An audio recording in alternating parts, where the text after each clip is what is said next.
The Hand of Ethelberta, a comedy in chapters ******. This ebook was produced from the 1907 Macmillan and Company edition by Les Bowler, St Ives, Dorset. The Hand of Ethelberta, a comedy in chapters by Thomas Hardy. Vitae Post Senior Kellant. Lucretius. Preface. This somewhat frivolous narrative was produced as an interlude between stories of a more sober design, and it was given the subtitle of a comedy to indicate, though not quite accurately, the aim of the performance. A high degree of probability was not attempted in the arrangement of the incidents, and there was expected of the reader a certain lightness of mood, which should inform him with a good-natured willingness to accept the production in the spirit in which it was offered. The characters themselves, however, were meant to be consistent and human.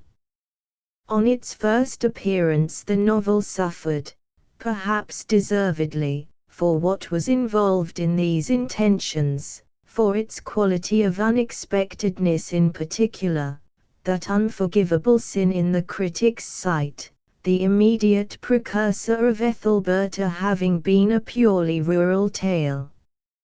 Moreover, in its choice of medium, and line of perspective, it undertook a delicate task, to excite interest in a drama, if such a dignified word may be used in the connection, wherein servants were as important as, or more important than, their masters, wherein the drawing-room was sketched in many cases from the point of view of the servants' hall.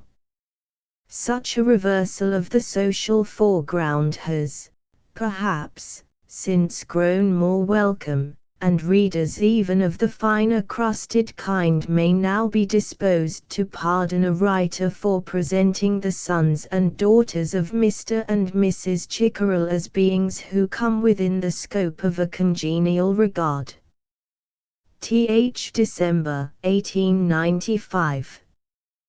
Contents 1.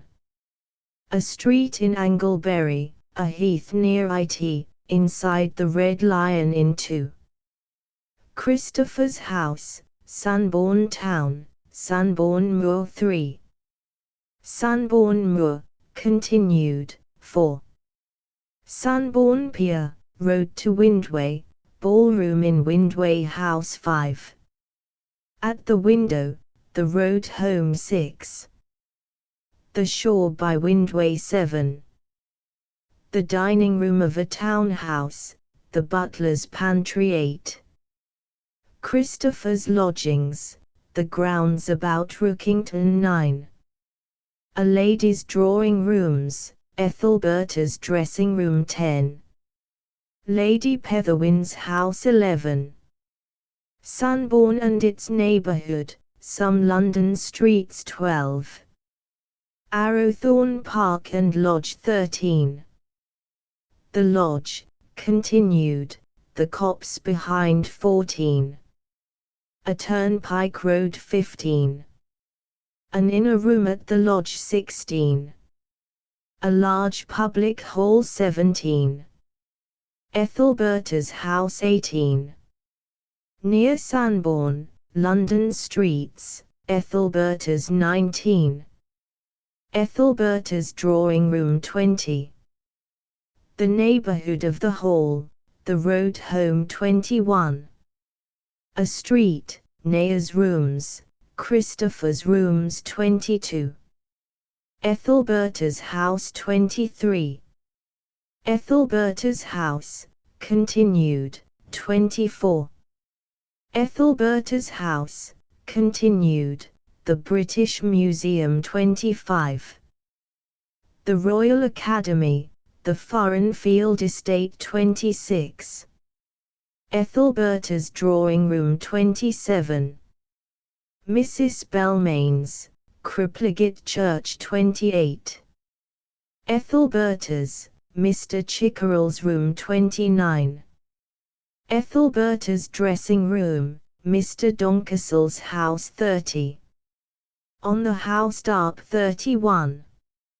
Knoll C, a lofty down, a ruined castle 32. A room in Inkworth Court 33. The English Channel, Normandy 34. The Hotel Beausejour, and spots near it 35. The hotel, continued, and the quay in front 36. The house in town 37. Knoll C, an ornamental villa 38. Inkworth Court 39. Knoll C, Melchester 40. Melchester, continued, 41. Workshops, an inn, the street 42. The Doncastles' residence, and outside the same 43. The railway, the sea, the shore beyond 44. Sunbourne, a lonely heath, the Red Lion, the highway 45. Knoll C, the road thence, Inkworth 46. Inkworth, continued, the Anglebury highway 47. Inkworth and its precincts, Melchester sequel. Anglebury, Inkworth, Sunbourne 1. A street in Anglebury, a heath near it, inside the Red Lion Inn. Young Mrs. Petherwin stepped from the door of an old and well-appointed inn in a Wessex town to take a country walk. By her look and carriage she appeared to belong to that gentle order of society which has no worldly sorrow except when its jewelry gets stolen, but, as a fact not generally known, her claim to distinction was rather one of brains than of blood. She was the daughter of a gentleman who lived in a large house not his own, and began life as a baby christened Ethelberta after an infant of title who does not come into the story at all, having merely furnished Ethelberta's mother with a subject of contemplation. She became teacher in a school, was praised by examiners, admired by gentlemen, not admired by gentlewomen, was touched up with accomplishments by masters who were coaxed into painstaking by her many graces, and, entering a mansion as governess to the daughter thereof, was stealthily married by the son. He, a minor like herself, died from a chill caught during the wedding tour, and a few weeks later was followed into the grave by Sir Ralph Petherwin, his unforgiving father, who had bequeathed his wealth to his wife absolutely. These calamities were a sufficient reason to Lady Petherwin for pardoning all concerned. She took by the hand the forlorn Ethelberta, who seemed rather a detached bride than a widow, and finished her education by placing her for 2 or 3 years in a boarding school at Bonn. Latterly she had brought the girl to England to live under her roof as daughter and companion, the condition attached being that Ethelberta was never openly to recognize her relations, for reasons which will hereafter appear. The elegant young lady, as she had a full right to be called if she cared for the definition, arrested all the local attention when she emerged into the summer evening light with that diadem and scepter bearing, many people for reasons of heredity discovering such graces only in those whose vestibules are lined with ancestral mail, forgetting that a bear may be taught to dance. While this air of hers lasted, even the inanimate objects in the street appeared to know that she was there, but from a way she had of carelessly overthrowing her dignity by versatile moods, one could not calculate upon its presence to a certainty when she was round corners or in little lanes which demanded no repression of animal spirits. "Well, to be sure," exclaimed a milkman, regarding her. "We should freeze in our beds if 'twere not for the sun, and, dang me, if she isn't a pretty piece. A man could make a meal between the eyes and chin, eh, hostler? Odd nation, dang my old sides if he couldn't." The speaker, who had been carrying a pair of pails on a yoke, deposited them upon the edge of the pavement in front of the inn, and straightened his back to an excruciating perpendicular. His remarks had been addressed to a rickety person, wearing a waistcoat of that preternatural length from the top to the bottom button which prevails among men who have to do with horses. He was sweeping straws from the carriageway beneath the stone arch that formed a passage to the stables behind.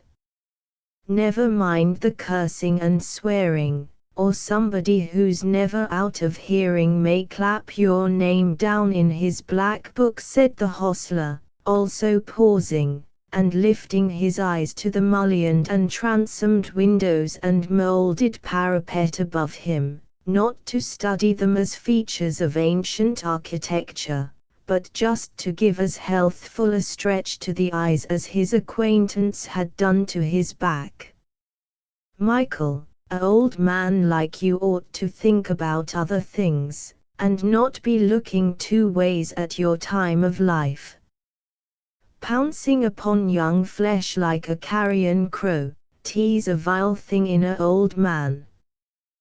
'Tis, and yet 'tis not, for 'tis a natural taste," said the milkman, again surveying Ethelberta, who had now paused upon a bridge in full view, to look down the river.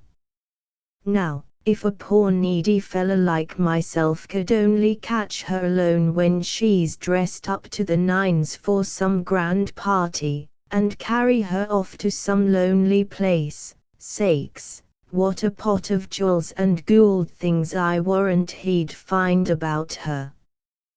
'Twould pay for his trouble. I don't dispute the picture, but 'tis sly and untimely to think such roguery. Though I've had thoughts like it, 'tis true, about high women, Lord forgive me 40. And that figure of fashion standing there is a widow woman, so I hear. Lady, not a penny less than lady. A thing of 21 or thereabouts. A widow lady and 21. 'Tis a backward age for a body who's so forward in her state of life. Well, be that as 'twill, here's my showings for her age.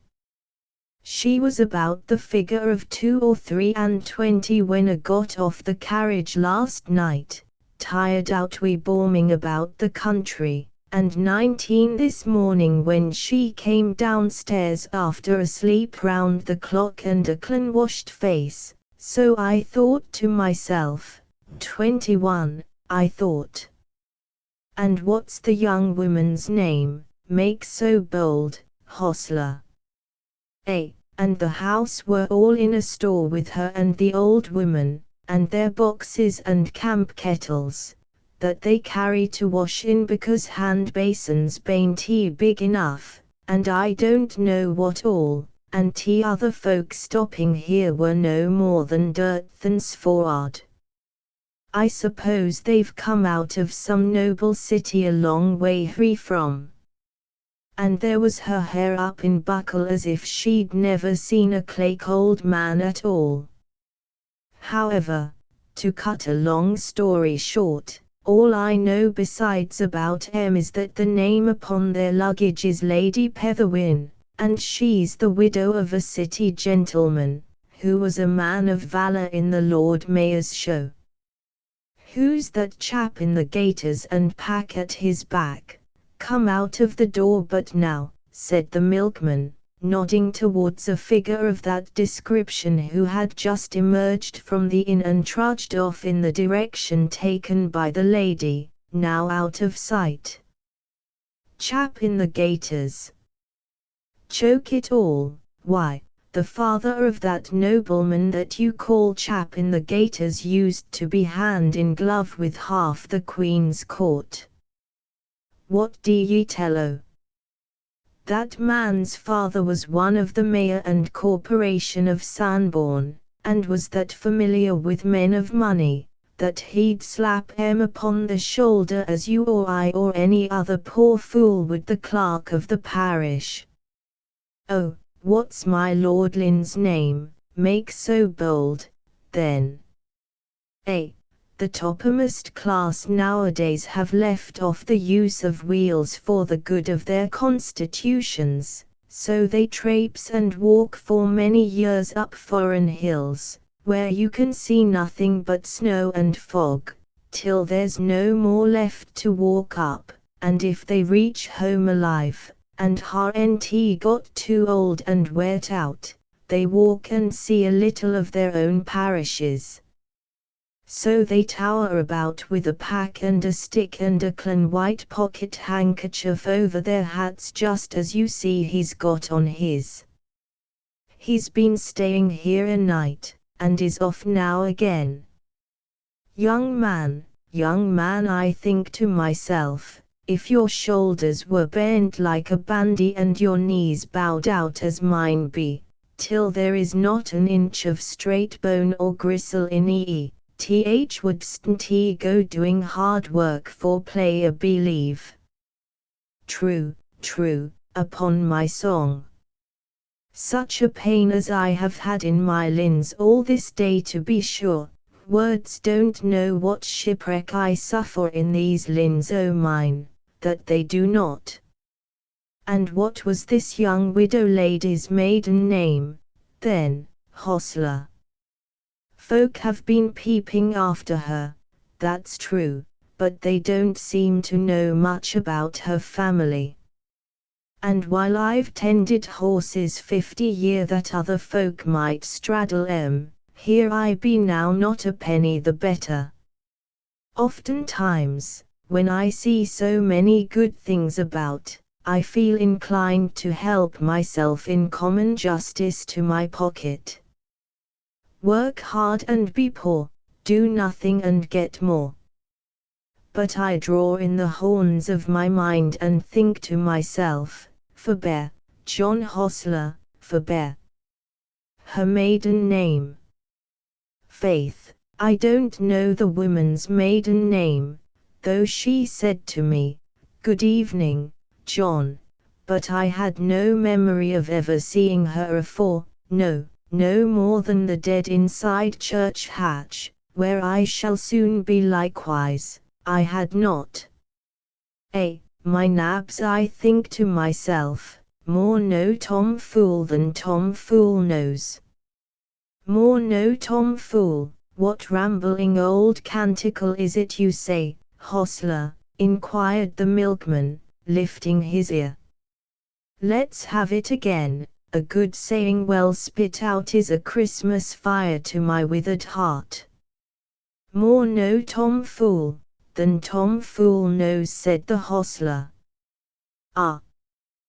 That's the very feeling I've feeled over and over again, hostler, but not in such gifted language. 'Tis a thought I've had in me for years, and never could lick into shape. Oh ho ho ho! Splendid! Say it again, hostler, say it again. To hear my own poor notion that had no name brought into form like that, I wouldn't ha' lost it for the world.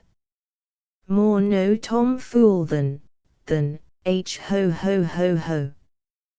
Don't let your sense o' witness break out in such uproar, for heaven's sake, or folk will surely think you've been laughing at the lady and gentleman.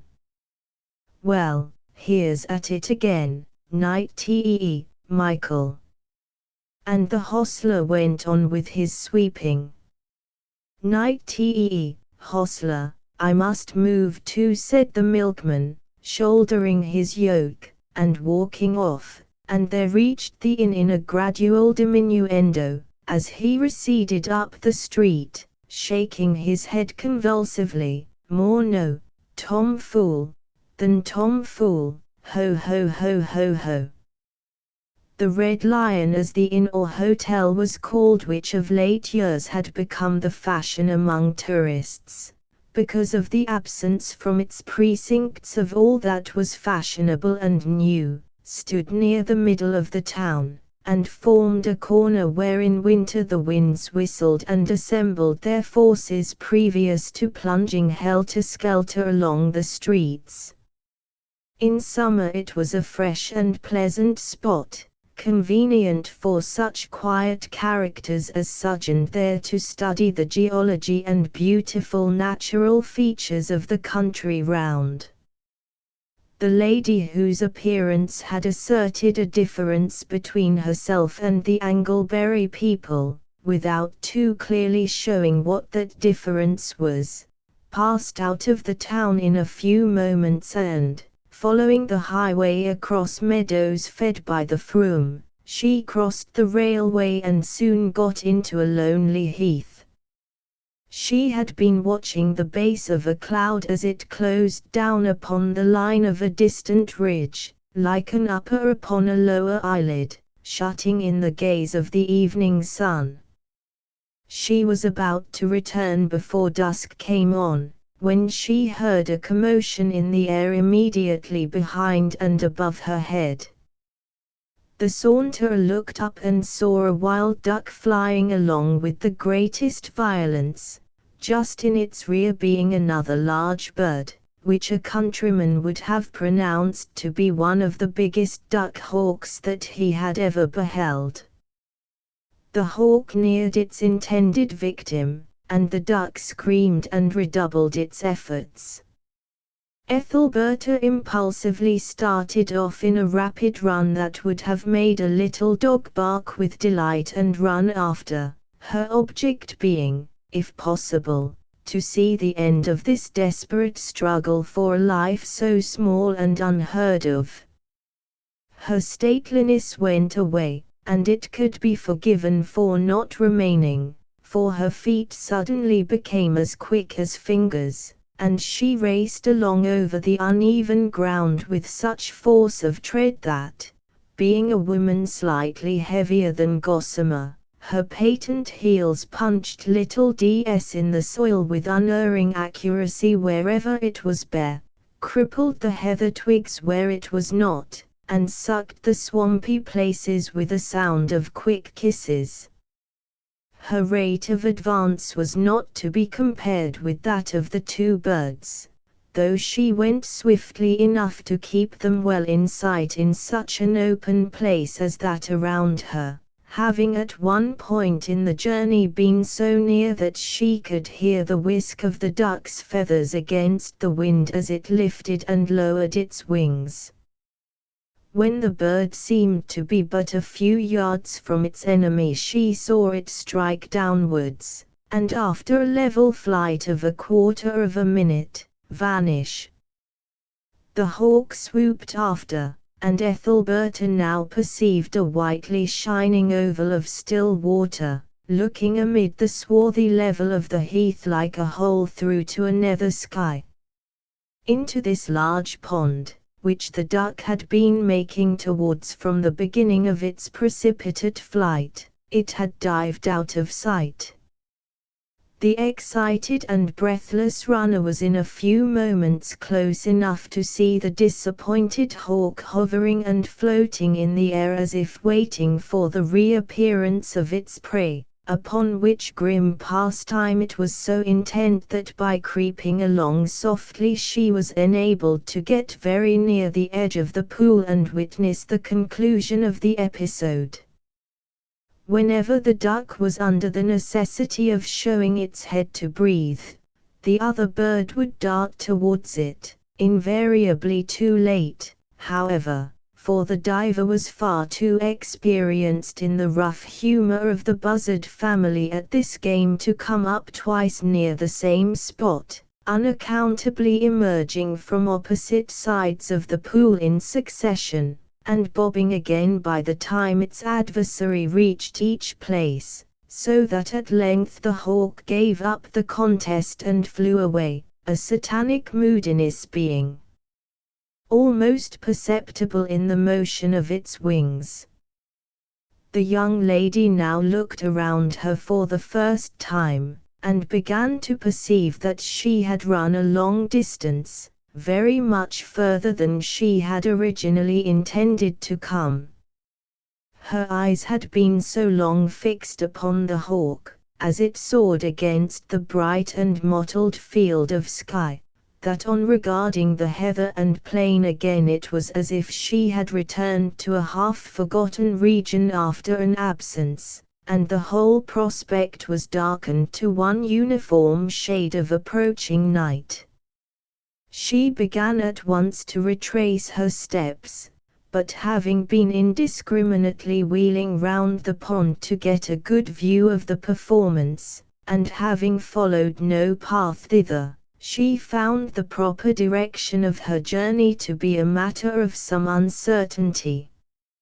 Surely, she said to herself, I faced the north at starting, and yet on walking now with her back where her face had been set, she did not approach any marks on the horizon which might seem to signify the town. Thus dubiously, but with little real concern, she walked on till the evening light began to turn to dusk, and the shadows to darkness. Presently in front of her Ethelberta saw a white spot in the shade, and it proved to be in some way attached to the head of a man who was coming towards her out of a slight depression in the ground. It was as yet too early in the evening to be afraid, but it was too late to be altogether courageous, and with balanced sensations Ethelberta kept her eye sharply upon him as he rose by degrees into view.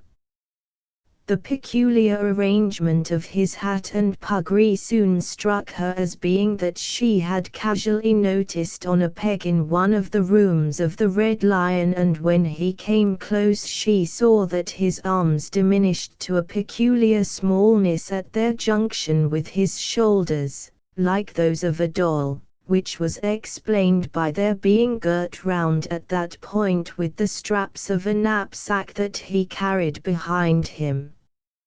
Encouraged by the probability that he, like herself, was staying or had been staying at the Red Lion, she said, "Can you tell me if this is the way back to Anglebury?"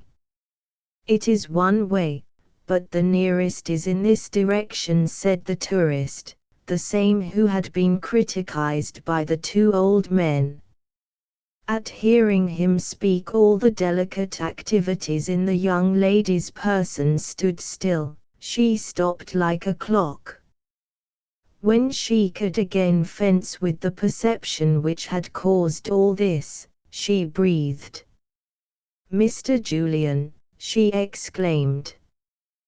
The words were uttered in a way which would have told anybody in a moment that here lay something connected with the light of other days. "Ah, Mrs. Petherwin, yes, I am Mr. Julian, though that can matter very little, I should think, after all these years, and what has passed."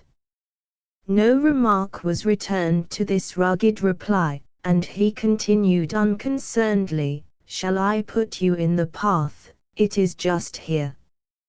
"If you please." "Come with me, then." She walked in silence at his heels, not a word passing between them all the way. The only noises which came from the two were the brushing of her dress and his gaiters against the heather, or the smart rap of a stray flint against his boot. They had now reached a little knoll, and he turned abruptly. "That is Anglebury, just where you see those lights." The path down there is the one you must follow, it leads round the hill yonder and directly into the town." "Thank you," she murmured, and found that he had never removed his eyes from her since speaking, keeping them fixed with mathematical exactness upon one point in her face. She moved a little to go on her way, he moved a little less, to go on his. "Good night," said Mr. Julian. The moment, upon the very face of it, was critical, and yet it was one of those which have to wait for a future before they acquire a definite character as good or bad. Thus much would have been obvious to any outsider. It may have been doubly so to Ethelberta, for she gave back more than she had got, replying, "Goodbye, if you are going to say no more." Then struck Mr. Julian, "What can I say? You are nothing to me. I could forgive a woman doing anything for spite, except marrying for spite. The connection of that with our present meeting does not appear, unless it refers to what you have done. It does not refer to me. I am not married, you are." She did not contradict him, as she might have done. "Christopher," she said at last, "this is how it is. You knew too much of me to respect me, and too little to pity me. A half-knowledge of another's life mostly does injustice to the life half-known. Then, since circumstances forbid my knowing you more, I must do my best to know you less, and elevate my opinion of your nature by forgetting what it consists in," he said in a voice from which all feeling was polished away. "If I did not know that bitterness had more to do with those words than judgment, I should be bitter too. You never knew half about me, you only knew me as a governess, you little think what my beginnings were. I have guessed. I have many times told myself that your early life was superior to your position when I first met you. I think I may say without presumption that I recognize a lady by birth when I see her, even under reverses of an extreme kind. And certainly there is this to be said, that the fact of having been bred in a wealthy home does slightly redeem an attempt to attain to such a one again." Ethelberta smiled a smile of many meanings. "However, we are wasting words," he resumed cheerfully. "It is better for us to part as we met, and continue to be the strangers that we have become to each other. I owe you an apology for having been betrayed into more feeling than I had a right to show, and let us part friends. Good night, Mrs. Petherwin, and success to you. We may meet again, some day, I hope." "Good night," she said, extending her hand. He touched it, turned about, and in a short time nothing remained of him but quick regular brushings against the heather in the deep broad shadow of the moor. Ethelberta slowly moved on in the direction that he had pointed out.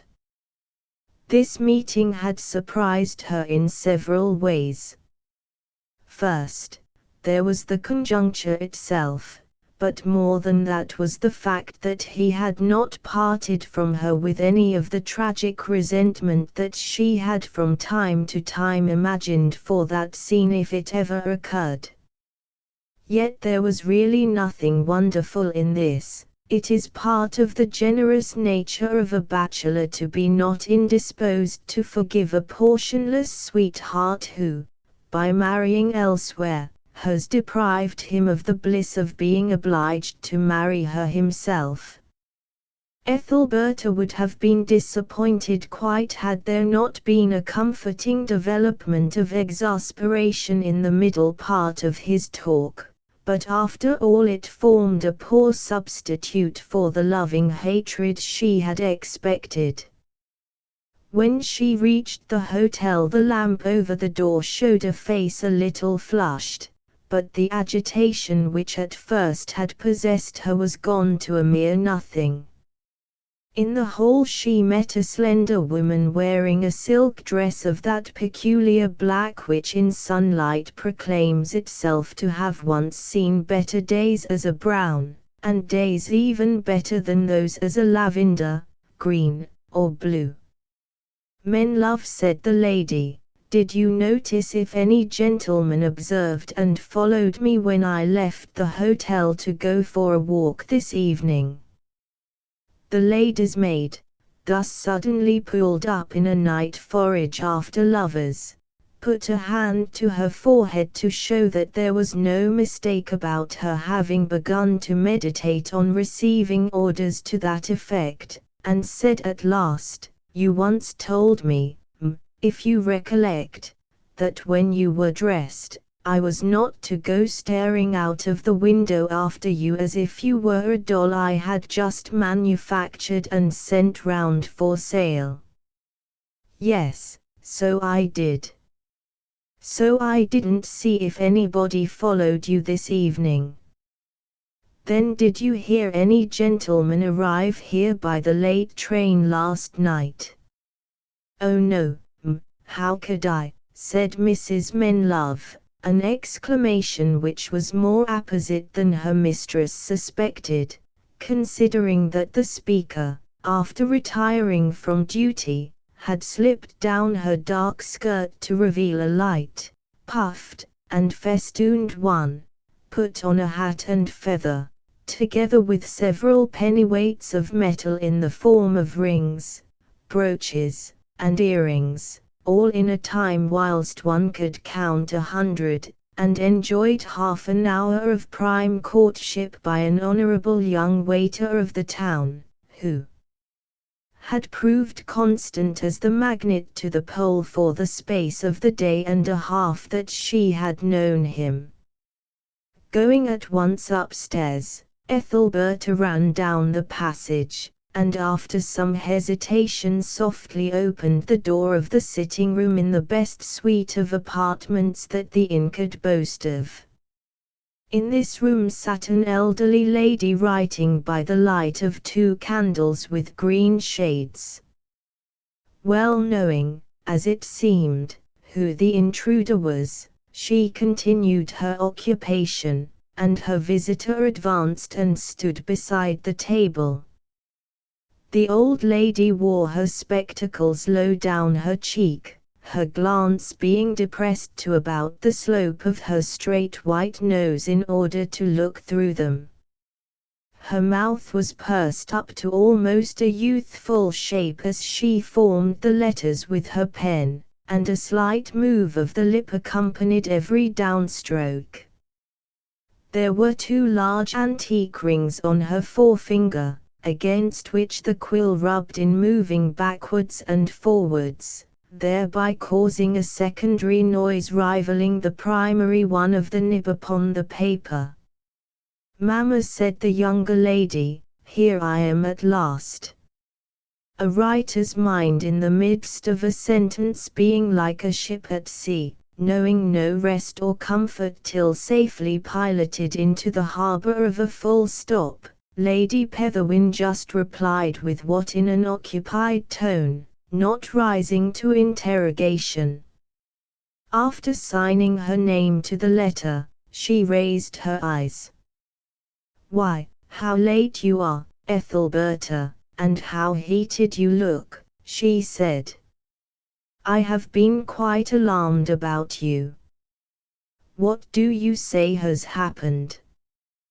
The great, chief, and altogether eclipsing thing that had happened was the accidental meeting with an old lover whom she had once quarrelled with, and Ethelberta's honesty would have delivered the tidings at once, had not, unfortunately, all the rest of her attributes being dead against that act, for the old lady's sake even more than for her own. "I saw a great cruel bird chasing a harmless duck," she exclaimed innocently. "And I ran after to see what the end of it would be, much further than I had any idea of going.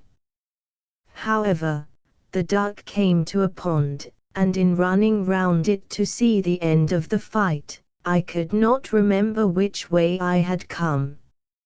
"Mercy," said her mother-in-law, lifting her large eyelids, heavy as window shutters, and spreading out her fingers like the horns of a snail. "You might have sunk up to your knees and got lost in that swampy place, such a time of night, too. What a tomboy you are! And how did you find your way home after all?" "Oh, some man showed me the way, and then I had no difficulty, and after that I came along leisurely." "I thought you had been running all the way, you look so warm." "It is a warm evening." "Yes, and I have been thinking of old times as I walked along," she said, "and how people's positions in life alter. Have I not heard you say that while I was at Bonn, at school, some family that we had known had their household broken up when the father died, and that the children went away you didn't know where?" "Do you mean the Julians?" "Yes, that was the name." "Why, of course you know it was the Julians.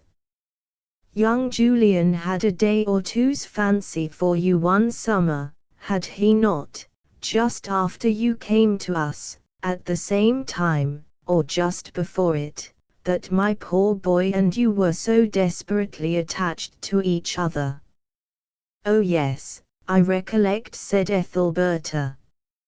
"And he had a sister, I think. I wonder where they went to live after the family collapse."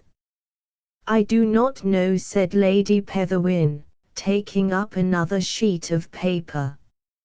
"I have a dim notion that the son, who had been brought up to no profession, became a teacher of music in some country town, music having always been his hobby. But the facts are not very distinct in my memory." And she dipped her pen for another letter. Ethelberta, with a rather fallen countenance, then left her mother-in-law, and went where all ladies are supposed to go when they want to torment their minds in comfort, to her own room. Here she thoughtfully sat down a while, and some time later she rang for her maid. "Men love," she said, without looking towards a rustle and half a footstep that had just come in at the door, but leaning back in her chair and speaking towards the corner of the looking-glass, "will you go down and find out if any gentleman named Julian has been staying in this house? Get to know it, I mean, men love, not by directly inquiring. You have ways of getting to know things, have you not? If the devoted George were here now, he would help. George was nothing to me, James, then.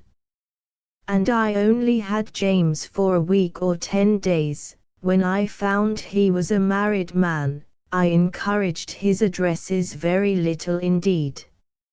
If you had encouraged him heart and soul, you couldn't have fumed more at the loss of him. But please to go and make that inquiry, will you, men love?" In a few minutes Ethelberta's woman was back again. "A gentleman of that name stayed here last night, and left this afternoon. Will you find out his address?" Now the lady's maid had already been quick-witted enough to find out that, and indeed all about him, but it chanced that a fashionable illustrated weekly paper had just been sent from the booksellers, and being in want of a little time to look it over before it reached her mistress's hands, Mrs. Menlove retired, as if to go and ask the question, to stand meanwhile under the gas lamp in the passage, inspecting the fascinating engravings.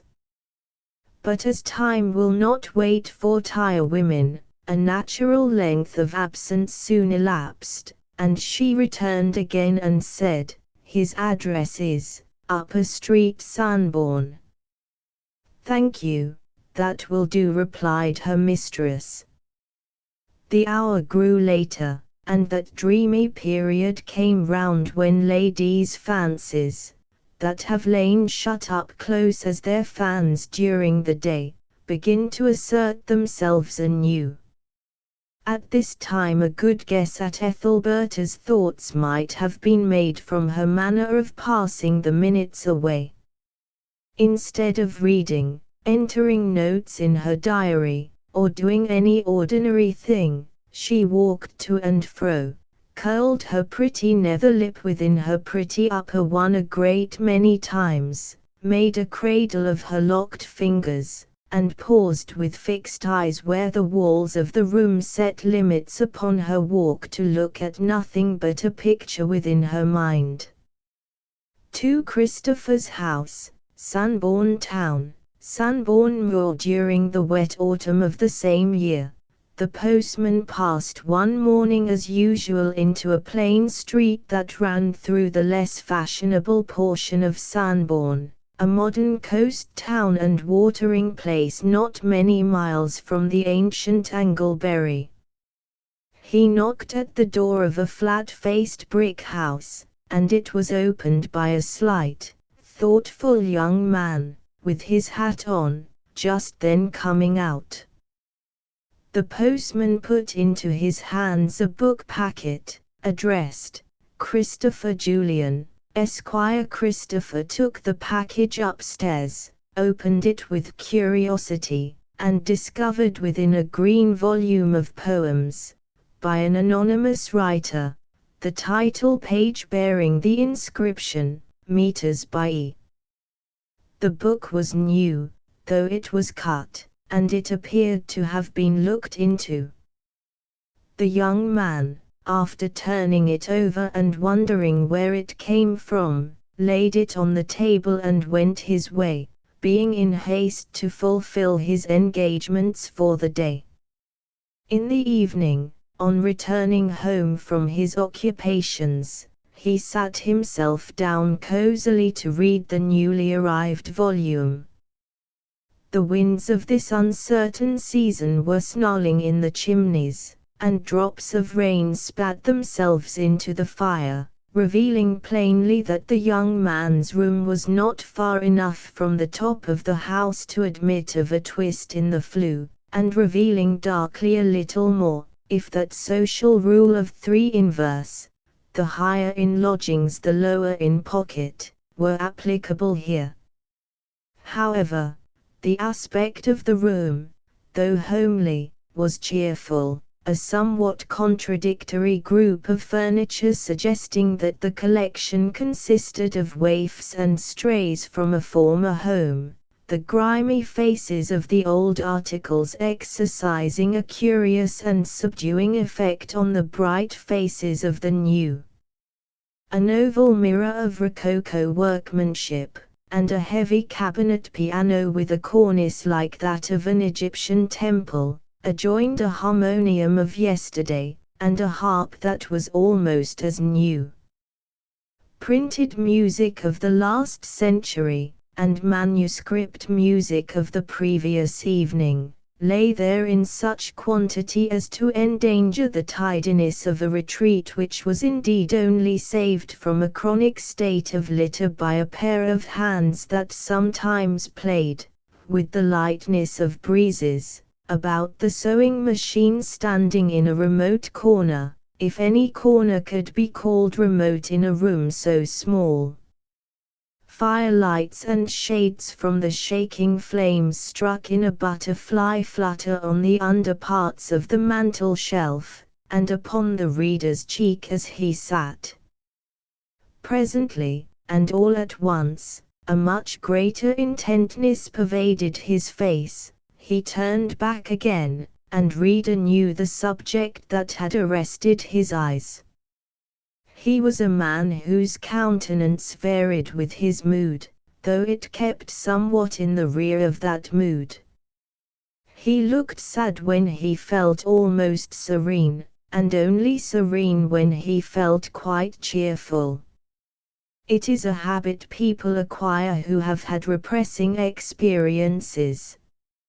A faint smile and flush now lightened his face, and jumping up he opened the door and exclaimed, "Faith, will you come here for a moment?" A prompt step was heard on the stairs, and the young person addressed as Faith entered the room. She was small in figure, and bore less in the form of her features than in their shades when changing from expression to expression the evidence that she was his sister. "Faith, I want your opinion. But, stop, read this first." He laid his finger upon a page in the book, and placed it in her hand. The girl drew from her pocket a little green leather sheath, worn at the edges to whiter brown, and out of that a pair of spectacles, unconsciously looking round the room for a moment as she did so, as if to ensure that no stranger saw her in the act of using them. Here a weakness was uncovered at once. It was a small, pretty, and natural one. Indeed, as weaknesses go in the great world, it might almost have been called a commendable trait. She then began to read, without sitting down. These meters by E composed a collection of soft and marvelously musical rhymes, of a nature known as the vers de société. The lines presented a series of playful defenses of the supposed strategy of womankind in fascination, courtship, and marriage, the whole teeming with ideas bright as mirrors and just as unsubstantial, yet forming a brilliant argument to justify the ways of girls to men. The pervading characteristic of the mass was the means of forcing into notice, by strangeness of contrast, the single mournful poem that the book contained.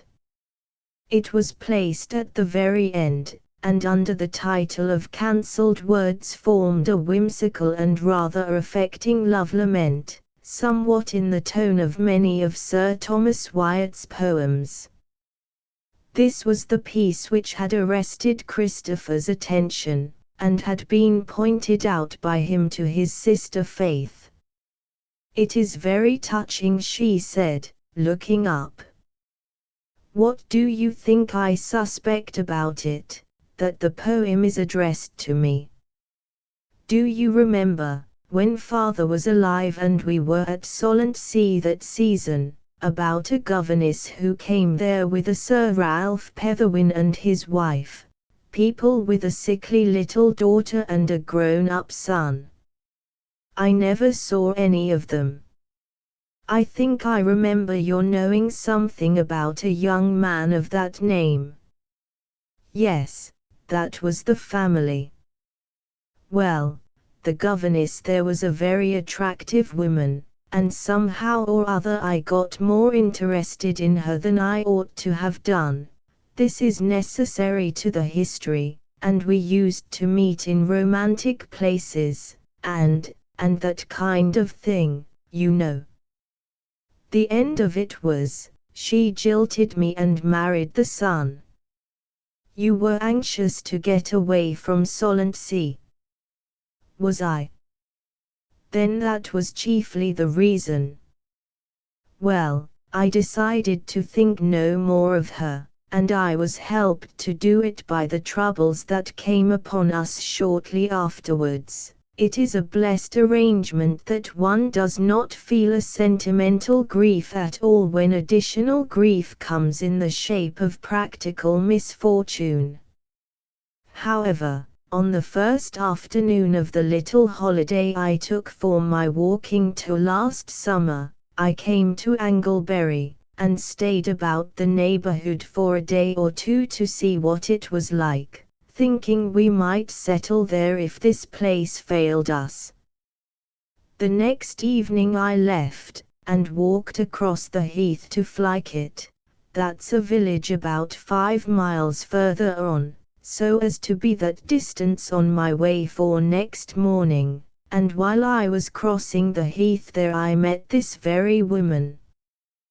We talked a little, because we couldn't help it, you may imagine the kind of talk it was, and parted as coolly as we had met. Now this strange book comes to me, and I have a strong conviction that she is the writer of it, for that poem sketches a similar scene, or rather suggests it, and the tone generally seems the kind of thing she would write, not that she was a sad woman, either. She seems to be a warm-hearted, impulsive woman, to judge from these tender verses.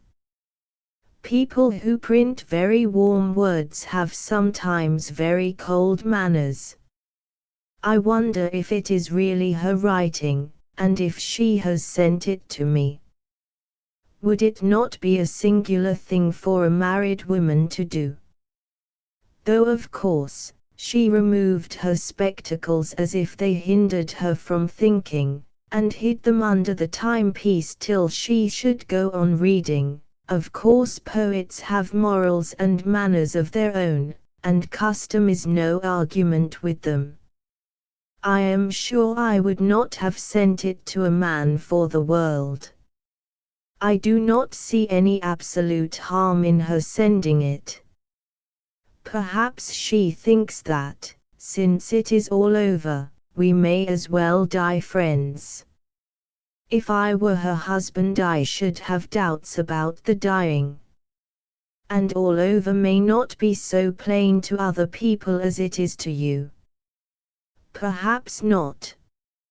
And when a man checks all a woman's finer sentiments towards him by marrying her, it is only natural that it should find a vent somewhere. However, she probably does not know of my downfall since father's death. I hardly think she would have cared to do it had she known that. I am assuming that it is Ethelberta, Mrs. Petherwin, who sends it. Of course I am not sure.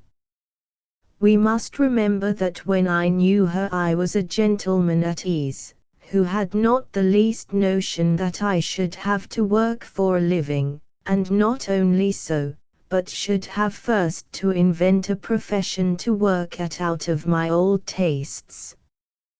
Kit, you have made 2 mistakes in your thoughts of that lady. Even though I don't know her, I can show you that.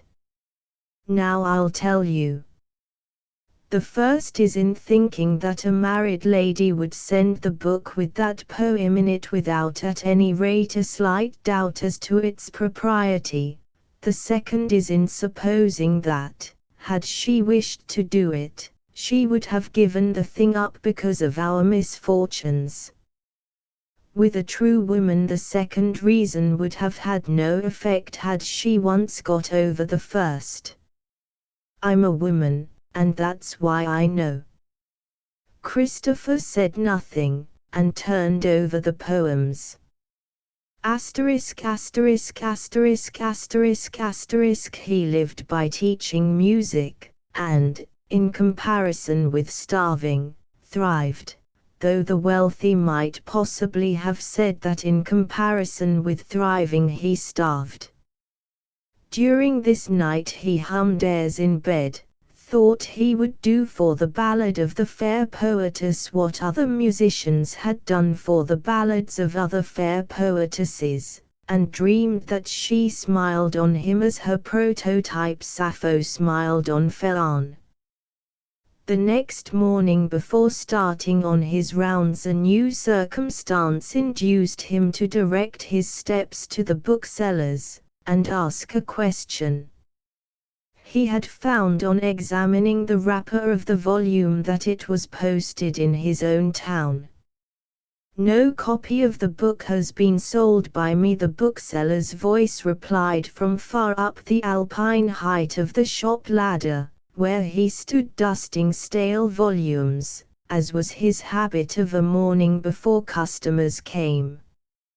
"I have never heard of it, probably never shall," and he shook out the duster, so as to hit the delicate mean between stifling Christopher and not stifling him. "Surely you don't live by your shop," said Christopher, drawing back. The bookseller's eyes rested on the speakers, his face changed, he came down and placed his hand on the lapel of Christopher's coat. "Sir," he said, "country bookselling is a miserable, impoverishing, exasperating thing in these days. Can you understand the rest?" "I can, I forgive a starving man anything," said Christopher. "You go a long way very suddenly," said the bookseller. "Half as much pity would have seemed better.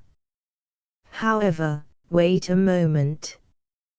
He looked into a list of new books, and added, "The work you allude to was only published last week, though, mind you, if it had been published last century I might not have sold a copy." Although his time was precious, Christopher had now become so interested in the circumstance that the unseen sender was somebody breathing his own atmosphere, possibly the very writer herself, the book being too new to be known, that he again passed through the blue shadow of the spire which stretched across the street today, and went towards the post office, animated by a bright intention, to ask the postmaster if he knew the handwriting in which the packet was addressed. Now the postmaster was an acquaintance of Christopher's, but, as regarded putting that question to him, there was a difficulty. Everything turned upon whether the postmaster at the moment of asking would be in his under-government manner, or in the manner with which mere nature had endowed him. In the latter case his reply would be all that could be wished; in the former, a man who had sunk in society might as well put his tongue into a mousetrap as make an inquiry so obviously outside the pale of legality as was this. So he postponed his business for the present, and refrained from entering till he passed by after dinner, when pleasant malt liquor, of that capacity for cheering which is expressed by 4 large letter XS marching in a row, had refilled the globular trunk of the postmaster and neutralized some of the effects of officiality. The time was well chosen, but the inquiry threatened to prove fruitless. The postmaster had never, to his knowledge, seen the writing before. Christopher was turning away when a clerk in the background looked up and stated that some young lady had brought a packet with such an address upon it into the office 2 days earlier to get it stamped. "Do you know her?" said Christopher. "I have seen her about the neighborhood. She goes by every morning. I think she comes into the town from beyond the common, and returns again between 4 and 5 in the afternoon." "What does she wear?" "A white wool jacket with zigzags of black braid." Christopher left the post office and went his way. Among his other pupils there were 2 who lived at some distance from Sanborn, one of them in the direction indicated as that habitually taken by the young person, and in the afternoon, as he returned homeward, Christopher loitered and looked around. At first he could see nobody, but when about a mile from the outskirts of the town he discerned a light spot ahead of him, which actually turned out to be the jacket alluded to. In due time he met the wearer face to face. She was not Ethelberta Petherwin, quite a different sort of individual. He had long made up his mind that this would be the case, yet he was in some indescribable way disappointed. Of the two classes into which gentle young women naturally divide, those who grow red at their weddings, and those who grow pale, the present one belonged to the former class. She was an April-natured, pink-cheeked girl, with eyes that would have made any jeweler in England think of his trade, one who evidently took her day in the daytime, frequently caught the early worm, and had little to do with yawns or candlelight. She came and passed him. He fancied that her countenance changed. But one may fancy anything, and the pair receded each from each without turning their heads. He could not speak to her, plain and simple as she seemed. It is rarely that a man who can be entered and made to throb by the channel of his ears is not open to a similar attack through the channel of his eyes, for many doors will admit to one mansion, allowance being made for the readier capacity of chosen and practiced organs. Hence the beauties, concords, and eloquences of the female form were never without their effect upon Christopher, a born musician, artist, poet, seer, mouthpiece, whichever a translator of nature's oracles into simple speech may be called. The young girl who had gone by was fresh and pleasant. Moreover, she was a sort of mysterious link between himself and the past, which these things were vividly reviving in him. The following week Christopher met her again.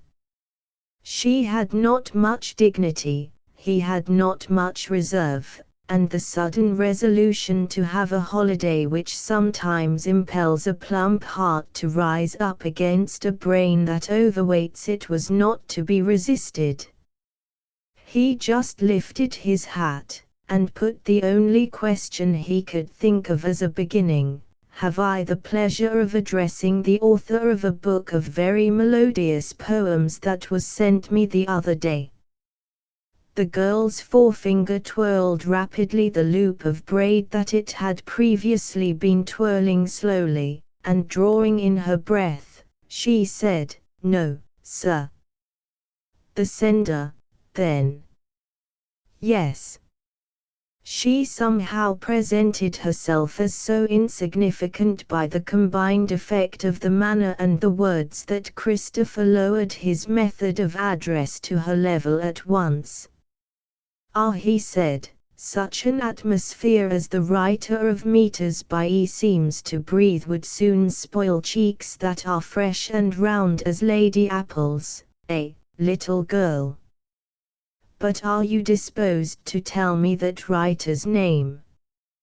By applying a general idea to a particular case, a person with the best of intentions may find himself immediately landed in a quandary.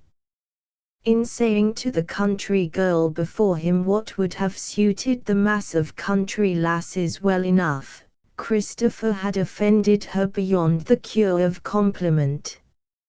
"I am not disposed to tell the writer's name," she replied, with a dudgeon that was very great for one whose whole stock of it was a trifle. And she passed on and left him standing alone.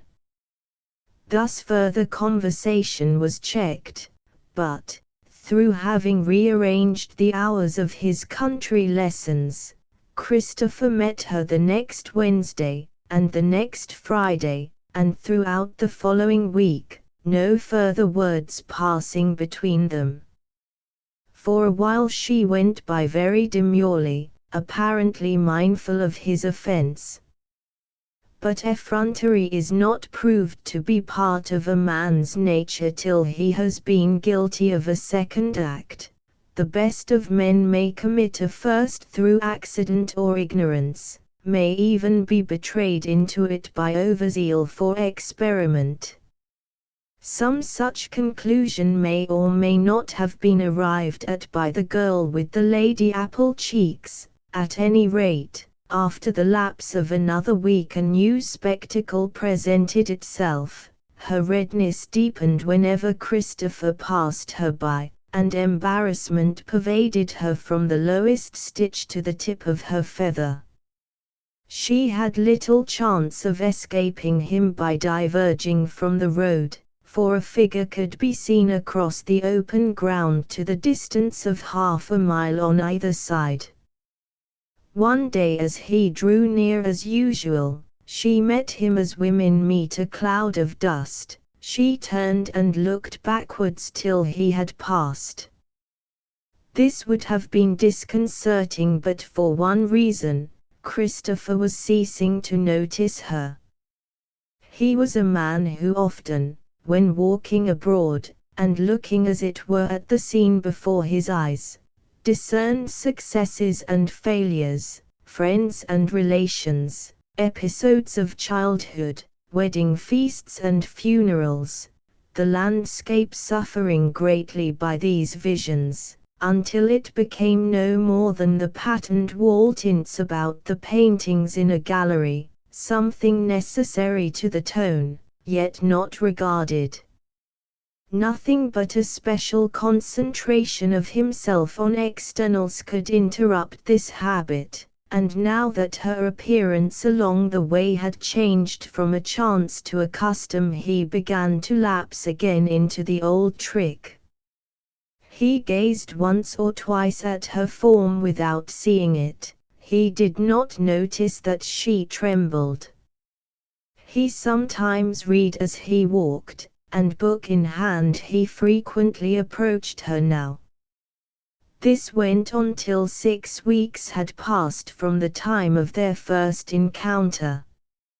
Latterly might have been once or twice heard, when he had moved out of earshot, a sound like a small gasping sigh, but no arrangements were disturbed, and Christopher continued to keep down his eyes as persistently as a saint in a church window.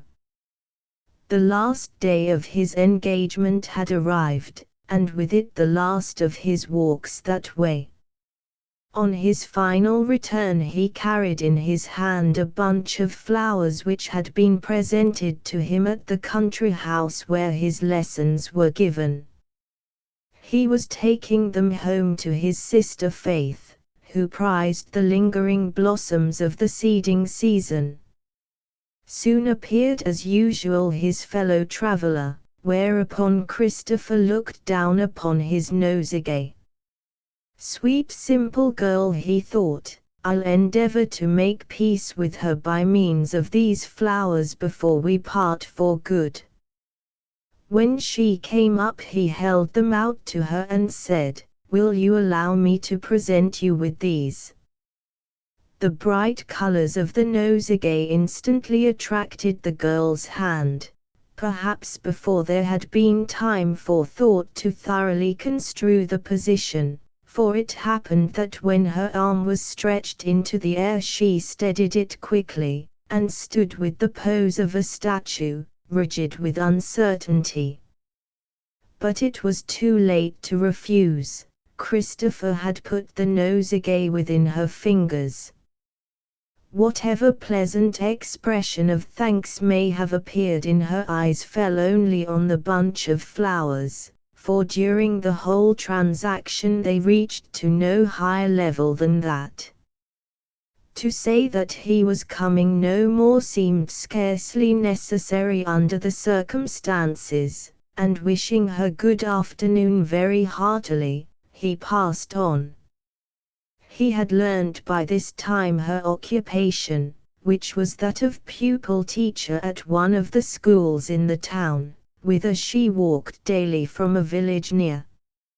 If he had not been poor and the little teacher humble, Christopher might possibly have been tempted to inquire more briskly about her, and who knows how such a pursuit might have ended. But hard externals rule volatile sentiment, and under these untoward influences the girl and the book and the truth about its author were matters upon which he could not afford to expend much time.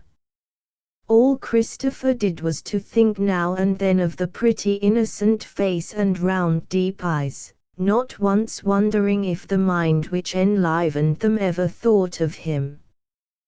3 Sanborn Moor, continued. It was one of those hostile days of the year when chatterbox ladies remain miserably in their homes to save the carriage and harness, when clerks' wives hate living in lodgings, when vehicles and people appear in the street with duplicates of themselves underfoot, when bricklayers, slaters, and other outdoor journeymen sit in a shed and drink beer, when ducks and drakes play with hilarious delight at their own family game, or spread out one wing after another in the slower enjoyment of letting the delicious moisture penetrate to their innermost down. The smoke from the flues of Sanborn had barely strength enough to emerge into the drizzling rain, and hung down the sides of each chimney-pot like the streamer of a becalmed ship, and a troop of rats might have rattled down the pipes from roof to basement with less noise than did the water that day. On the broad moor beyond the town, where Christopher's meetings with the teacher had so regularly occurred, were a stream and some large pools, and beside one of these, near some hatches and a weir, stood a little square building, not much larger inside than the Lord Mayor's coach. It was known simply as the Weir House. On this wet afternoon, which was the one following the day of Christopher's last lesson over the plain, a nearly invisible smoke came from the puny chimney of the hut. Though the door was closed, sounds of chatting and mirth fizzed from the interior, and would have told anybody who had come near, which nobody did, that the usually empty shell was tenanted today. The scene within was a large fire in a fireplace to which the whole floor of the house was no more than a hearthstone. The occupants were 2 gentlemanly persons, in shooting costume, who had been traversing the moor for miles in search of wild duck and teal, a waterman, and a small spaniel. In the corner stood their guns, and 2 or 3 wild mallards, which represented the scanty product of their morning's labor, the iridescent necks of the dead birds replying to every flicker of the fire. The 2 sportsmen were smoking, and their man was mostly occupying himself in poking and stirring the fire with a stick. All 3 appeared to be pretty well wetted. One of the gentlemen, by way of varying the not very exhilarating study of 4 brick walls within microscopic distance of his eye, turned to a small square hole which admitted light and air to the hut, and looked out upon the dreary prospect before him. The wide concave of cloud, of the monotonous hue of dull pewter, formed an unbroken hood over the level from horizon to horizon. Beneath it, reflecting its wan luster, was the glazed highroad which stretched, hedgeless and ditchless, past a directing post where another road joined it, and onto the less regular ground beyond, lying like a riband unrolled across the scene, till it vanished over the fur-thermosed undulation.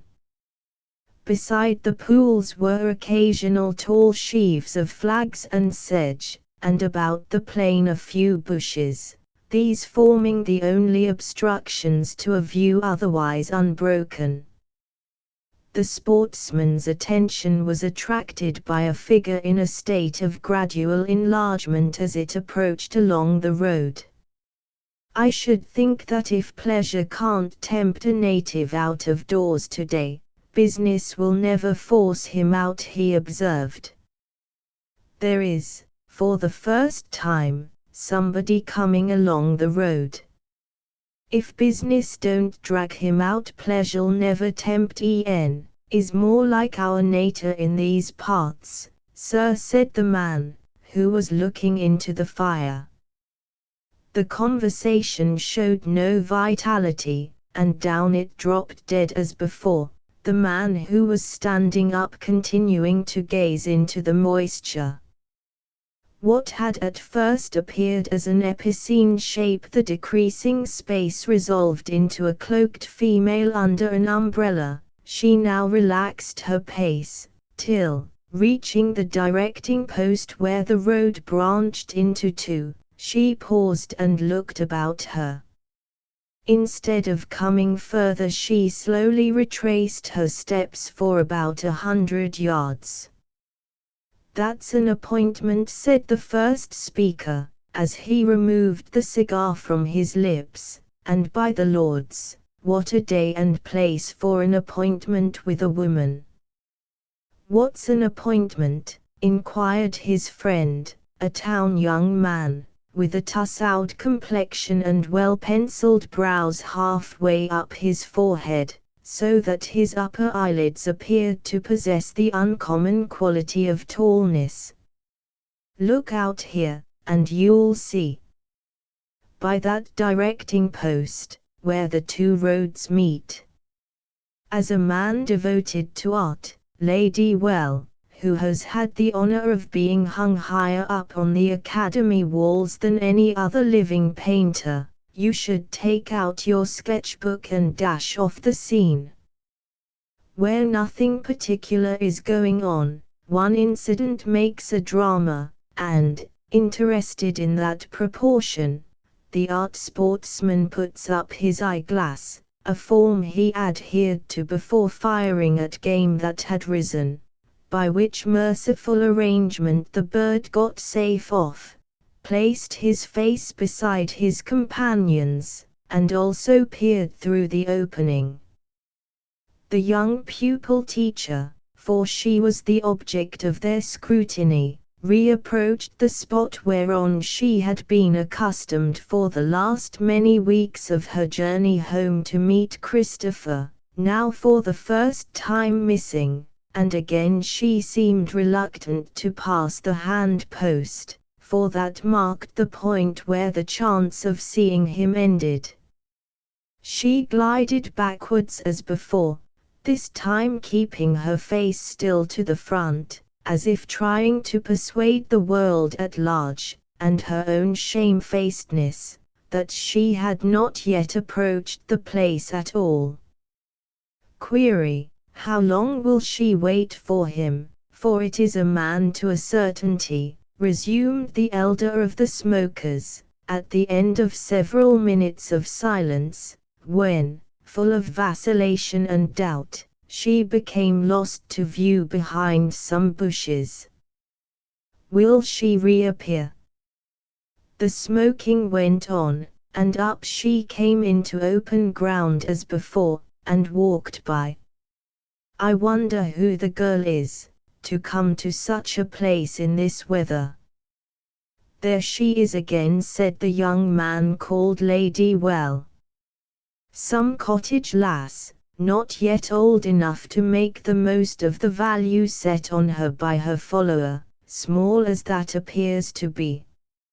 Now we may get an idea of the hour named by the fellow for the appointment, for, depend upon it, the time when she first came, about 5 minutes ago, was the time he should have been there. It is now getting on towards 5, 4:30 was doubtless the time mentioned. She's not come o' purpose, tease her way home from school every day, said the waterman. An experiment on women's endurance and patience under neglect. 2-1 against her staying a quarter of an hour. The same odds against her not staying till 5 would be near a probability. What's half an hour to a girl in love? On a moorland in wet weather it is 30 perceptible minutes to any fireside man, woman, or beast in Christendom, minutes that can be felt, like the Egyptian plague of darkness. Now, little girl, go home, he is not worth it. 20 minutes passed, and the girl returned miserably to the hand post, still to wander back to her retreat behind the sedge, and lead any chance-comer from the opposite quarter to believe that she had not yet reached this ultimate point beyond which a meeting with Christopher was impossible. Now you'll find that she means to wait the complete half-hour, and then off she goes with a broken heart. All three now looked through the hole to test the truth of the prognostication. The hour of 5 completed itself on their watches. The girl again came forward. And then the three in ambuscade could see her pull out her handkerchief and place it to her eyes. She's grieving now because he has not come. Poor little woman, what a brute he must be, for a broken heart in a woman means a broken vow in a man, as I infer from 1,000 instances in experience, romance, and history. Don't open the door till she is gone, lady, well, it will only disturb her. As they had guessed, the pupil-teacher, hearing the distant town clock strike the hour, gave way to her fancy no longer, and launched into the diverging path. This lingering for Christopher's arrival had, as is known, been founded on nothing more of the nature of an assignation than lay in his regular walk along the plain at that time every Monday, Wednesday, and Friday of the 6 previous weeks. It must be said that he was very far indeed from divining that his injudicious peace offering of the flowers had stirred into life such a wearing, anxious, hopeful, despairing solicitude as this, which had been latent for some time during his constant meetings with the little stranger. She vanished in the mist towards the left, and the loiterers in the hut began to move and open the door, remarking, "Now then for Windway House, a change of clothes, and a dinner." For Sanborn Pier, road to Windway, ballroom in Windway House. The last light of a winter day had gone down behind the houses of Sanborn, and night was shut close over all. Christopher, about 8 o'clock, was standing at the end of the pier with his back towards the open sea, whence the waves were pushing to the shore in frills and coils that were just rendered visible in all their bleak instability by the row of lights along the sides of the jetty, the rapid motion landward of the waver-tips producing upon his eye an apparent progress of the pier out to sea. This pierhead was a spot which Christopher enjoyed visiting on such moaning and sighing nights as the present, when the sportive and variegated throng that haunted the pier on autumn days was no longer there, and he seemed alone with weather and the invincible sea. Somebody came towards him along the deserted footway, and rays from the nearest lamp streaked the face of his sister Faith. "Oh, Christopher, I knew you were here," she said eagerly. "You are wanted, there's a servant come from Windway House for you." He is sent to ask if you can come immediately to play at a little dance they have resolved upon this evening, quite suddenly it seems. If you can come, you must bring with you any assistant you can lay your hands upon at a moment's notice, he says. Windway House, why should the people send for me above all other musicians in the town? Faith did not know. If you really decide to go, she said, as they walked homeward, you might take me as your assistant. I should answer the purpose, should I not, Kit? Since it is only a dance or two they seem to want. And your harp, I suppose you mean? Yes, you might be competent to take a part. It cannot be a regular ball, they would have had the quadrille band for anything of that sort. Faith, we'll go. However, let us see the man first, and inquire particulars. Reaching home, Christopher found at his door a horse and wagonette in charge of a manservant in livery, who repeated what Faith had told her brother. Windway House was a well-known country seat 3 or 4 miles out of the town, and the coachman mentioned that if they were going it would be well that they should get ready to start as soon as they conveniently could, since he had been told to return by 10 if possible. Christopher quickly prepared himself, and put a new string or two into Faith's harp, by which time she also was dressed, and, wrapping up herself and her instrument safe from the night air, away they drove at 9:30. Is it a large party? Said Christopher, as they whizzed along. No, sir, it is what we call a dance, that is, tease like a ball, you know, on a small scale, a ball on a spurt, that you never thought of till you had it. In short, it grew out of a talk at dinner, I believe, and some of the young people present wanted a jig, and didn't care to play themselves, you know, young ladies being an idle class of society at the best of times.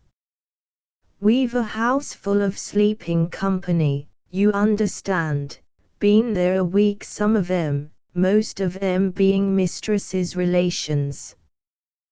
They probably found it a little dull. Well, yes, it is rather dull for 'em, Christmas time and all. As soon as it was proposed they were wild for sending post-haste for somebody or other to play to them. Did they name me particularly? Said Christopher. Yes, Mr. Christopher Julian, she says. The gent who's turned music man. I said. Yes, that's him, says she. There were music men living nearer to your end of the town than I. Yes, but I know it was you particular, though I don't think mistress thought anything about you at first. Mr. Joyce, that's the butler, said that your name was mentioned to our old party, when he was in the room, by a young lady staying with us, and mistress says then, the Julians have had a downfall, and the son has taken to music.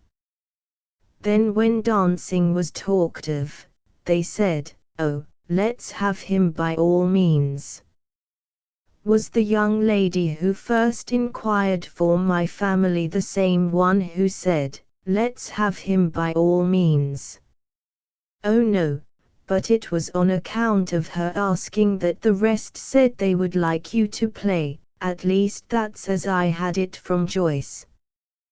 Do you know that lady's name? Mrs. Petherwin. Ah. Cold, sir. Oh no. Christopher did not like to question the man any further. though what he had heard added new life to his previous curiosity, and they drove along the way in silence, Faith's figure, wrapped up to the top of her head, cutting into the sky behind them like a sugarloaf. Such gates as crossed the roads had been left open by the forethought of the coachman, and, passing the lodge, they proceeded about half a mile along a private drive, then ascended a rise, and came in view of the front of the mansion, punctured with windows that were now mostly lighted up. "What is that?" said Faith, catching a glimpse of something that the carriage lamp showed on the face of one wall as they passed, a marble bas-relief of some battle piece, built into the stonework. "That's the scene of the death of one of the squire's forefathers, Colonel Sir Martin Jones, who was killed at the moment of victory in the Battle of Salamanca, but I haven't been here long enough to know the rights of it. When I am in one of my meditations, as I wait here with the carriage sometimes, I think how many more get killed at the moment of victory than at the moment of defeat. This is the entrance for you, sir." And he turned the corner and pulled up before a side door. They alighted and went in, Christopher shouldering Faith's harp, and she marching modestly behind, with curly-eared music books under her arm. They were shown into the house steward's room, and ushered thence along a badly lit passage and past a door within which a hum and laughter were audible. The door next to this was then opened for them, and they entered. Scarcely had Faith, or Christopher either, ever beheld a more shining scene than was presented by the saloon in which they now found themselves. Coming direct from the gloomy park, and led to the room by that back passage from the servants' quarter, the light from the chandelier and branches against the walls, striking on gilding at all points, quite dazzled their sight for a minute or two. It caused Faith to move forward with her eyes on the floor, and filled Christopher with an impulse to turn back again into some dusky corner where every thread of his not over-new dress suit, rather moth-eaten through lack of feasts for airing it, could be counted less easily. He was soon seated before a grand piano, and Faith sat down under the shadow of her harp, both being arranged on a dais within an alcove at one end of the room. A screen of ivy and holly had been constructed across the front of this recess for the games of the children on Christmas Eve, and it still remained there, a small creep hole being left for entrance and exit. Then the merry guests tumbled through doors at the further end, and dancing began. The mingling of black-coated men and bright ladies gave a charming appearance to the groups as seen by Faith and her brother, the whole spectacle deriving an unexpected novelty from the accident of reaching their eyes through interstices in the tracery of green leaves, which added to the picture a softness that it would not otherwise have possessed. On the other hand, the musicians, having a much weaker light, could hardly be discerned by the performers in the dance. The music was now rattling on, and the ladies in their foam-like dresses were busily threading and spinning about the floor, when Faith, casually looking up into her brother's face, was surprised to see that a change had come over it. At the end of the quadrille he leant across to her before she had time to speak, and said quietly, "She's here." "Who?" said Faith, for she had not heard the words of the coachman. "Ethelberta." "Which is she?" asked Faith, peeping through with the keenest interest. The one who has the skirts of her dress looped up with convolvulus flowers, the one with her hair fastened in a sort of Venus knot behind. She has just been dancing with that perfumed piece of a man they call Mr. Ladywell. It is he with the high eyebrows arched like a girl's. He added, with a wrinkled smile, I cannot for my life see anybody answering to the character of husband to her, for every man takes notice of her. They were interrupted by another dance being called for, and then, his fingers tapping about upon the keys as mechanically as fowls pecking at barleycorns, Christopher gave himself up with a curious and far from unalloyed pleasure to the occupation of watching Ethelberta, now again crossing the field of his vision like a returned comet whose characteristics were becoming purely historical. She was a plump-armed creature, with a white round neck as firm as a fort, altogether a vigorous shape, as refreshing to the eye as the green leaves through which he beheld her. She danced freely, and with a zest that was apparently irrespective of partners.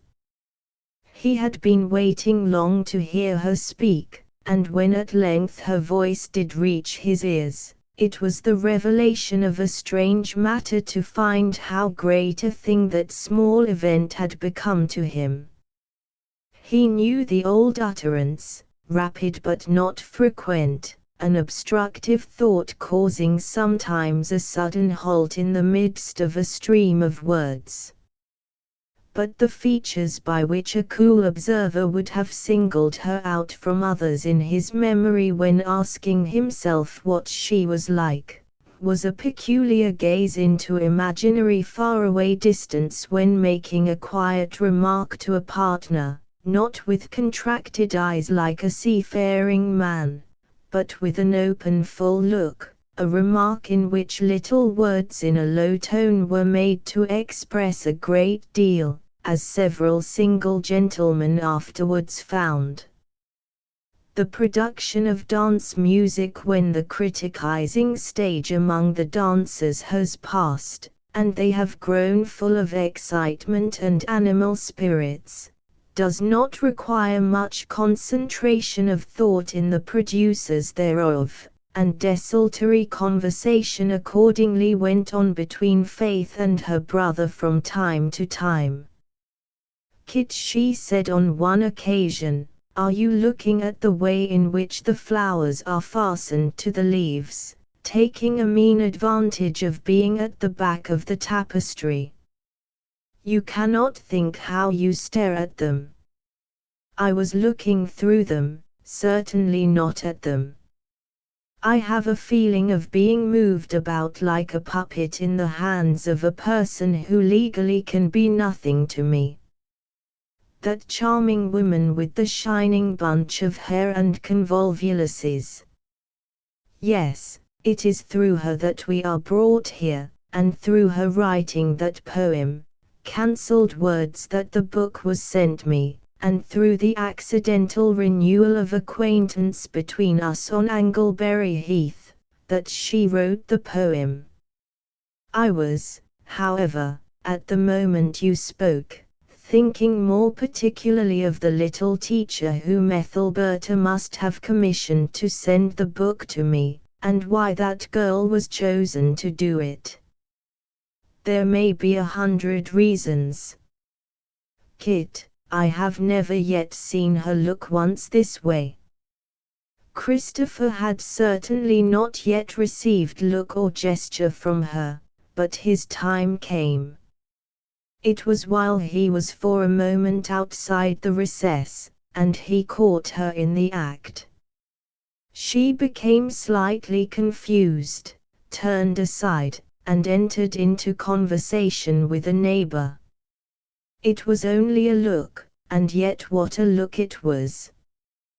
One may say of a look that it is capable of division into as many species, genera, orders, and classes, as the animal world itself. Christopher saw Ethelberta Petherwin's performance in this kind, the well-known spark of light upon the well-known depths of mystery, and felt something going out of him which had gone out of him once before. Thus continually beholding her and her companions in the giddy whirl, the night wore on with the musicians, last dances and more last dances being added, till the intentions of the old on the matter were thrice exceeded in the interests of the young.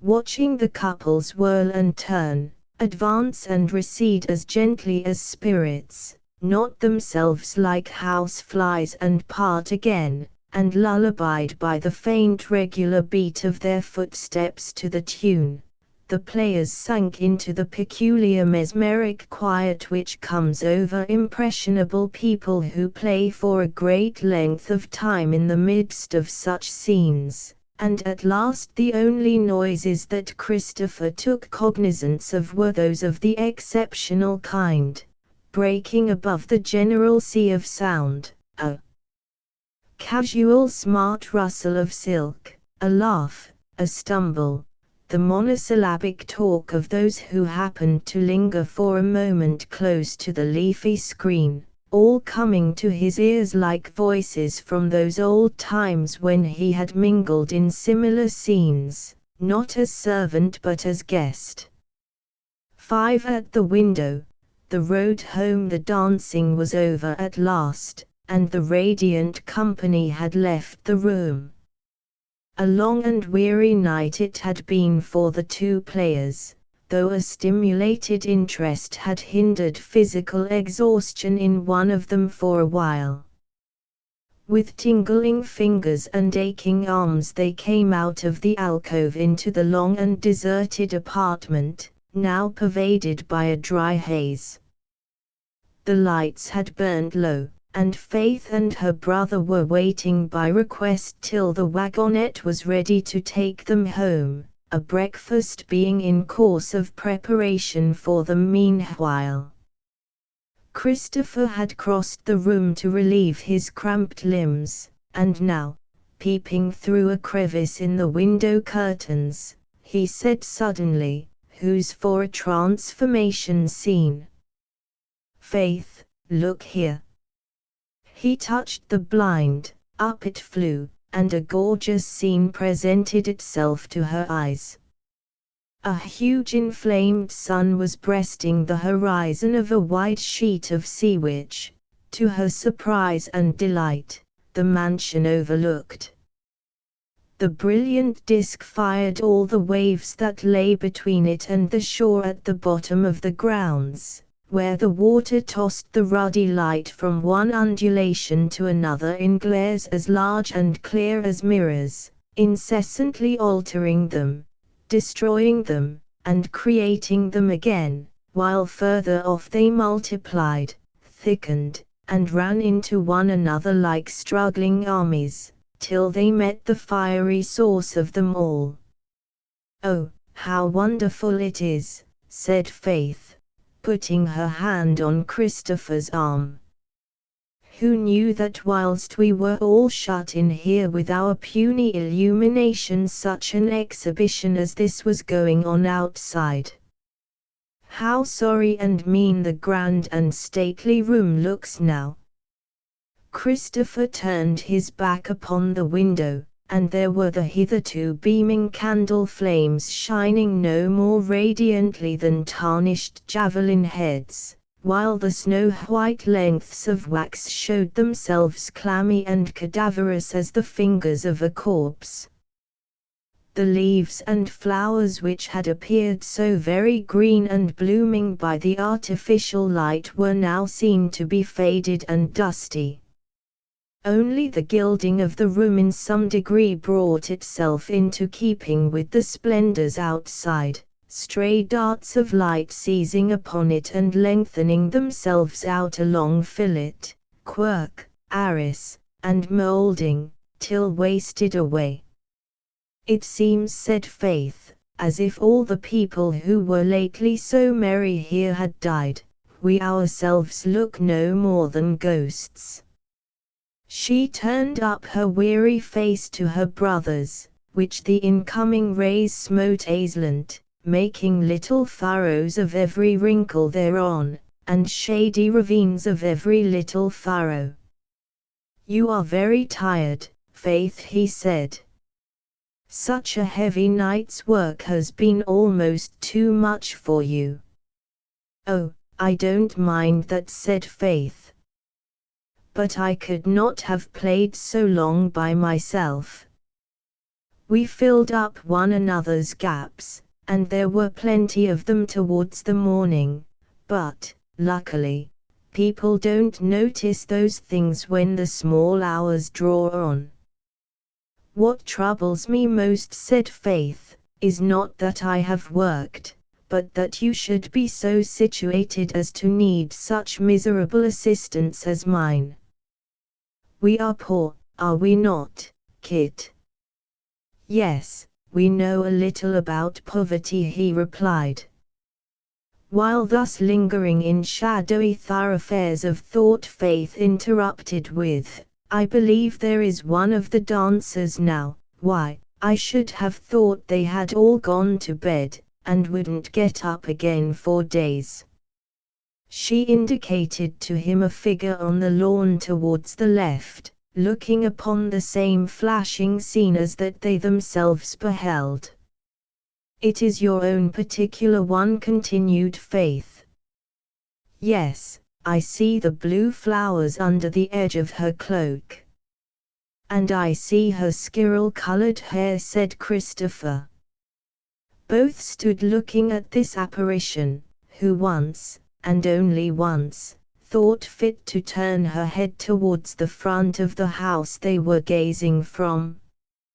Faith was one in whom the meditative somewhat overpowered the active faculties. She went on, with no abundance of love, to their eyes upon this gratuitously charming woman, who, striking freakishly into her brother's path, seemed likely to do him no good in her sisterly estimation. Ethelberta's bright and shapely form stood before her critic now, smartened by the motes of sunlight from head to heel. What Faith would have given to see her so clearly within. "Without doubt she is already a lady of many romantic experiences," she said dubiously. "And on the way to many more," said Christopher. The tone was just of the kind which may be imagined of a somber man who had been up all night piping that others might dance. Faith parted her lips as if in consternation at possibilities. Ethelberta, having already become an influence in Christopher's system, might soon become more, an indestructible fascination, to drag him about, turn his soul inside out, harrow him, twist him, and otherwise torment him, according to the stereotyped form of such processes. They were interrupted by the opening of a door. A servant entered and came up to them. "This is for you, I believe, sir," he said. 2 guineas, and he placed the money in Christopher's hand. "Some breakfast will be ready for you in a moment if you like to have it. Would you wish it brought in here, or will you come to the steward's room?" "Yes, we will come." And the man then began to extinguish the lights one by one. Christopher dropped the £2 and 2 shillings singly into his pocket, and looking listlessly at the footman said, "Can you tell me the address of that lady on the lawn?" "Ah, she has disappeared." "She wore a dress with blue flowers," said Faith. "And remarkable bright in her manner." "Oh, that's the young widow, Mrs. What's that name? I forget for the moment." "Widow," said Christopher, the eyes of his understanding getting wonderfully clear, and Faith uttering a private ejaculation of thanks that after all no commandments were likely to be broken in this matter. The lady I mean is quite a girlish sort of woman. Yes, yes, so she is, that's the one. Coachman says she must have been born a widow, for there is not time for her ever to have been made one. However, she's not quite such a chicken as all that. Mrs. Petherwin, that's the party's name. Does she live here? No, she is staying in the house visiting for a few days with her mother-in-law. They are a London family, I don't know her address. Is she a poetess? That I cannot say. She is very clever at verses, but she don't lean over gates to see the sun, and goes to church as regular as you or I, so I should hardly be inclined to say that she's the complete thing. When she's up in one of her vagaries she'll sit with the ladies and make up pretty things out of her head as fast as sticks a-breaking. They will run off her tongue like cotton from a reel, and if she can ever be got in the mind of telling a story she will bring it out that serious and awful that it makes your flesh creep upon your bones. If she's only got to say that she walked out of one door into another, she'll tell it so that there seems something wonderful in it. 'Tis a bother to start her, so our people say behind her back, but, once set going, the house is all alive with her. However, it will soon be dull enough. She and Lady Petherwin are off tomorrow for Rookington, where I believe they are going to stay over New Year's Day. Where do you say they are going? Inquired Christopher, as they followed the footman. Rookington Park, about 3 miles out of Sanborn, in the opposite direction to this. A widow, Christopher murmured. Faith overheard him. That makes no difference to us, does it? She said wistfully. 40 minutes later they were driving along an open road over a ridge which commanded a view of a small inlet below them, the sands of this nook being sheltered by crumbling cliffs. Here at once they saw, in the full light of the sun, 2 women standing side by side, their faces directed over the sea. There she is again, said Faith. She has walked along the shore from the lawn where we saw her before. Yes, said the coachman, she's a curious woman seemingly. She'll talk to any poor body she meets. You see, she had been out for a morning walk instead of going to bed, and that is some queer mortal or other she has picked up with on her way. I wonder she does not prefer some rest, Faith observed.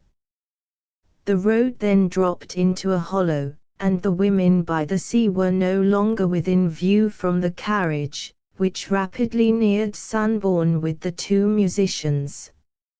6. The shore by Windway. The east gleamed upon Ethelberta's squirrel-coloured hair as she said to her companion, I have come, Picote, but not, as you imagine, from a night's sleep.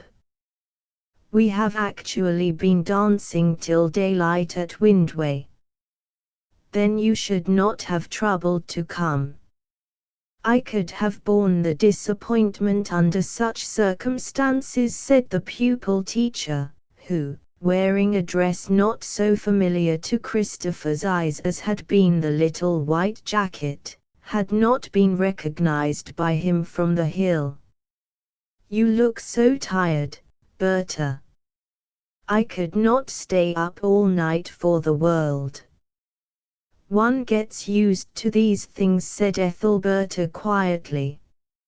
I should have been in bed certainly, had I not particularly wished to use this opportunity of meeting you before you go home tomorrow. I could not have come to Sanborn today, because we are leaving to return again to Rookington. This is all that I wish you to take to Mother, only a few little things which may be useful to her, but you will see what it contains when you open it. She handed to Picotee a small parcel. This is for yourself, she went on, giving a small packet besides. It will pay your fare home and back, and leave you something to spare. Thank you, said Picotee docilely. Now, Picotee, continued the elder, let us talk for a few minutes before I go back. We may not meet again for some time. She put her arm round the waist of Picotee, who did the same by Ethelberta, and thus interlaced they walked backwards and forwards upon the firm flat sand with the motion of one body animated by one will. Well, what did you think of my poems? I liked them, but naturally, I did not understand all the experience you describe. It is so different from mine. Yet that made them more interesting to me. I thought I should so much like to mix in the same scenes, but that of course is impossible. I am afraid it is. And you posted the book as I said? Yes. She added hurriedly, as if to change the subject, I have told nobody that we are sisters, or that you are known in any way to me or to Mother or to any of us. I thought that would be best, from what you said. Yes, perhaps it is best for the present. The box of clothes came safely, and I find very little alteration will be necessary to make the dress do beautifully for me on Sundays. It is quite new-fashioned to me, though I suppose it was old-fashioned to you. Oh, and Berta, will the title of Lady Petherwin descend to you when your mother-in-law dies? No, of course not. She is only a knight's widow, and that's nothing. The lady of a knight looks as good on paper as the lady of a lord. Yes. And in other places too sometimes. However, about your journey home. Be very careful, and don't make any inquiries at the stations of anybody but officials. If any man wants to be friendly with you, try to find out if it is from a genuine wish to assist you, or from admiration of your fresh face. How shall I know which? Said Picotee. Ethelberta laughed. If heaven does not tell you at the moment I cannot, she said. But humanity looks with a different eye from love, and upon the whole it is most to be prized by all of us. I believe it ends oftener in marriage than do a lover's flying smiles. So that for this and other reasons love from a stranger is mostly worthless as a speculation, and it is certainly dangerous as a game. Well, Picotee, has anyone paid you real attentions yet? No, that is, there is something going on. Only a wee bit. I thought so. There was a dishonesty about your dear eyes which has never been there before, and love-making and dishonesty are inseparable as coupled hounds. Up comes man, and away goes innocence. Are you going to tell me anything about him? I would rather not, Ethelberta, because it is hardly anything. Well, be careful. And mind this, never tell him what you feel. But then he will never know it. Nor must he. He must think it only.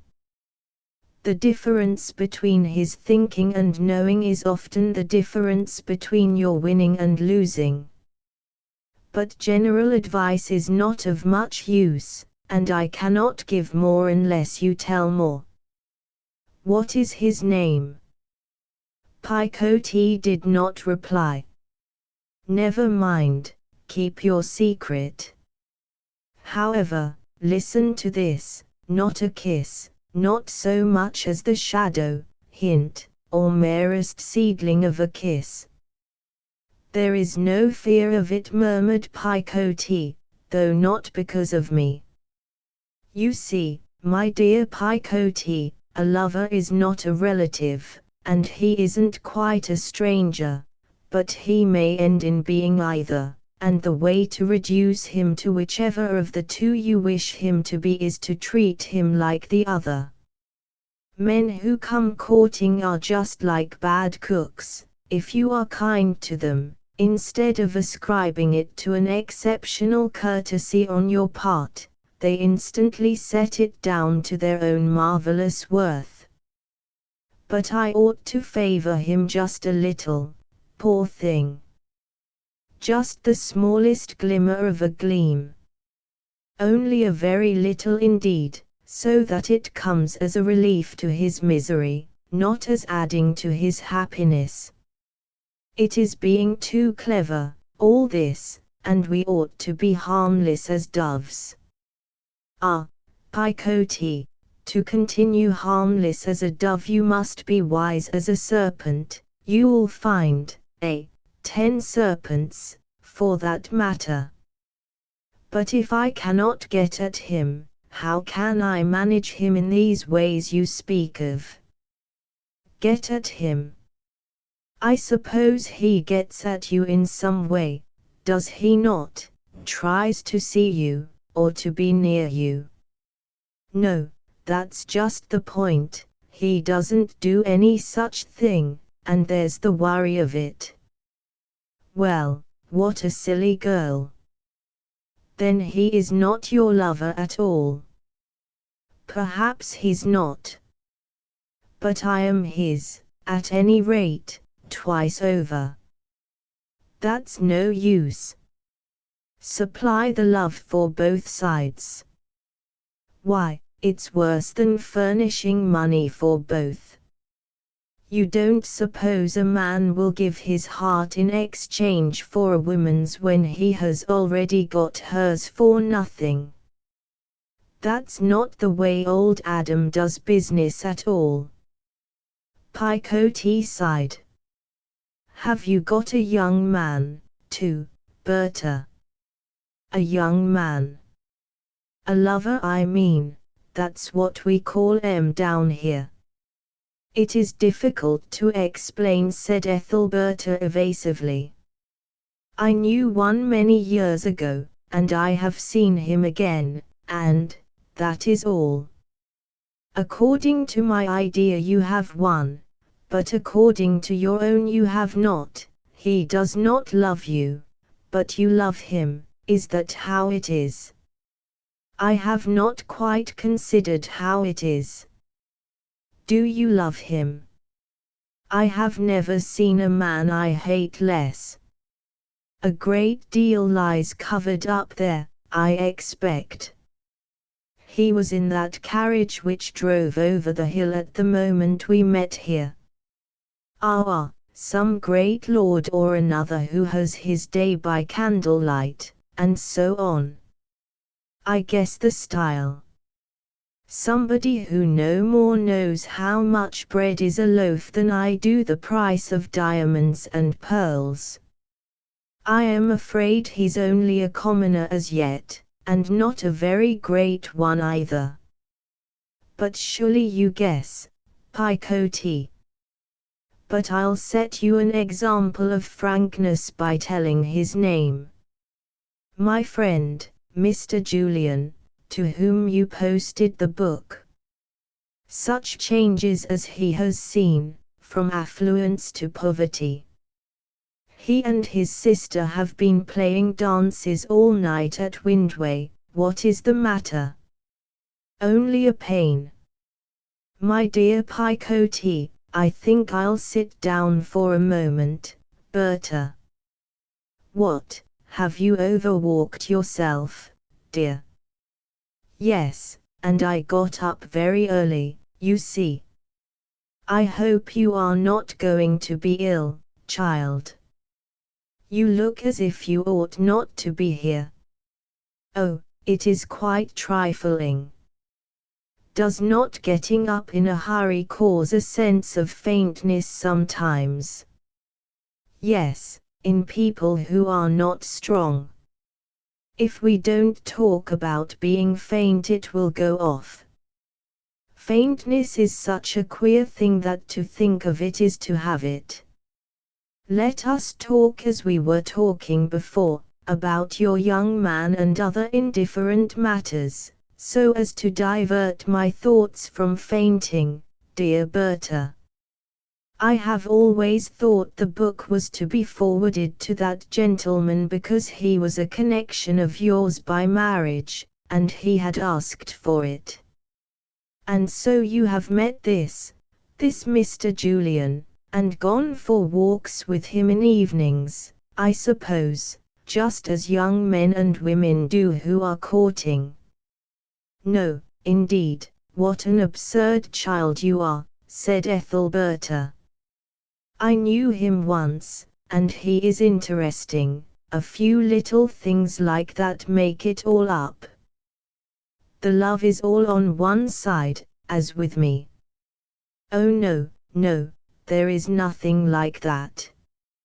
I am not attached to anyone, strictly speaking, though, more strictly speaking, I am not unattached. 'Tis a delightful middle mind to be in. I know it, for I was like it once, but I had scarcely been so long enough to know where I was before I was gone past. You should have commanded yourself, or drawn back entirely, for let me tell you that at the beginning of caring for a man, just when you are suspended between thinking and feeling, there is a hair's breadth of time at which the question of getting into love or not getting in is a matter of will, quite a thing of choice. At the same time, drawing back is a tame dance, and the best of all is to stay balanced a while. You do that well, I'll warrant. Well, no, for what between continually wanting to love, to escape the blank lives of those who do not, and wanting not to love, to keep out of the miseries of those who do, I get foolishly warm and foolishly cold by turns. Yes, and I am like you as far as the foolishly goes. I wish we poor girls could contrive to bring a little wisdom into our love by way of a change. That's the very thing that leading minds in town have begun to do, but there are difficulties. It is easy to love wisely, but the rich man may not marry you, and it is not very hard to reject wisely, but the poor man doesn't care. Altogether it is a precious problem. But shall we clamber out upon those shining blocks of rock, and find some of the little yellow shells that are in the crevices? I have 10 minutes longer, and then I must go.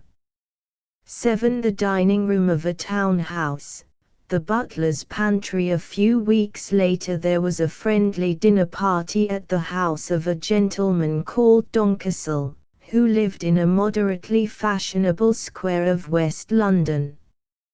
All the friends and relatives present were nice people, who exhibited becoming signs of pleasure and gaiety at being there, but as regards the vigor with which these emotions were expressed, It may be stated that a slight laugh from far down the throat and a slight narrowing of the eye were equivalent as indices of the degree of mirth felt to a ha ha ha, and a shaking of the shoulders among the minor traders of the kingdom, and to a ho ho ho. Contorted features, purple face, and stamping foot among the gentlemen in corduroy and fustian who adorn the remoter provinces. The conversation was chiefly about a volume of musical, tender, and humorous rhapsodies lately issued to the world in the guise of verse, which had been reviewed and talked about everywhere. This topic, beginning as a private dialogue between a young painter named Lady Well and the lady on his right hand, had enlarged its ground by degrees, as a subject will extend on those rare occasions when it happens to be one about which each person has thought something beforehand, instead of, as in the natural order of things, one to which the oblivious listener replies mechanically, with earnest features, but with thoughts far away. And so the whole table made the matter a thing to inquire or reply upon at once, and isolated rills of other chat died out like a river in the sands. Witty things, and occasionally anacreontic, and they have the originality which such a style must naturally possess when carried out by a feminine hand, said Lady Well. If it is a feminine hand, said a man near. Lady Well looked as if he sometimes knew secrets, though he did not wish to boast. Written, I presume you mean, in the anacreontic measure of 3 feet and a half. Spondees and iambics, said a gentleman in spectacles, glancing round, and giving emphasis to his inquiry by causing bland glares of a circular shape to proceed from his glasses towards the person interrogated. The company appeared willing to give consideration to the words of a man who knew such things as that, and hung forward to listen. But Lady Well stopped the whole current of affairs in that direction by saying, "Oh no, I was speaking rather of the matter and tone." In fact, the 7 Days Review said they were anacreontic, you know, and so they are, anyone may feel they are. The general look then implied a false encouragement, and the man in spectacles looked down again, being a nervous person, who never had time to show his merits because he was so much occupied in hiding his faults. Do you know the authoress, Mr. Ney? Continued Lady Well. Can't say that I do, he replied. Ney was a man who never disturbed the flesh upon his face except when he was obliged to do so, and paused 10 seconds where other people only paused 1, as he moved his chin in speaking. Motes of light from under the candle shade caught, lost, and caught again the outlying threads of his burnished beard. She will be famous some day, and you ought at any rate to read her book. Yes, I ought, I know. In fact, some years ago I should have done it immediately, because I had a reason for pushing on that way just then. Ah, what was that? Well, I thought of going in for Westminster Abbey myself at that time, but a fellow has so much to do, and, what a pity that you didn't follow it up. A man of your powers, Mr. Ney. Afterwards I found I was too steady for it, and had too much of the respectable householder in me. Besides, so many other men are on the same tack, and then I didn't care about it, somehow.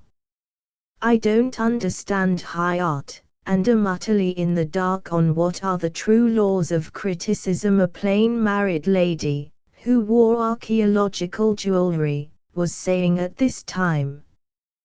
But I know that I have derived an unusual amount of amusement from those verses, and I am heartily thankful to E for them. I am afraid, said a gentleman who was suffering from a bad shirt front, that an estimate which depends upon feeling in that way is not to be trusted as permanent opinion. The subject now flitted to the other end. Somebody has it that when the heart flies out before the understanding, it saves the judgment. A world of pains came from a voice in that quarter. I, for my part, like something merry, said an elderly woman, whose face was bisected by the edge of a shadow, which toned her forehead and eyelids to a livid neutral tint, and left her cheeks and mouth like metal at a white heat in the uninterrupted light. I think the liveliness of those ballads as great a recommendation as any. After all, enough misery is known to us by our experiences and those of our friends, and what we see in the newspapers, for all purposes of chastening, without having gratuitous grief inflicted upon us. But you would not have wished that Romeo and Juliet should have ended happily, or that Othello should have discovered the perfidy of his ancient in time to prevent all fatal consequences.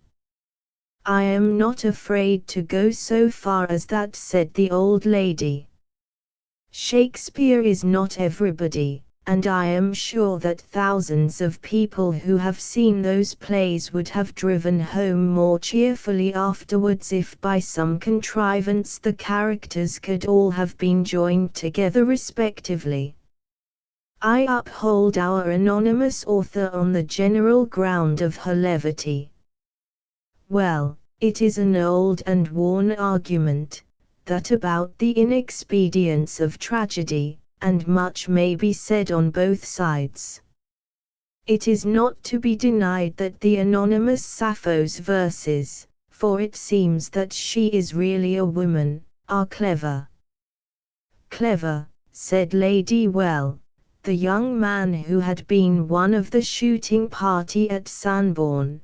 They are marvelously brilliant.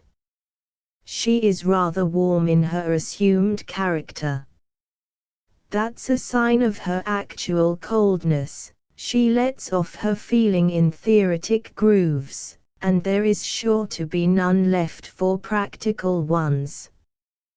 Whatever seems to be the most prominent vice, or the most prominent virtue in anybody's writing is the one thing you are safest from in personal dealings with the writer. Oh, I don't mean to call her warmth of feeling a vice or virtue exactly. I agree with you, said Nay to the last speaker but one, in tones as emphatic as they possibly could be without losing their proper character of indifference to the whole matter. Warm sentiment of any sort, whenever we have it, disturbs us too much to leave us repose enough for writing it down. I am sure, when I was at the ardent age, said the mistress of the house, in a tone of pleasantly agreeing with every one, particularly those who were diametrically opposed to each other, I could no more have printed such emotions and made them public than I could have helped privately feeling them. I wonder if she has gone through half she says. If so, what an experience! Oh no, not at all likely, said Mr. Nay. It is as risky to calculate people's ways of living from their writings as their incomes from their way of living. She is as true to nature as fashion is false, said the painter, in his warmth becoming scarcely complimentary, as sometimes happens with young persons. I don't think that she has written a word more than what every woman would deny feeling in a society where no woman says what she means or does what she says. And can any praise be greater than that? Ha ha. Capital. All her verses seem to me, said a rather stupid person, to be simply, trill la la la la la la, trill la la la la la lu, trill la la la la la la la, trill la la lu dot. When you take away the music there is nothing left. Yet she is plainly a woman of great culture. Have you seen what the London Light says about them? One of the finest things I have ever read in the way of admiration, continued Lady Well, paying no attention to the previous speaker. He lingered for a reply, and then impulsively quoted several lines from the periodical he had named, without aid or hesitation. Good, is it not? Added Lady Well. They assented, but in such an unqualified manner that half as much readiness would have meant more. But Lady Well, though not experienced enough to be quite free from enthusiasm, was too experienced to mind indifference for more than a minute or two. When the ladies had withdrawn, the young man went on. Colonel Staff said a funny thing to me yesterday about these very poems. He asked me if I knew her, and her. Why, he knows that it is a lady all the time, and we were only just now doubting whether the sex of the writer could be really what it seems. Shame, Lady Well, said his friend Nay. Ah, Mr. Lady Well, said another, now we have found you out. You know her. Now, I say, ha ha, continued the painter, with a face expressing that he had not at all tried to be found out as the man possessing incomparably superior knowledge of the poetess. I beg pardon really, but don't press me on the matter. Upon my word the secret is not my own. As I was saying, the Colonel said, do you know her? But you don't care to hear. We shall be delighted. So the Colonel said, do you know her, adding, in a most comic way, between you and Lady Well, I believe there is a close affinity, meaning me, you know, by you. Just like the Colonel, ha ha ha. The older men did not oblige Lady Well a second time with any attempt at appreciation, but a weird silence ensued, during which the smile upon Lady Well's face became frozen to painful permanence. Meaning by you know, the of the poems, he added. It was a very humorous incident certainly, said his friend Nay, at which there was a laugh, not from anything connected with what he said, but simply because it was the right thing to laugh when Nay meant you to do so. Now don't, Nay, you are too hard upon me. But, seriously, 2 or 3 fellows were there when I said it, and they all began laughing. But, then, the Colonel said it in such a queer way, you know. But you were asking me about her. Well, the fact is, between ourselves, I do know that she is a lady, and I don't mind telling a word, but we would not for the world be the means of making you betray her confidence, would we, Jones? No, indeed. We would not. No, no, it is not that at all. This is really too bad. You must listen just for a moment, Lady Well, don't betray anybody on our account.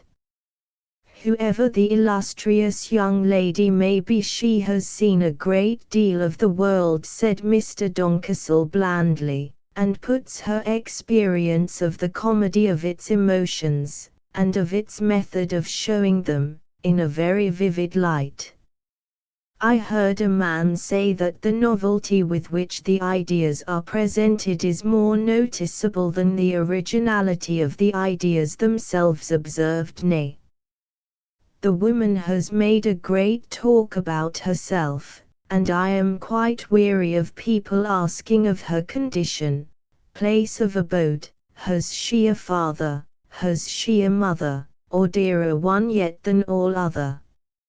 I would have burlesque quotation put down by Act of Parliament, and all who dabble in it placed with him who can cite Scripture for his purposes, said Lady Well, in retaliation. After a pause, Nay remarked half privately to their host, who was his uncle, "Your butler Chickerell is a very intelligent man, as I have heard." "Yes, he does very well," said Mr. Doncastle. "But is he not a very extraordinary man?" "Not to my knowledge," said Doncastle, looking up surprised. "Why do you think that, Alfred?" "Well, perhaps it was not a matter to mention. He reads a great deal, I dare say." "I don't think so.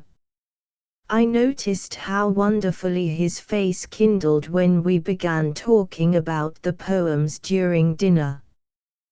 Perhaps he is a poet himself in disguise." "Did you observe it?" "No. To the best of my belief he is a very trustworthy and honorable man. He has been with us, let me see, how long, 5 months, I think, and he was 15 years in his last place. It certainly is a new side to his character if he publicly showed any interest in the conversation, whatever he might have felt." "Since the matter has been mentioned," said Mr. Jones, "I may say that I too noticed the singularity of it." "If you had not said otherwise," replied Doncastle somewhat warmly, "I should have asserted him to be the last manservant in London to infringe such an elementary rule. If he did so this evening, it is certainly for the first time, and I sincerely hope that no annoyance was caused." "Oh no, no, not at all, it might have been a mistake of mine," said Jones.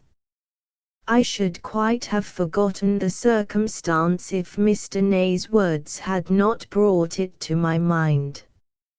It was really nothing to notice, and I beg that you will not say a word to him about it on my account. He has a taste that way, my dear uncle, nothing more, depend upon it," said Ney. "If I had such a man belonging to me I should only be too proud." "Certainly do not mention it." "Of course Chickerell is Chickerell," Mr. Doncastle rejoined. "We all know what that means. And really, on reflecting, I do remember that he is of a literary turn of mind, not further by an inch than is commendable, you know. I am quite aware as I glance down the papers and prints any morning that Chickerell's eyes have been over the ground before mine, and that he generally forestalls the rest of us by a chapter or so in the last new book sent home. But in these vicious days that particular weakness is really virtue, just because it is not quite a vice." "Yes," said Mr. Jones, the reflective man in spectacles, "positive virtues are getting moved off the stage, negative ones are moved on to the place of positives. We thank bare justice as we used only to thank generosity, call a man honest who steals only by law, and consider him a benefactor if he does not steal at all. Here, said Nay. We will decide that Chickerell is even a better trained fellow than if he had shown no interest at all in his face. The action being like those trifling irregularities in art at its vigorous periods, which seemed designed to hide the unpleasant monotony of absolute symmetry, said Lady Well. On the other hand, an affected want of training of that sort would be even a better disguise for an artful man than a perfectly impassible demeanor. He is 2 removes from discovery in a hidden scheme, whilst a neutral face is only 1. You quite alarm me by these subtle theories, said Mr. Doncastle, laughing, and the subject then became compounded with other matters, till the speakers rose to rejoin the charming flock upstairs. ********** In the basement story at this hour Mr. Chickerell the butler, who had formed the subject of discussion on the floor above, was busily engaged in looking after his 2 subordinates as they bustled about in the operations of clearing away. He was a man of whom, if the shape of certain bones and muscles of the face is ever to be taken as a guide to the character, one might safely have predicated conscientiousness in the performance of duties, a thorough knowledge of all that appertained to them, a general desire to live on without troubling his mind about anything which did not concern him. Any person interested in the matter would have assumed without hesitation that the estimate his employer had given of Chickerell was a true one, more, that not only would the butler under all ordinary circumstances resolutely prevent his face from showing curiosity in an unbecoming way, but that, with the soul of a true gentleman, he would, if necessary, equivocate as readily as the noblest of his betters to remove any stain upon his honor in such trifles. Hence it is apparent that if Chickerell's countenance really appeared, as Nay had asserted, full of curiosity with regard to the gossip that was going on, the feelings which led to the exhibition must have been of a very unusual and irrepressible kind. His hair was of that peculiar bluish-white which is to be observed when the oncoming years, instead of singling out special locks of a man's head for operating against, advance uniformly over the whole field, and enfeeble the color at all points before absolutely extinguishing it anywhere. His nose was of the knotty shape in the gristle and earthward tendency in the flesh which is commonly said to carry sound judgment above it. His eyes were thoughtful, and his face was thin, a contour which, if it at once abstracted from his features that cheerful assurance of single-minded honesty which adorns the exteriors of so many of his brethren, might have raised a presumption in the minds of some beholders that perhaps in this case the quality might not be altogether wanting within.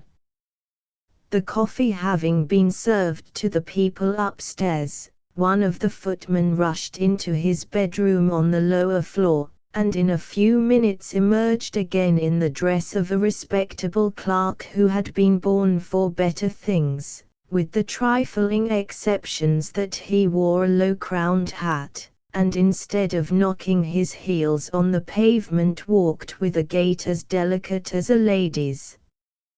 Going out of the area door with a cigar in his mouth, he mounted the steps hastily to keep an appointment round the corner, the keeping of which as a private gentleman necessitated the change of the greater part of his clothes twice within a quarter of an hour, the limit of his time of absence. The other footman was upstairs, and the butler, finding that he had a few minutes to himself, sat down at the table and wrote, "My dear Ethelberta, I did not intend to write to you for some few days to come, but the way in which you have been talked about here this evening makes me anxious to send a line or two at once, though I have very little time to spare, as usual. We have just had a dinner party, indeed the carriages have not yet been brought round, and the talk at dinner was about your verses, of course. The thing was brought up by a young fellow named Lady Well. Do you know him? He is a painter by profession, but he has a pretty good private income beyond what he gets by practicing his line of business among the nobility, and that I expect is not little, for he is well known, and encouraged because he is young, and good-looking, and so forth. His family own a good bit of land somewhere out Old Brickham way. However, I am before my story. From what they all said it is pretty clear that you are thought a great deal of in fashionable society as a poetess, but perhaps you know this as well as I, moving in it as you do yourself, my dear. The ladies afterwards got very curious about your age, so curious, in fact, and so full of certainty that you were 35 and a blighted existence, if an hour, that I felt inclined to rap out there and then, and hang what came of it. My daughter, ladies, was to my own and her mother's certain knowledge only 21 last birthday, and has as bright a heart as anybody in London. One of them actually said that you must be 50 to have got such an experience. Her guess was a very shrewd one in the bottom of it, however, for it was grounded upon the way you use those strange experiences of mine in the society that I tell you of, and dress them up as if they were yours, and, as you see, she hit off my own age to a year. I thought it was very sharp of her to be so right, although so wrong. I do not want to influence your plans in any way about things which your school learning fits you to understand much better than I, who never had such opportunities, but I think that if I were in your place, Berta, I would not let my name be known just yet, for people always want what's kept from them, and don't value what's given. I am not sure, but I think that after the women had gone upstairs the others turned their thoughts upon you again.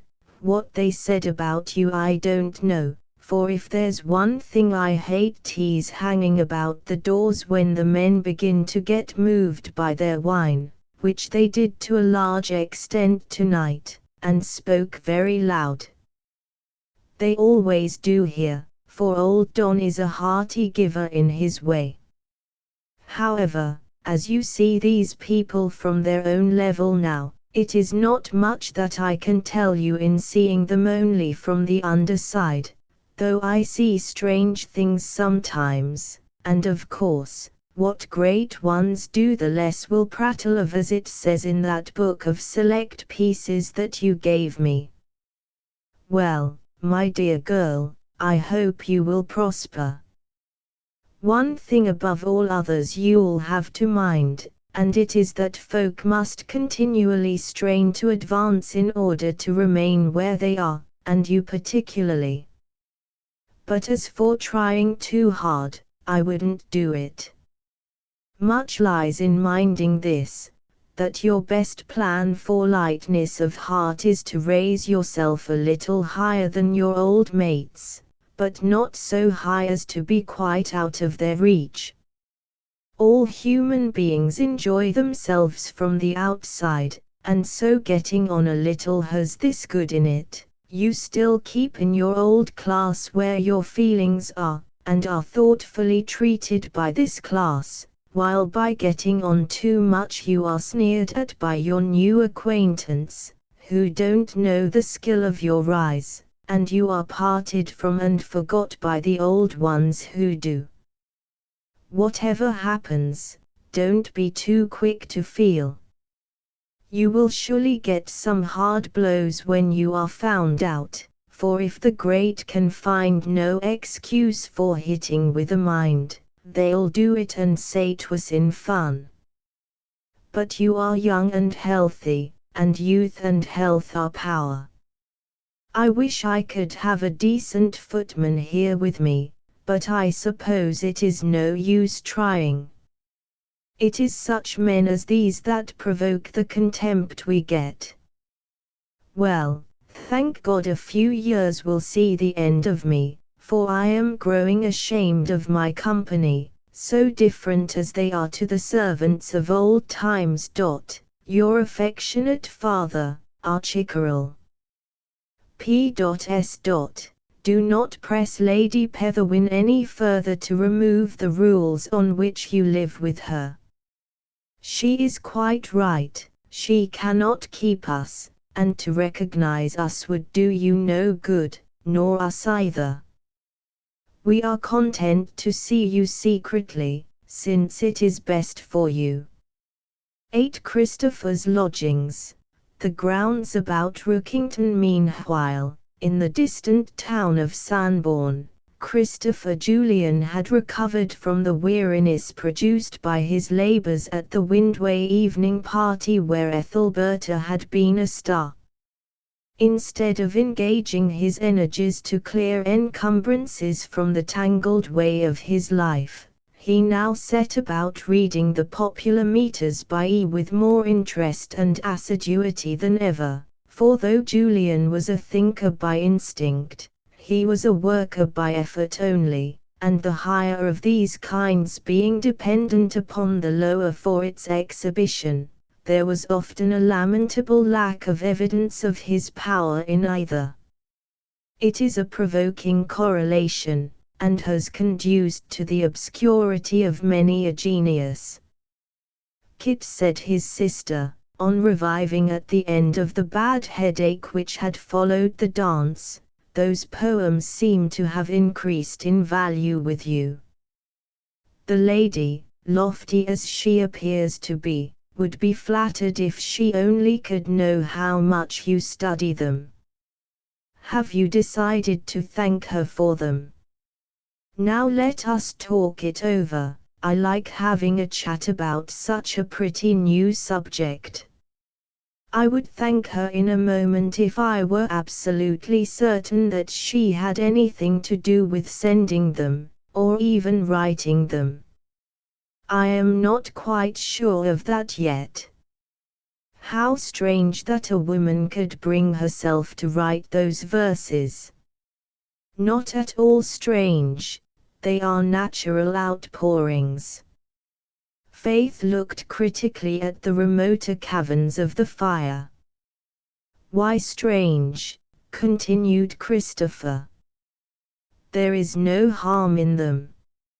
Oh no, no harm. But I cannot explain to you, unless you see it partly of your own accord, that to write them she must be rather a fast lady, not a bad fast lady, a nice fast lady, I mean, of course. There, I have said it now, and I dare say you are vexed with me, for your interest in her has deepened to what it originally was, I think. I don't mean any absolute harm by fast, Kit. Bold, forward, you mean, I suppose. Faith tried to hit upon a better definition which should meet all views, and, on failing to do so, looked concerned at her brother's somewhat grieved appearance, and said, helplessly, yes, I suppose I do. My idea of her is quite the reverse. A poetess must intrinsically be sensitive, or she could never feel, but then, frankness is a rhetorical necessity even with the most modest, if their inspirations are to do any good in the world. You will, for certain, not be interested in something I was going to tell you, which I thought would have pleased you immensely, but it is not worth mentioning now. If you will not tell me, never mind. But don't be crabbed, Kit. You know how interested I am in all your affairs. It is only that I have composed an air to one of the prettiest of her songs, When Tapers Tall, but I am not sure about the power of it. This is how it begins. I threw it off in a few minutes, after you had gone to bed. He went to the piano and lightly touched over an air, the manuscript copy of which he placed in front of him, and listened to hear her opinion, having proved its value frequently, for it was not that of a woman merely, but impersonally human. Though she was unknown to fame, this was a great gift in faith, since to have an unsexed judgment is as precious as to be an unsexed being is deplorable. It is very fair indeed, said the sister, scarcely moving her lips in her great attention. Now again, and again, and again. How could you do it in the time? Kit knew that she admired his performance. Passive assent was her usual praise, and she seldom insisted vigorously upon any view of his compositions unless for purposes of emendation. I was thinking that, as I cannot very well write to her, I may as well send her this, said Christopher, with lightened spirits, voice to correspond, and eyes likewise. There can be no objection to it, for such things are done continually.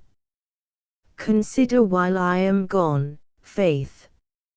I shall be out this evening for an hour or two.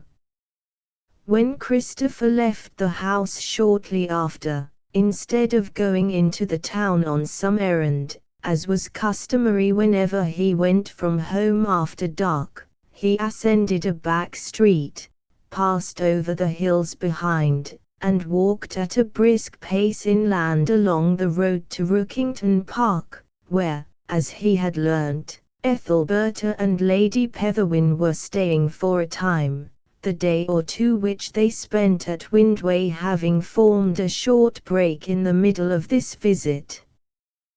The moon was shining tonight, and Christopher sped onwards over the pallid high road as readily as he could have done at noonday. In 3/4 of an hour he reached the park gates, and entering now upon a tract which he had never before explored, he went along more cautiously and with some uncertainty as to the precise direction that the road would take. A frosted expanse of even grass, on which the shadow of his head appeared with an opal halo round it, soon allowed the house to be discovered beyond, the other portions of the park abounding with timber older and finer than that of any other spot in the neighborhood. Christopher withdrew into the shade, and wheeled round to the front of the building that contained his old love. Here he gazed and idled, as many a man has done before him, wondering which room the fair poetess occupied, waiting till lights began to appear in the upper windows, which they did as uncertainly as glow-worms blinking up at eventide, and warming with currents of revived feeling in perhaps the sweetest of all conditions. New love is brightest, and long love is greatest, but revived love is the tenderest thing known upon earth. Occupied thus, Christopher was greatly surprised to see, on casually glancing to one side, another man standing close to the shadowy trunk of another tree, in a similar attitude to his own, gazing, with arms folded, as blankly at the windows of the house as Christopher himself had been gazing. Not willing to be discovered, Christopher stuck closer to his tree. While he waited thus, the stranger began murmuring words, in a slow soft voice. Christopher listened till he heard the following: "Pale was the day and rayless, love, that had an eve so dim." Two well-known lines from one of Ethelberta's poems. Jealousy is a familiar kind of heat which disfigures, licks playfully, clouds, blackens, and boils a man as a fire does a pot, and on recognizing these pilferings from what he had grown to regard as his own treasury, Christopher's fingers began to nestle with great vigor in the palms of his hands. 3 or 4 minutes passed, when the unknown rival gave a last glance at the windows, and walked away. Christopher did not like the look of that walk at all. There was grace enough in it to suggest that his antagonist had no mean chance of finding favor in a woman's eyes. A sigh, too, seemed to proceed from the stranger's breast, but as their distance apart was too great for any such sound to be heard by any possibility, Christopher set down that to imagination, or to the brushing of the wind over the trees. The lighted windows went out one by one, and all the house was in darkness. Julian then walked off himself, with a vigor that was spasmodic only, and with much less brightness of mind than he had experienced on his journey hither. The stranger had gone another way, and Christopher saw no more of him. When he reached Sanborn, Faith was still sitting up.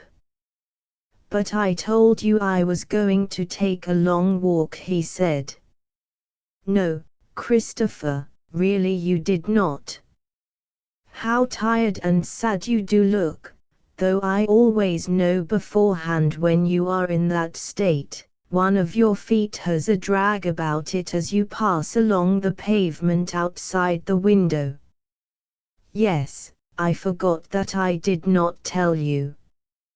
He could not begin to describe his pilgrimage, it was too silly a thing even for her to hear of. "It does not matter at all about my staying up," said Faith assuringly, "that is, if exercise benefits you. Walking up and down the lane, I suppose." "No, not walking up and down the lane. The turnpike road to Rookington is pleasant." "Faith, that is really where I have been." "How came you to know?" "I only guessed. Verses and an accidental meeting produce a special journey. Ethelberta is a fine woman, physically and mentally, both. I wonder people do not talk about her twice as much as they do." "Then surely you are getting attached to her again. You think you discover in her more than anybody else does, and love begins with a sense of superior discernment." "No, no. That is only nonsense," he said hurriedly. "However, love her or love her not, I can keep a corner of my heart for you, Faith. There is another brute after her too, it seems." "Of course there is, I expect there are many. Her position in society is above ours, so that it is an unwise course to go troubling yourself more about her." "No. If a needy man must be so foolish as to fall in love, it is best to do so where he cannot double his foolishness by marrying the woman. I don't like to hear you talk so slightingly of what poor father did." Christopher fixed his attention on the supper. That night, late as it was, when Faith was in bed and sleeping, he sat before a sheet of music paper, neatly copying his composition upon it. The manuscript was intended as an offering to Ethelberta at the first convenient opportunity. Well, after all my trouble to find out about Ethelberta, here comes the clue unasked for, said the musician to his sister a few days later. She turned and saw that he was reading the Wessex Reflector. What is it? Asked Faith. The secret of the true authorship of the book is out at last, and it is Ethelberta, of course. I am so glad to have it proved hers. But can we believe? Oh yes. Just hear what our London correspondent says.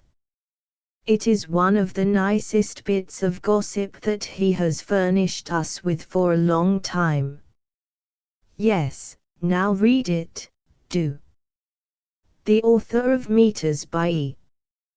Christopher began, a book of which so much has been said and conjectured, and one, in fact, that has been the chief talk for several weeks past of the literary circles to which I belong, is a young lady who was a widow before she reached the age of 18, and is now not far beyond her fourth lustrum. I was additionally informed by a friend whom I met yesterday on his way to the House of Lords, that her name is Mrs. Petherwin, Christian name Ethelberta, and that she resides with her mother-in-law at their house in Exonbury Crescent. She is, moreover, the daughter of the late Bishop of Silchester, if report may be believed, whose active benevolence, as your readers know, left his family in comparatively straitened circumstances at his death. The marriage was a secret one, and much against the wish of her husband's friends, who are wealthy people on all sides. The death of the bridegroom 2 or 3 weeks after the wedding led to a reconciliation, and the young poetess was taken to the home which she still occupies, devoted to the composition of such brilliant effusions as those the world has lately been favored with from her pen. If you want to send her your music, you can do so now, said Faith. I might have sent it before, but I wanted to deliver it personally. However, it is all the same now, I suppose, whether I send it or not. I always knew that our destinies would lie apart, though she was once temporarily under a cloud. Her momentary inspiration to write that cancelled words was the worst possible omen for me. It showed that, thinking me no longer useful as a practical chance, she would make me ornamental as a poetical regret. But I'll send the manuscript of the song. In the way of business, as a composer only, and you must say to yourself, Ethelberta, as thou art but woman, I dare, but as widow I fear thee. Notwithstanding Christopher's affected carelessness, that evening saw a great deal of nicety bestowed upon the operation of wrapping up and sending off the song. He dropped it into the box and heard it fall, and with the curious power which he possessed of setting his wisdom to watch any particular folly in himself that it could not hinder, speculated as he walked on the result of this first tangible step of return to his old position as Ethelberta's lover. 9 A lady's drawing rooms. Ethelberta's dressing room. It was a house on the north side of Hyde Park, between 10 and 11 in the evening, and several intelligent and courteous people had assembled there to enjoy themselves as far as it was possible to do so in a neutral way, all carefully keeping every variety of feeling in a state of solution, in spite of any attempt such feelings made from time to crystallize on interesting subjects in hand. Nay, who is that charming woman with her head built up in a novel way even for her architecture? The one with her back towards us, said a man whose coat fitted doubtfully to a friend whose coat fitted well. Just going to ask for the same information, said Mr. Ney, determining the very longest hair in his beard to an infinitesimal nicety by drawing its lower portion through his fingers. I have quite forgotten, cannot keep people's names in my head at all, nor could my father either, nor any of my family, a very odd thing. But my old friend Mrs. Napper knows for certain. And he turned to one of a small group of middle-aged persons near, who, instead of skimming the surface of things in general, like the rest of the company, were going into the very depths of them. Oh, that is the celebrated Mrs. Petherwin, the woman who makes rhymes and prints them, said Mrs. Napper, in a detached sentence, and then continued talking again to those on the other side of her. The two loungers went on with their observations of Ethelberta's headdress, which, though not extraordinary or eccentric, did certainly convey an idea of indefinable novelty. Observers were sometimes half inclined to think that her cuts and modes were acquired by some secret communication with the mysterious clique which orders the livery of the fashionable world, and it affords a parallel to cases in which clever thinkers in other spheres arrive independently at one and the same conclusion. Ethelberta's fashion often turned out to be the coming one. Oh, is that the woman at last, said Ney, diminishing his broad general gaze at the room to a close criticism of Ethelberta. The rhymes, as Mrs. Napper calls them, are not to be despised, said his companion. They are not quite virginibus puerisque, and the writer's opinions of life and society differ very materially from mine. But I cannot help admiring her in the more reflective pieces, the songs I don't care for.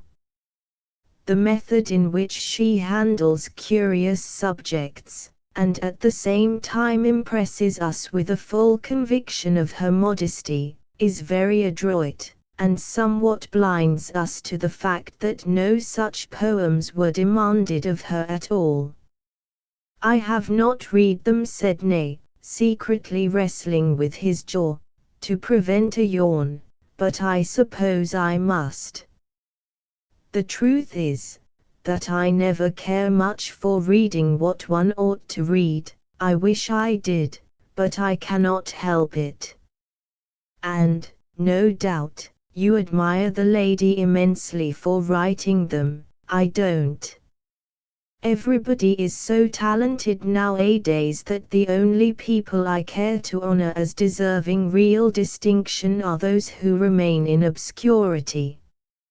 I am myself hoping for a corner in some biographical dictionary when the time comes for those works only to contain lists of the exceptional individuals of whom nothing is known but that they lived and died.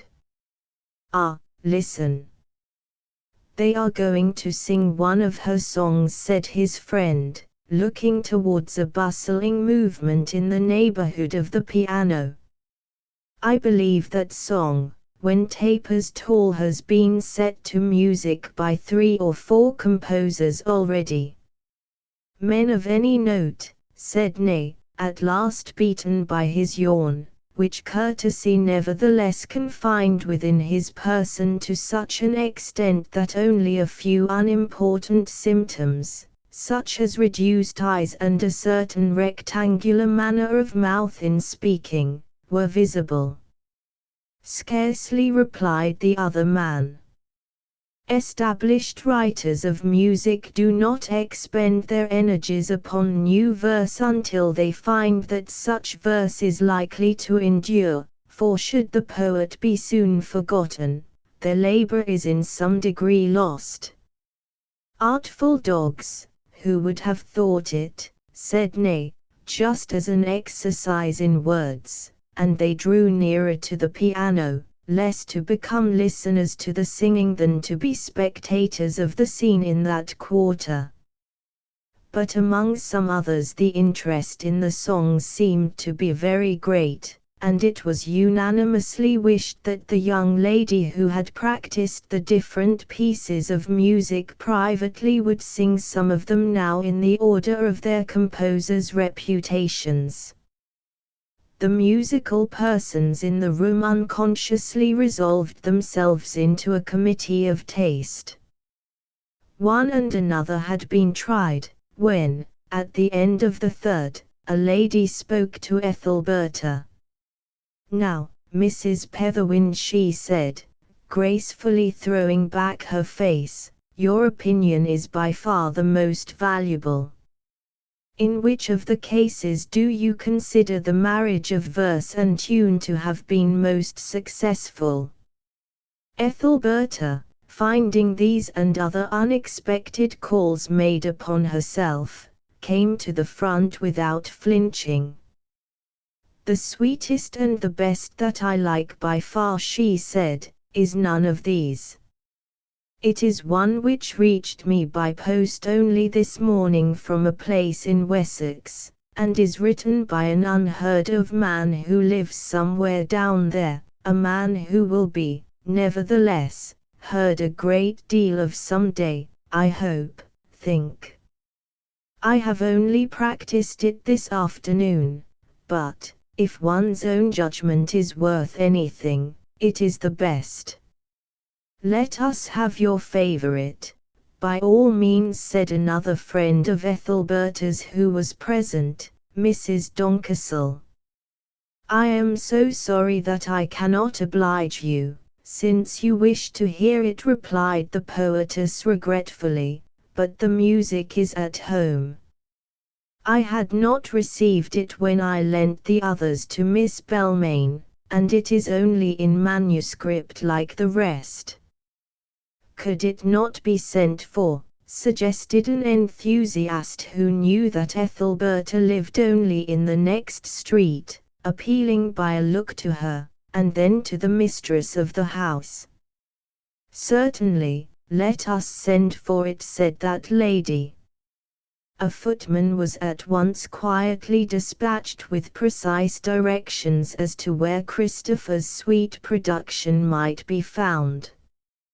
"What, is there going to be something interesting?" asked a young married friend of Mrs. Napper, who had returned to her original spot. "Yes, the best song she has written is to be sung in the best manner to the best air that has been composed for it. I should not wonder if she were going to sing it herself." Did you know anything of Mrs. Petherwin until her name leaked out in connection with these ballads? No, but I think I recollect seeing her once before. She is one of those people who are known, as one may say, by subscription. Everybody knows a little, till she is astonishingly well known altogether, but nobody knows her entirely.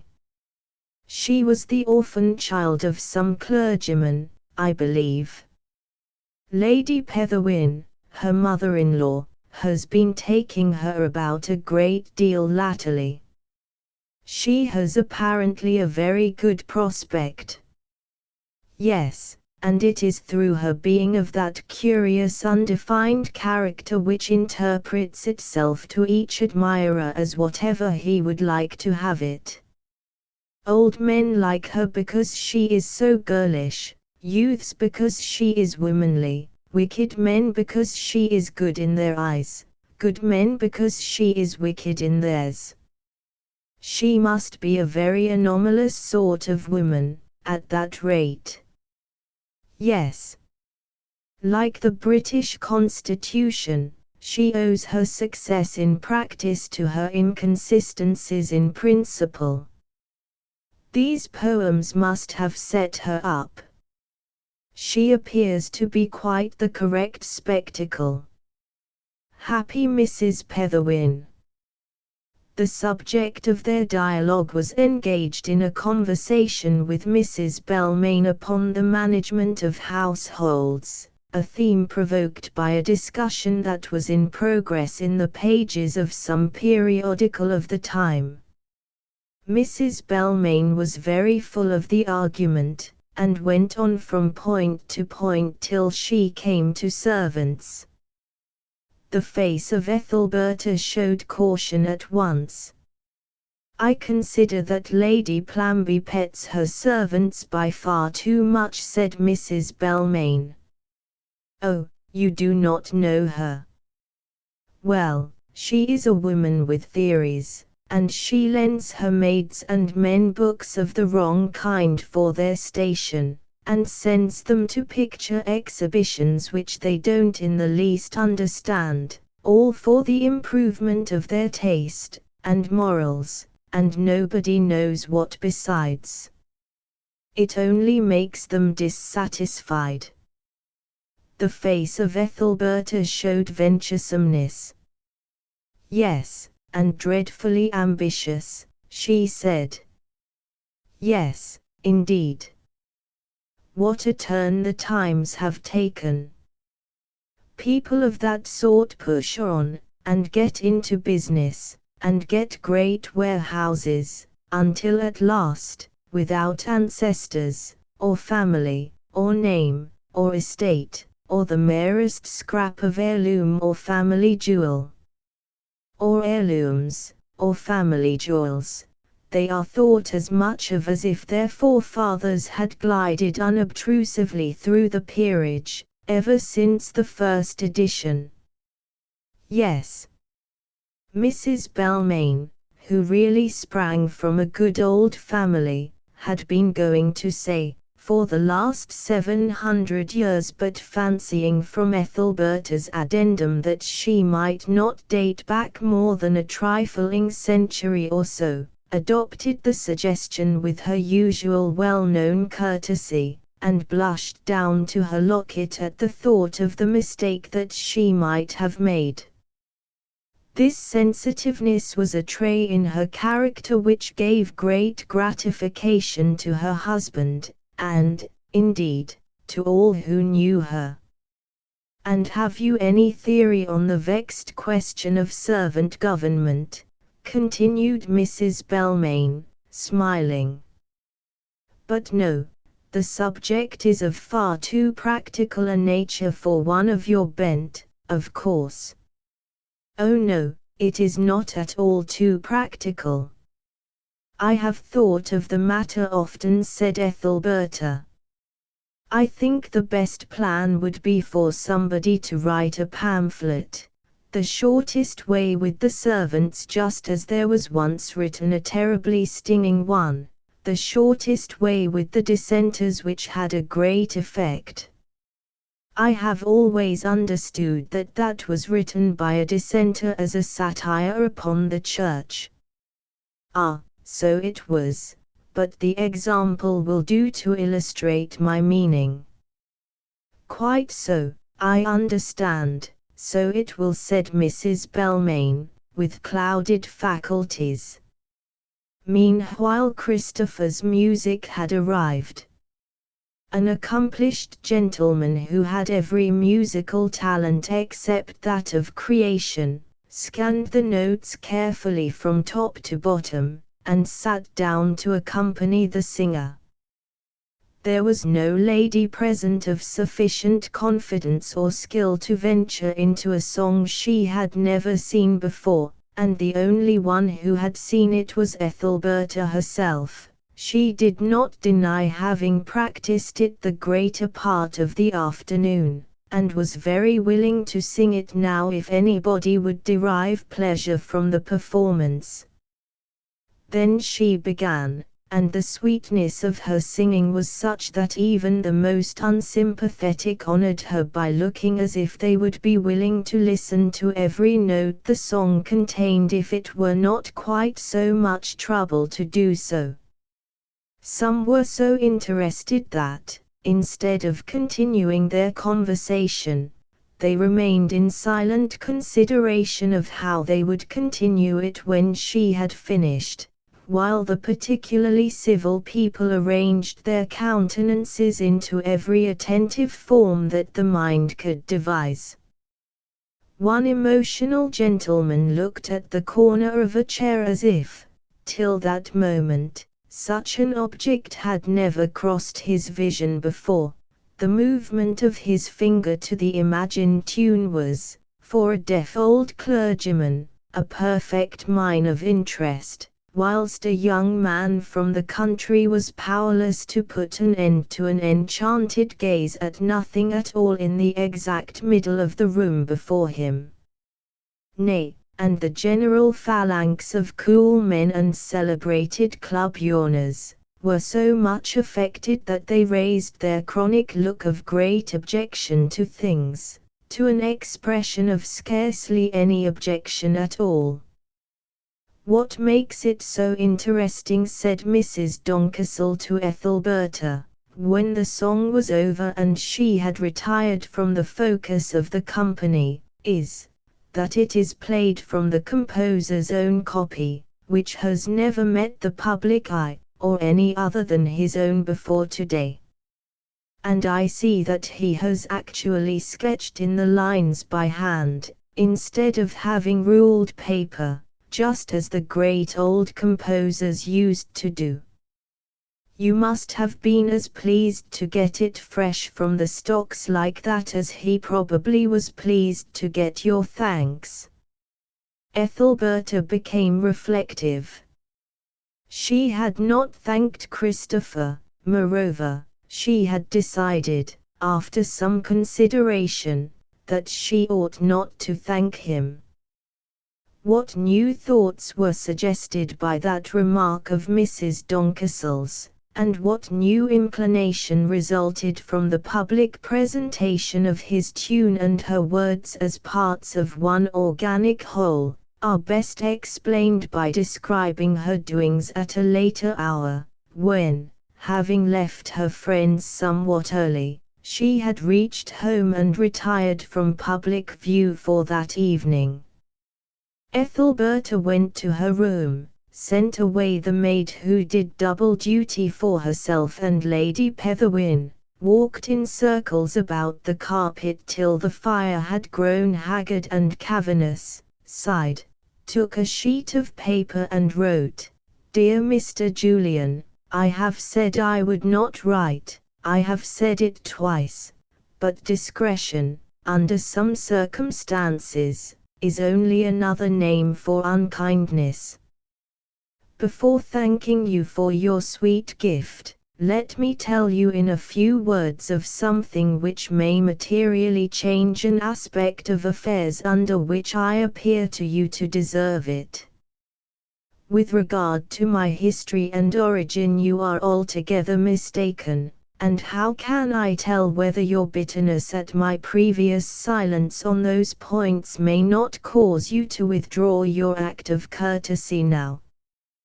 But the gratification of having at last been honest with you may compensate even for the loss of your respect. The matter is a small one to tell, after all. What will you say on learning that I am not the trodden-down lady by birth that you have supposed me? That my father is not dead, as you probably imagine, that he is working for his living as one among a peculiarly stigmatized and ridiculed multitude. Had he been a brawny cottager, carpenter, mason, blacksmith, well-digger, navvy, tree-feller, any effective and manly trade, in short, a worker in which can stand up in the face of the noblest and daintiest, and bare his gnarled arms and say, with a consciousness of superior power, look at a real man. I should have been able to show you antecedents which, if not intensely romantic, are not altogether antagonistic to romance. But the present fashion of associating with one particular class everything that is ludicrous and bombastic overpowers me when I think of it in relation to myself and your known sensitiveness. When the well-born poetess of good report melts into having got thus far, a faint-hearted look, which had begun to show itself several sentences earlier, became pronounced. She threw the writing into the dull fire, poked and stirred it till a red inflammation crept over the sheet, and then started anew. Dear Mr. Julian, not knowing your present rank as composer, whether on the very brink of fame, or as yet a long way off, I cannot decide what form of expression my earnest acknowledgments should take. Let me simply say in one short phrase, I thank you infinitely. I am no musician, and my opinion on music may not be worth much, yet I know what I like, as everybody says, but I do not use the words as a form to cover a hopeless blank on all connected with the subject, and this sweet air I love. You must have glided like a breeze about me, seen into a heart not worthy of scrutiny, jotted down words that cannot justify attention, before you could have apotheosized the song in so exquisite a manner. My gratitude took the form of wretchedness when, on hearing the effect of the ballad in public this evening, I thought that I had not power to withhold a reply which might do us both more harm than good. Then I said, away with all emotion, I wish the world was drained dry of it. I will take no notice when a lady whispered at my elbow to the effect that of course I had expressed my gratification to you. I ought first to have mentioned that your creation has been played tonight to full drawing rooms, and the original tones cooled the artificial air like a fountain almost. I prophesy great things of you. Perhaps, at the time when we are each but a row of bones in our individual graves, your genius will be remembered, while my mere cleverness will have been long forgotten. But, you must allow a woman of experience to say this, the undoubted power that you possess will do you socially no good unless you mix with it the ingredient of ambition, a quality in which I fear you are very deficient. It is in the hope of stimulating you to a better opinion of yourself that I write this letter. Probably I shall never meet you again. Not that I think circumstances to be particularly powerful to prevent such a meeting, rather it is that I shall energetically avoid it. There can be no such thing as strong friendship between a man and a woman not of one family. More than that there must not be, and this is why we will not meet. You see that I do not mince matters at all, but it is hypocrisy to avoid touching upon a subject which all men and women in our position inevitably think of, no matter what they say. Some women might have written distantly, and wept at the repression of their real feeling, but it is better to be more frank, and keep a dry eye. Yours, Ethelberta. Her feet felt cold and her heart weak as she directed the letter, and she was overpowered with weariness. But murmuring, if I let it stay till the morning I shall not send it, and a man may be lost to fame because of a woman's squeamishness, it shall go. She partially dressed herself, wrapped a large cloak around her, descended the stairs, and went out to the pillar box at the corner, leaving the door not quite close. No gust of wind had realized her misgivings that it might be blown shut on her return, and she re-entered as softly as she had emerged. It will be seen that Ethelberta had said nothing about her family after all. 10 Lady Petherwin's house. The next day old Lady Petherwin, who had not accompanied Ethelberta the night before, came into the morning room, with a newspaper in her hand. "What does this mean, Ethelberta?" she inquired in tones from which every shade of human expressiveness was extracted by some awful and imminent mood that lay behind. She was pointing to a paragraph under the heading of literary notes which contained in a few words the announcement of Ethelberta's authorship that had more circumstantially appeared in the Wessex Reflector. "It means what it says," said Ethelberta quietly. "Then it is true?" "Yes. I must apologize for having kept it such a secret from you. It was not done in the spirit that you may imagine, it was merely to avoid disturbing your mind that I did it so privately." "But surely you have not written every one of those ribald verses?" Ethelberta looked inclined to exclaim most vehemently against this, but what she actually did say was, "Ribald, what do you mean by that? I don't think that you are aware what ribald means." "I am not sure that I am. As regards some words as well as some persons, the less you are acquainted with them the more it is to your credit." "I don't quite deserve this, Lady Petherwin."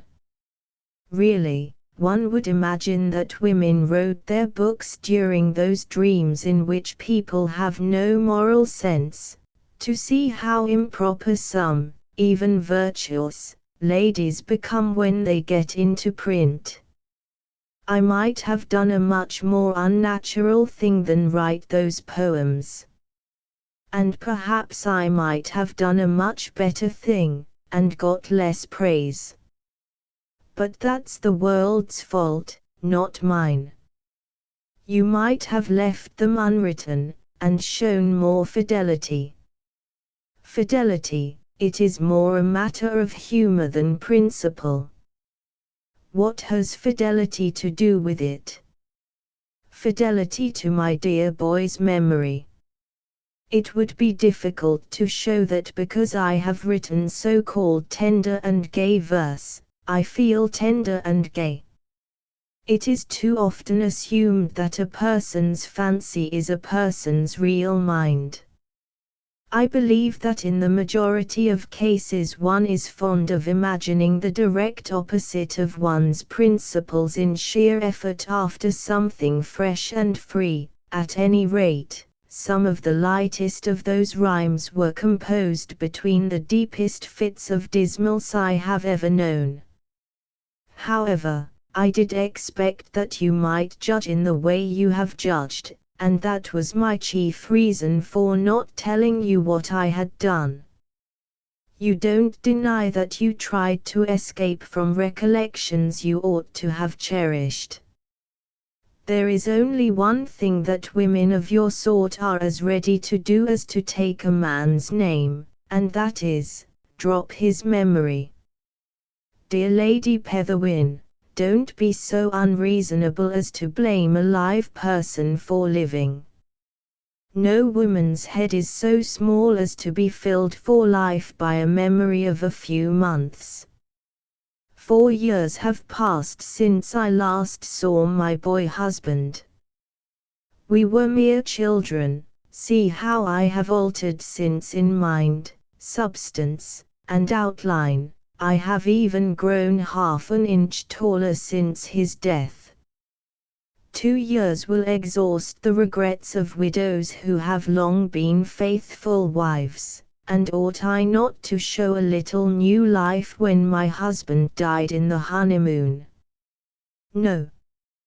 Accepting the protection of your husband's mother was, in effect, an avowal that you rejected the idea of being a widow to prolong the idea of being a wife, and the sin against your conventional state thus assumed is almost as bad as would have been a sin against the married state itself.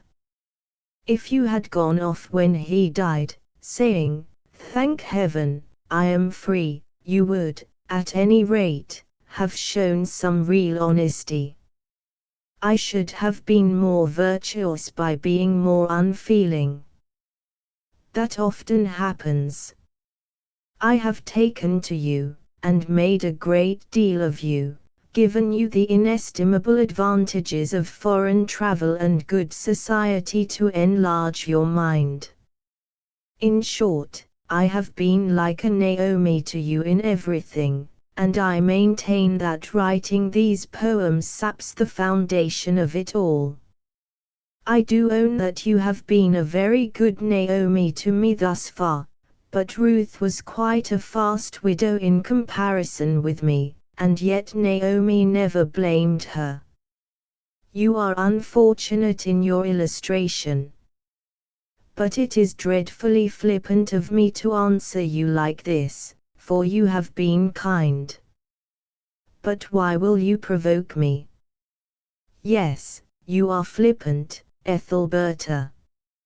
You are too much given to that sort of thing.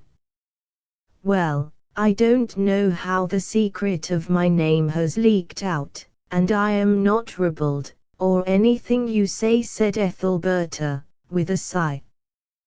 Then you own you do not feel so ardent as you seem in your book. I do own it. And that you are sorry your name has been published in connection with it. I am. And you think the verses may tend to misrepresent your character as a gay and rapturous one, when it is not. I do fear it. Then, of course, you will suppress the poems instantly. That is the only way in which you can regain the position you have hitherto held with me. Ethelberta said nothing, and the dull winter atmosphere had far from light enough in it to show by her face what she might be thinking. Well, said Lady Petherwin. I did not expect such a command as that, said Ethelberta. I have been obedient for 4 years, and would continue so, but I cannot suppress the poems. They are not mine now to suppress. You must get them into your hands. Money will do it, I suppose. Yes, I suppose it would, £1,000. Very well, the money shall be forthcoming, said Lady Petherwin, after a pause. You had better sit down and write about it at once.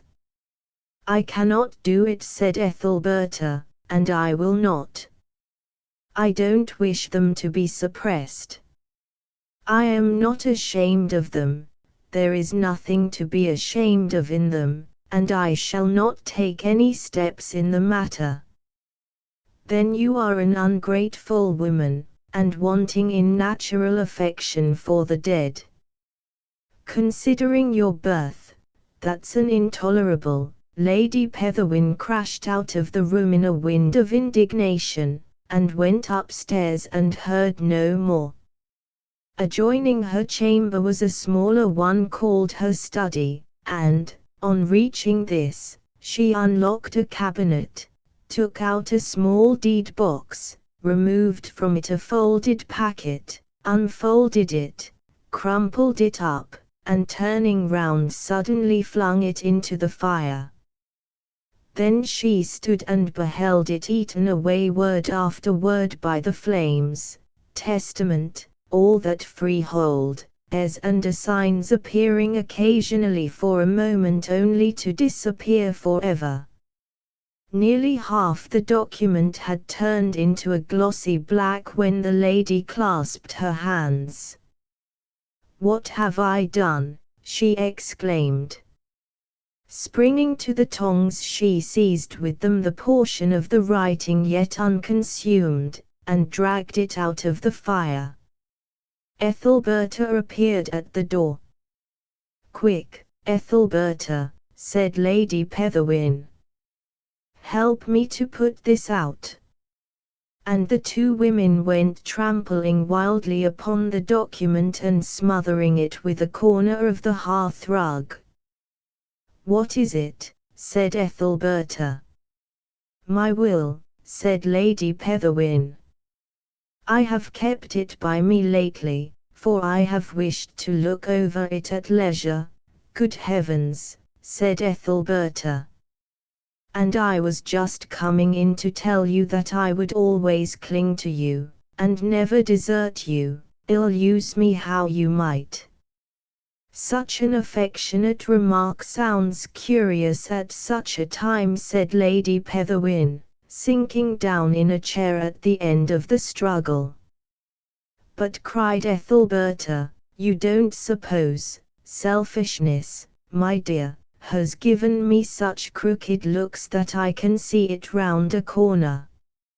If you mean that what is yours to give may not be mine to take, it would be as well to name it in an impersonal way, if you must name it at all," said the daughter-in-law, with wet eyelids. "God knows I had no selfish thought in saying that. I came upstairs to ask you to forgive me, and knew nothing about the will. But every explanation distorts it all the more. We two have got all awry, dear. It cannot be concealed, awry, awry. Ah, who shall set us right again? However, now I must send for Mr. Chanceley. No, I am going out on other business, and I will call upon him. There, don't spoil your eyes, you may have to sell them." She rang the bell and ordered the carriage, and half an hour later Lady Petherwin's coachman drove his mistress up to the door of her lawyer's office in Lincoln's Inn Fields. 11 Sanborn and its neighborhood. Some London streets. While this was going on in town, Christopher, at his lodgings in Sanborn, had been thrown into rare old visions and dreams by the appearance of Ethelberta's letter. Flattered and encouraged to ambition as well as to love by her inspiriting sermon, he put off now the last remnant of cynical doubt upon the genuineness of his old mistress, and once and for all set down as disloyal a belief he had latterly acquired that "Come, woo me, for I am like enough to consent" was all a young woman had to tell. All the reasoning of political and social economists would not have convinced Christopher that he had a better chance in London than in Sanborn of making a decent income by reasonable and likely labor, but a belief in a far more improbable proposition, impetuously expressed, warmed him with the idea that he might become famous there. The greater is frequently more readily credited than the less, and an argument which will not convince on a matter of halfpence appears unanswerable when applied to questions of glory and honor. The regulation wet towel and strong coffee of the ambitious and intellectual student floated before him in visions, but it was with a sense of relief that he remembered that music, in spite of its drawbacks as a means of sustenance, was a profession happily unencumbered with those excruciating preliminaries to greatness. Christopher talked about the new move to his sister, and he was vexed that her hopefulness was not roused to quite the pitch of his own.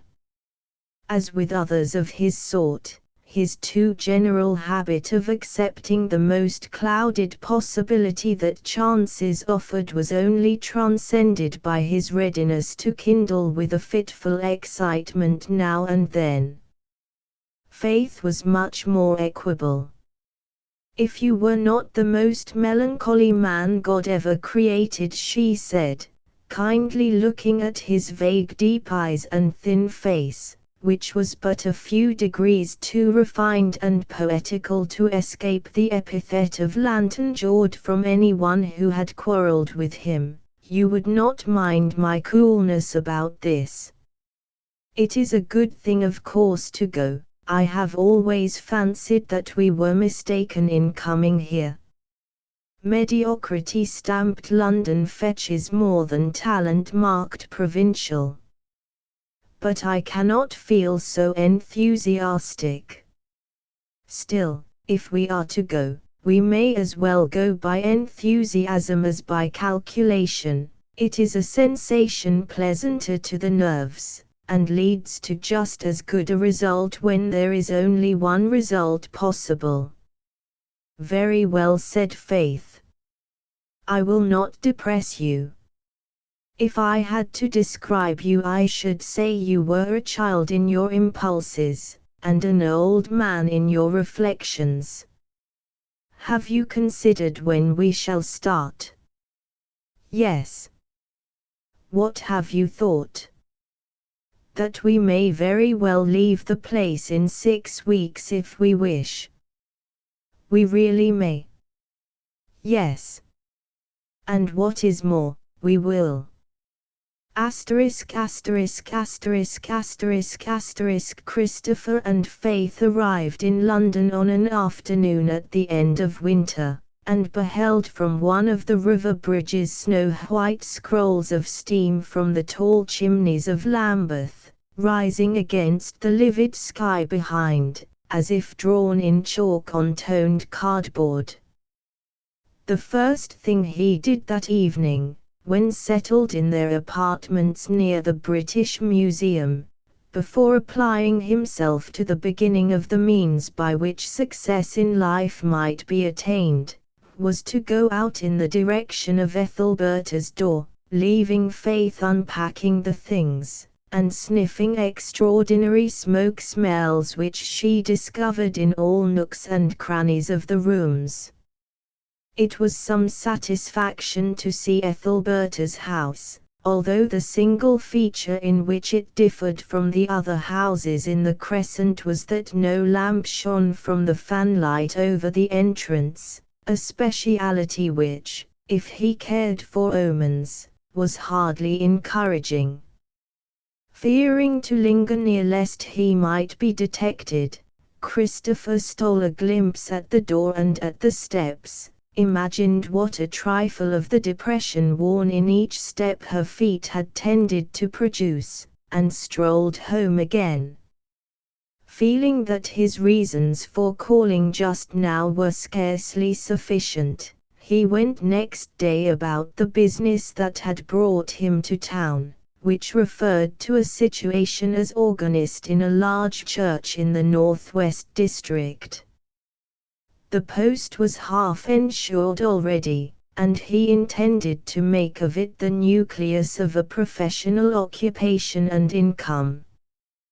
Then he sat down to think of the preliminary steps towards publishing the song that had so pleased her, and had also, as far as he could understand from her letter, hit the popular taste very successfully, a fact which, however little it may say for the virtues of the song as a composition, was a great recommendation to it as a property. Christopher was delighted to perceive that out of this position he could frame an admissible, if not an unimpeachable, reason for calling upon Ethelberta. He determined to do so at once, and obtain the required permission by word of mouth.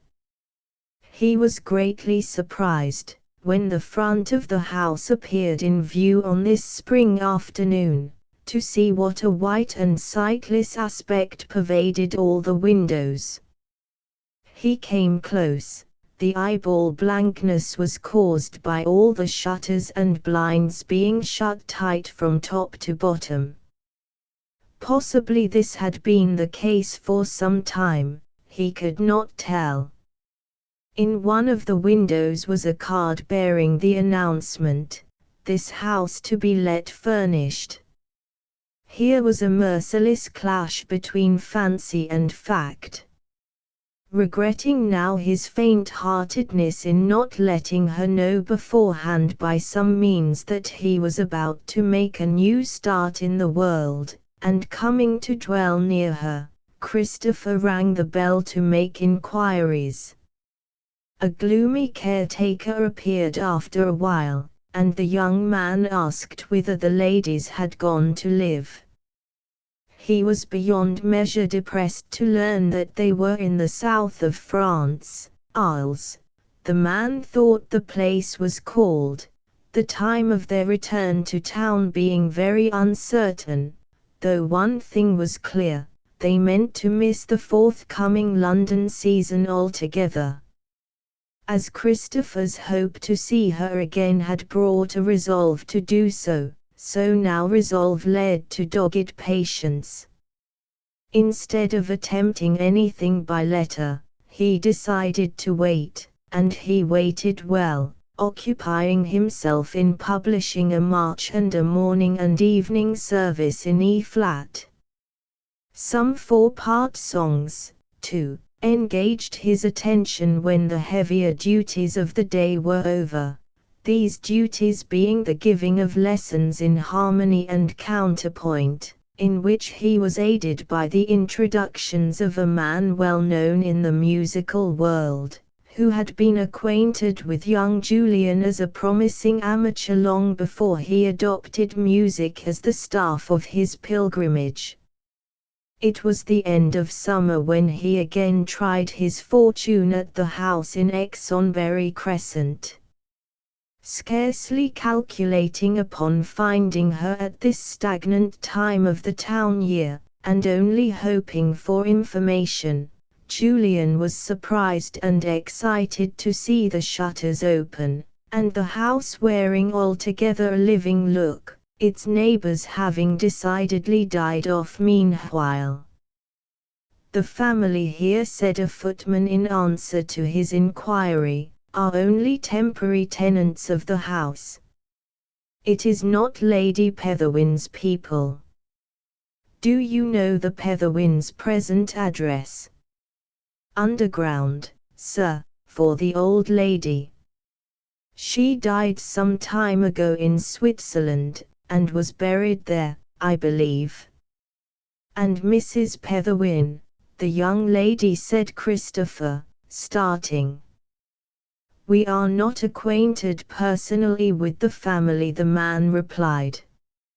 "My master has only taken the house for a few months, whilst extensive alterations are being made in his own on the other side of the park, which he goes to look after every day. If you want any further information about Lady Petherwin, Mrs. Petherwin will probably give it. I can let you have her address." "Ah, yes, thank you," said Christopher. The footman handed him one of some cards which appeared to have been left for the purpose. Julian, though tremblingly anxious to know where Ethelberta was, did not look at it till he could take a cool survey in private. The address was Arrowthorne Lodge, Upper Wessex. "Dear me," said Christopher to himself, "not far from Melchester, and not dreadfully far from Sanborn." 12 Arrowthorne Park and Lodge. Summer was just over when Christopher Julian found himself rattling along in the train to Sanborn on some trifling business appertaining to his late father's affairs, which would afford him an excuse for calling at Arrowthorne about the song of hers that he wished to produce.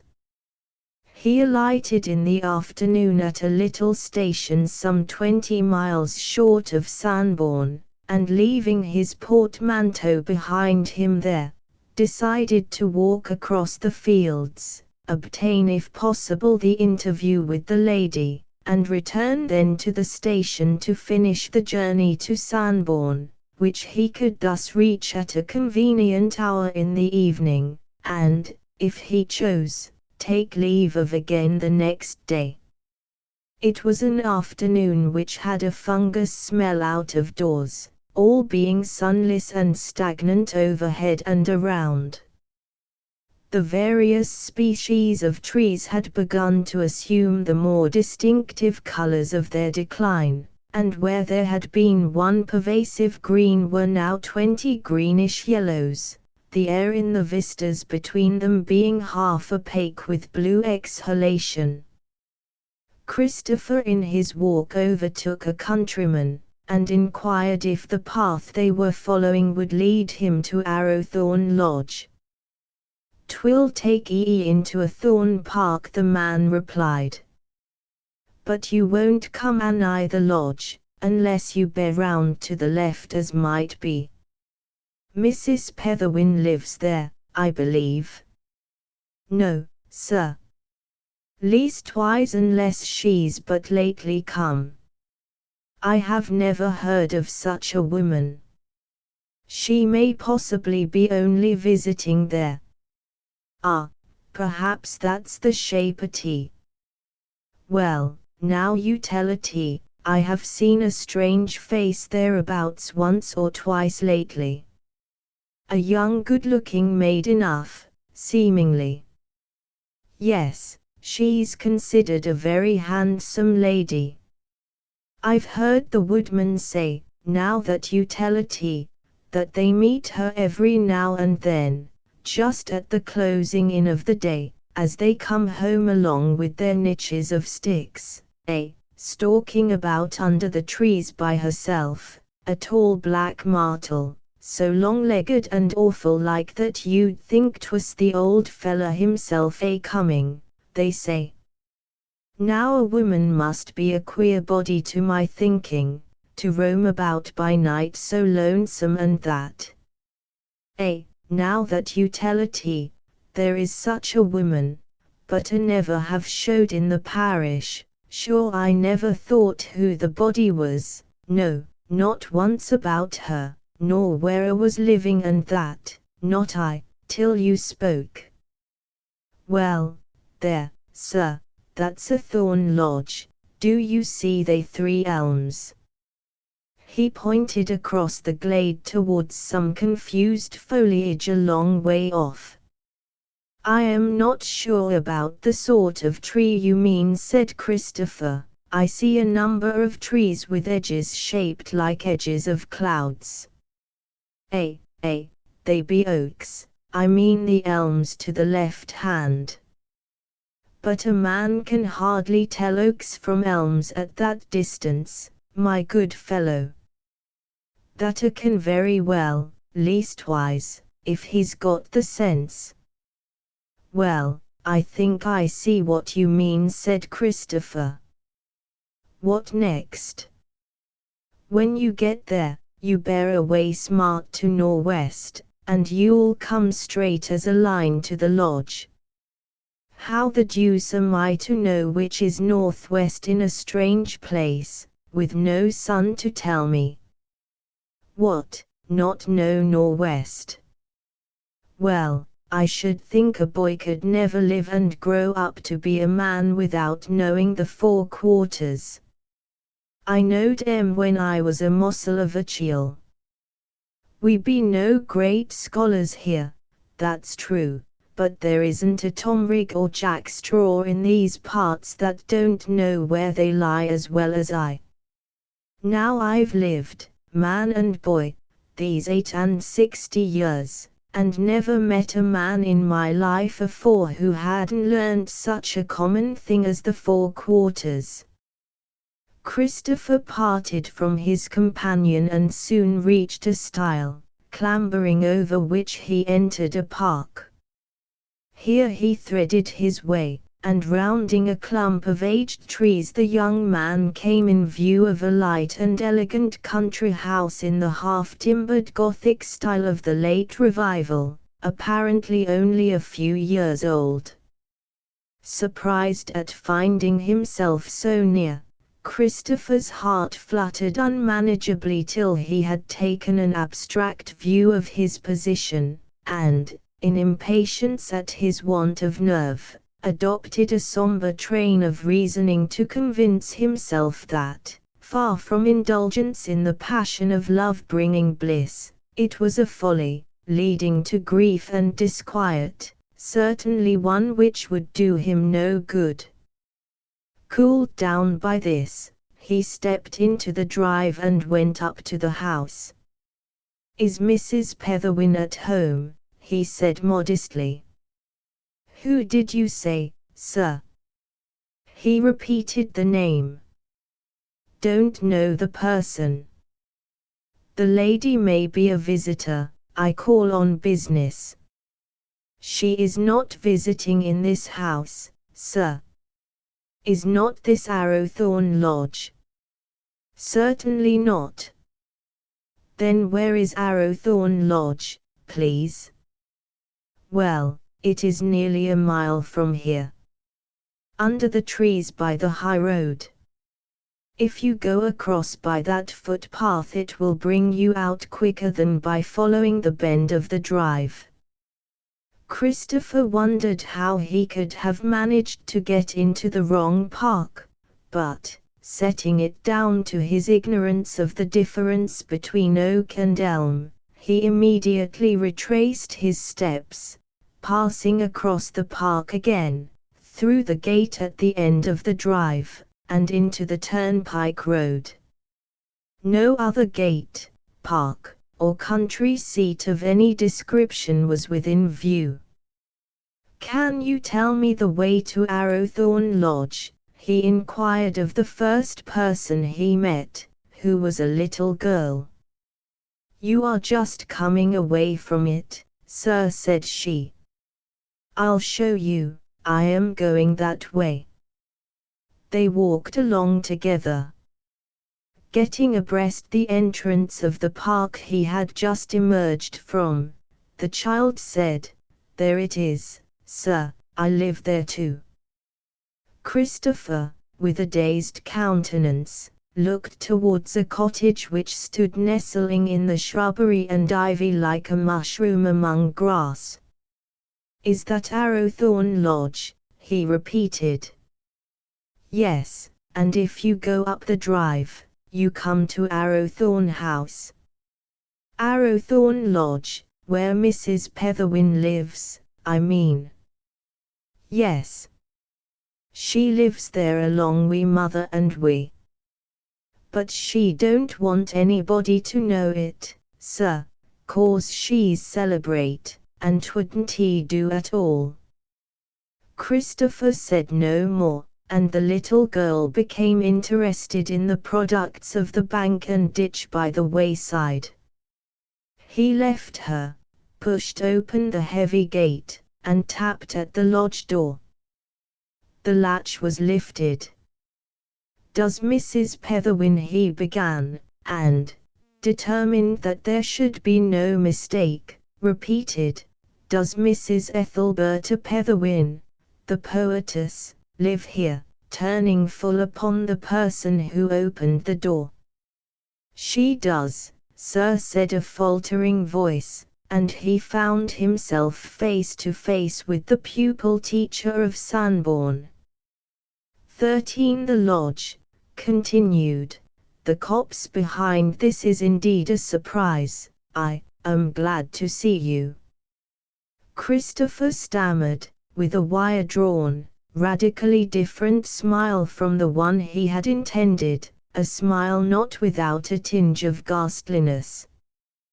"Yes, I am home for the holidays," said the blushing maiden, and, after a critical pause, she added, "If you wish to speak to my sister, she is in the plantation with the children."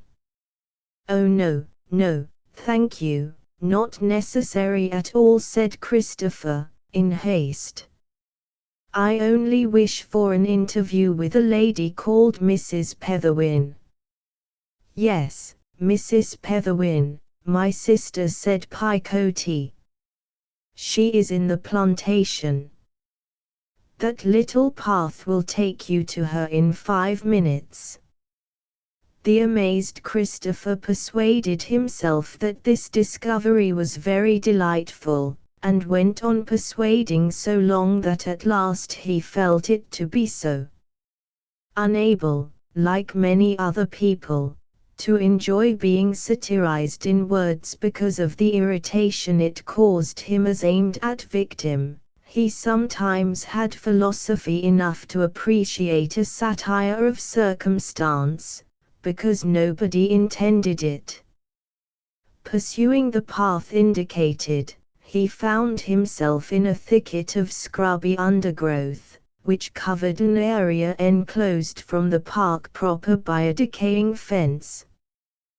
The boughs were so tangled that he was obliged to screen his face with his hands, to escape the risk of having his eyes filliped out by the twigs that impeded his progress.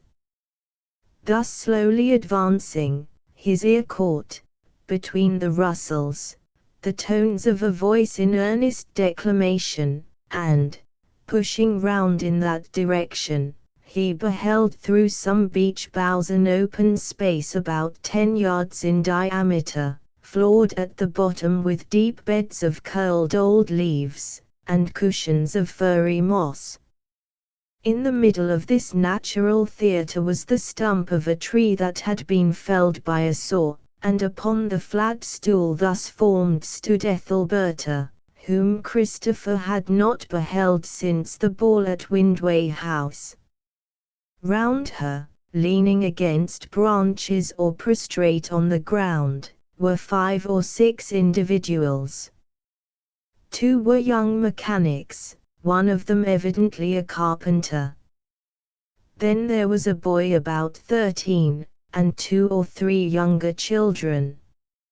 Ethelberta's appearance answered as fully as ever to that of an English lady skilfully perfected in manner, carriage, look, and accent, and the incongruity of her present position among lives which had had many of nature's beauties stamped out of them, and few of the beauties of art stamped in, brought him, as a second feeling, a pride in her that almost equaled his first sentiment of surprise.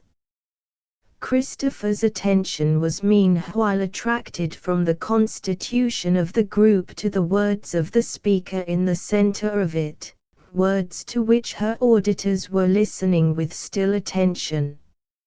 It appeared to Christopher that Ethelberta had lately been undergoing some very extraordinary experiences. What the beginning of them had been he could not in the least understand, but the portion she was describing came distinctly to his ears, and he wondered more and more. He came forward till he, like myself, was about 20 yards from the edge. I instinctively grasped my useless stiletto. How I longed for the assistance which a little earlier I had so much despised. Reaching the block or boulder upon which I had been sitting, he clasped his arms around from behind, his hands closed upon the empty seat, and he jumped up with an oath. This method of attack told me a new thing with wretched distinctness. He had, as I suppose, discovered my sex. Male attire was to serve my turn no longer. The next instant, indeed, made it clear, for he exclaimed, "You don't escape me, masquerading madam," or some such words, and came on.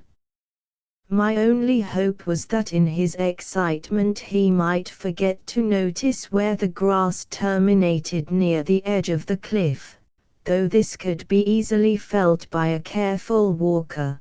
To make my own feeling more distinct on this point I hastily bared my feet. The listeners moistened their lips, Ethelberta took breath, and then went on to describe the scene that ensued, a dreadful variation on the game of blindman's buff being the words by which she characterized it. Ethelberta's manner had become so impassioned at this point that the lips of her audience parted, the children clung to their elders, and Christopher could control himself no longer. He thrust aside the boughs, and broke in upon the group. "For heaven's sake, Ethelberta," he exclaimed with great excitement, "where did you meet with such a terrible experience as that?" The children shrieked, as if they thought that the interruption was in some way the catastrophe of the events in course of narration. Everyone started up, the two young mechanics stared, and one of them inquired, in return, "What's the matter, friend?" Christopher had not yet made reply when Ethelberta stepped from her pedestal down upon the crackling carpet of deep leaves. "Mr. Julian," said she, in a serene voice, turning upon him eyes of such a disputable stage of color, between brown and gray, as would have commended itself to a gallant duelist of the last century as a point on which it was absolutely necessary to take some friend's life or other. But the calmness was artificially done, and the astonishment that did not appear in Ethelberta's tones was expressed by her gaze. Christopher was not in a mood to draw fine distinctions between recognized and unrecognized organs of speech. He replied to the eyes. "I own that your surprise is natural," he said, with an anxious look into her face, as if he wished to get beyond this interpolated scene to something more congenial and understood.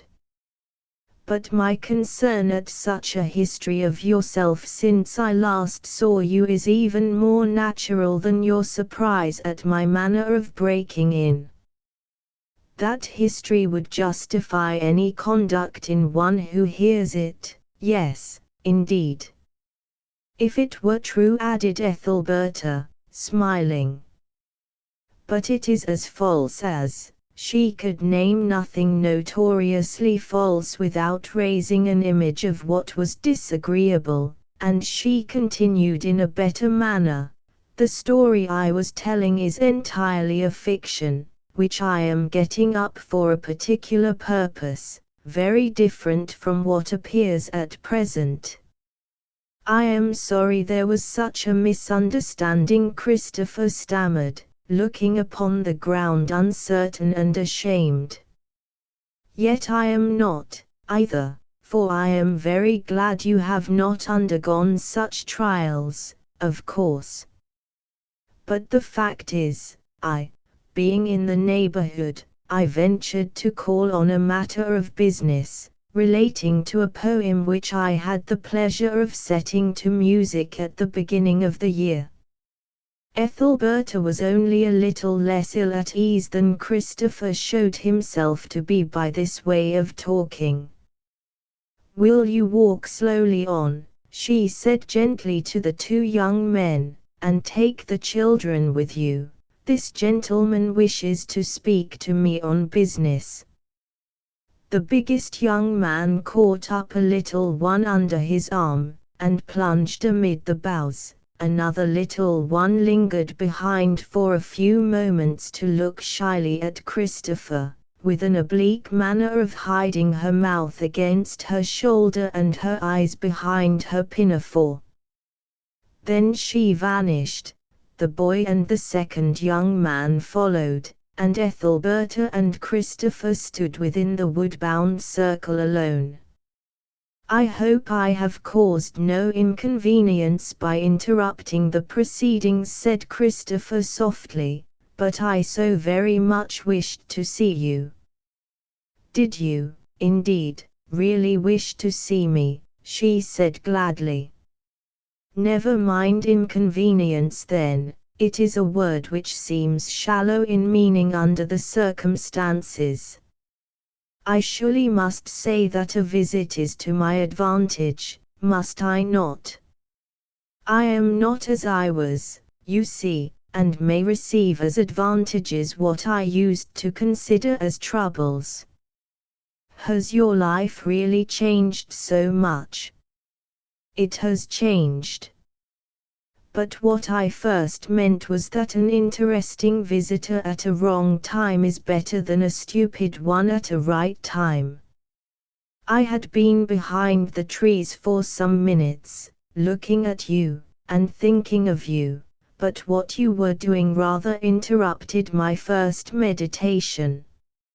I had thought of a meeting in which we should continue our intercourse at the point at which it was broken off years ago, as if the omitted part had not existed at all, but something, I cannot tell what, has upset all that feeling, and, I can soon tell you the meaning of my extraordinary performance. Ethelberta broke in quickly, and with a little trepidation. My mother-in-law, Lady Petherwin, is dead, and she has left me nothing but her house and furniture in London, more than I deserve, but less than she had distinctly led me to expect, and so I am somewhat in a corner. It is always so. Not always, I think. But this is how it happened. Lady Petherwin was very capricious. When she was not foolishly kind, she was unjustly harsh. A great many are like it, never thinking what a good thing it would be, instead of going on tacking from side to side between favor and cruelty, to keep to a mean line of common justice. And so we quarreled, and she, being absolute mistress of all her wealth, destroyed her will that was in my favor, and made another, leaving me nothing but the fag end of the lease of the town house and the furniture in it. Then, when we were abroad, she turned to me again, forgave everything, and, becoming ill afterwards, wrote a letter to the brother, to whom she had left the bulk of her property, stating that I was to have 20,000 of the £100,000 she had bequeathed to him, as in the original will, doing this by letter in case anything should happen to her before a new will could be considered, drawn, and signed, and trusting to his honour quite that he would obey her expressed wish. Should she die abroad? Well, she did die, in the full persuasion that I was provided for, but her brother, as I secretly expected all the time, refused to be morally bound by a document which had no legal value, and the result is that he has everything, except, of course, the furniture and the lease. It would have been enough to break the heart of a person who had calculated upon getting a fortune, which I never did, for I felt always like an intruder and a bondswoman, and had wished myself out of the Petherwin family 100 times, with my crust of bread and liberty. For one thing, I was always forbidden to see my relatives, and it pained me much. Now I am going to move for myself, and consider that I have a good chance of success in what I may undertake, because of an indifference I feel about succeeding which gives the necessary coolness that any great task requires. I presume you mean to write more poems. I cannot, that is, I can write no more that satisfy me. To blossom into rhyme on the sparkling pleasures of life, you must be under the influence of those pleasures, and I am at present quite removed from them, surrounded by gaunt realities of a very different description. Then try the mournful. Trade upon your sufferings, many do, and thrive. It is no use to say that, no use at all. I cannot write a line of verse. And yet the others flowed from my heart like a stream. But nothing is so easy as to seem clever when you have money. Except to seem stupid when you have none, said Christopher, looking at the dead leaves. Ethelberta allowed herself to linger on that thought for a few seconds, and continued, then the question arose, what was I to do? I felt that to write prose would be an uncongenial occupation, and altogether a poor prospect for a woman like me. Finally I have decided to appear in public. Not on the stage. Certainly not on the stage. There is no novelty in a poor lady turning actress, and novelty is what I want. Ordinary powers exhibited in a new way affect as much as extraordinary powers exhibited in an old way. Yes, so they do. And extraordinary powers, and a new way too, would be irresistible. I don't calculate upon both. I had written a prose story by request, when it was found that I had grown utterly inane over verse. It was written in the first person, and the style was modelled after Defoe's. The night before sending it off, when I had already packed it up, I was reading about the professional storytellers of Eastern countries, who devoted their lives to the telling of tales. I unfastened the manuscript and retained it, convinced that I should do better by telling the story. Well thought of, exclaimed Christopher, looking into her face. There is a way for everybody to live, if they can only find it out. It occurred to me, she continued, blushing slightly, that tales of the weird kind were made to be told, not written.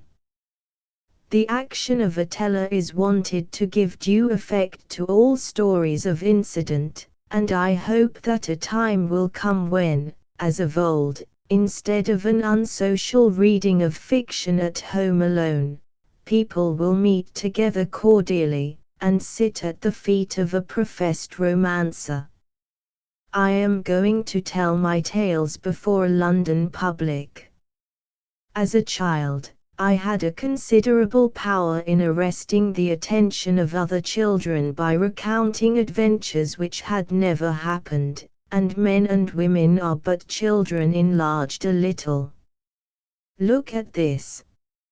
She drew from her pocket a folded paper, shook it abroad, and disclosed a rough draft of an announcement to the effect that Mrs. Petherwin, professed storyteller, would devote an evening to that ancient form of the romancer's art, at a well-known fashionable hall in London. Now you see, she continued, the meaning of what you observed going on here. That you heard was one of 3 tales I am preparing, with a view of selecting the best. As a reserved one, I have the tale of my own life, to be played as a last card.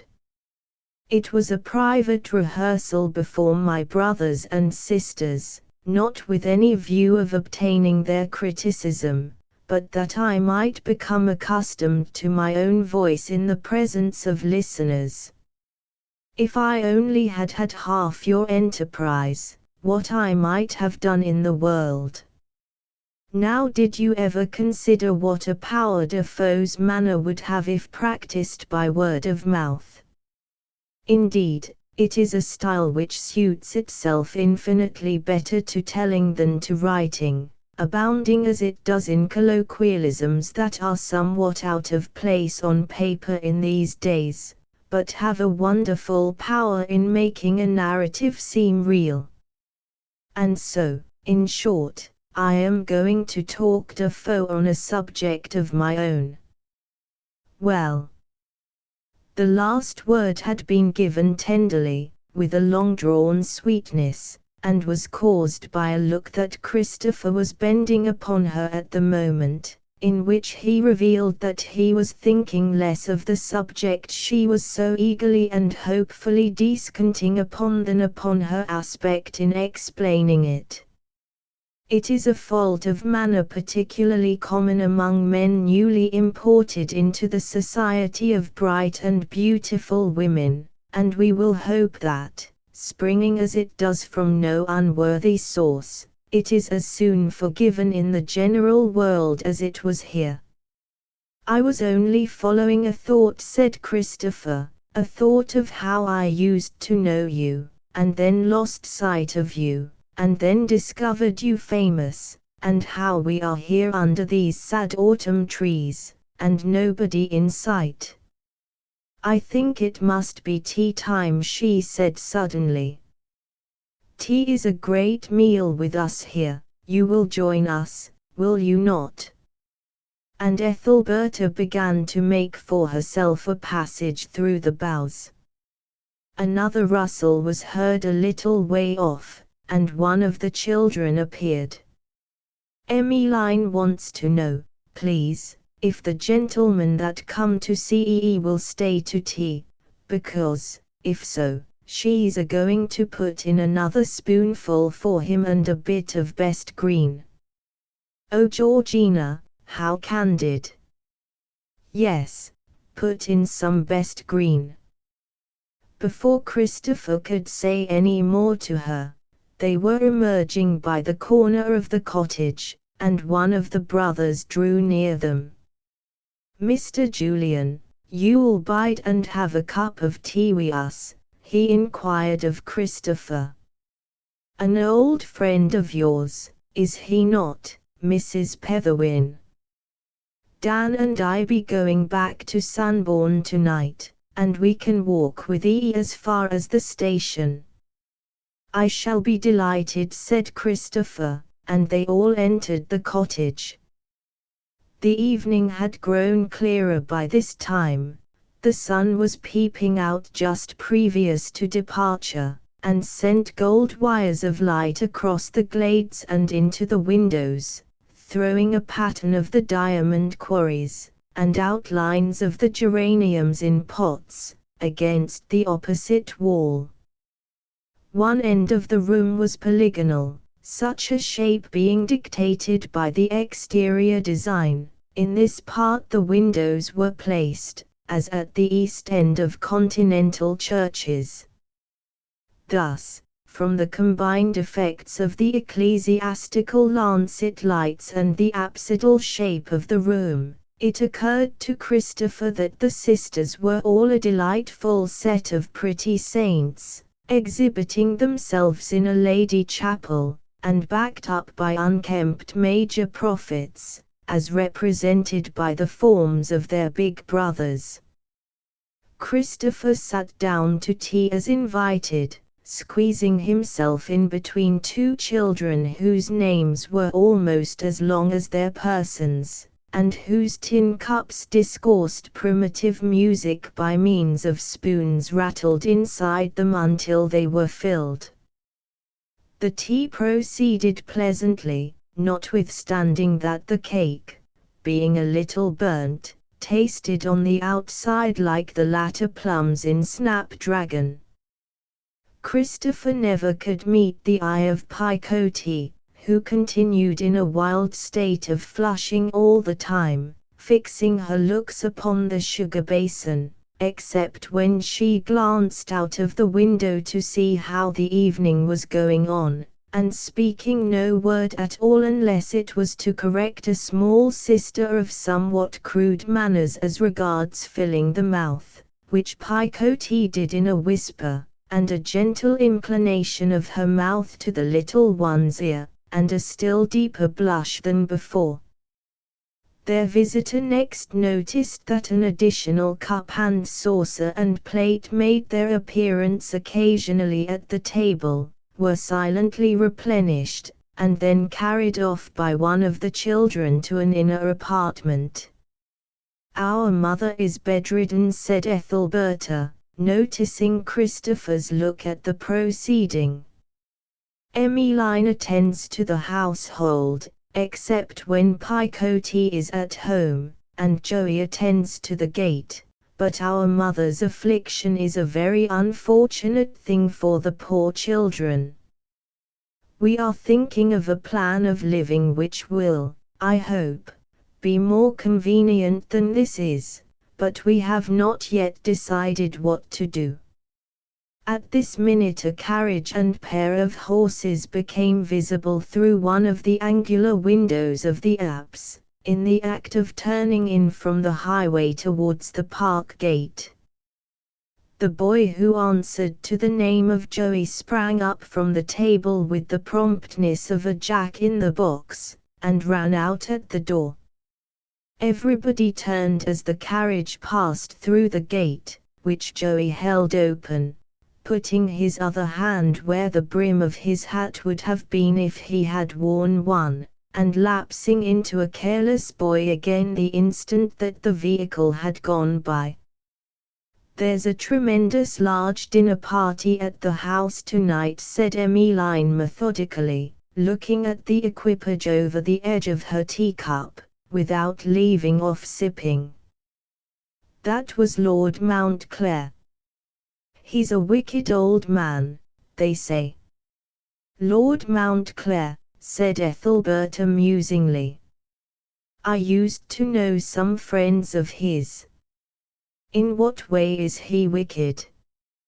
"I don't know," said Emmeline, with simplicity.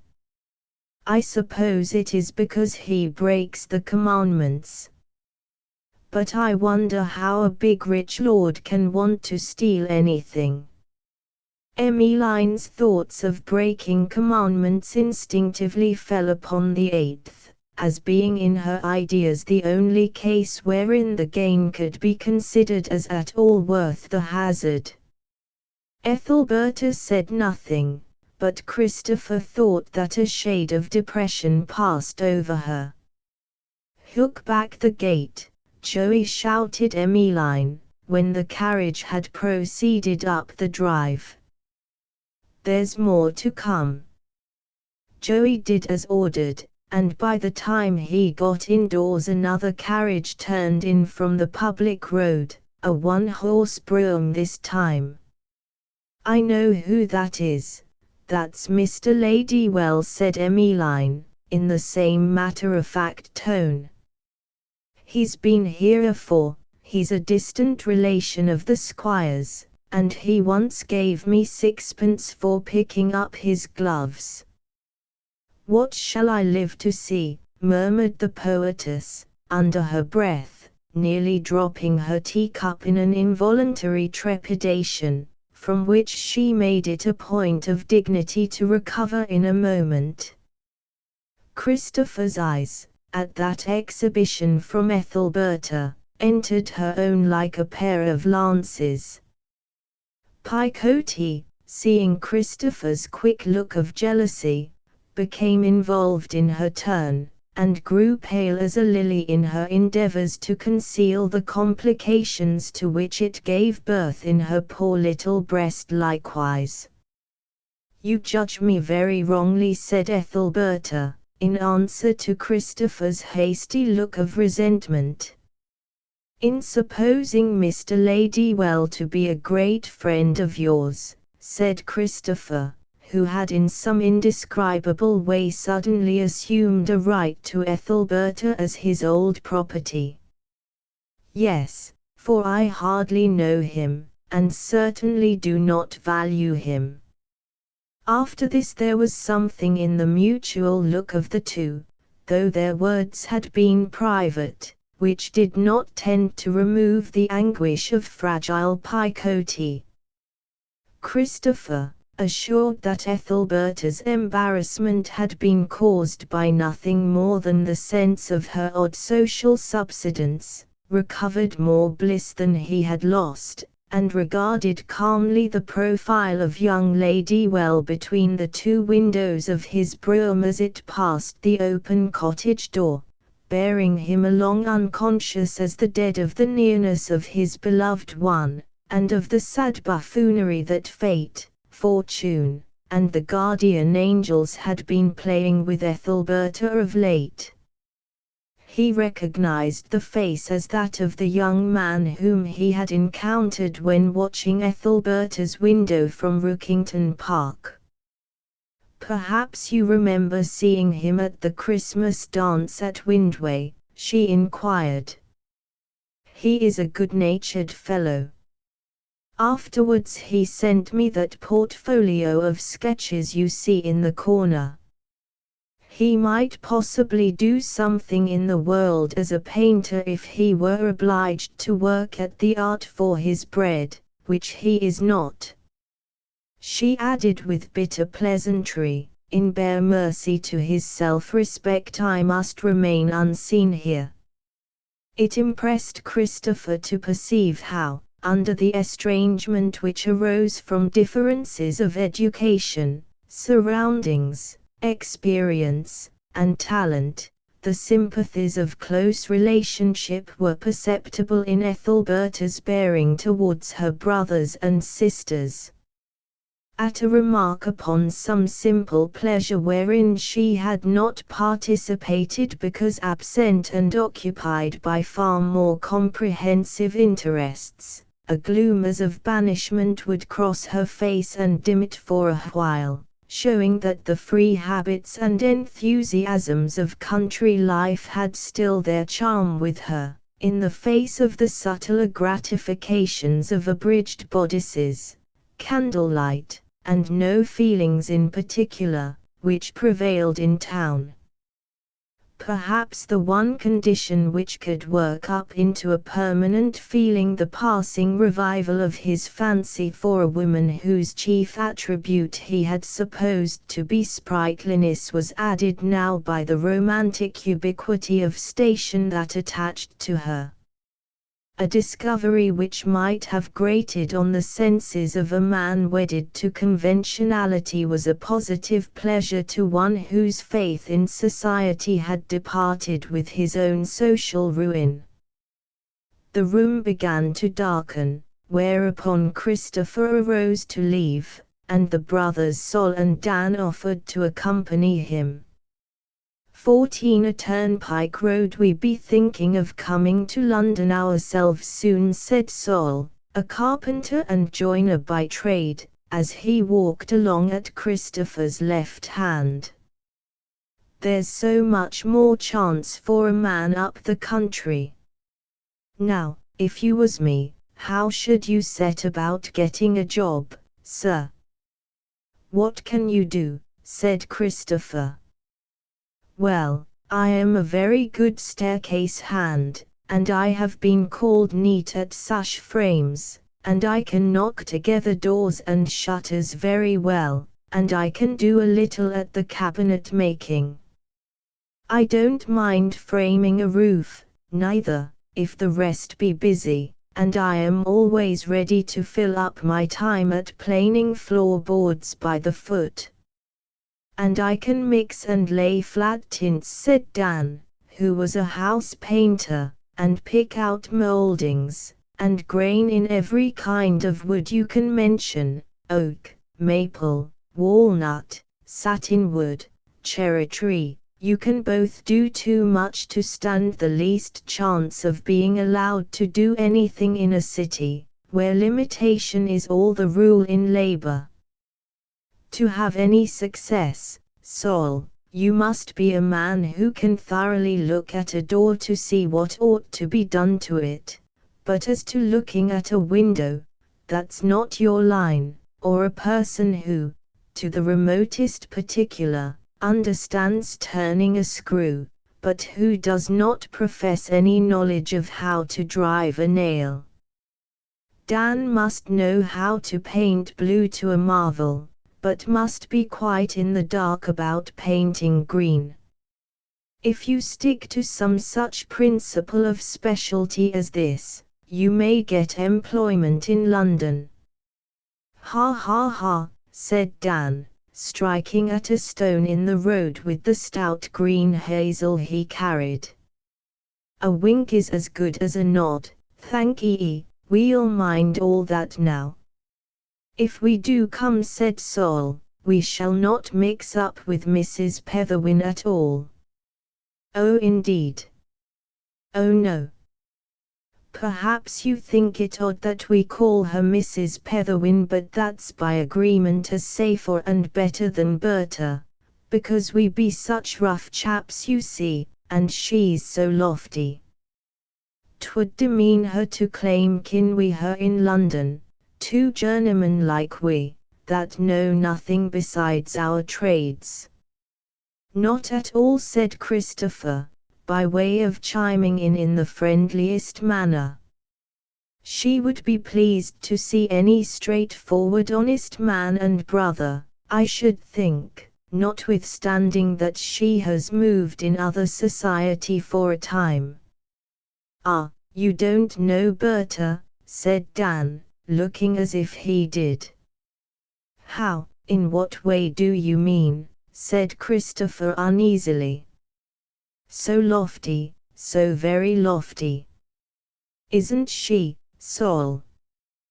Why, she'll never stir out from mother's till after dark, and then her day begins, and she'll traipse about under the trees, and never go into the high road, so that nobody in the way of gentle people shall run up against her and know her living in such a little small hut after biding in a big mansion place.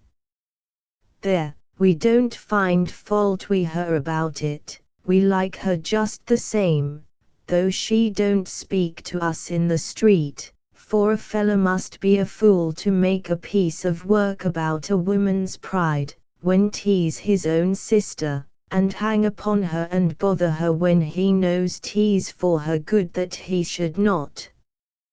Yes, her life has been queer enough. I hope she enjoys it, but for my part I like plain sailing. None of your ups and downs for me. There, I suppose 'twas her nature to want to look into the world a bit. Father and mother kept Berta to school, you understand, sir, explained the more thoughtful Sol, because she was such a quick child, and they always had a notion of making a governess of her. Sums. If you said to that child, Berta, 11 pence 3 farthings a day, how much a year, she would tell ye in 3 seconds out of her own little head. And that hard sum about the herrings she had done afore she was 9. True, she had, said Dan, and we all know that to do that is to do something that's no nonsense. What is the sum? Christopher inquired. What, not know the sum about the herrings, said Dan, spreading his gaze all over Christopher in amazement. Never heard of it, said Christopher. Why, down in these parts, just as you try a man's soul by the 10 commandments, you try his head by that there sum, hey, Sol? That we do. A herring and a half for 3 halfpence, how many can ye get for 11 pence? That's the fella, and a mortal teaser he is, I assure ye. Our parson, who's not altogether without sense o' weekdays, said one afternoon, if cunning can be found in the multiplication table at all, Chickerel, 'tis in connection with that sum. Well, Berta was so clever in arithmetic that she was asked to teach summing at Miss Courtly's, and there she got to like foreign tongues more than ciphering, and at last she hated ciphering, and took to books entirely. Mother and we were very proud of her at that time, not that we be stuck-up people at all, be we, Sol? Not at all. Nobody can say that we be that, though there's more of it in the country than there should be by all account. You'd be surprised to see how vain the girls about here be getting. Little rascals, why they won't curtsy to the loftiest lady in the land, no, not if you were to pay 'em to do it. Now, the men be different. Any man will touch his hat for a pint of beer. But then, of course, there's some difference between the two. Touching your hat is a good deal less to do than bending your knees, as Berta used to say, when she was blowed up for not doing it. She was always one of the independent sort, you never seed such a maid as she was. Now, Picote was quite the other way. Has Picote left Sanborn entirely? Oh no, she is home for the holidays. Well, Mr. Julian, our road parts from yours just here, unless you walk into the next town along with us.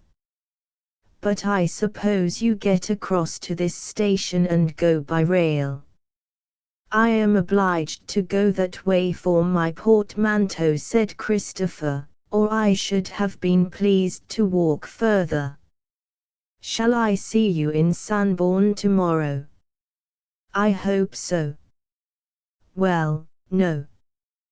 'Tis hardly likely that you will see us, hardly. We know how unpleasant it is for a high sort of man to have rough chaps like us hailing him, so we think it best not to meet you, thank you all the same. So if you should run up against us in the street, we should be just as well pleased by your taking no notice, if you wouldn't mind.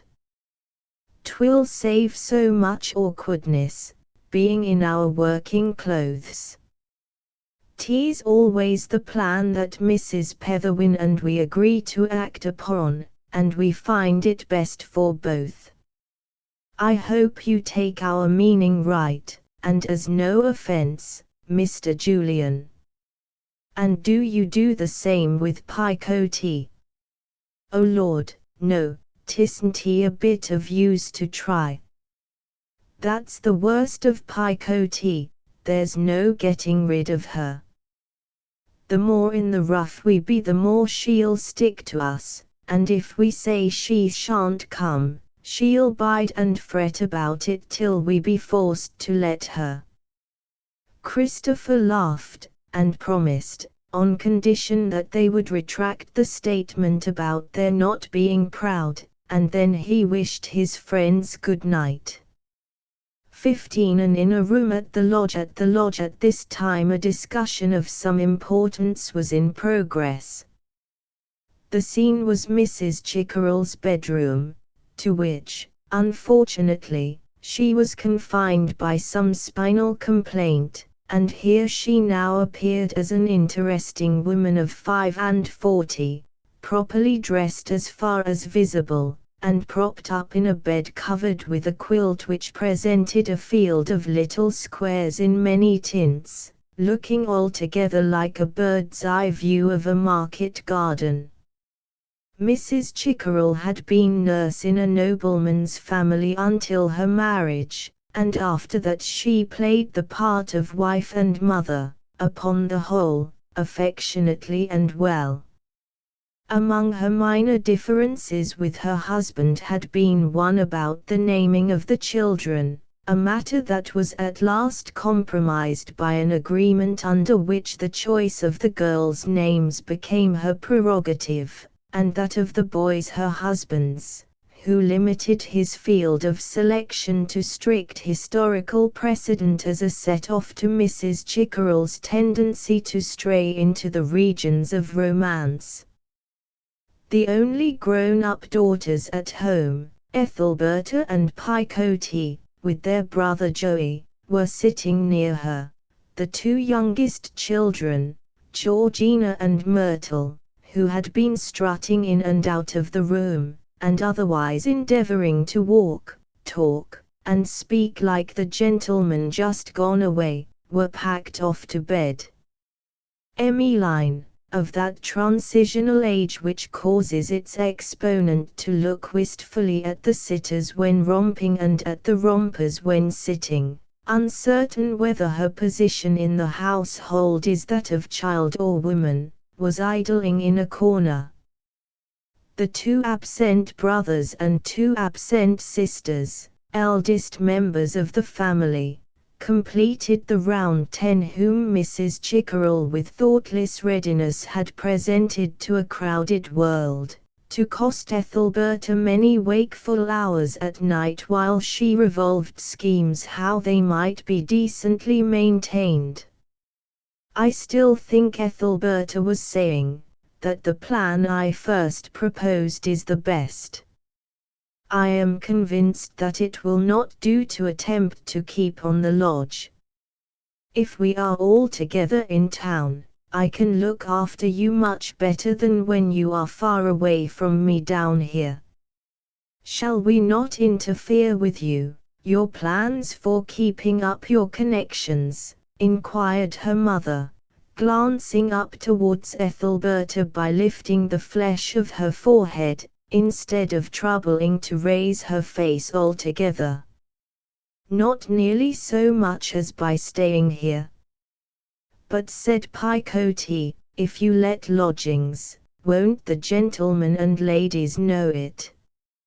I have thought of that, said Ethelberta, and this is how I shall manage.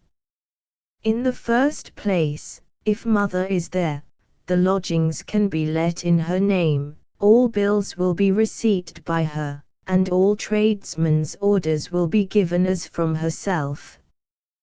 Then, we will take no English lodgers at all, we will advertise the rooms only in continental newspapers, as suitable for a French or German gentleman or 2, and by this means there will be little danger of my acquaintance discovering that my house is not entirely a private one, or of any lodger being a friend of my acquaintance. I have thought over every possible way of combining the dignified social position I must maintain to make my storytelling attractive, with my absolute lack of money, and I can see no better one. Then if Gwendoline is to be your cook, she must soon give notice at her present place. Yes. Everything depends upon Gwendoline and Cornelia. But there is time enough for them to give notice, Christmas will be soon enough. If they cannot or will not come as cook and housemaid, I am afraid the plan will break down. A vital condition is that I do not have a soul in the house, beyond the lodgers, who is not one of my own relations. When we have put Joey into buttons, he will do very well to attend to the door.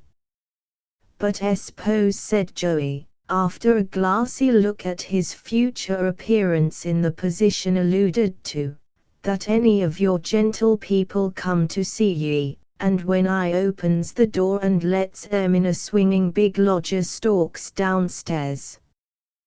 What will em think? Up will go their eyeglasses at one another till they glares each other into holes. My gracious! The one who calls will only think that another visitor is leaving, Joey. But I shall have no visitors, or very few. I shall let it be well known among my late friends that my mother is an invalid, and that on this account we receive none but the most intimate friends. These intimate friends not existing, we receive nobody at all. Except Sol and Dan, if they get a job in London. They'll have to call upon us at the back door, won't they, Berta? Said Joey. They must go down the area steps. But they will not mind that, they like the idea. And father, too, must he go down the steps? He may come whichever way he likes. He will be glad enough to have us near at any price. I know that he is not at all happy at leaving you down here, and he away in London.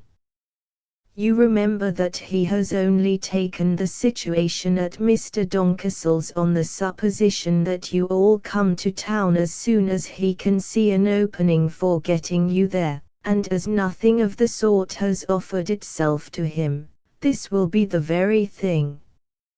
Of course, if I succeed wonderfully well in my schemes for storytellings, readings of my ballads and poems, lectures on the art of versification, and what not, we need have no lodgers, and then we shall all be living a happy family, all taking our share in keeping the establishment going. Except poor me, sighed the mother. My dear mother, you will be necessary as a steadying power, a flywheel, in short, to the concern. I wish that father could live there, too. He'll never give up his present way of life, it has grown to be a part of his nature. Poor man, he never feels at home except in somebody else's house, and is nervous and quite a stranger in his own. Sick is the fatal effects of service. Oh mother, don't, said Ethelberta tenderly, but with her teeth on edge, and Picote curled up her toes, fearing that her mother was going to moralize.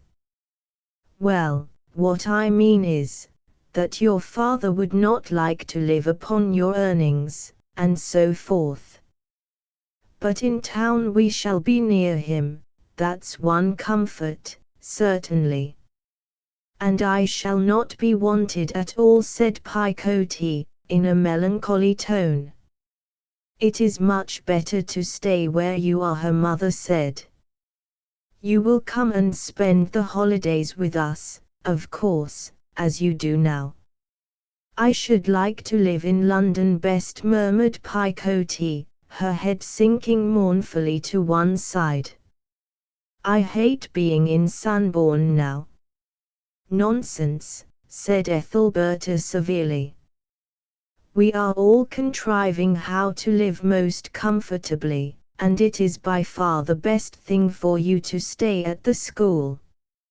You used to be happy enough there. Picote sighed, and said no more. 16 A large public hall. It was the second week in February. Parliament had just met, and Ethelberta appeared for the first time before an audience in London. There was some novelty in the species of entertainment that the active young woman had proposed to herself, and this doubtless had due effect in collecting the body of strangers that greeted her entry, over and above those friends who came to listen to her as a matter of course. Men and women who had become totally indifferent to new actresses, new readers, and new singers, once more felt the freshness of curiosity as they considered the promise of the announcement.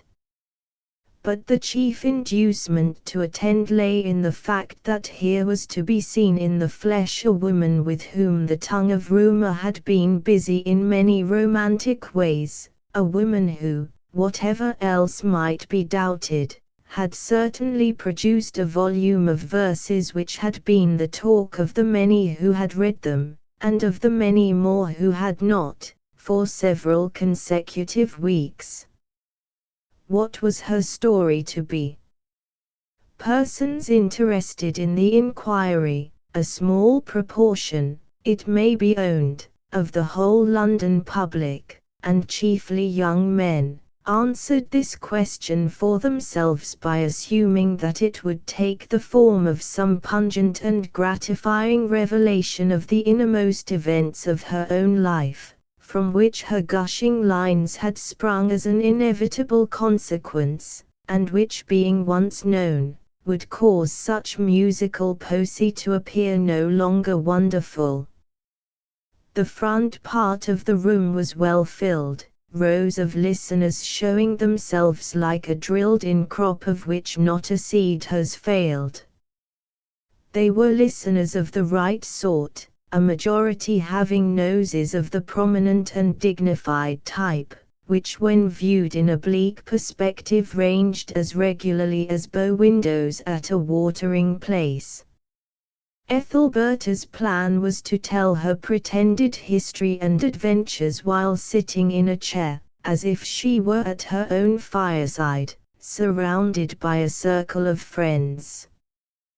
By this touch of domesticity a great appearance of truth and naturalness was given, though really the attitude was at first more difficult to maintain satisfactorily than any one wherein stricter formality should be observed. She gently began her subject, as if scarcely knowing whether a throng were near her or not, and, in her fear of seeming artificial, spoke too low. This defect, however, she soon corrected, and ultimately went on in a charmingly colloquial manner. What Ethelberta relied upon soon became evident.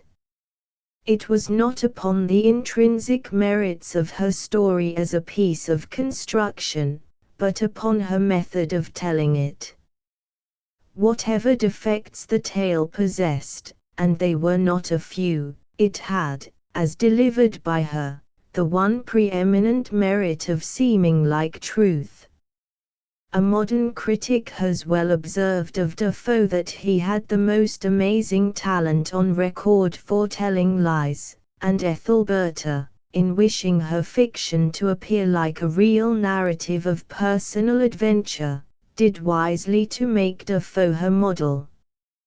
His is a style even better adapted for speaking than for writing, and the peculiarities of diction which he adopts to give verisimilitude to his narratives acquired enormous additional force when exhibited as viva voce mannerisms.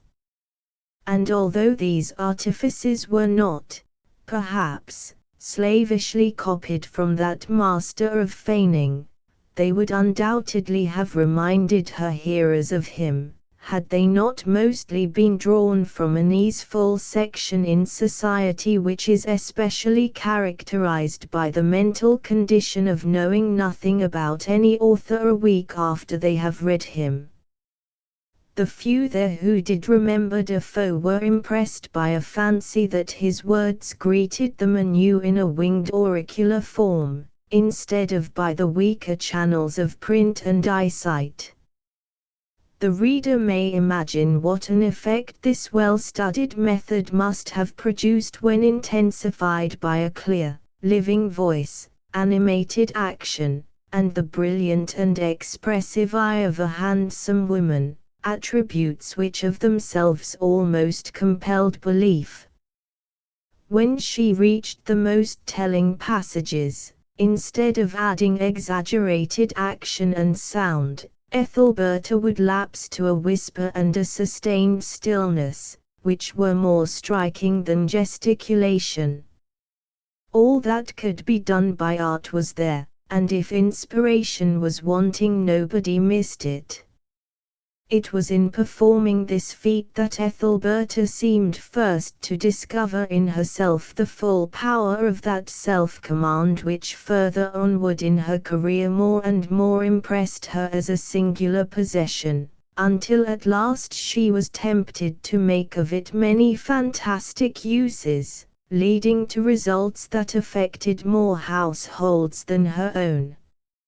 A talent for demureness under difficulties without the cold-bloodedness which renders such a bearing natural and easy, a face and hand reigning unmoved outside a heart by nature turbulent as a wave, is a constitutional arrangement much to be desired by people in general, yet, had Ethelberta been framed with less of that gift in her, her life might have been more comfortable as an experience, and brighter as an example, though perhaps duller as a story.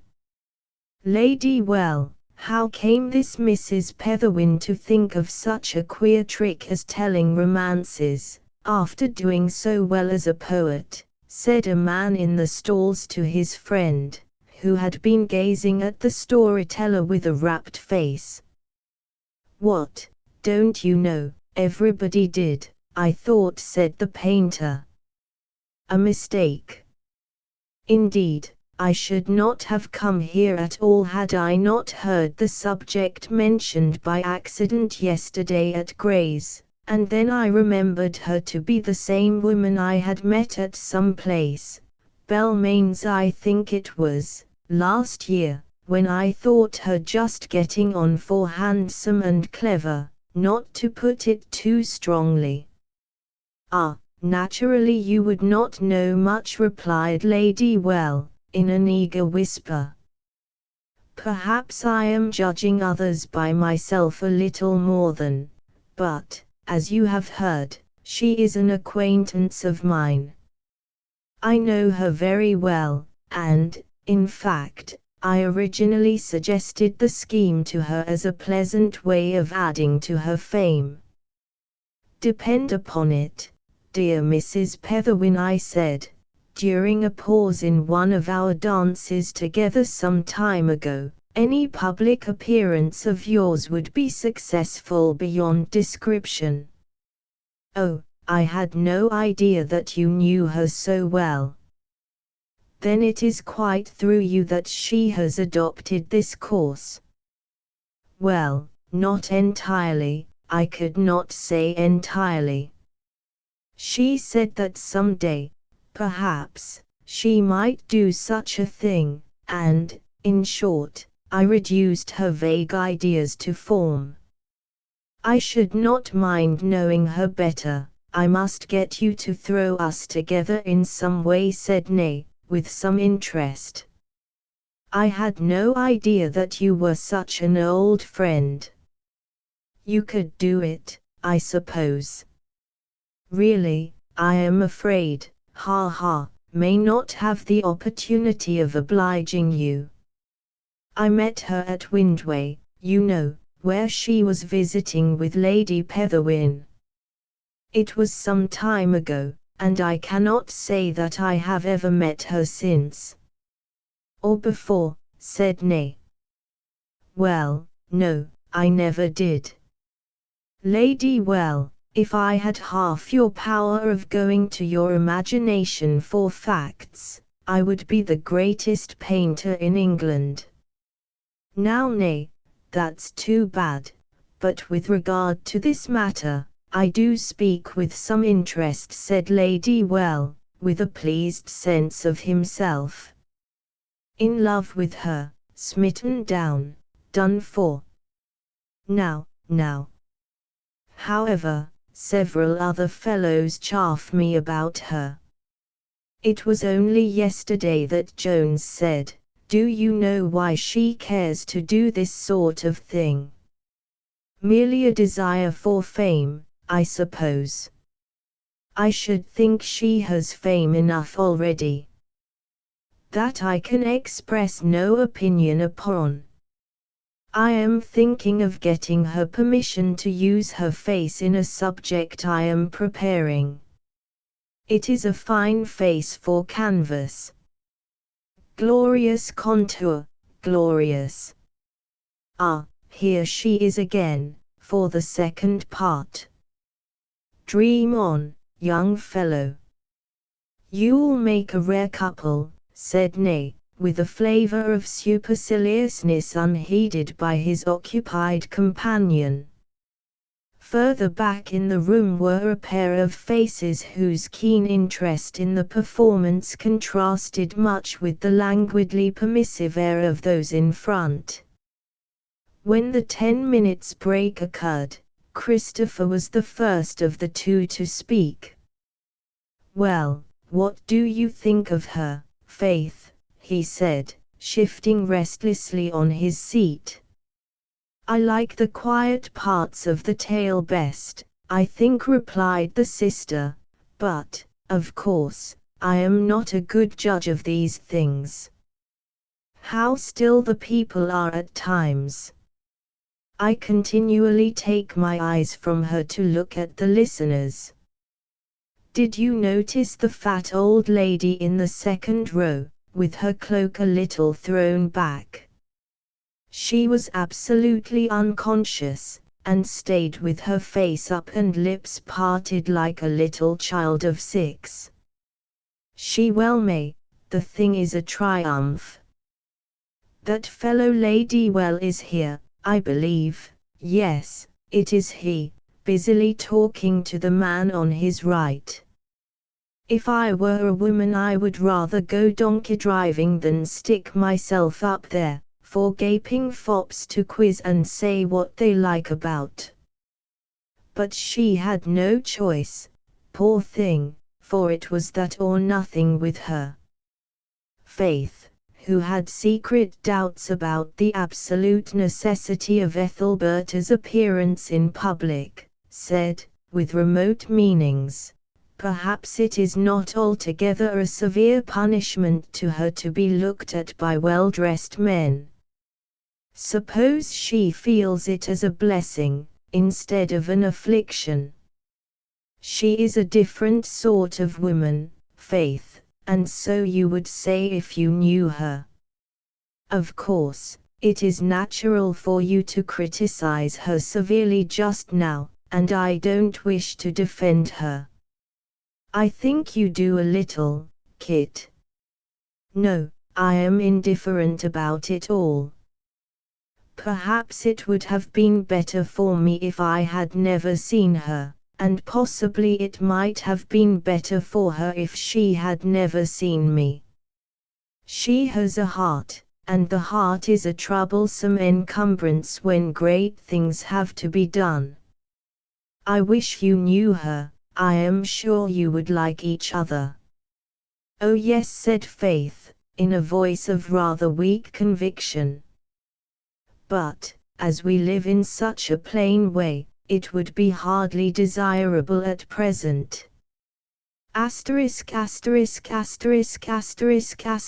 Ethelberta being regarded, in common with the latest conjurer, spirit medium, aeronaut, giant, dwarf or monarch, as a new sensation, she was duly criticized in the morning papers, and even obtained a notice in some of the weekly reviews. A handsome woman, said one of these, may have her own reasons for causing the flesh of the London public to creep upon its bones by her undoubtedly remarkable narrative powers, but we question if much good can result from such a form of entertainment. Nevertheless, some praise is due. We have had the novel writer among us for some time, and the novel reader has occasionally appeared on our platforms, but we believe that this is the first instance on record of a novel teller, one, that is to say, who relates professedly as fiction a romantic tale which has never been printed, the whole owing its chief interest to the method whereby the teller identifies herself with the leading character in the story. Another observed, when once we get away from the magic influence of the storyteller's eye and tongue, we perceive how improbable, even impossible, is the tissue of events to which we have been listening with so great a sense of reality, and we feel almost angry with ourselves at having been the victims of such utter illusion. Mrs. Petherwin's personal appearance is decidedly in her favor, said another. She affects no unconsciousness of the fact that form and feature are no mean vehicles of persuasion, and she uses the powers of each to the utmost. There spreads upon her face when in repose an air of innocence which is charmingly belied by the subtlety we discover beneath it when she begins her tale, and this amusing discrepancy between her physical presentment and the inner woman is further illustrated by the misgiving, which seizes us on her entrance, that so impressionable a lady will never bear up in the face of so trying an audience. The combinations of incident which Mrs. Petherwin persuades her hearers that she has passed through are not a little marvellous, and if what is rumoured be true, that the tales are to a great extent based upon her own experiences, she has proved herself to be no less daring in adventure than facile in her power of describing it. 17 Ethelberta's house. After such successes as these, Christopher could not forego the seductive intention of calling upon the poetess and romancer, at her now established town residence in Exonbury Crescent. One wintry afternoon he reached the door, now for the third time, and gave a knock which had in it every tender refinement that could be thrown into the somewhat antagonistic vehicle of noise. Turning his face down the street, he waited restlessly on the step. There was a strange light in the atmosphere, the glass of the street lamps, the varnished back of a passing cab, a milkwoman's cans, and a row of church windows glared in his eyes like new rubbed copper, and on looking the other way he beheld a bloody sun hanging among the chimneys at the upper end, as a danger lamp to warn him off.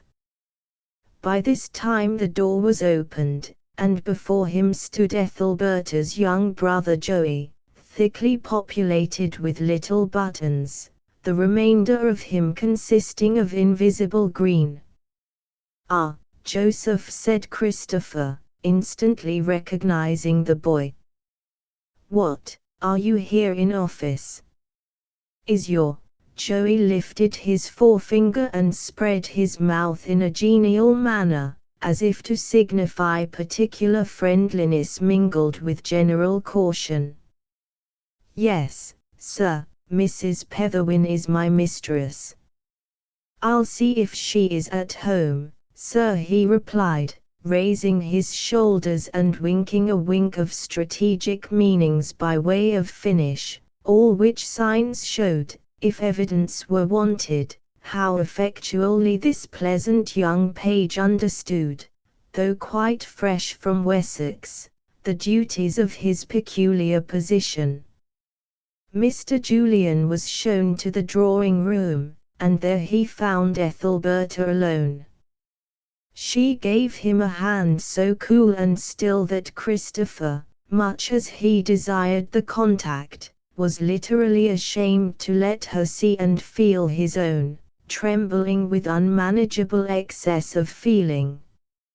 It was always so, always had been so, always would be so, at these meetings of theirs. She was immeasurably the strongest, and the deep-eyed young man fancied, in the chagrin which the perception of this difference always bred in him, that she triumphed in her superior control. Yet it was only in little things that their sexes were thus reversed. Christopher would receive quite a shock if a little dog barked at his heels, and be totally unmoved when in danger of his life. Certainly the most self-possessed woman in the world, under pressure of the incongruity between their last meeting and the present one, might have shown more embarrassment than Ethelberta showed on greeting him today. Christopher was only a man in believing that the shyness which she did evince was chiefly the result of personal interest. She might or might not have been said to blush, perhaps the stealthy change upon her face was too slow an operation to deserve that name, but, though pale when he called, the end of 10 minutes saw her color high and wide. She soon set him at his ease, and seemed to relax a long-sustained tension as she talked to him of her arrangements, hopes, and fears.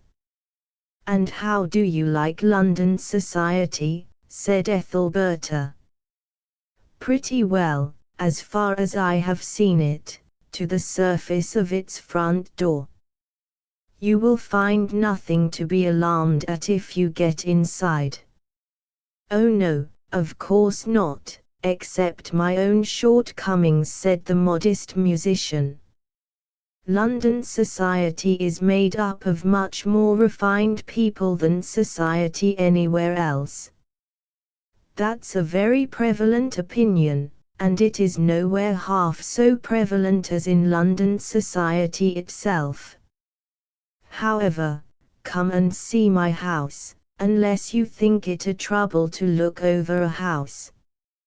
No, I should like it very much. The decorations tended towards the artistic gymnastics prevalent in some quarters at the present day. Upon a general flat tint of duck's egg green appeared quaint patterns of conventional foliage, and birds, done in bright auburn, several shades nearer to redbreast red than was Ethelberta's hair, which was thus thrust further towards brown by such juxtaposition, a possible reason for the choice of tint. Upon the glazed tiles within the chimneypiece were the forms of owls, bats, snakes, frogs, mice, spiders in their webs, moles, and other objects of aversion and darkness, shaped in black and burnt in after the approved fashion. My brothers Sol and Dan did most of the actual work, said Ethelberta, though I drew the outlines, and designed the tiles round the fire. The flowers, mice, and spiders are done very simply, you know, you only press a real flower, mouse, or spider out flat under a piece of glass, and then copy it, adding a little more emaciation and angularity at pleasure. In that at pleasure is where all the art lies, said he. Well, yes, that is the case, said Ethelberta thoughtfully, and preceding him upstairs, she threw open a door on one of the floors, disclosing Dan in person, engaged upon a similar treatment of this floor also. Sol appeared bulging from the door of a closet, a little further on, where he was fixing some shelves, and both wore workmen's blouses. At once coming down from the short ladder he was standing upon, Dan shook Christopher's hand with some velocity. We do a little at a time, you see, he said, because Colonel down below, and Mrs. Petherwin's visitors, shan't smell the turpentine. We be pushing on today to get it out of the way, said Sol, also coming forward and greeting their visitor, but more reluctantly than his brother had done. Now I'll tell ye what, you two, he added, after an uneasy pause, turning from Christopher to Ethelberta and back again in great earnestness, you'd better not bide here, talking to we rough ones, you know, for folks might find out that there's something closer between us than workman and employer's friend. So Berta and Mr. Julian, if you'll go on and take no more notice o' us, in case of visitors, it would be wiser, else, perhaps, if we should be found out intimate with ye, and bring down your gentility, you'll blame us for it. I get as nervous as a cat when I think I may be the cause of any disgrace to ye. Don't be so silly, Sol, said Ethelberta, laughing.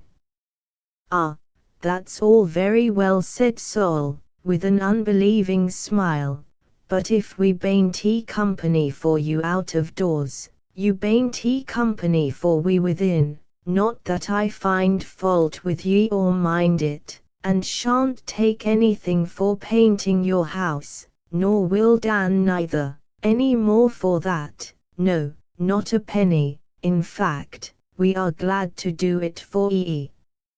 At the same time, you keep to your class, and we'll keep to ours.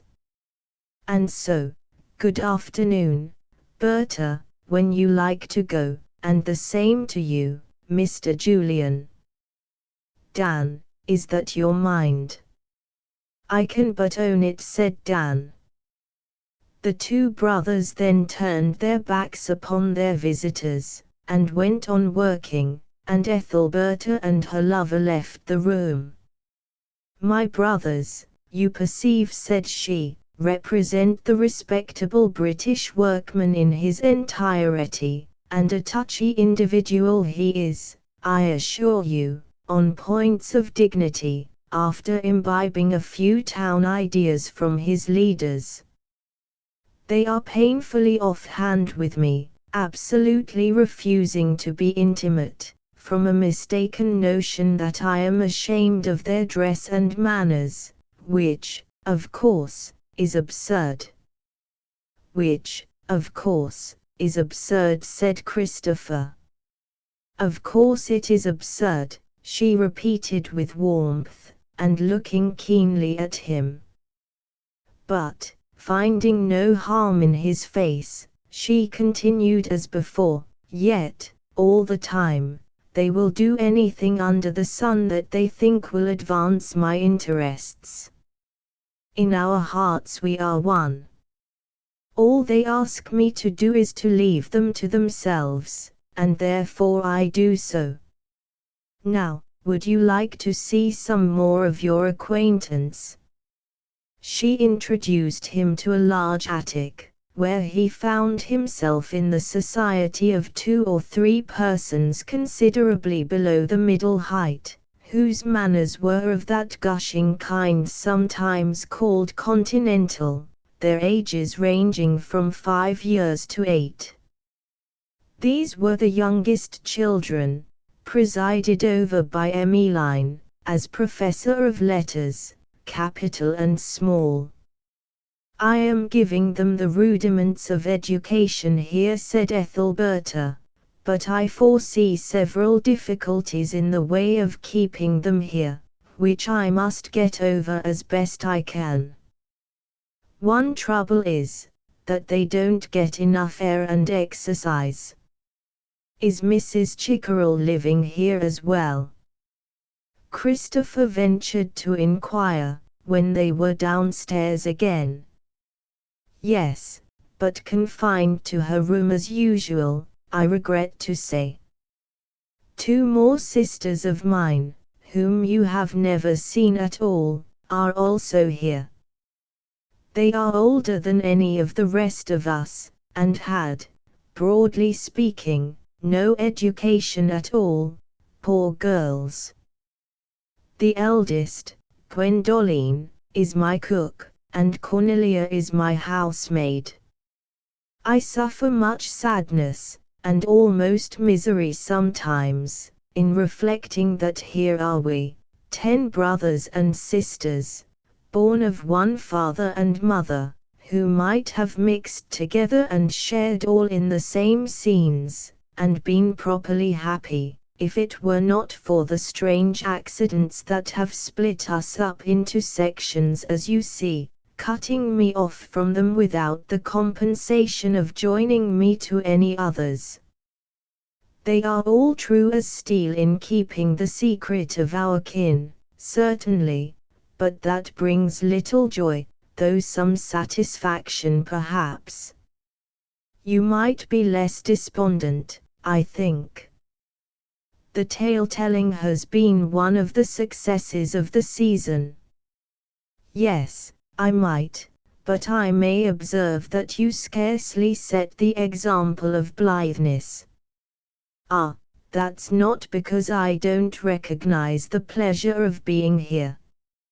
It is from a more general cause, simply an underfeeling I have that at the most propitious moment the distance to the possibility of sorrow is so short that a man's spirits must not rise higher than mere cheerfulness out of bare respect to his insight.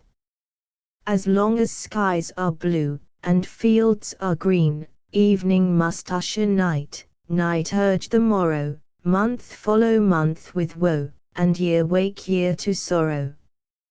Ethelberta bowed uncertainly. The remark might refer to her past conduct or it might not. My great cause of uneasiness is the children, she presently said, as a new page of matter. It is my duty, at all risk and all sacrifice of sentiment, to educate and provide for them. The grown-up ones, older than myself, I cannot help much, but the little ones I can. I keep my 2 French lodgers for the sake of them. The lodgers, of course, don't know the relationship between yourself and the rest of the people in the house. Oh no, nor will they ever. My mother is supposed to let the ground and first floors to me, a strange lady, as she does the second and third floors to them. Still, I may be discovered. Well, if you are, let me be. Life is a battle, they say, but it is only so in the sense that a game of chess is a battle. There is no seriousness in it. It may be put an end to at any inconvenient moment by owning yourself beaten, with a careless ha-ha, and sweeping your pieces into the box. Experimentally, I care to succeed in society, but at the bottom of my heart, I don't care. For that very reason you are likely to do it. My idea is, make ambition your business and indifference your relaxation, and you will fail, but make indifference your business and ambition your relaxation, and you will succeed. So impish are the ways of the gods. I hope that you at any rate will succeed, she said, at the end of a silence. I never can, if success means getting what one wants. Why should you not get that? It has been forbidden to me. Her complexion changed just enough to show that she knew what he meant. If you were as bold as you are subtle, you would take a more cheerful view of the matter, she said, with a look signifying innermost things. I will instantly. Shall I test the truth of my cheerful view by a word of question? I deny that you are capable of taking that view, and until you prove that you are, no question is allowed, she said, laughing, and still warmer in the face and neck. Nothing but melancholy, gentle melancholy, now as in old times when there was nothing to cause it. Ah, you only tease. You will not throw aside that bitter medicine of distrust, for the world. You have grown so used to it, that you take it as food, as some invalids do their mixtures. Ethelberta, you have my heart, my whole heart. You have had it ever since I first saw you. Now you understand me, and no pretending that you don't, mind, this second time. I understood you long ago, you have not understood me. You are mysterious, he said lightly, and perhaps if I disentangle your mystery I shall find it to cover indifference. I hope it does, for your sake. How can you say so? She exclaimed reproachfully. Yet I wish it did too, I wish it did cover indifference, for yours. But you have all of me that you care to have, and may keep it for life if you wish to. Listen, surely there was a knock at the door. Let us go inside the room. I am always uneasy when anybody comes, lest any awkward discovery should be made by a visitor of my miserable contrivances for keeping up the establishment. Joey met them before they had left the landing. Please, Berta, he whispered, Mr. Ladywell has called, and I've showed him into the library. You know, Berta, this is how it was. I thought you and Mr. Julian were in the drawing room, and wouldn't want him to see ye together, and so I asked him to step into the library a minute. You must improve your way of speaking, she said, with quick embarrassment, whether at the mention of Ladywell's name before Julian, or at the way Joey coupled herself with Christopher, was quite uncertain. Will you excuse me for a few moments, she said, turning to Christopher. Pray sit down, I shall not be long. And she glided downstairs. They had been standing just by the drawing-room door, and Christopher turned back into the room with no very satisfactory countenance. It was very odd, he thought, that she should go down to Ladywell in that mysterious manner, when he might have been admitted to where they were talking without any trouble at all. What could Ladywell have to say, as an acquaintance calling upon her for a few minutes, that he was not to hear?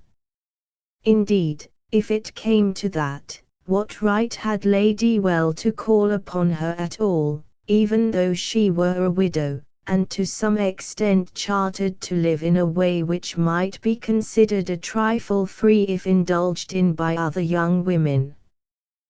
This was the first time that he himself had ventured into her house on that very account, a doubt whether it was quite proper to call, considering her youth, and the fertility of her position as ground for scandal.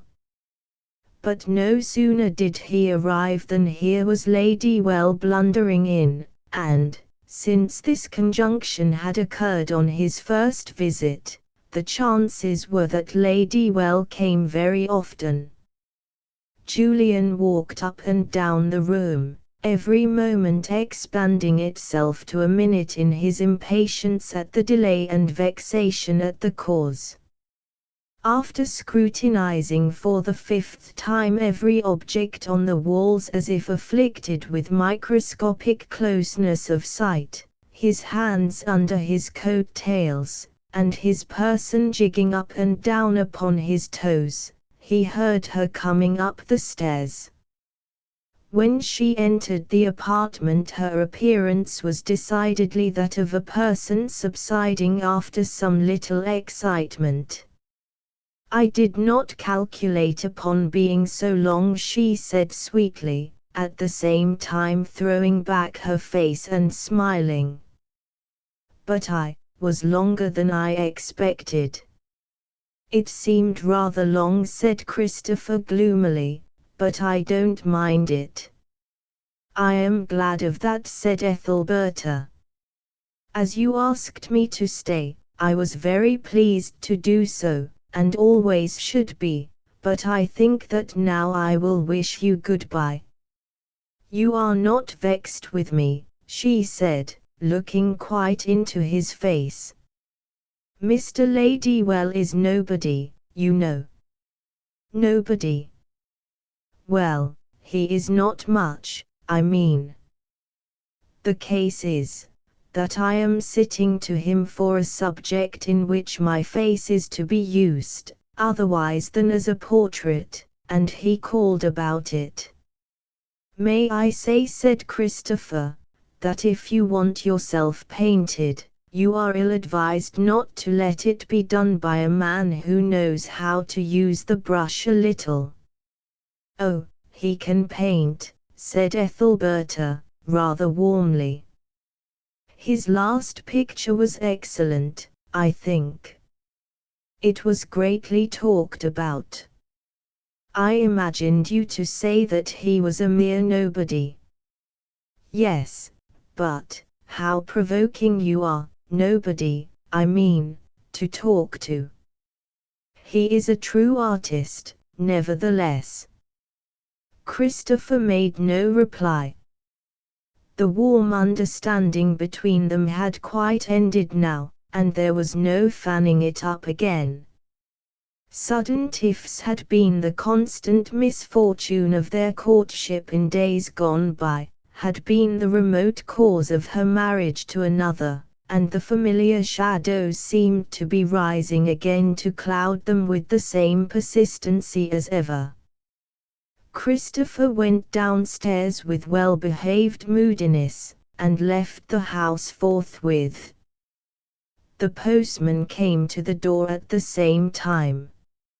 Ethelberta opened a letter from Picote, now at Sunbourne again, and, stooping to the firelight, she began to read. My dear Ethelberta, I have tried to like staying at Sunbourne because you wished it, but I can't endure the town at all, dear Berta, everything is so wretched and dull. Oh, I only wish you knew how dismal it is here, and how much I would give to come to London. I cannot help thinking that I could do better in town. You see, I should be close to you, and should have the benefit of your experience. I would not mind what I did for a living could I be there where you all are. It is so like banishment to be here.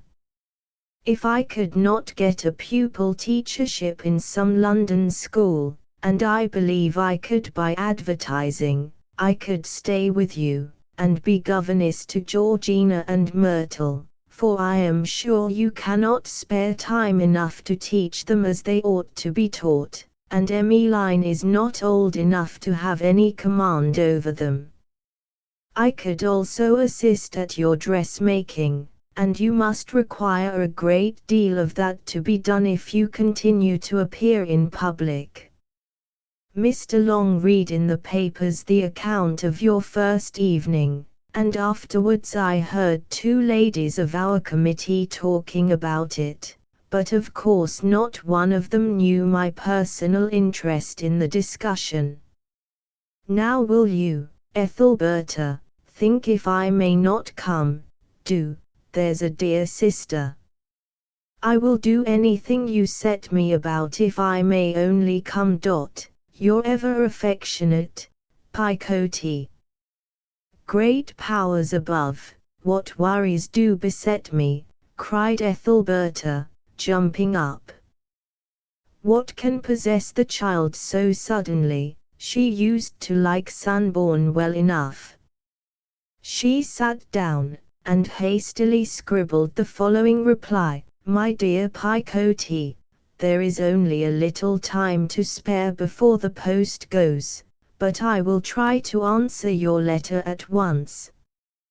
Whatever is the reason of this extraordinary dislike to Sunbourne?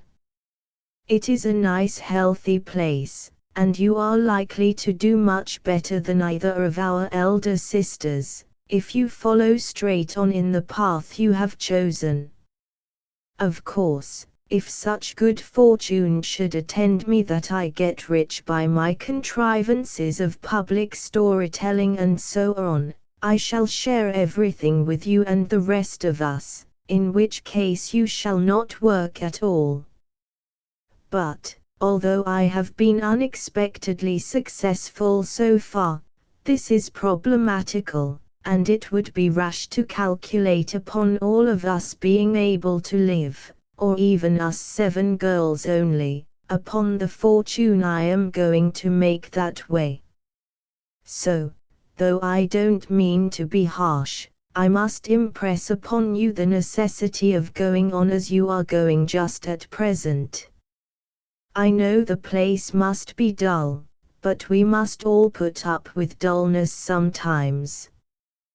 You, being next to me in age, must aid me as well as you can in doing something for the younger ones, and if anybody at all comes and lives here otherwise than as a servant, it must be our father, who will not, however, at present hear of such a thing when I mention it to him.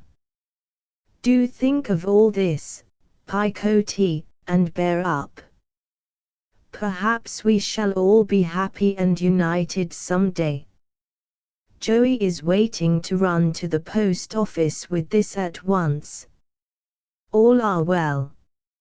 Sol and Dan have nearly finished the repairs and decorations of my house, but I will tell you of that another time. Your affectionate sister, Berta.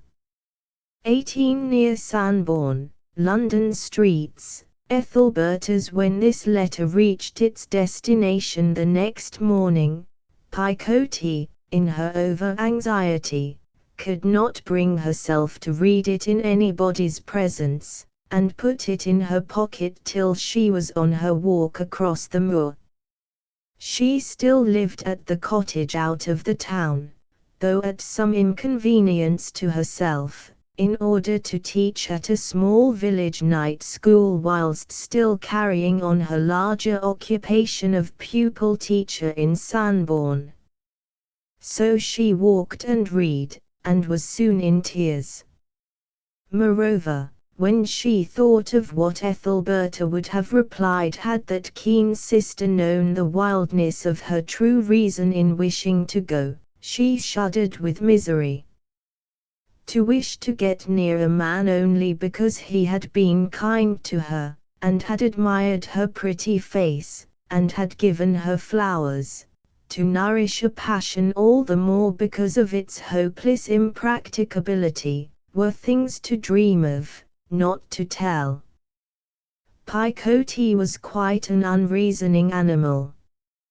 Her sister arranged situations for her, told her how to conduct herself in them, how to make up anew, in unobtrusive shapes, the valuable wearing apparel she sent from time to time, so as to provoke neither exasperation in the little gentry, nor superciliousness in the great. Ethelberta did everything for her, in short, and Picote obeyed orders with the abstracted ease of mind which people show who have their thinking done for them, and put out their troubles as they do their washing. She was quite willing not to be clever herself, since it was unnecessary while she had a much admired sister, who was clever enough for two people and to spare. This arrangement, by which she gained an untroubled existence in exchange for freedom of will, had worked very pleasantly for Picote until the anomaly of falling in love on her own account created a jar in the machinery. Then she began to know how wearing were miserable days, and how much more wearing were miserable nights. She pictured Christopher in London calling upon her dignified sister, for Ethelberta innocently mentioned his name sometimes in writing, and imagined over and over again the mutual signs of warm feeling between them. And now Picote resolved upon a noble course. Like Juliet, she had been troubled with a consciousness that perhaps her love for Christopher was a trifle forward and unmaidenly, even though she had determined never to let him or anybody in the whole world know of it. To set herself to pray that she might have strength to see him without a pang, the lover of her sister, who deserved him so much more than herself, would be a grand penance and corrective. After uttering petitions to this effect for several days, she still felt very bad, indeed, in the psychological difficulty of striving for what in her soul she did not desire, rather worse, if anything. At last, weary of walking the old road and never meeting him, and blank in a general powerlessness, she wrote the letter to Ethelberta, which was only the last one of a series that had previously been written and torn up. Now this hope had been whirled away like thistledown, and the case was grievous enough to distract a greater stoic than Picote. The end of it was that she left the school on insufficient notice, gave up her cottage home on the plea, true in the letter, that she was going to join a relative in London, and went off thither by a morning train, leaving her things packed ready to be sent on when she should write for them. Picotee arrived in town late on a cold February afternoon, bearing a small bag in her hand. She crossed Westminster Bridge on foot, just after dusk, and saw a luminous haze hanging over each well-lighted street as it withdrew into distance behind the nearer houses, showing its direction as a train of morning mist shows the course of a distant stream when the stream itself is hidden. The lights along the riverside towards Charing Cross sent an inverted palisade of gleaming swords down into the shaking water, and the pavement ticked to the touch of pedestrians' feet, most of whom tripped along as if walking only to practice a favorite quick step, and held handkerchiefs to their mouths to strain off the river mist from their lungs. She inquired her way to Exonbury Crescent, and between 5 and 6 o'clock reached her sister's door. 2 or 3 minutes were passed in accumulating resolution sufficient to ring the bell, which when at last she did, was not performed in a way at all calculated to make the young man Joey hasten to the door. After the lapse of a certain time he did, however, find leisure to stroll and see what the caller might want, out of curiosity to know who there could be in London afraid to ring a bell twice. Joey's delight exceeded even his surprise, the ruling maxim of his life being the more the merrier, under all circumstances. The beaming young man was about to run off and announce her upstairs and downstairs, left and right, when Picotee called him hastily to her. In the hall her quick young eye had caught sight of an umbrella with a peculiar horn handle, an umbrella she had been accustomed to meet on Sunbourne Moor on many happy afternoons. Christopher was evidently in the house. "Joey," she said, as if she were ready to faint, "don't tell Berta I am come. She has company, has she not?" "Oh no, only Mr. Julian," said the brother. "He's quite one of the family." "Never mind, can't I go down into the kitchen with you?" she inquired. There had been bliss and misery mingled in those tidings, and she scarcely knew for a moment which way they affected her. What she did know was that she had run her dear fox to earth, and a sense of satisfaction at that feat prevented her just now from counting the cost of the performance. "Does Mr. Julian come to see her very often?" said she. "Oh yes, he's always coming, a regular bore to me." "A regular what?" "Bore, I forgot, you don't know our town words. However, come along." They passed by the doors on tiptoe, and their mother upstairs being, according to Joey's account, in the midst of a nap, Picotee was unwilling to disturb her. So they went down at once to the kitchen, when forward rushed Gwendoline the cook, flourishing her floury hands, and Cornelia the housemaid, dancing over her brush, and these having welcomed and made Picotee comfortable, who should ring the area bell, and be admitted down the steps, but Sol and Dan. The workman brothers, their day's duties being over, had called to see their relations, first, as usual, going home to their lodgings in Marylebone and making themselves as spruce as bridegrooms, according to the rules of their newly acquired town experience. For the London mechanic is only 9 hours a mechanic, though the country mechanic works, eats, drinks, and sleeps a mechanic throughout the whole 24. God bless my soul, Picote, said Dan, standing fixed. Well, I say, this is splendid, ha ha. Picote, what brought you here? Said Sol, expanding the circumference of his face in satisfaction. Well, come along, never mind so long as you be here. Picote explained circumstances as well as she could without stating them, and, after a general conversation of a few minutes, Sol interrupted with, "Anybody upstairs with Mrs. Petherwin?" "Mr. Julian was there just now," said Joey, "but he may be gone. Berta always lets him slip out how he can, the form of ringing me up not being necessary with him. Wait a minute, I'll see." Joseph vanished up the stairs, and, the question whether Christopher were gone or not being an uninteresting one to the majority, the talking went on upon other matters.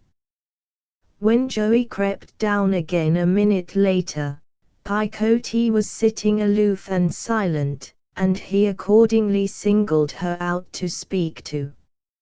"Such a lark, Picote," he whispered. "Berta's a courting of her young man. Would you like to see how they carries on a bit?" "Dearly I should," said Picote, the pupils of her eyes dilating. Joey conducted her to the top of the basement stairs, and told her to listen. Within a few yards of them was the morning room door, now standing ajar, and an intermittent flirtation in soft male and female tones could be heard going on inside. Picote's lips parted at thus learning the condition of things, and she leant against the stair newel. "My! What's the matter?" said Joey. "If this is London, I don't like it at all," moaned Picote.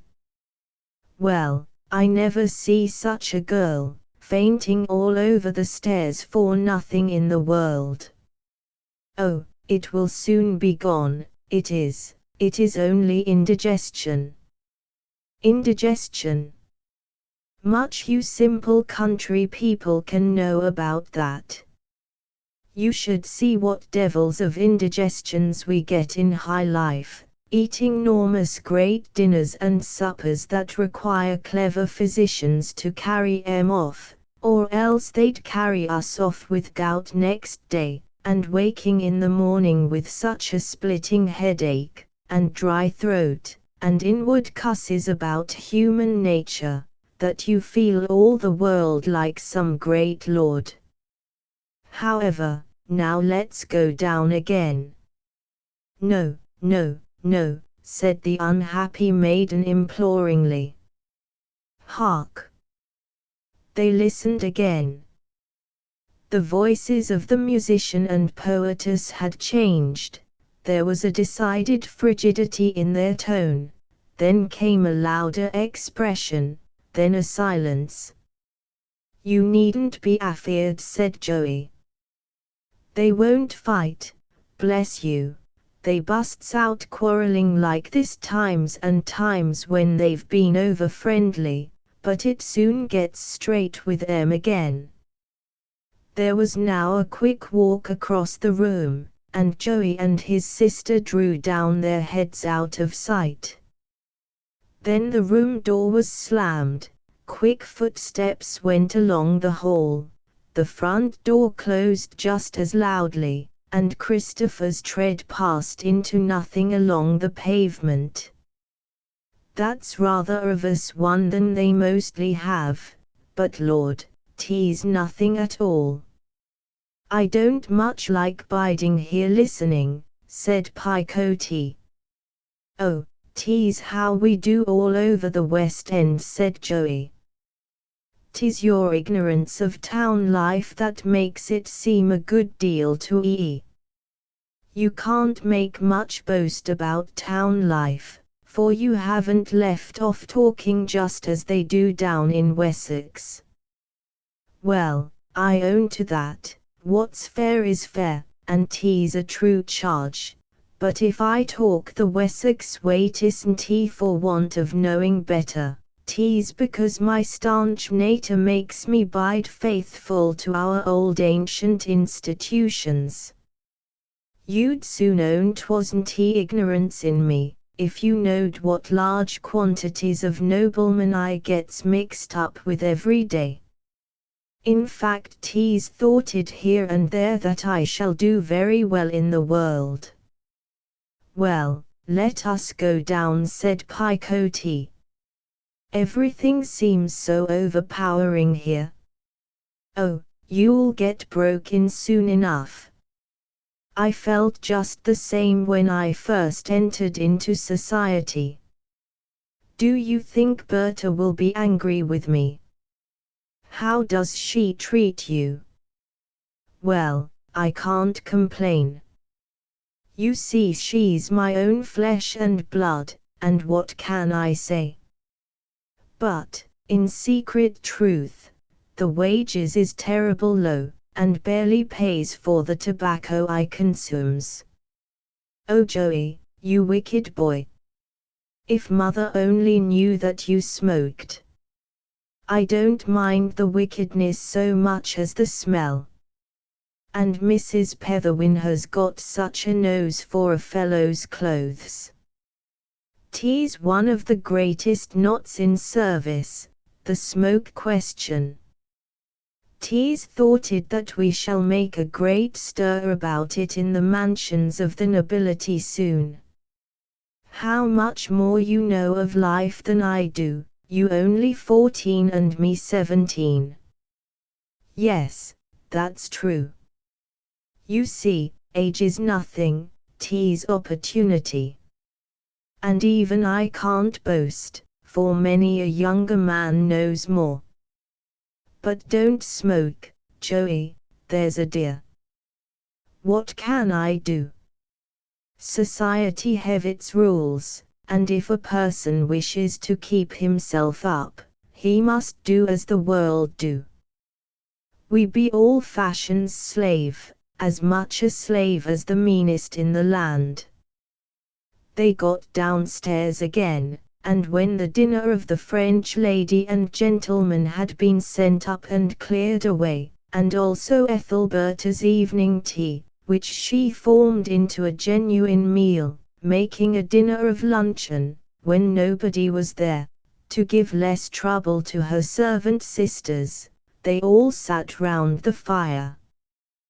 Then the rustle of a dress was heard on the staircase, and squirrel-haired Ethelberta appeared in person.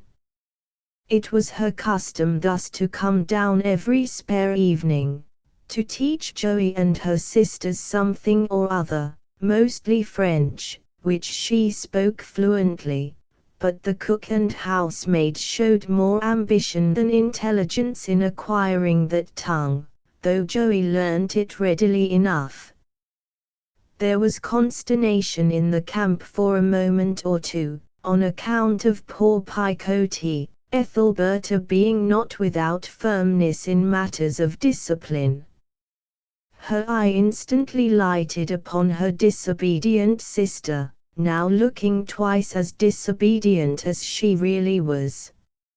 "Oh, you are here, Picotee. I am glad to see you," said the mistress of the house quietly. This was altogether to Picotee's surprise, for she had expected a round rating at least, in her freshness hardly being aware that this reserve of feeling was an acquired habit of Ethelberta's, and that civility stood in town for as much vexation as a tantrum represented in Wessex. Picotee lamely explained her outward reasons for coming, and soon began to find that Ethelberta's opinions on the matter would not be known by the tones of her voice. But innocent Picote was as wily as a religionist in sly illusions of the letter whilst infringing the spirit of a dictum, and by talking very softly and earnestly about the wondrous good she could do by remaining in the house as governess to the children, and playing the part of lady's maid to her sister at show times. She so far coaxed Ethelberta out of her intentions that she almost accepted the plan as a good one. It was agreed that for the present, at any rate, Picote should remain. Then a visit was made to Mrs. Chickerell's room, where the remainder of the evening was passed, and harmony reigned in the household. 19 Ethelberta's drawing-room. Picote's heart was fitfully glad. She was near the man who had enlarged her capacity from girls to woman's, a little note or two of young feeling to a whole diapason, and though nearness was perhaps not in itself a great reason for felicity when viewed beside the complete realization of all that a woman can desire in such circumstances, it was much in comparison with the outer darkness of the previous time. It became evident to all the family that some misunderstanding had arisen between Ethelberta and Mr. Julian. What Picote hoped in the center of her heart as to the issue of the affair it would be too complex a thing to say. If Christopher became cold towards her sister he would not come to the house. If he continued to come it would really be as Ethelberta's lover. Altogether, a pretty game of perpetual check for Picote. He did not make his appearance for several days. Picote, being a presentable girl, and decidedly finer-natured than her sisters below stairs, was allowed to sit occasionally with Ethelberta in the afternoon, when the teaching of the little ones had been done for the day, and thus she had an opportunity of observing Ethelberta's emotional condition with reference to Christopher, which Picote did with an interest that the elder sister was very far from suspecting. At first Ethelberta seemed blithe enough without him. One more day went, and he did not come, and then her manner was that of apathy. Another day passed, and from fanciful elevations of the eyebrow, and long breathings, it became apparent that Ethelberta had decidedly passed the indifferent stage, and was getting seriously out of sorts about him. Next morning she looked all hope. He did not come that day either, and Ethelberta began to look pale with fear. "Why don't you go out?" said Picote timidly. "I can hardly tell. I have been expecting someone. When she comes I must run up to mother at once, must I not?" said clever Picote. "It is not a lady," said Ethelberta blandly. She came then and stood by Picote, and looked musingly out of the window. "I may as well tell you," perhaps she continued. "It is Mr. Julian. He is, I suppose, my lover, in plain English." "Ah," said Picote. "Whom I am not going to marry until he gets rich." "Ah, how strange. If I had him, such a lover, I mean, I would marry him if he continued poor."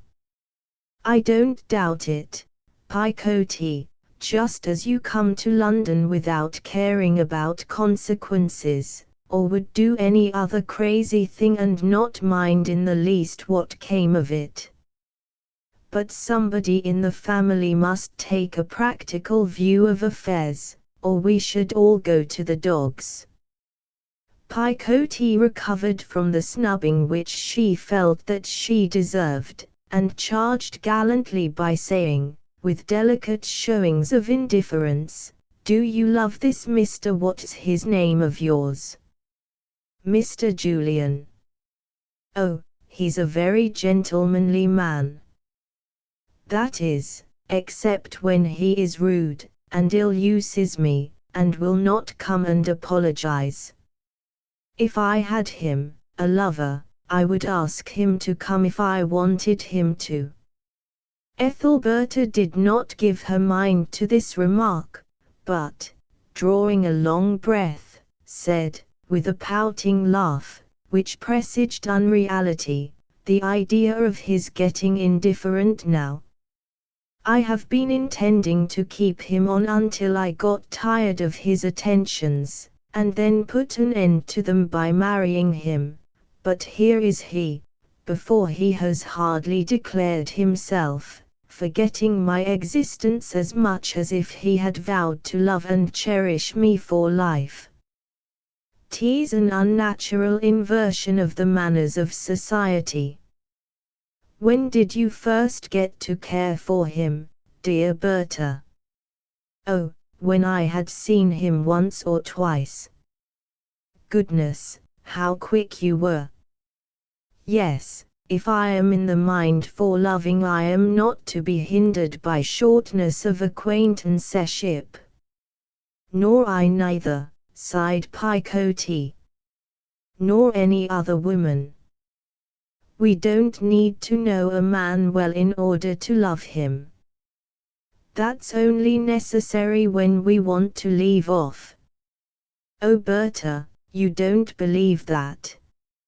If a woman did not invariably form an opinion of her choice before she has half seen him, and love him before she has half formed an opinion, there would be no tears and pining in the whole feminine world, and poets would starve for want of a topic.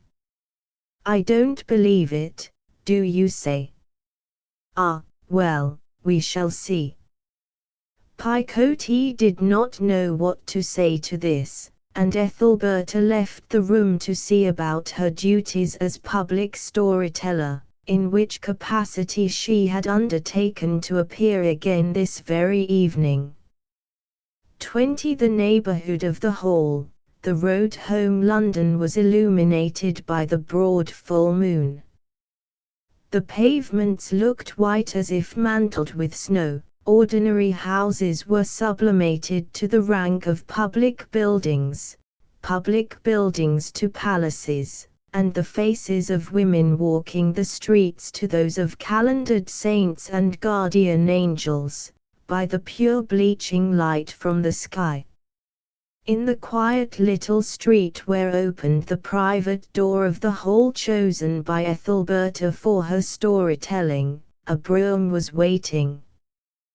The time was about 11 o'clock, and presently a lady came out from the building, the moonbeams forthwith flooding her face, which they showed to be that of the storyteller herself. She hastened across to the carriage, when a second thought arrested her motion, telling the manservant and a woman inside the brougham to wait for her. She wrapped up her features and glided round to the front of the house, where she paused to observe the carriages and cabs driving up to receive the fashionable crowd stepping down from the doors. Standing here in the throng which her own talent and ingenuity had drawn together, she appeared to enjoy herself by listening for a minute or two to the names of several persons of more or less distinction as they were called out, and then regarded attentively the faces of others of lesser degree. To scrutinize the latter was, as the event proved, the real object of the journey from round the corner. When nearly everyone had left the doors, she turned back disappointed. Ethelberta had been fancying that her alienated lover Christopher was in the back rows tonight, but, as far as could now be observed, the hopeful supposition was a false one. When she got round to the back again, a man came forward. It was Lady Well, whom she had spoken to already that evening. "Allow me to bring you your notebook, Mrs. Petherwin. I think you had forgotten it," he said. "I assure you that nobody has handled it but myself." Ethelberta thanked him, and took the book. "I use it to look into between the parts, in case my memory should fail me," she explained. "I remember that I did lay it down, now you remind me." Lady Well had apparently more to say, and moved by her side towards the carriage, but she declined the arm he offered, and said not another word till he went on, haltingly, "Your triumph tonight was very great, and it was as much a triumph to me as to you. I cannot express my feeling, I cannot say half that I would. If I might only, thank you much," said Ethelberta, with dignity. "Thank you for bringing my book, but I must go home now. I know that you will see that it is not necessary for us to be talking here." "Yes, you are quite right," said the repressed young painter, struck by her seriousness. "Blame me, I ought to have known better. But perhaps a man, well, I will say it, a lover without indiscretion is no lover at all. Circumspection and devotion are a contradiction in terms. I saw that, and hoped that I might speak without real harm.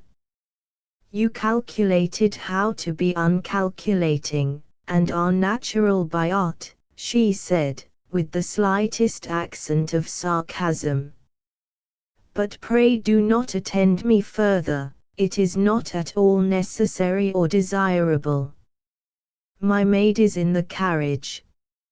She bowed, turned, and entered the vehicle, seating herself beside Picote. "It was harsh," said Lady Well to himself, as he looked after the retreating carriage. "I was a fool, but it was harsh. Yet what man on earth likes a woman to show too great a readiness at first? She is right, she would be nothing without repulse." And he moved away in an opposite direction. "What man was that?" said Picote, as they drove along. "Oh, a mere Mr. Lady Well, a painter of good family, to whom I have been sitting for what he calls an idealization. He is a dreadful simpleton." "Why did you choose him?" "I did not, he chose me. But his silliness of behavior is a hopeful sign for the picture. I have seldom known a man cunning with his brush who was not simple with his tongue, or, indeed, any skill in particular that was not allied to general stupidity.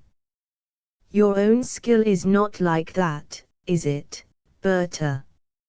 In men. I don't mean in women." "How childish you are." The slight depression at finding that Christopher was not present, which had followed Ethelberta's public triumph that evening, was covered over, if not removed, by Lady Well's declaration, and she reached home serene in spirit. That she had not the slightest notion of accepting the impulsive painter made little difference, a lover's arguments being apt to affect a lady's mood as much by measure as by weight. A useless declaration like a rare china teacup with a hole in it, has its ornamental value in enlarging a collection. No sooner had they entered the house than Mr. Julian's card was discovered, and Joey informed them that he had come particularly to speak with Ethelberta, quite forgetting that it was her evening for tale-telling.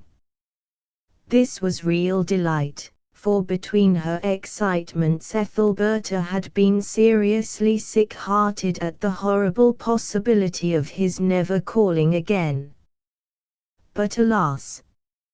For Christopher, there being nothing like a dead silence for getting one's offhand sweetheart into a corner, there is nothing like prematurely ending it for getting into that corner one's self.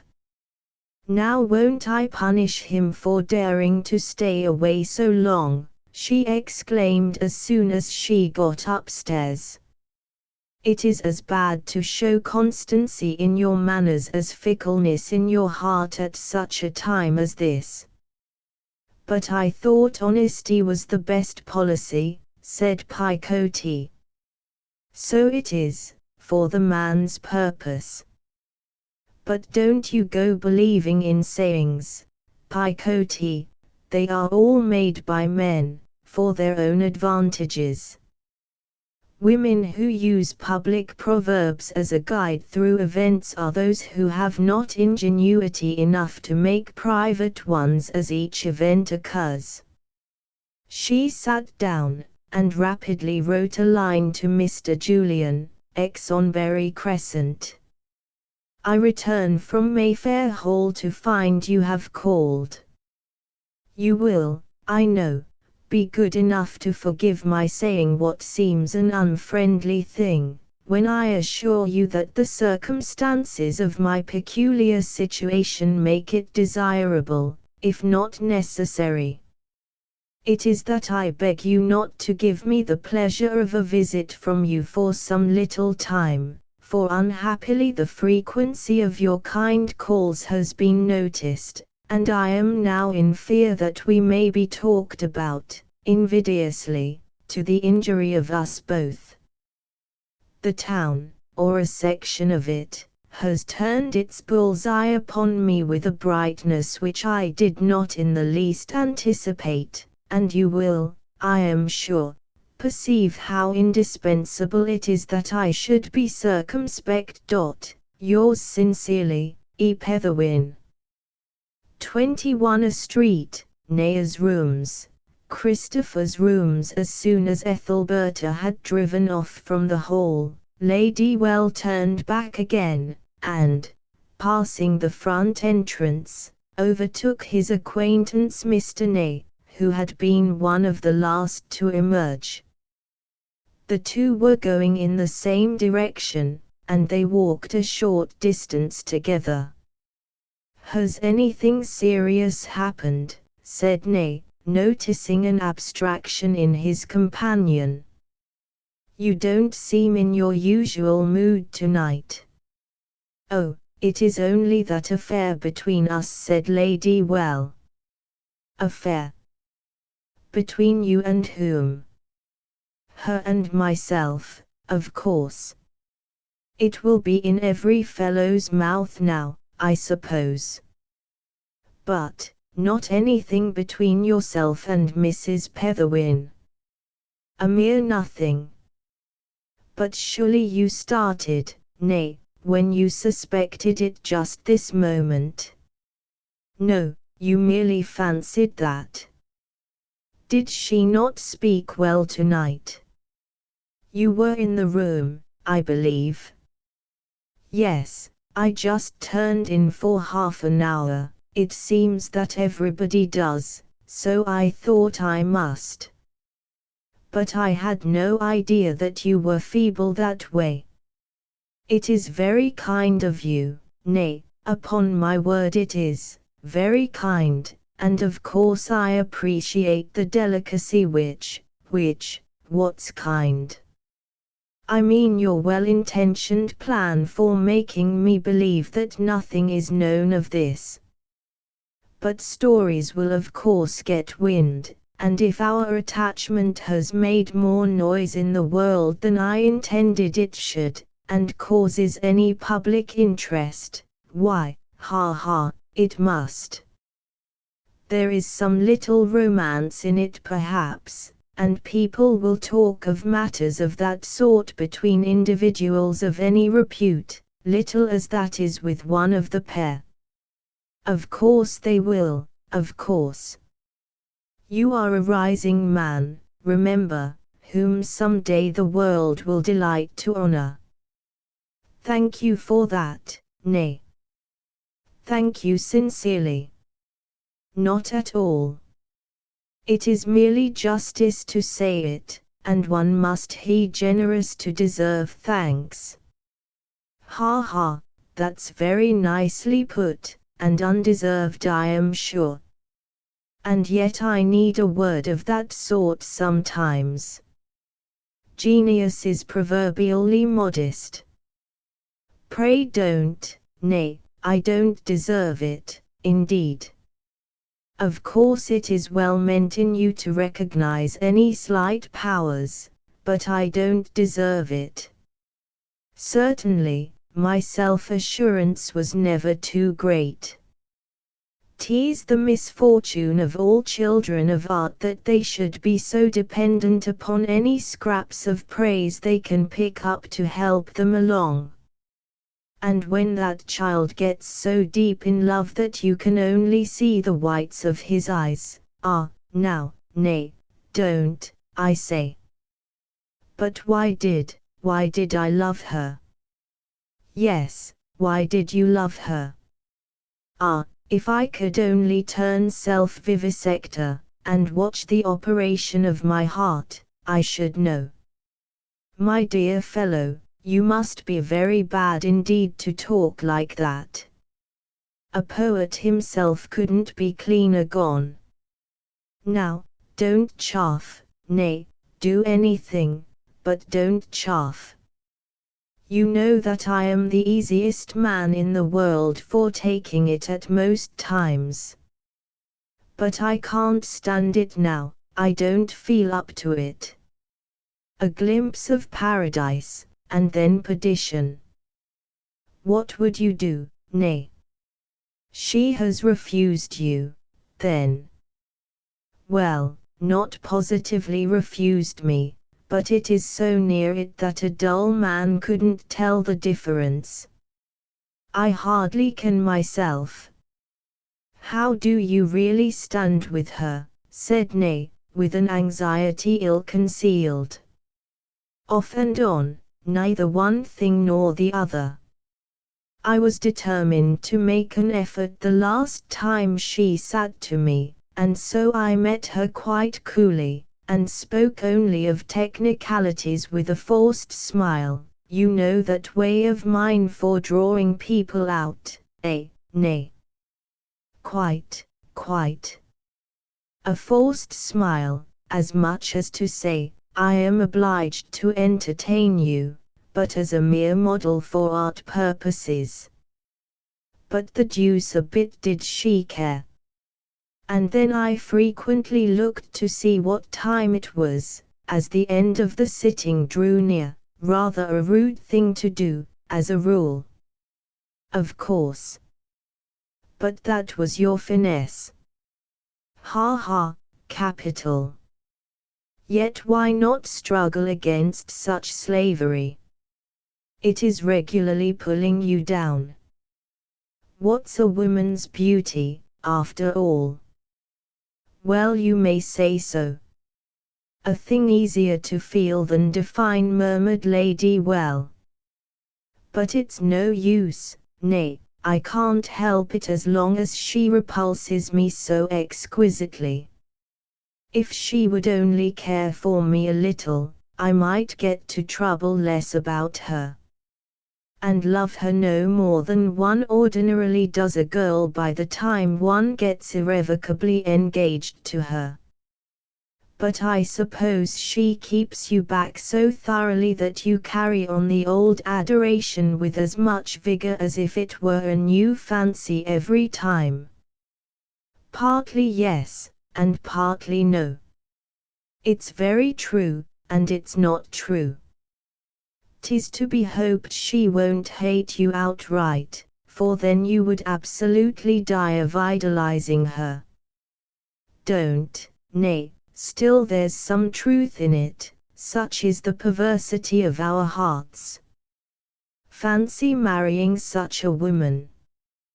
We should feel as eternally united to her after years and years of marriage as to a dear new angel met at last night's dance. Exactly, just what I should have said. But did I hear you say we nay? You didn't say we should feel. Say we, yes, of course, putting myself in your place just in the way of speaking, you know. Of course, but one is such a fool at these times that one seems to detect rivalry in every trumpery sound. Were you never a little touched? Not I. My heart is in the happy position of a country which has no history or debt. I suppose I should rejoice to hear it, said Lady Well.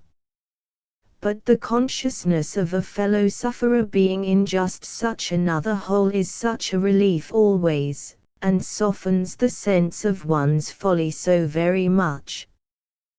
There's less Christianity in that sentiment than in your confessing to it, old fellow. I know the truth of it nevertheless, and that's why married men advise others to marry. Were all the world tied up, the pleasantly tied ones would be equivalent to those at present free. But what if your fellow sufferer is not only in another such a hole, but in the same one? No, nay, never.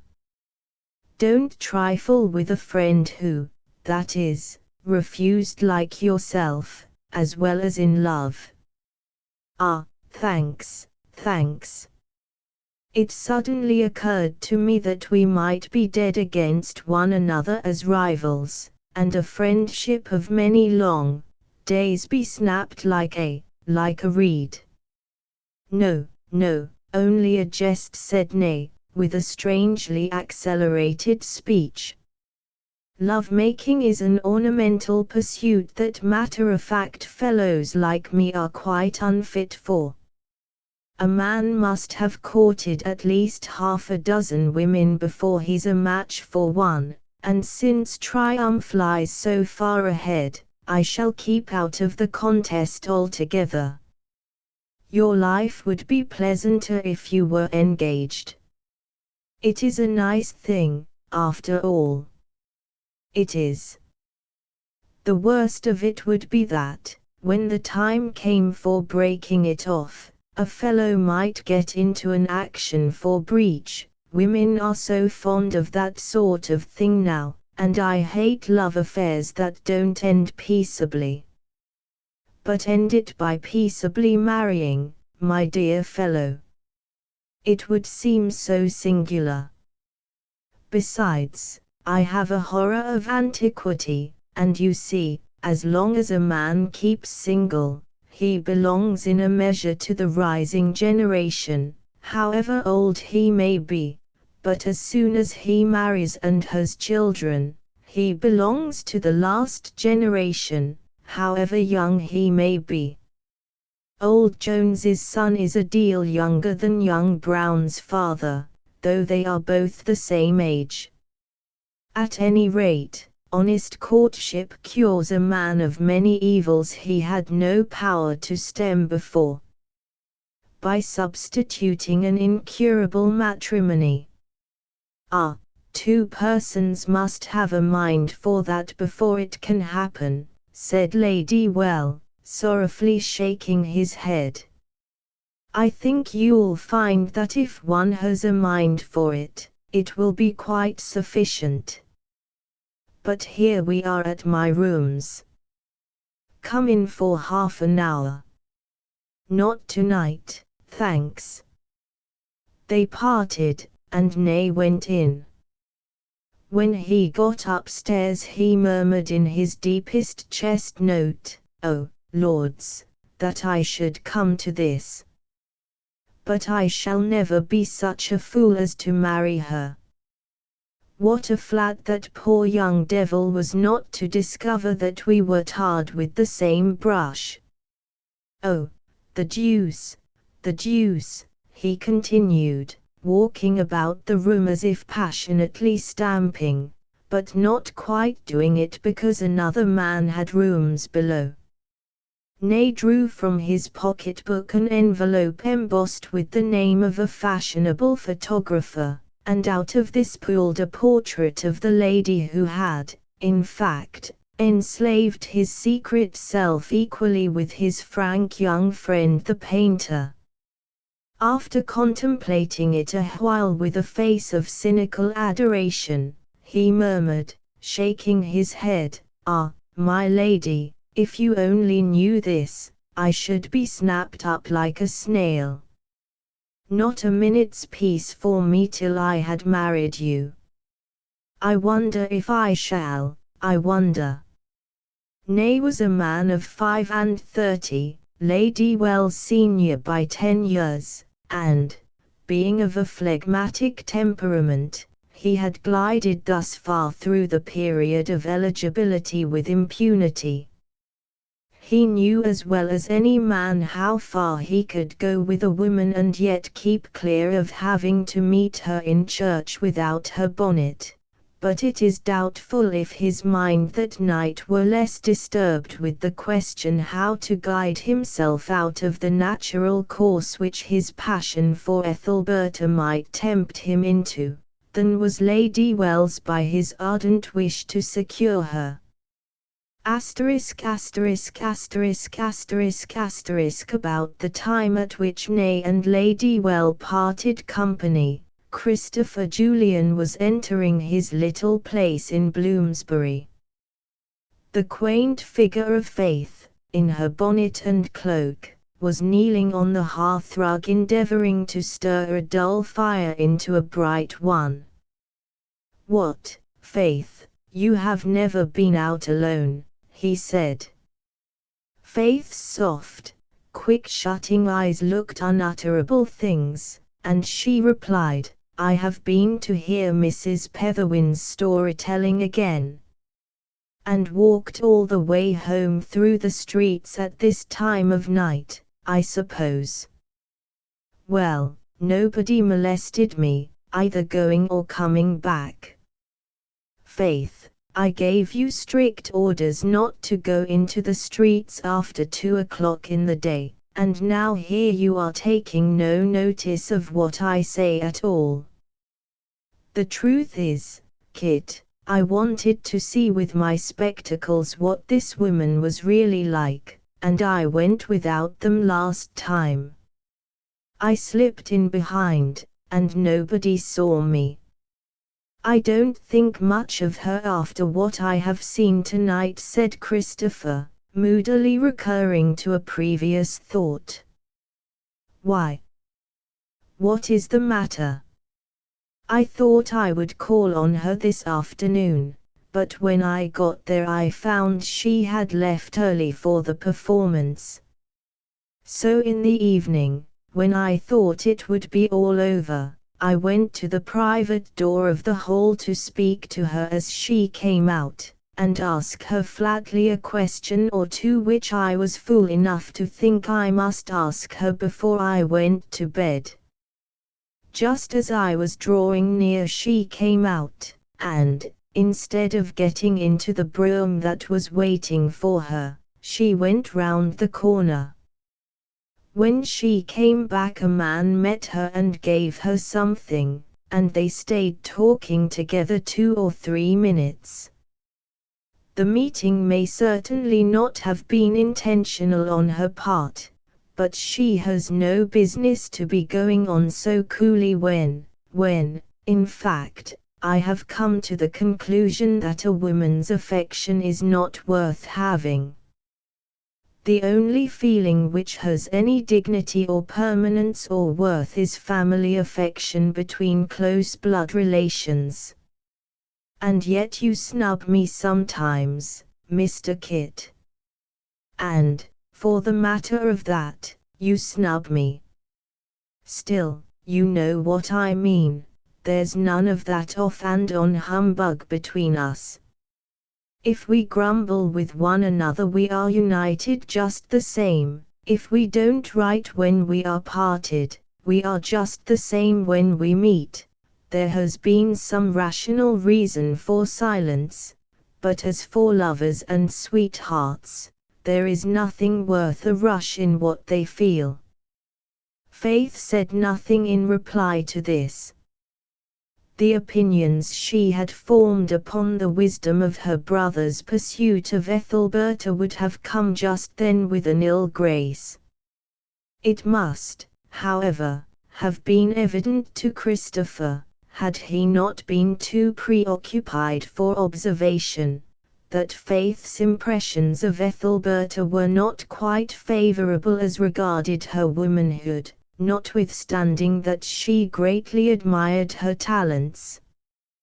22 Ethelberta's house. Ethelberta came indoors one day from the university boat race, and sat down, without speaking, beside Picote, as if lost in thought. "Did you enjoy the sight?" said Picote. "I scarcely know. We couldn't see at all from Mrs. Belmane's carriage, so two of us, very rashly, agreed to get out and be rowed across to the other side where the people were quite few. But when the boatman had us in the middle of the river he declared he couldn't land us on the other side because of the barges, so there we were in a dreadful state, tossed up and down like corks upon great waves made by steamers till I made up my mind for a drowning. Well, at last we got back again, but couldn't reach the carriage for the crowd, and I don't know what we should have done if a gentleman hadn't come, sent by Mrs. Belmane, who was in a great fright about us. Then he was introduced to me, and I wonder how it will end." "Was there anything so wonderful in the beginning, then?" "Yes.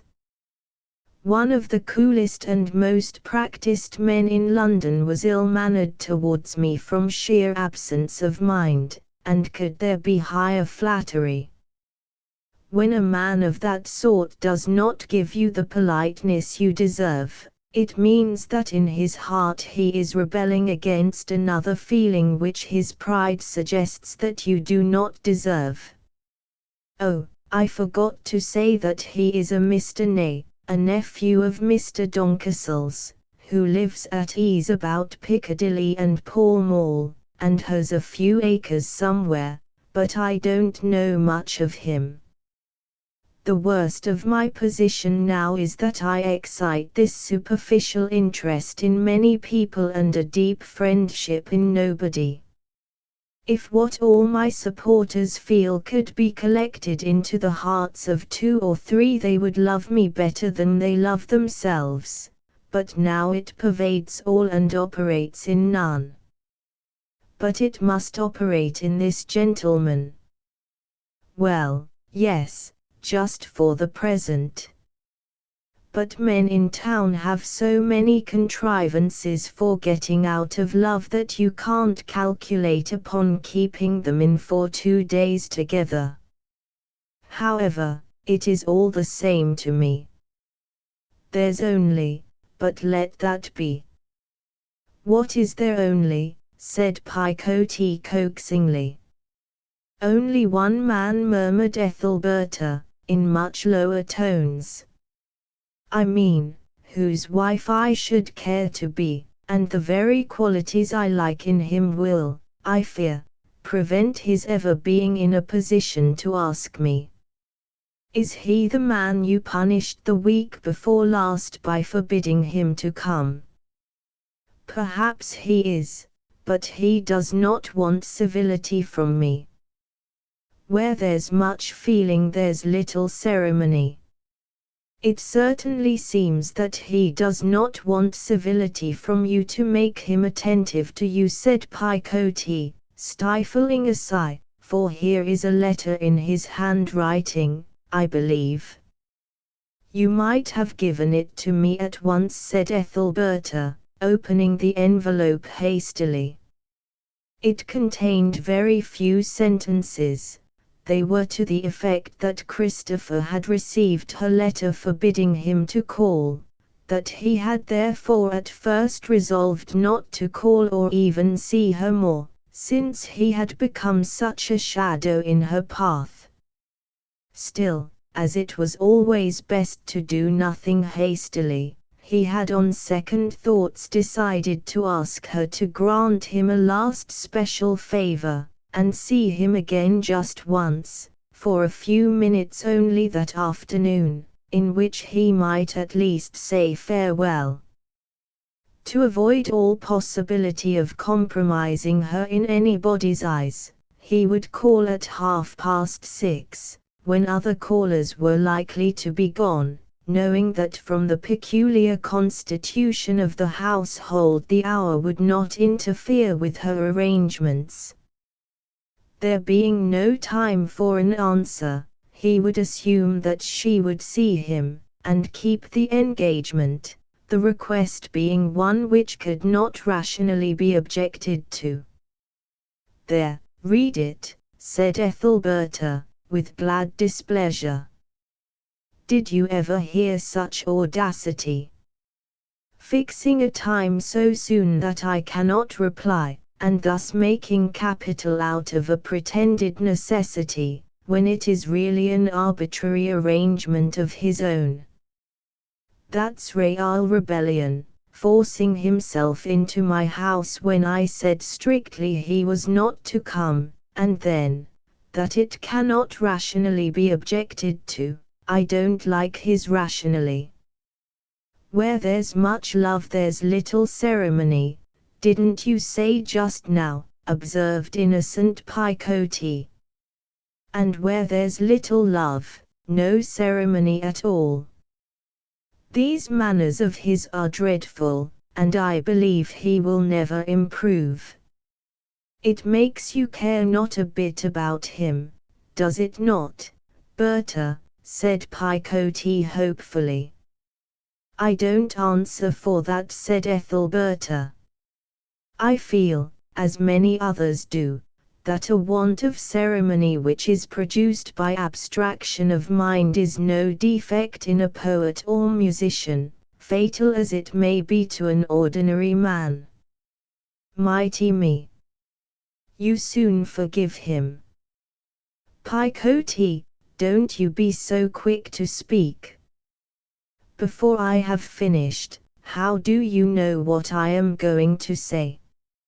I'll never tell you anything again, if you take me up so. Of course I am going to punish him at once, and make him remember that I am a lady, even if I do like him a little. How do you mean to punish him? Said Picote, with interest. By writing and telling him that on no account is he to come. But there is not time for a letter, that doesn't matter. It will show him that I did not mean him to come. At hearing the very merciful nature of the punishment, Picote sighed without replying, and Ethelberta dispatched her note. The hour of appointment drew near, and Ethelberta showed symptoms of unrest. 6 o'clock struck and passed. She walked here and there for nothing, and it was plain that a dread was filling her. Her letter might accidentally have had, in addition to the moral effect which she had intended, the practical effect which she did not intend, by arriving before, instead of after, his purposed visit to her, thereby stopping him in spite of all her care. How long are letters going to Bloomsbury? She said suddenly. 2 hours, Joey tells me, replied Picote, who had already inquired on her own private account. There, exclaimed Ethelberta petulantly. How I dislike a man to misrepresent things. He said there was not time for a reply. Perhaps he didn't know, said Picoti, in angel tones, and so it happens all right, and he has got it, and he will not come after all. They waited and waited, but Christopher did not appear that night, the true case being that his declaration about insufficient time for a reply was merely an ingenious suggestion to her not to be so cruel as to forbid him. He was far from suspecting when the letter of denial did reach him, about an hour before the time of appointment, that it was sent by a refinement of art, of which the real intention was futility, and that but for his own misstatement it would have been carefully delayed. The next day another letter came from the musician, decidedly short and to the point. The irate lover stated that he would not be made a fool of any longer. Under any circumstances he meant to come that self-same afternoon, and should decidedly expect her to see him. "I will not see him," said Ethelberta. "Why did he not call last night?" "Because you told him not to," said Picoti. Good gracious, as if a woman's words are to be translated as literally as Homer. Surely he is aware that more often than not no is said to a man's importunities because it is traditionally the correct modest reply, and for nothing else in the world.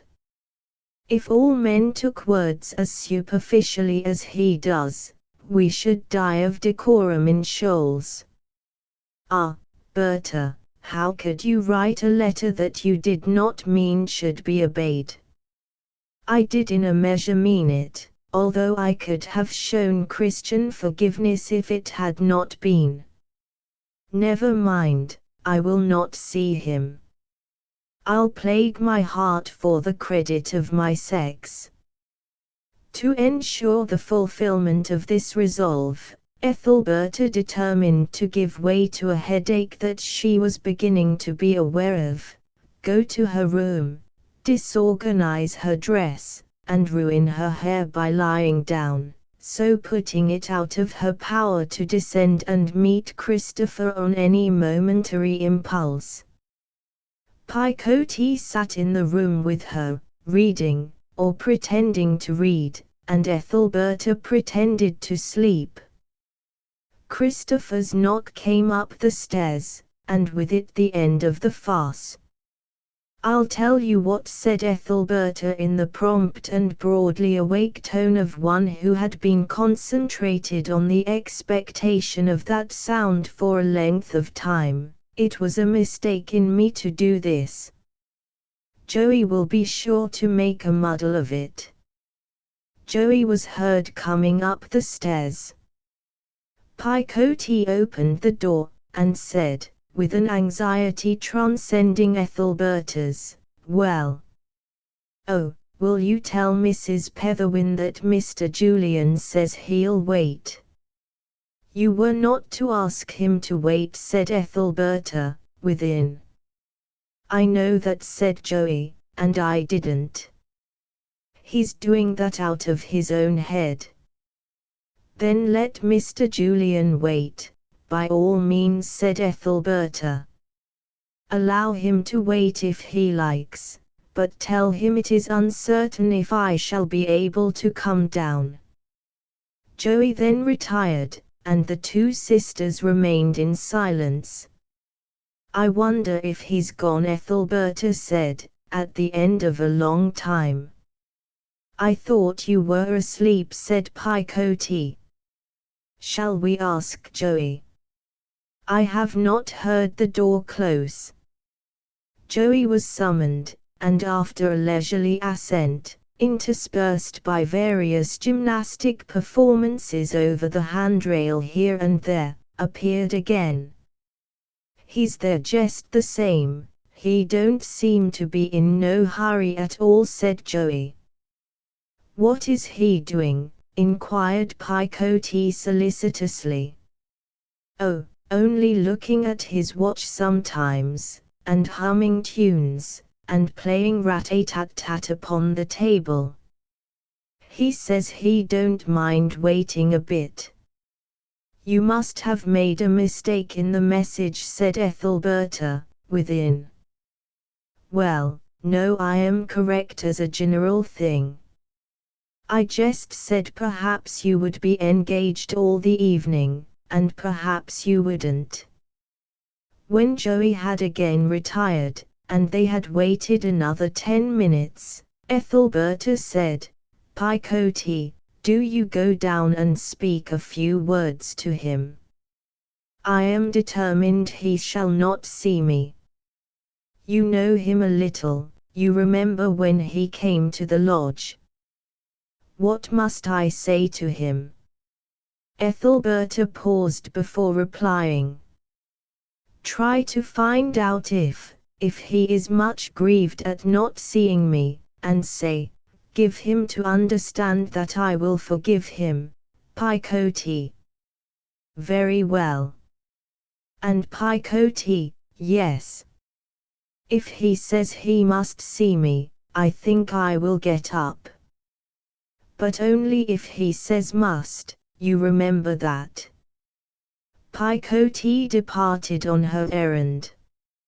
She paused on the staircase trembling, and thinking between the thrills how very far would have been the conduct of her poor slighted self from proud recalcitration had Mr. Julian's gentle request been addressed to her instead of to Ethelberta, and she went some way in the painful discovery of how much more tantalizing it was to watch an envied situation that was held by another than to be out of sight of it altogether. Here was Christopher waiting to bestow love, and Ethelberta not going down to receive it, a commodity unequalled in value by any other in the whole wide world was being wantonly wasted within that very house. If she could only have stood tonight as the beloved Ethelberta, and not as the despised Picote, how different would be this going down.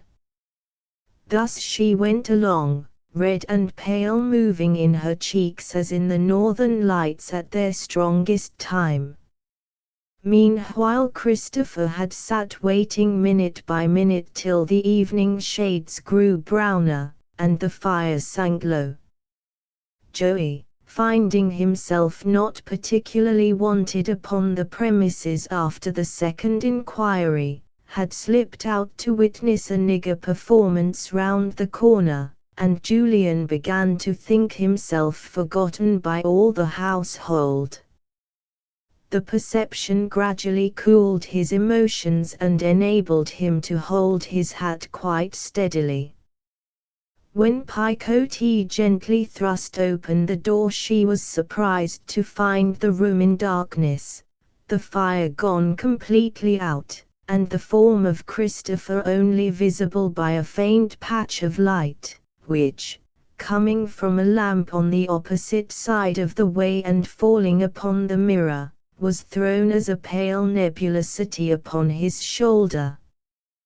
Picote was too flurried at sight of the familiar outline to know what to do, and, instead of going or calling for a light, she mechanically advanced into the room. Christopher did not turn or move in any way, and then she perceived that he had begun to doze in his chair. Instantly, with the precipitancy of the timorous, she said, "Mr. Julian," and touched him on the shoulder, murmuring then, "Oh, I beg pardon, I will get a light." Christopher's consciousness returned, and his first act, before rising, was to exclaim, in a confused manner, "Ah, you have come, thank you, Berta," then impulsively to seize her hand, as it hung beside his head, and kiss it passionately. He stood up, still holding her fingers. Picote gasped out something, but was completely deprived of articulate utterance, and in another moment being unable to control herself at this sort of first meeting with the man she had gone through fire and water to be near, and more particularly by the overpowering kiss upon her hand, burst into hysterical sobbing. Julian, in his inability to imagine so much emotion, or at least the exhibition of it, in Ethelberta, gently drew Picote further forward by the hand he held, and utilized the solitary spot of light from the mirror by making it fall upon her face. Recognizing the childish features, he at once, with an exclamation, dropped her hand and started back. Being in point of fact a complete bundle of nerves and nothing else, his thin figure shook like a harp string in painful excitement at a contretemps which would scarcely have quickened the pulse of an ordinary man. Poor Picote, feeling herself in the wind of a civil started back also, sobbing more than ever. It was a little too much that the first result of his discovery of the mistake should be absolute repulse. She leant against the mantelpiece, when Julian, much bewildered at her superfluity of emotion, assisted her to a seat in sheer humanity. But Christopher was by no means pleased when he again thought round the circle of circumstances. "How could you allow such an absurd thing to happen?" he said, in a stern, though trembling voice. "You knew I might mistake." "I had no idea you were in the house. I thought you were miles away, at Sanborn or somewhere. But I see, it is just done for a joke, ha ha." This made Picote rather worse still. "Oh oh oh oh," she replied, in the tone of pouring from a bottle. "What shall I do? Oh oh oh. It is not done for a joke at all. LLL. Not done for a joke. Then never mind, don't cry, Picote. What was it done for, I wonder?" Picote, mistaking the purport of his inquiry, imagined him to refer to her arrival in the house, quite forgetting, in her guilty sense of having come on his account, that he would have no right or thought of asking questions about a natural visit to a sister, and she said, "When you went away from Sanborn, I didn't know what to do, and then I ran away, and came here, and then Ethelberta was angry with me, but she says I may stay. But she doesn't know that I know you, and how we used to meet along the road every morning, and I am afraid to tell her. Oh, what shall I do?" "Never mind it," said Christopher, a sense of the true state of her case dawning upon him with unpleasant distinctness, and bringing some irritation at his awkward position. Though it was impossible to be long angry with a girl who had not reasoning foresight enough to perceive that doubtful pleasure and certain pain must be the result of any meeting whilst hearts were at cross purposes in this way. "Where is your sister?" he asked. "She wouldn't come down, unless she must," said Picote. "You have vexed her, and she has a headache besides that, and I came instead. So that I mightn't be wasted altogether. Well, it's a strange business between the three of us. I have heard of one-sided love, and reciprocal love, and all sorts, but this is my first experience of a concatenated affection. You follow me, I follow Ethelberta, and she follows, heaven knows who. Mr. Ladywell, said the mortified Picotee. Good God, if I didn't think so, said Christopher, feeling to the soles of his feet like a man in a legitimate drama. No, no, no, said the frightened girl hastily. I am not sure it is Mr. Ladywell. That's altogether a mistake of mine. Ah, yes, you want to screen her, said Christopher, with a withering smile at the spot of light. Very sisterly, doubtless, but none of that will do for me.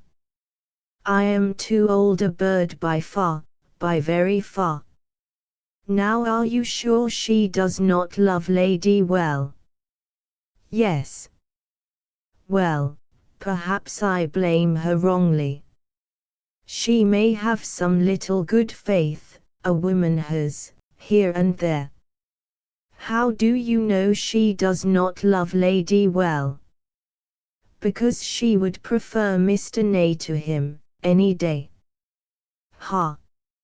No, no, you mistake, sir, she doesn't love either at all, Ethelberta doesn't.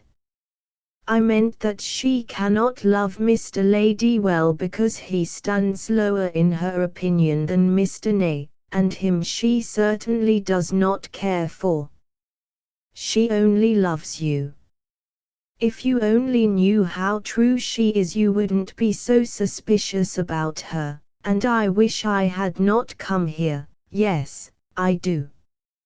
I cannot tell what to think of it. Perhaps I don't know much of this world after all, or what girls will do. But you don't excuse her to me, Picotee.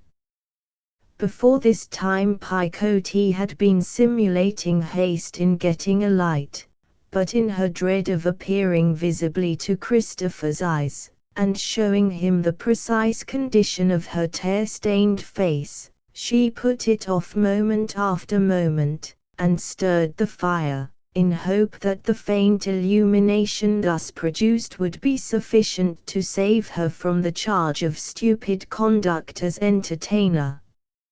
Fluttering about on the horns of this dilemma, she was greatly relieved when Christopher, who read her difficulty, and the general painfulness of the situation, said that since Ethelberta was really suffering from a headache he would not wish to disturb her till tomorrow, and went off downstairs and into the street without further ceremony.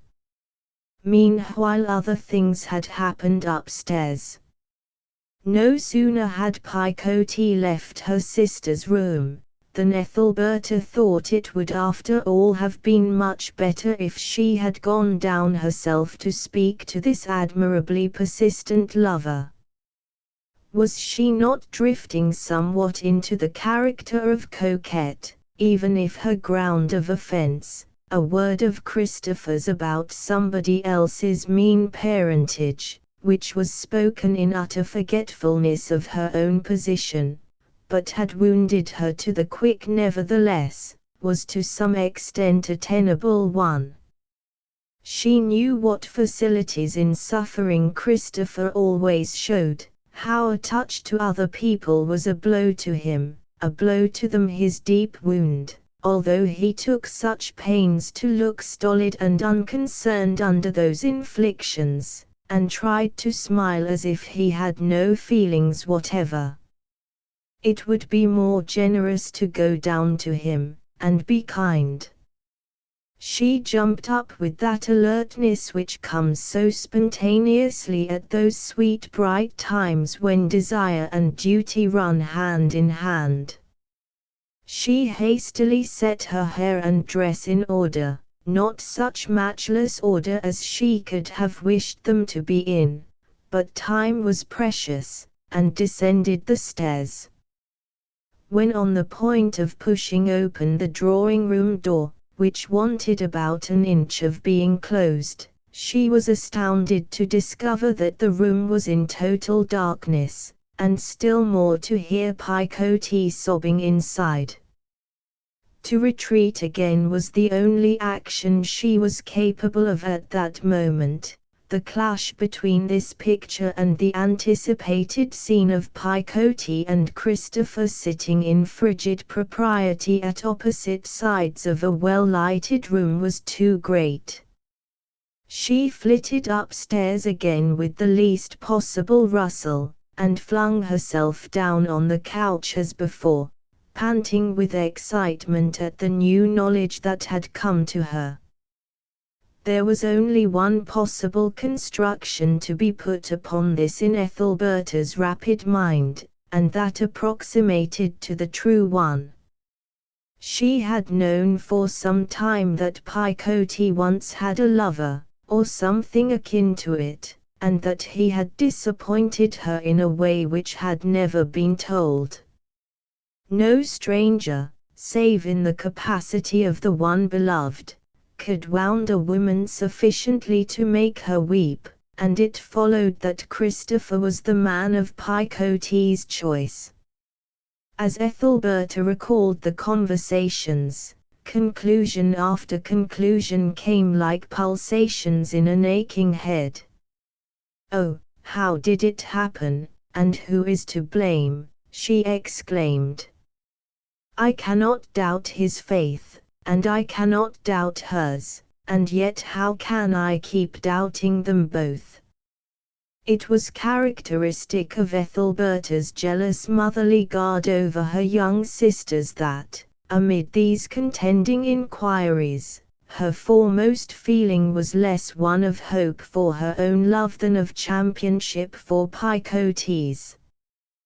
23 Ethelberta's house, continued. Picote was heard on the stairs. Ethelberta covered her face. "Is he waiting?" she said faintly, on finding that Picote did not begin to speak. "No, he is gone," said Picote. "Ah, why is that?" came quickly from under the handkerchief. "He has forgotten me, that's what it is." "Oh no, he has not," said Picote, just as bitterly. Ethelberta had far too much heroism to let much in this strain escape her, though her sister was prepared to go any lengths in the same. "I suppose," continued Ethelberta, in the quiet way of one who had only a headache the matter with her, "that he remembered you after the meeting at Anglebury." "Yes, he remembered me." "Did you tell me you had seen him before that time?" "I had seen him at Sanborn." "I don't think I told you." "At whose house did you meet him?" "At nobody's." "I only saw him sometimes," replied Picote, in great distress. Ethelberta, though of all women most miserable, was brimming with compassion for the throbbing girl so nearly related to her, in whom she continually saw her own weak points without the counterpoise of her strong ones. But it was necessary to repress herself a while. The intended ways of her life were blocked and broken up by this jar of interests, and she wanted time to ponder new plans. "Picote, I would rather be alone now, if you don't mind," she said. "You need not leave me any light, it makes my eyes ache, I think." Picote left the room. But Ethelberta had not long been alone and in darkness when somebody gently opened the door, and entered without a candle. "Berta," said the soft voice of Picote again, "may I come in?" "Oh yes," said Ethelberta. "Has everything gone right with the house this evening?" "Yes, and Gwendoline went out just now to buy a few things, and she is going to call round upon father when he has got his dinner cleared away. I hope she will not stay and talk to the other servants." Some day she will let drop something or other before father can stop her. "Oh Berta," said Picotee, close beside her. She was kneeling in front of the couch, and now flinging her arm across Ethelberta's shoulder and shaking violently, she pressed her forehead against her sister's temple, and breathed out upon her cheek, "I came in again to tell you something which I ought to have told you just now, and I have come to say it at once because I am afraid I shan't be able to tomorrow. Mr. Julian was the young man I spoke to you of a long time ago, and I should have told you all about him, but you said he was your young man too, and I didn't know what to do then, because I thought it was wrong in me to love your young man, and Berta, he didn't mean me to love him at all, but I did it myself, though I did not want to do it, either, it would come to me. And I didn't know he belonged to you when I began it, or I would not have let him meet me at all, no I wouldn't." "Meet you? You don't mean to say he used to meet you," whispered Ethelberta. "Yes," said Picotee, "but he could not help it. We used to meet on the road, and there was no other road unless I had gone ever so far round. But it is worse than that, Berta. That was why I couldn't bide in Sanborn, and ran away to you up here. It was not because I wanted to see you, Berta, but because I wanted." "Yes, yes, I know," said Ethelberta hurriedly. "And then when I went downstairs he mistook me for you for a moment, and that caused a confusion." "Oh, well, it does not much matter," said Ethelberta, kissing Picotee soothingly. "You ought not of course to have come to London in such a manner, but, since you have come, we will make the best of it. Perhaps it may end happily for you and for him. Who knows?" "Then don't you want him, Berta?" "Oh no, not at all." "What, and don't you really want him, Berta?" repeated Picotee, starting up. "I would much rather he paid his addresses to you. He is not the sort of man I should wish to think it best to marry, even if I were to marry, which I have no intention of doing at present. He calls to see me because we are old friends, but his calls do not mean anything more than that he takes an interest in me. It is not at all likely that I shall see him again. And I certainly never shall see him unless you are present." "That will be very nice." "Yes. And you will be always distant towards him, and go to leave the room when he comes, when I will call you back. But suppose we continue this tomorrow? I can tell you better then what to do." When Picotee had left her the second time, Ethelberta turned over upon her breast and shook in convulsive sobs which had little relationship with tears. This abandonment ended as suddenly as it had begun, not lasting more than a minute and a half altogether, and she got up in an unconsidered and unusual impulse to seek relief from the stinging sarcasm of this event, the unhappy love of Picotee, by mentioning something of it to another member of the family, her eldest sister Gwendoline, who was a woman full of sympathy. Ethelberta descended to the kitchen, it being now about 10 o'clock. The room was empty, Gwendoline not having yet returned, and Cornelia, being busy about her own affairs upstairs. The French family had gone to the theatre, and the house on that account was very quiet tonight. Ethelberta sat down in the dismal place without turning up the gas, and in a few minutes admitted Gwendoline. The round-faced country cook floundered in, untying her bonnet as she came, laying it down on a chair, and talking at the same time. "Such a place as this London is, to be sure," she exclaimed, turning on the gas till it whistled. "I wish I was down in Wessex again. Lord a mercy, Berta, I didn't see it was you. I thought it was Cornelia. As I was saying, I thought that, after biding in this underground cellar all the week, making up messes for them French folk, and never pleasing 'em, and never shall, because I don't understand that line, I thought I would go out and see father, you know." "Is he very well?" said Ethelberta. "Yes, and he is going to call round when he has time."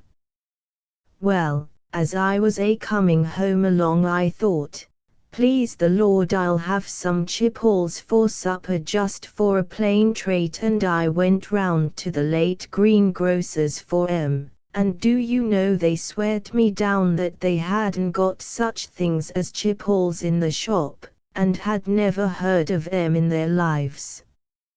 At last I said, 'Why, how can you tell me such a brazen story? Here they be, heaps of 'em.' It made me so vexed that I came away there and then, and wouldn't have one, no, not at a gift." "They call them young onions here," said Ethelberta quietly, "you must always remember that." "But, Gwendoline, I wanted," Ethelberta felt sick at heart, and stopped. She had come down on the wings of an impulse to unfold her trouble about Picotee to her hard-headed and much older sister, less for advice than to get some heart ease by interchange of words, but alas, she could proceed no further. The wretched homeliness of Gwendoline's mind seemed at this particular juncture to be absolutely intolerable, and Ethelberta was suddenly convinced that to involve Gwendoline in any such discussion would simply be increasing her own burden, and adding worse confusion to her sister's already confused existence. "What were you going to say?" said the honest and unsuspecting Gwendoline. "I will put it off until tomorrow," Ethelberta murmured gloomily. "I have a bad headache, and I am afraid I cannot stay with you after all." As she ascended the stairs, Ethelberta ached with an added pain not much less than the primary one which had brought her down. It was that old sense of disloyalty to her class and kin by feeling as she felt now which caused the pain, and there was no escaping it. Gwendoline would have gone to the ends of the earth for her. She could not confide a thought to Gwendoline. If she only knew of that unworthy feeling of mine, how she would grieve, said Ethelberta miserably. She next went up to the servants' bedrooms, and to where Cornelia slept. On Ethelberta's entrance, Cornelia looked up from a perfect wonder of a bonnet, which she held in her hands. At sight of Ethelberta, the look of keen interest in her work changed to one of gaiety. "I am so glad, I was just coming down," Cornelia said in a whisper. Whenever they spoke as relations in this house it was in whispers. "Now, how do you think this bonnet will do?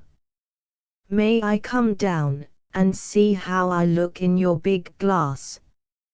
She clapped the bonnet upon her head.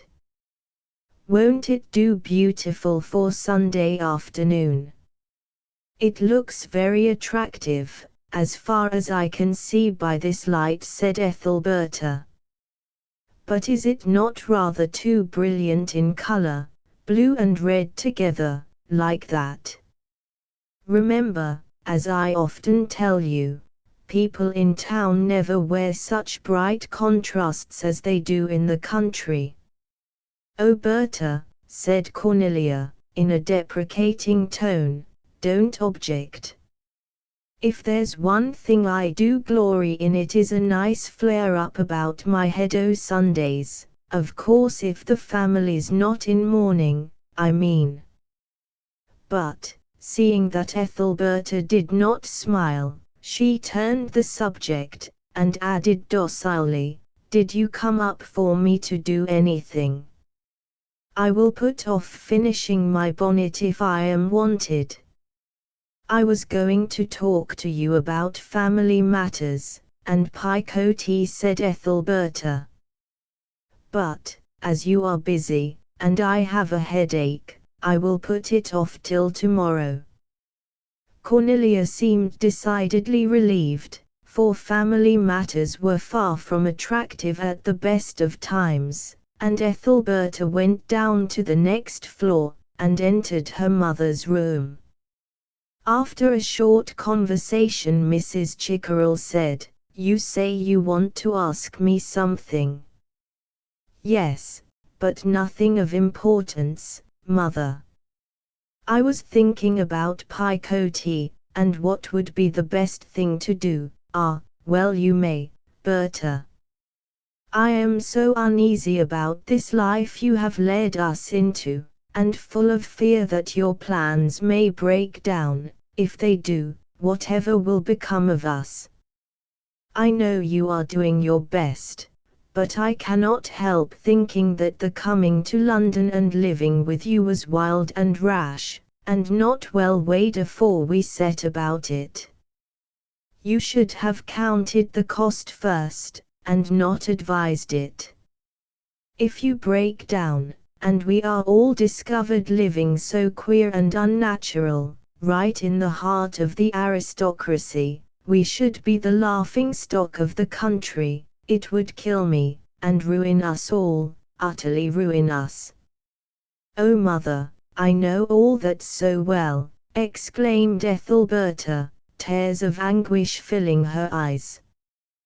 Don't depress me more than I depress myself by such fears, or you will bring about the very thing we strive to avoid.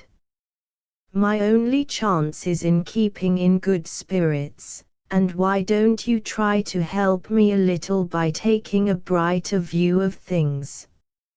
I know I ought to, my dear girl, but I cannot. I do so wish that I never let you tempt me and the children away from the lodge. I cannot think why I allowed myself to be so persuaded, cannot think. You are not to blame, it is I. I am much older than you, and ought to have known better than listen to such a scheme. This undertaking seems too big, the bills frighten me. I have never been used to such wild adventure, and I can't sleep at night for fear that your tale-telling will go wrong, and we shall all be exposed and shamed. A storyteller seems such an impossible castle in the air sort of a trade for getting a living by. I cannot think however you came to dream of such an unheard of thing. But it is not a castle in the air, and it does get a living, said Ethelberta, her lip quivering. Well, yes, while it is just a new thing, but I am afraid it cannot last, that's what I fear. People will find you out as one of a family of servants, and their pride will be stung at having gone to hear your romancing, then they will go no more. And what will happen to us and the poor little ones? We must all scatter again. If we could get as we were once, I wouldn't mind that. but we shall have lost our character as simple country folk who know nothing, which are the only class of poor people that squires will give any help to, and I much doubt if the girls would get places after such a discovery, it would be so awkward and unheard of. Well, all I can say is, replied Ethelberta, that I will do my best. All that I have is theirs and yours as much as mine, and these arrangements are simply on their account. I don't like my relations being my servants, but if they did not work for me, they would have to work for others, and my service is much lighter and pleasanter than any other lady's would be for them, so the advantages are worth the risk. If I stood alone, I would go and hide my head in any hole, and care no more about the world and its ways. I wish I was well out of it, and at the bottom of a quiet grave. Anybody might have the world for me then. But don't let me disturb you longer, it is getting late. Ethelberta then wished her mother good night, and went away.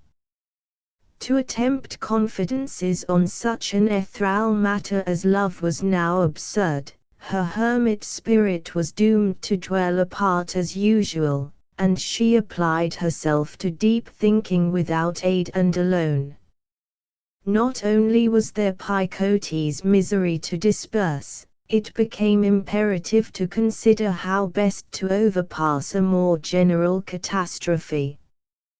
24 Ethelberta's house, continued the British Museum. Mrs. Chickerell, in deploring the risks of their present speculative mode of life, was far from imagining that signs of the foul future so much dreaded were actually apparent to Ethelberta at the time the lament was spoken. Hence the daughter's uncommon sensitiveness to prophecy. It was as if a dead reckoner poring over his chart should predict breakers ahead to one who already beheld them. That her storytelling would prove so attractive Ethelberta had not ventured to expect for a moment, that having once proved attractive there should be any falling off until such time had elapsed as would enable her to harvest some solid fruit was equally a surprise. Future expectations are often based without hesitation upon one happy accident, when the only similar condition remaining to subsequent sets of circumstances is that the same person forms the center of them. Her situation was so peculiar, and so unlike that of most public people, that there was hardly an argument explaining this triumphant opening which could be used in forecasting the close, unless, indeed, more strategy were employed in the conduct of the campaign than Ethelberta seemed to show at present.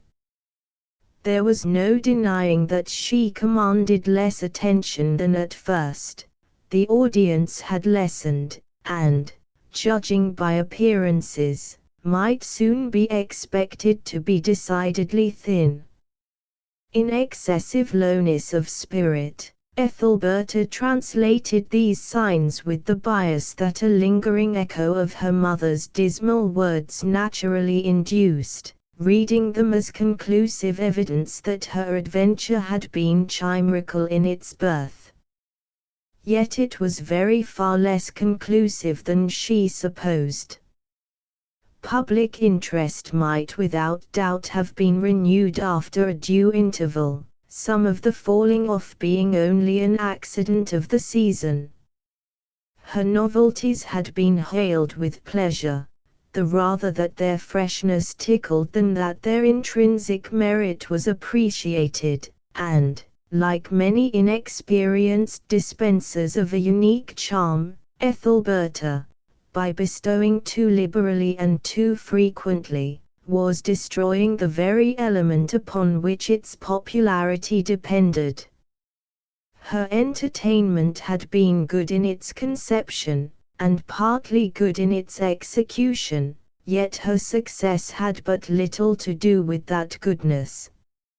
Indeed, what might be called its badness in a histrionic sense, that is, her look sometimes of being out of place, the sight of a beautiful woman on a platform, revealing tender airs of domesticity which showed her to belong by character to a quiet drawing-room, had been primarily an attractive feature.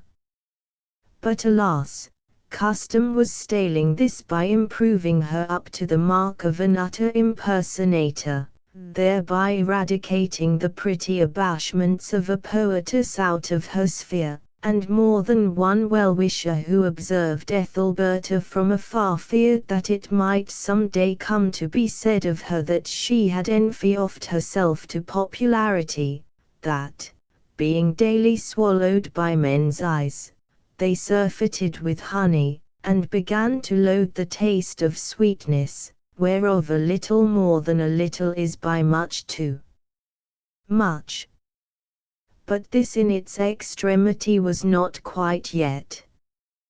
We discover her one day, a little after this time, sitting before a table strewed with accounts and bills from different tradesmen of the neighborhood, which she examined with a pale face, collecting their totals on a blank sheet. Picote came into the room, but Ethelberta took no notice whatever of her. The younger sister, who subsisted on scraps of notice and favor, like a dependent animal, even if these were only an occasional glance of the eye, could not help saying at last, "Berta, how silent you are! I don't think you know I am in the room." "I did not observe you," said Ethelberta. "I am very much engaged, these bills have to be paid." "What, and cannot we pay them?" said Picote, in vague alarm. "Oh yes, I can pay them. The question is, how long shall I be able to do it? That is sad, and we are going on so nicely, too. It is not true that you have really decided to leave off storytelling now the people don't crowd to hear it as they did. I think I shall leave off and begin again next year. That is very doubtful. I'll tell you what you might do, said Picote, her face kindling with a sense of great originality. You might travel about to country towns and tell your story splendidly. A man in my position might perhaps do it with impunity, but I could not without losing ground in other domains. A woman may drive to Mayfair from her house in Exonbury Crescent, and speak from a platform there, and be supposed to do it as an original way of amusing herself, but when it comes to starring in the provinces she establishes herself as a woman of a different breed and habit. I wish I were a man. I would give up this house, advertise it to be let furnished, and sally forth with confidence. But I am driven to think of other ways to manage than that." Picote fell into a conjectural look, but could not guess. "The way of marriage," said Ethelberta. "Otherwise perhaps the poetess may live to become what Dryden called himself when he got old and poor, a rent charge on Providence." "Yes, I must try that way," she continued, with a sarcasm towards people out of hearing. "I must buy a peerage for one thing, and a baronetage and a House of Commons and a landed gentry, and learn what people are about me. I must go to Doctors' Commons and read up wills of the parents of any likely gudgeons I may know. I must get a herald to invent an escutcheon of my family, and throw a genealogical tree into the bargain in consideration of my taking a few second-hand heirlooms of a pawnbroking friend of his. I must get up sham ancestors, and find out some notorious name to start my pedigree from. It does not matter what his character was, either villain or martyr will do, provided that he lived 500 years ago. It would be considered far more creditable to make good my descent from Satan in the age when he went to and fro on the earth than from a ministering angel under Victoria. But, Berta, you are not going to marry any stranger who may turn up, said Picote, who had creeping sensations of dread when Ethelberta talked like this. I had no such intention. But, having once put my hand to the plough, how shall I turn back? You might marry Mr. Ladywell, said Picote, who preferred to look at things in the concrete. Yes, marry him villainously, in cold blood, without a moment to prepare himself. Ah, you won't. I am not so sure about that. I have brought mother and the children to town against her judgment and against my father's. They gave way to my opinion as to one who from superior education has larger knowledge of the world than they. I must prove my promises, even if heaven should fall upon me for it, or what a miserable future will theirs be. We must not be poor in London. Poverty in the country is a sadness, but poverty in town is a horror.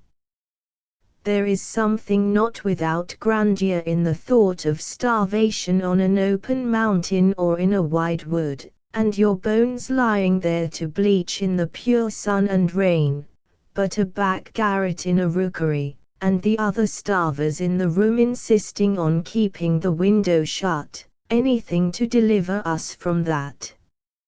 How gloomy you can be, Berta. It will never be so dreadful. Why, I can take in plain sewing, and you can do translations, and mother can knit stockings, and so on. How much longer will this house be yours? 2 years. If I keep it longer than that I shall have to pay rent at the rate of 300 a year. The Petherwin estate provides me with it till then, which will be the end of Lady Petherwin's term. I see it, and you ought to marry before the house is gone, if you mean to marry, murmured Picote, in an inadequate voice, as one confronted by a world so tragic that any hope of her assisting therein was out of the question. It was not long after this exposition of the family affairs that Christopher called upon them, but Picote was not present, having gone to think of superhuman work on the spur of Ethelberta's awakening talk. There was something new in the way in which Ethelberta received the announcement of his name. Passion had to do with it, so had circumspection, the latter most, for the first time since their reunion. I am going to leave this part of England, said Christopher, after a few gentle preliminaries. I was one of the applicants for the post of assistant organist at Melchester Cathedral when it became vacant, and I find I am likely to be chosen, through the interest of one of my father's friends. I congratulate you. No, Ethelberta, it is not worth that. I did not originally mean to follow this course at all, but events seemed to point to it in the absence of a better. I too am compelled to follow a course I did not originally mean to take. After saying no more for a few moments, she added, in a tone of sudden openness, a richer tincture creeping up her cheek, "I want to put a question to you boldly, not exactly a question, a thought. Have you considered whether the relations between us which have lately prevailed are the best for you, and for me?" "I know what you mean," said Christopher, hastily anticipating all that she might be going to say, "and I am glad you have given me the opportunity of speaking upon that subject. It has been very good and considerate in you to allow me to share your society so frequently as you have done since I have been in town, and to think of you as an object to exist for and strive for. But I ought to have remembered that, since you have nobody at your side to look after your interests, it behoved me to be doubly careful.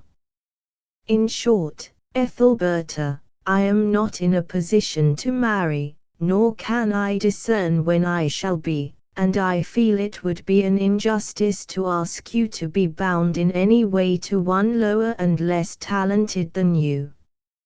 You cannot, from what you say, think it desirable that the engagement should continue. I have no right to ask you to be my betrothed, without having a near prospect of making you my wife. I don't mind saying this straight out, I have no fear that you will doubt my love, thank heaven, you know what that is well enough. However, as things are, I wish you to know that I cannot conscientiously put in a claim upon your attention." A second meaning was written in Christopher's look, though he scarcely uttered it. A woman so delicately poised upon the social globe could not in honor be asked to wait for a lover who was unable to set bounds to the waiting period. Yet he had privily dreamed of an approach to that position, an unreserved, ideally perfect declaration from Ethelberta that time and practical issues were nothing to her, that she would stand as fast without material hopes as with them, that love was to be an end with her henceforth, having utterly ceased to be a means. Therefore this surreptitious hope of his, founded on no reasonable expectation, was like a guilty thing surprised when Ethelberta answered, with a predominance of judgment over passion still greater than before, "It is unspeakably generous in you to put it all before me so nicely, Christopher. I think infinitely more of you for being so unreserved, especially since I too have been thinking much on the indefiniteness of the days to come. We are not numbered among the blessed few who can afford to trifle with the time. Yet to agree to anything like a positive parting will be quite unnecessary. You did not mean that, did you? For it is harsh if you did." Ethelberta smiled kindly as she said this, as much as to say that she was far from really upbraiding him. "Let it be only that we will see each other less. We will bear one another in mind as deeply attached friends if not as definite lovers, and keep up friendly remembrances of a sort which, come what may, will never have to be ended by any painful process termed breaking off. Different persons, different natures, and it may be that marriage would not be the most favorable atmosphere for our old affection to prolong itself in. When do you leave London?" The disconnected query seemed to be subjoined to disperse the crude effect of what had gone before. "I hardly know," murmured Christopher. "I suppose I shall not call here again." Whilst they were silent somebody entered the room softly, and they turned to discover Picote.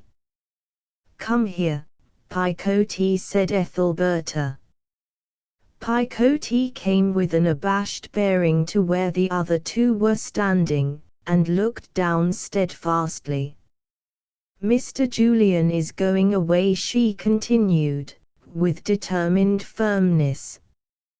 He will not see us again for a long time. And Ethelberta added, in a lower tone, though still in the unflinching manner of one who had set herself to say a thing, and would say it, he is not to be definitely engaged to me any longer. We are not thinking of marrying, you know, Picotee. It is best that we should not. Perhaps it is, said Christopher hurriedly, taking up his hat.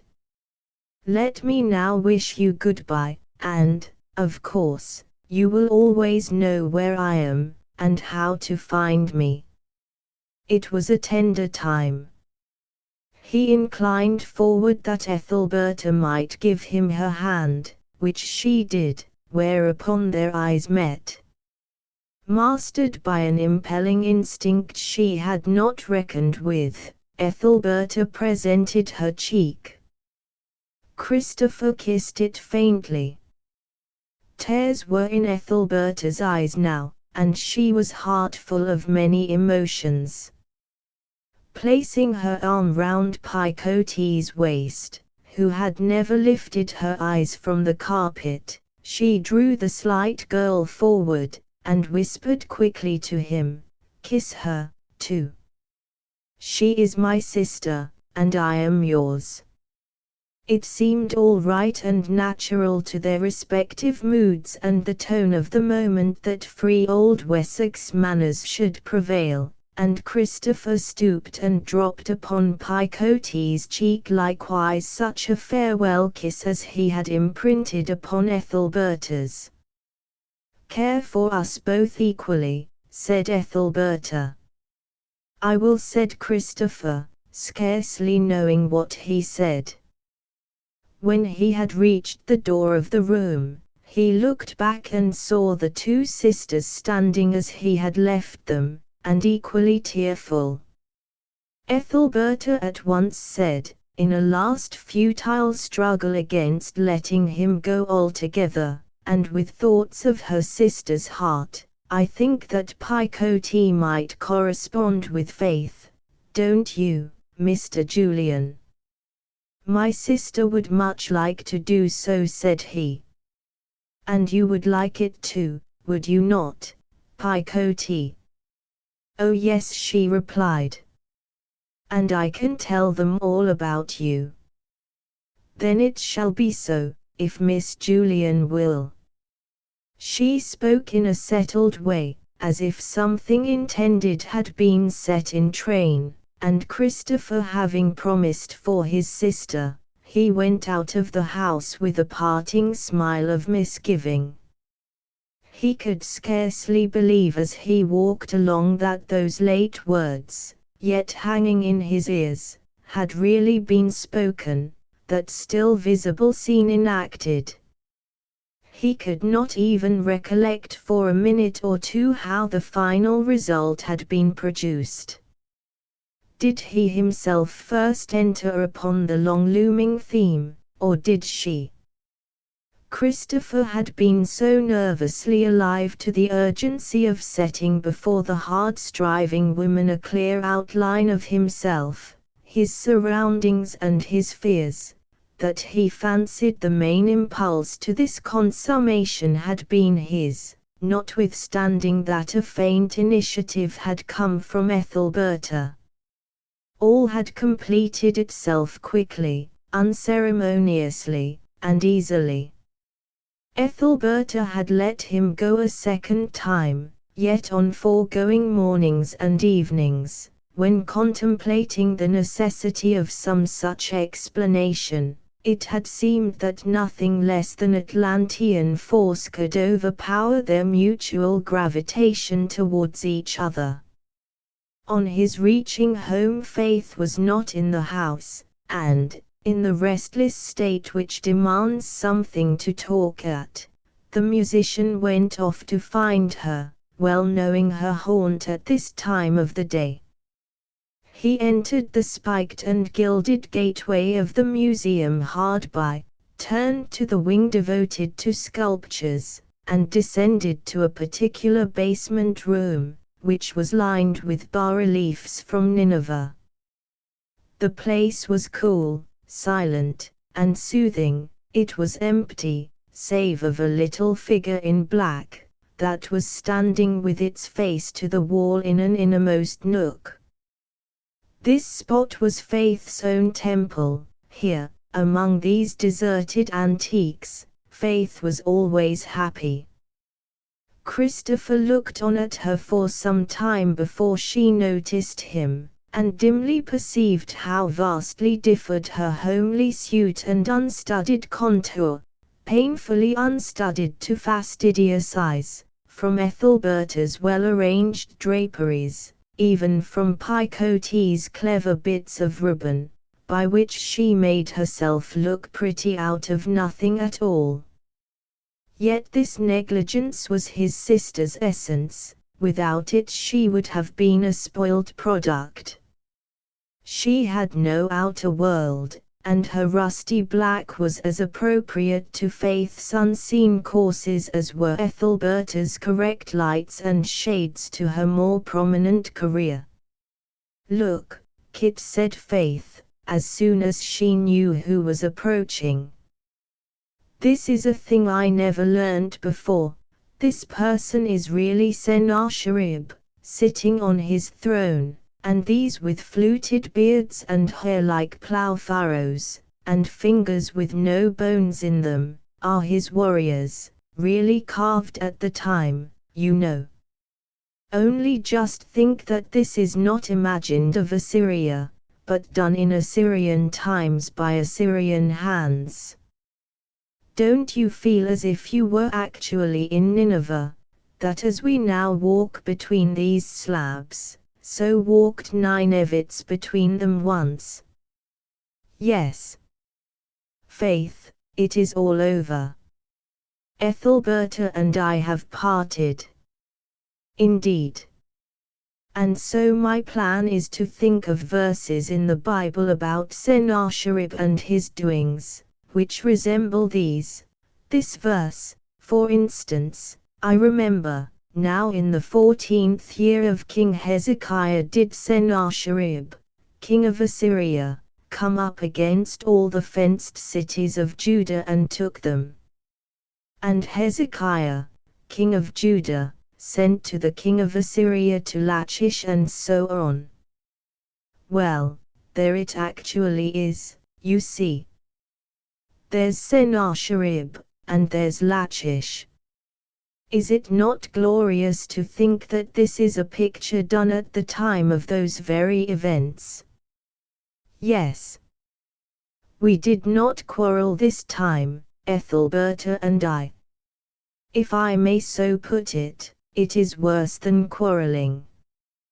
We felt it was no use going on any longer, and so, come, Faith, hear what I say, or else tell me that you won't hear, and that I may as well save my breath."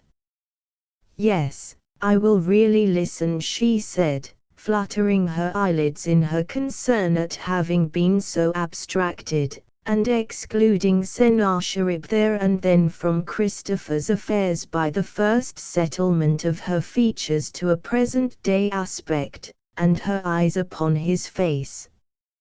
"You said you had seen Ethelberta."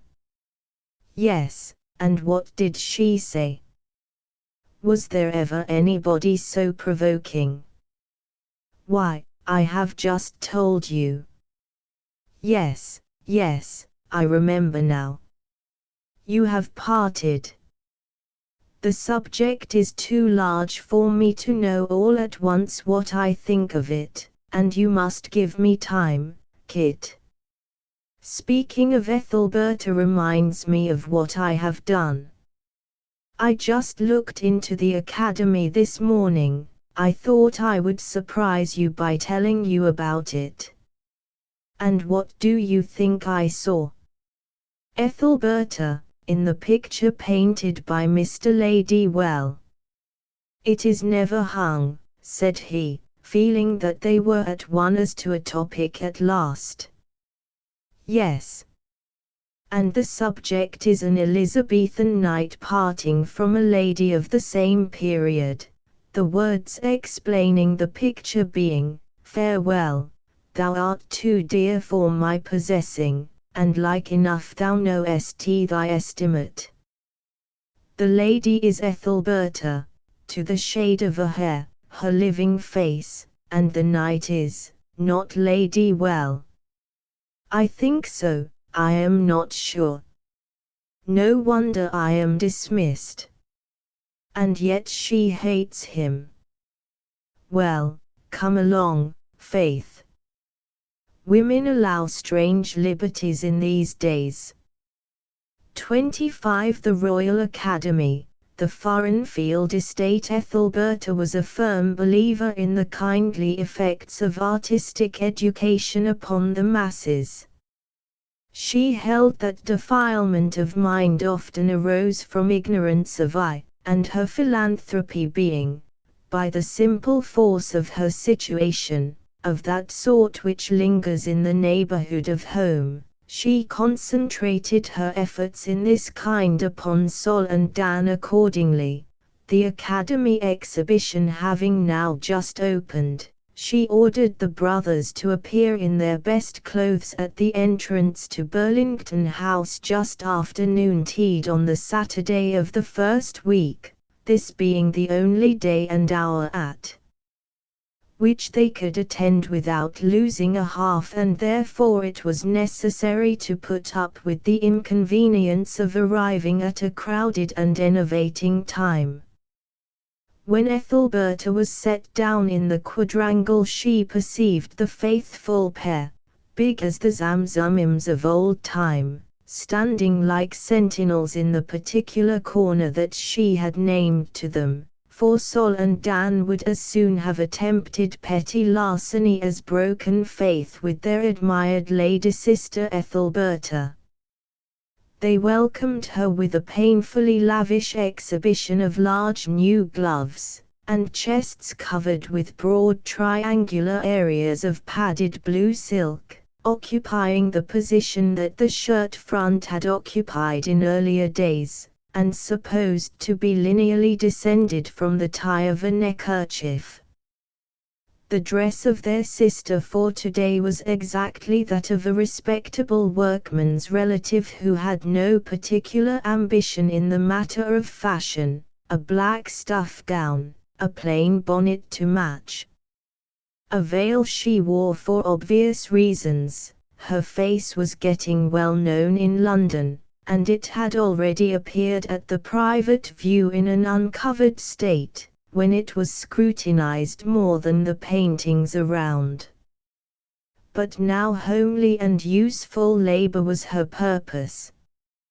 Catalogue in hand, she took the two brothers through the galleries, teaching them in whispers as they walked, and occasionally correcting them, first, for too reverential a bearing towards the well-dressed crowd, among whom they persisted in walking with their hats in their hands and with the contrite bearing of meek people in church, and, secondly, for a tendency which they too often showed towards straying from the contemplation of the pictures as art to indulge in curious speculations on the intrinsic nature of the delineated subject, the gilding of the frames, the construction of the skylights overhead, or admiration for the bracelets, lockets, and lofty eloquence of persons around them.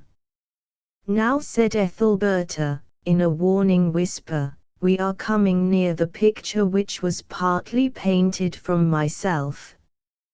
And, Dan, when you see it, don't you exclaim hello, or that's Berta to at or anything at all. It would not matter were it not dangerous for me to be noticed here today. I see several people who would recognize me on the least provocation. Not a word said Dan. Don't you be afeard about that. I feel that I bain't upon my own ground today, and wouldn't do anything to cause an upset, drown me if I would. Would you, Sol? In this temper they all pressed forward, and Ethelberta could not but be gratified at the reception of Lady Well's picture, though it was accorded by critics not very profound.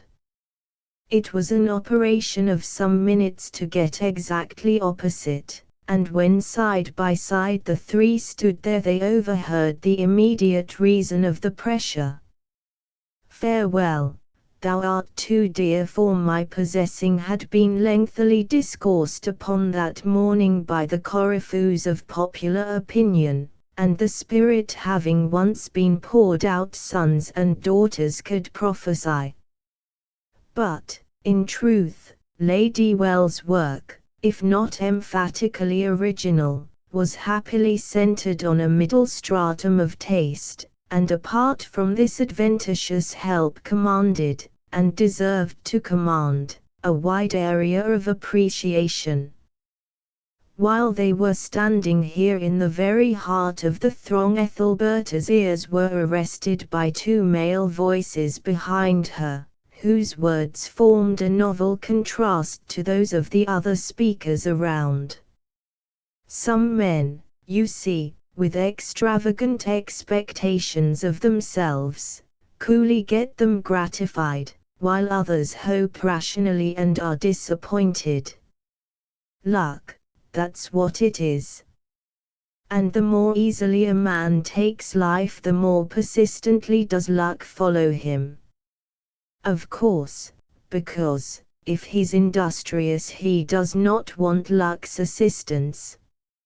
Natural laws will help him instead. Well, if it is true that Lady Well has painted a good picture, he has done it by an exhaustive process. He has painted every possible bad one till nothing more of that sort is left for him. You know what lady's face served as the original to this, I suppose. Mrs. Petherwin's, I hear. Yes, Mrs. Alfred. Nay, that's to be. What, that elusive fellow caught at last? So it appears, but she herself is hardly so well secured as yet, it seems, though he takes the uncertainty as coolly as possible. I knew nothing about it till he introduced the subject as we were standing here on Monday, and said, in an offhand way, I mean to marry that lady. I asked him how. Easily, he said, I will have her if there are 100 at her heels. You will understand that this was quite in confidence. Of course, of course. Then there was a slight laugh, and the companions proceeded to other gossip. Ethelberta, calm and compressed in manner, sidled along to extricate herself, not daring to turn round, and Dan and Sol followed, till they were all clear of the spot. The brothers, who had heard the words equally well with Ethelberta, made no remark to her upon them, assuming that they referred to some peculiar system of courtship adopted in high life, with which they had rightly no concern. Ethelberta ostensibly continued her business of tutoring the young workman just as before, though every emotion in her had been put on the alert by this discovery. She had known that Ney admired her, yet his presumption in uttering such a remark as he was reported to have uttered, confidentially or otherwise, nearly took away her breath. Perhaps it was not altogether disagreeable to have her breath so taken away. I mean to marry that lady. She whispered the words to herself 20 times in the course of the afternoon. Sol and Dan were left considerably longer to their private perceptions of the false and true in art than they had been earlier in the day. When she reached home, Ethelberta was still far removed in her reflections, and it was noticed afterwards that about this time in her career her openness of manner entirely deserted her. She mostly was silent as to her thoughts, and she wore an air of unusual stillness. It was the silence and stillness of a starry sky, where all is force and motion. This deep undecipherable habit sometimes suggested, though it did not reveal, Ethelberta's busy brain to her sisters, and they said to one another, "I cannot think what's coming to Berta, she is not so nice as she used to be."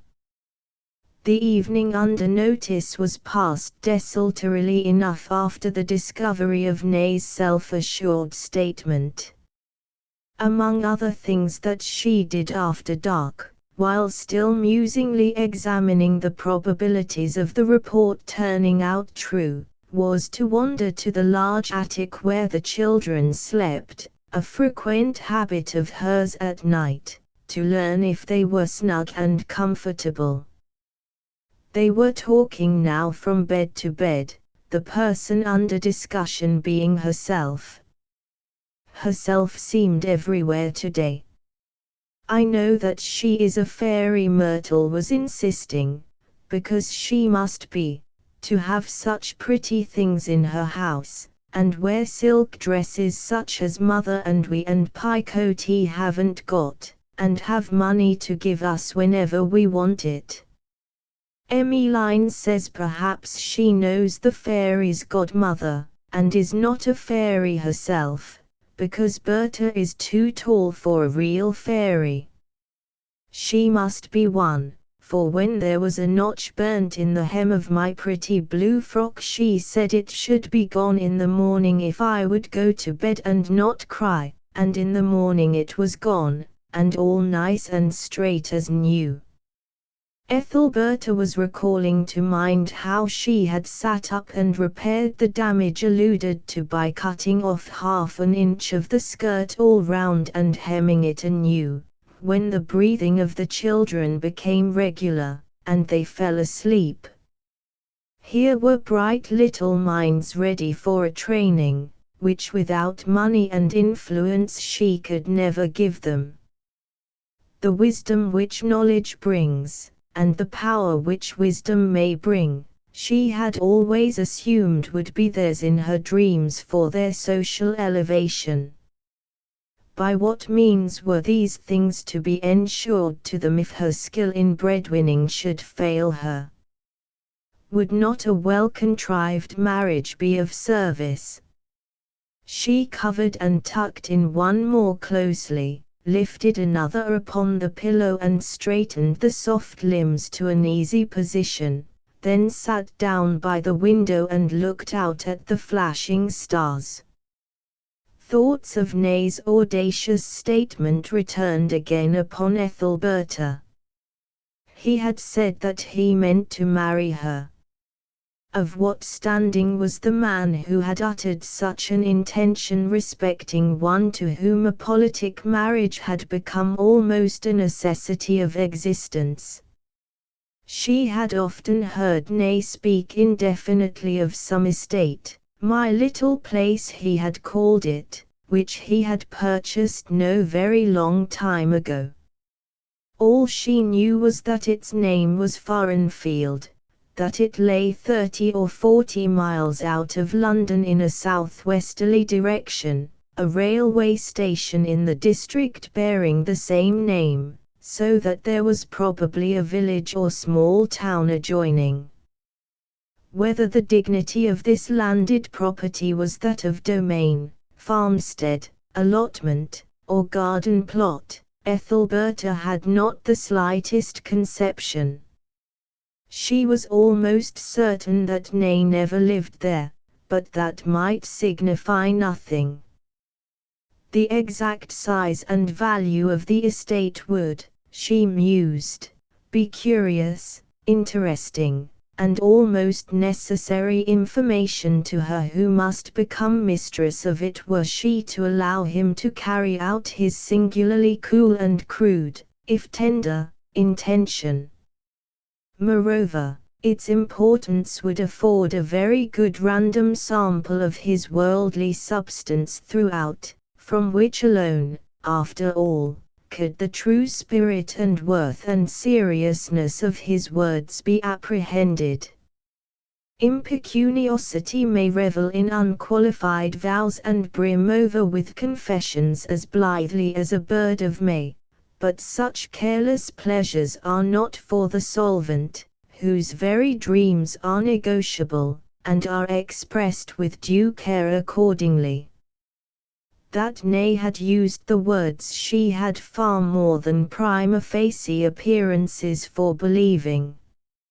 Nay's own conduct towards her, though peculiar rather than devoted, found in these words alone a reasonable key. But, supposing the estate to be such a verbal hallucination as, for instance, hers had been at Arrowthorne, when her poor, unprogressive, hopelessly impracticable Christopher came there to visit her, and was so wonderfully undeceived about her social standing, what a fiasco, and what a cuckoo cry would his utterances about marriage seem then. Christopher had often told her of his expectations from Arrowthorne Lodge and of the blunders that had resulted in consequence. Had not Ethelberta's affection for Christopher partaken less of lover's passion than of old established tutelary tenderness, she might have been reminded by this reflection of the transcendent fidelity he had shown under that trial, as severe a trial, considering the abnormal, almost morbid, development of the passion for position in present-day society, as can be prepared for men who move in the ordinary, unheroic channels of life. By the following evening the consideration of this possibility, that Nay's position might furnish scope for such a disillusive discovery by herself as hers had afforded to Christopher, decoyed Ethelberta into a curious little scheme. She was piqued into a practical undertaking by the man who could say to his friend with such sang-froid, "I mean to marry that lady." Merely telling Picote to prepare for an evening excursion, of which she was to talk to no one, Ethelberta made ready likewise, and they left the house in a cab about half an hour before sunset, and drove to the Waterloo station. With the decline and departure of the sun a fog gathered itself out of the low meadowland that bordered the railway as they went along towards the west, stretching over it like a placid lake, till at the end of the journey, the mist became generally pervasive, though not dense. Avoiding observation as much as they conveniently could, the two sisters walked from the long wooden shed which formed the station here, into the roomy air and along the road to the open country. Picote occasionally questioned Ethelberta on the object of the strange journey. She did not question closely, being satisfied that in such sure hands as Ethelberta's she was safe.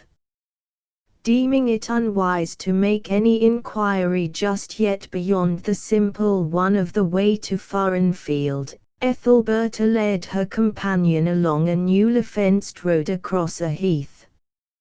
In due time they came to an ornamental gate with a curved sweep of wall on each side, signifying the entrance to some enclosed property or other.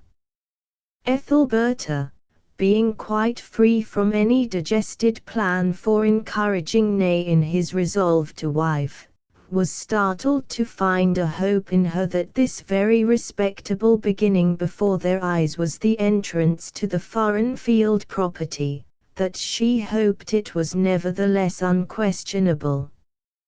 Just beyond lay a turnpike house, where was dimly visible a woman in the act of putting up a shutter to the front window.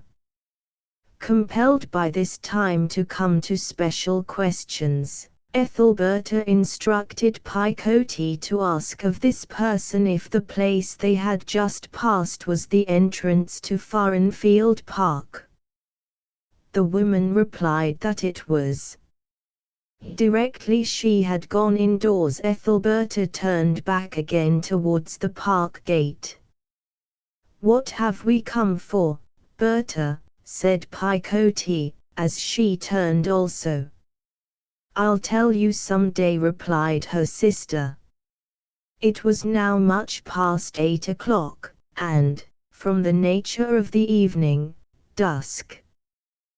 The last stopping up train was about 10, so that half an hour could well be afforded for looking round.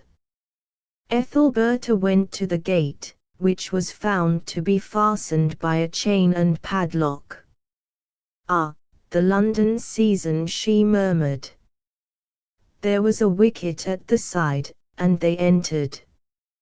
An avenue of young fir trees 3 or 4 feet in height extended from the gate into the mist, and down this they walked. The drive was not in very good order, and the two women were frequently obliged to walk on the grass to avoid the rough stones in the carriageway. The double line of young firs now abruptly terminated, and the road swept lower, bending to the right, immediately in front being a large lake, calm and silent as a second sky. They could hear from somewhere on the margin the purl of a weir, and around were clumps of shrubs, araucarias and deodars being the commonest. Ethelberta could not resist being charmed with the repose of the spot, and hastened on with curiosity to reach the other side of the pool, where, by every law of manorial topography, the mansion would be situate. The fog concealed all objects beyond a distance of 20 yards or thereabouts, but it was nearly full moon, and though the orb was hidden, a pale diffused light enabled them to see objects in the foreground. Reaching the other side of the lake, the drive enlarged itself most legitimately to a large oval, as for a sweep before a door, a pile of rockwork standing in the midst. But where should have been the front door of a mansion was simply a rough rail fence, about 4 feet high. They drew near and looked over. In the enclosure, and on the site of the imaginary house, was an extraordinary group. It consisted of numerous horses in the last stage of decrepitude, the animals being such mere skeletons that at first Ethelberta hardly recognized them to be horses at all. They seemed rather to be specimens of some attenuated heraldic animal, scarcely thick enough through the body to throw a shadow, or enlarged castings of the fire-dog of past times.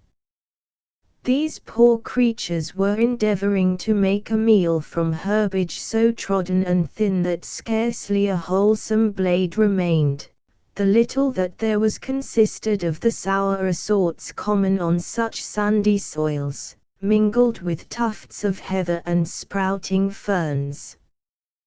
"Why have we come here, dear Berta?" said Picote, shuddering. "I hardly know," said Ethelberta. Adjoining this enclosure was another and smaller one, formed of high boarding, within which appeared to be some sheds and outhouses. Ethelberta looked through the crevices, and saw that in the midst of the yard stood trunks of trees as if they were growing, with branches also extending, but these were sawn off at the points where they began to be flexible, no twigs or boughs remaining. Each torso was not unlike a huge hat stand, and suspended to the pegs and prongs were lumps of some substance which at first she did not recognize. They proved to be a chronological sequel to the previous scene. Horses' skulls, ribs, quarters, legs, and other joints were hung thereon, the whole forming a huge open-air larder emitting not too sweet a smell. But what Stygian sound was this? There had arisen at the moment upon the mute and sleepy air a varied howling from 100 tongues. It had burst from a spot close at hand, a low wooden building by a stream which fed the lake, and reverberated for miles. No further explanation was required. "We are close to a kennel of hounds," said Ethelberta, as Picotee held tightly to her arm. "They cannot get out, so you need not fear. They have a horrid way of suddenly beginning thus at different hours of the night, for no apparent reason, though perhaps they hear us. These poor horses are waiting to be killed for their food." The experience altogether, from its intense melancholy, was very depressing, almost appalling to the two lone young women, and they quickly retraced their footsteps. The pleasant lake, the pearl of the Weir, the rudimentary lawns, shrubberies, and avenue, had changed their character quite. Ethelberta fancied at that moment that she could not have married Ney, even had she loved him, so horrid did his belongings appear to be. But for many other reasons she had been gradually feeling within this hour that she would not go out of her way at a beck from a man whose interest was so unimpassioned. Thinking no more of him as a possible husband, she ceased to be afraid to make inquiries about the peculiarities of his possessions. In the highroad they came on a local man, resting from wheeling a wheelbarrow, and Ethelberta asked him, with the air of a countrywoman, who owned the estate across the road. "The man owning that is one of the name of Ney," said the native, wiping his face. "'Tis a family that have made a very large fortune by the knacker business and tanning, though they be only sleeping partners in it now, and live like lords. Mr. Ney was going to pull down the old huts here, and improve the place and build a mansion. In short, he went so far as to have the grounds planted, and the roads marked out, and the fish pond made, and the place christened Forenfield Park, but he did no more.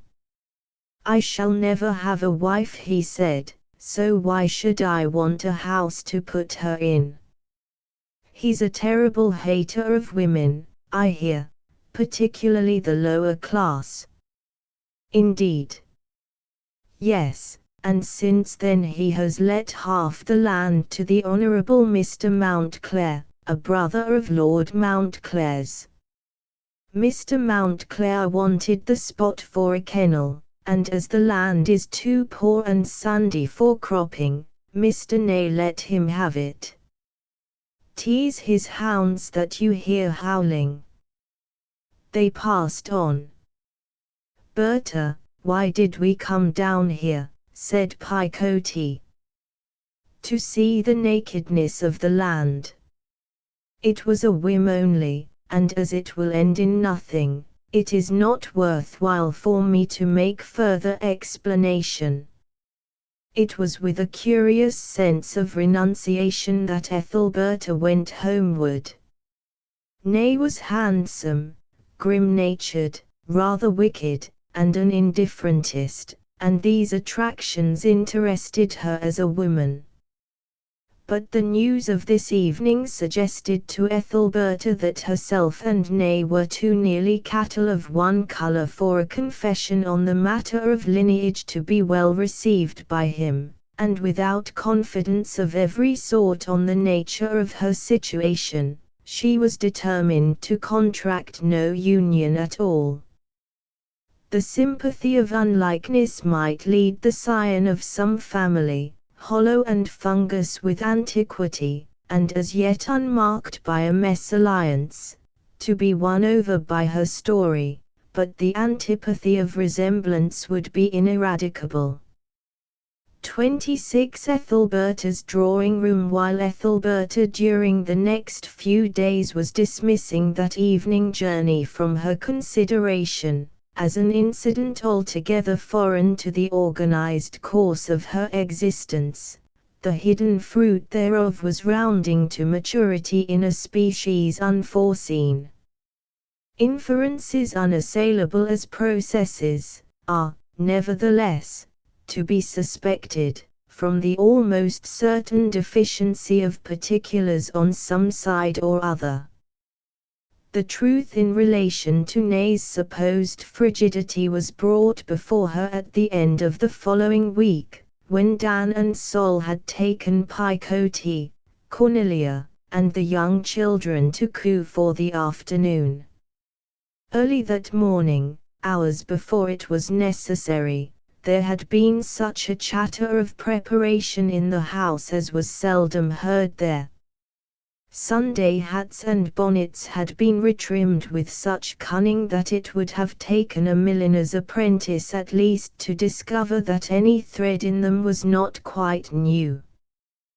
There was an anxious peep through the blind at the sky at daybreak by Georgina and Myrtle, and the perplexity of these rural children was great at the weather signs of the town, where atmospheric effects had nothing to do with clouds, and fair days and foul came apparently quite by chance. Punctually at the hour appointed, two friendly human shadows descended across the kitchen window, followed by Sol and Dan, much to the relief of the children's apprehensions that they might forget the day. The brothers were by this time acquiring something of the airs and manners of London workmen. They were less spontaneous and more comparative, less genial, but smarter, in obedience to the usual law by which the emotion that takes the form of humor in country workmen becomes transmuted to irony among the same order in town. But the fixed and dogged fidelity to one another under apparent coolness, by which this family was distinguished, remained unshaken in these members as in all the rest, leading them to select the children as companions in their holiday in preference to casual acquaintance. At last they were ready, and departed, and Ethelberta, after chatting with her mother a while, proceeded to her personal duties. The house was very silent that day, Gwendoline and Joey being the only ones left below stairs. Ethelberta was wishing that she had thrown off her state and gone to Kew to have an hour of childhood over again in a romp with the others, when she was startled by the announcement of a male visitor, none other than Mr. Ney. Ethelberta's attitude on receipt of this information sufficiently expressed a revived sense that the incidents of Mr. Ney on her path might have a meaning after all. Ney had certainly said he was going to marry her, and now here he was come to her house, just as if he meant to do it forthwith. She had mentally discarded him, yet she felt a shock which was scarcely painful, and a dread which was almost exhilarating. Her flying visit to Foreignfield she thought little of at this moment. From the fact that the mind prefers imaginings to recapitulation, conjecture to history, Ethelberta had dwelt more upon Ney's possible plans and anticipations than upon the incidents of her evening journey, and the former assumed a more distinct shape in her mind's eye than anything on the visible side of the curtain. Nay was perhaps not quite so placidly nonchalant as in ordinary, still, he was by far the most trying visitor that Ethelberta had lately faced, and she could not get above the stage, not a very high one for the mistress of a house, of feeling her personality to be inconveniently in the way of his eyes. He had somewhat the bearing of a man who was going to do without any fuss what gushing people would call a philanthropic action. "I have been intending to write a line to you," said Nay, "but I felt that I could not be sure of writing my meaning in a way which might please you. I am not bright at a letter, never was. The question I mean is one that I hope you will be disposed to answer favorably, even though I may show the awkwardness of a fellow person who has never put such a question before. Will you give me a word of encouragement, just a hope that I may not be unacceptable as a husband to you?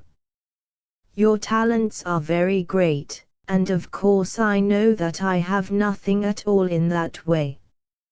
Still people are happy together sometimes in spite of such things.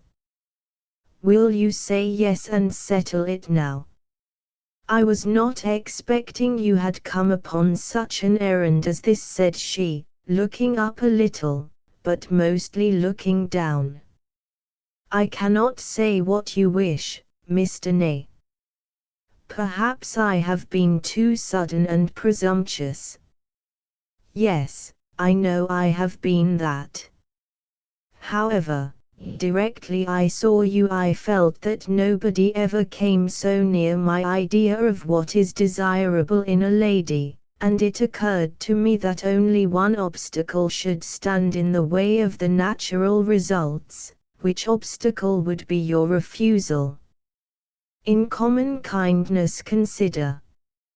I dare say I am judged to be a man of inattentive habits, I know that's what you think of me, but under your influence I should be very different, so pray do not let your dislike to little matters influence you." "I would not indeed. But believe me there can be no discussion of marriage between us," said Ethelberta decisively. "If that's the case I may as well say no more. To burden you with my regrets would be out of place, I suppose," said Nay, looking calmly out of the window. "Apart from personal feeling, there are considerations which would prevent what you contemplated," she murmured. "My affairs are too lengthy, intricate, and unpleasant for me to explain to anybody at present. And that would be a necessary first step." "Not at all. I cannot think that preliminary to be necessary at all. I would put my lawyer in communication with yours, and we would leave the rest to them. I believe that is the proper way. You could say anything in confidence to your family man, and you could inquire through him anything you might wish to know about me. All you would need to say to myself are just the two little words, 'I will,' in the church here at the end of the crescent. I am sorry to pain you, Mr. Nay, so sorry," said Ethelberta. "But I cannot say them."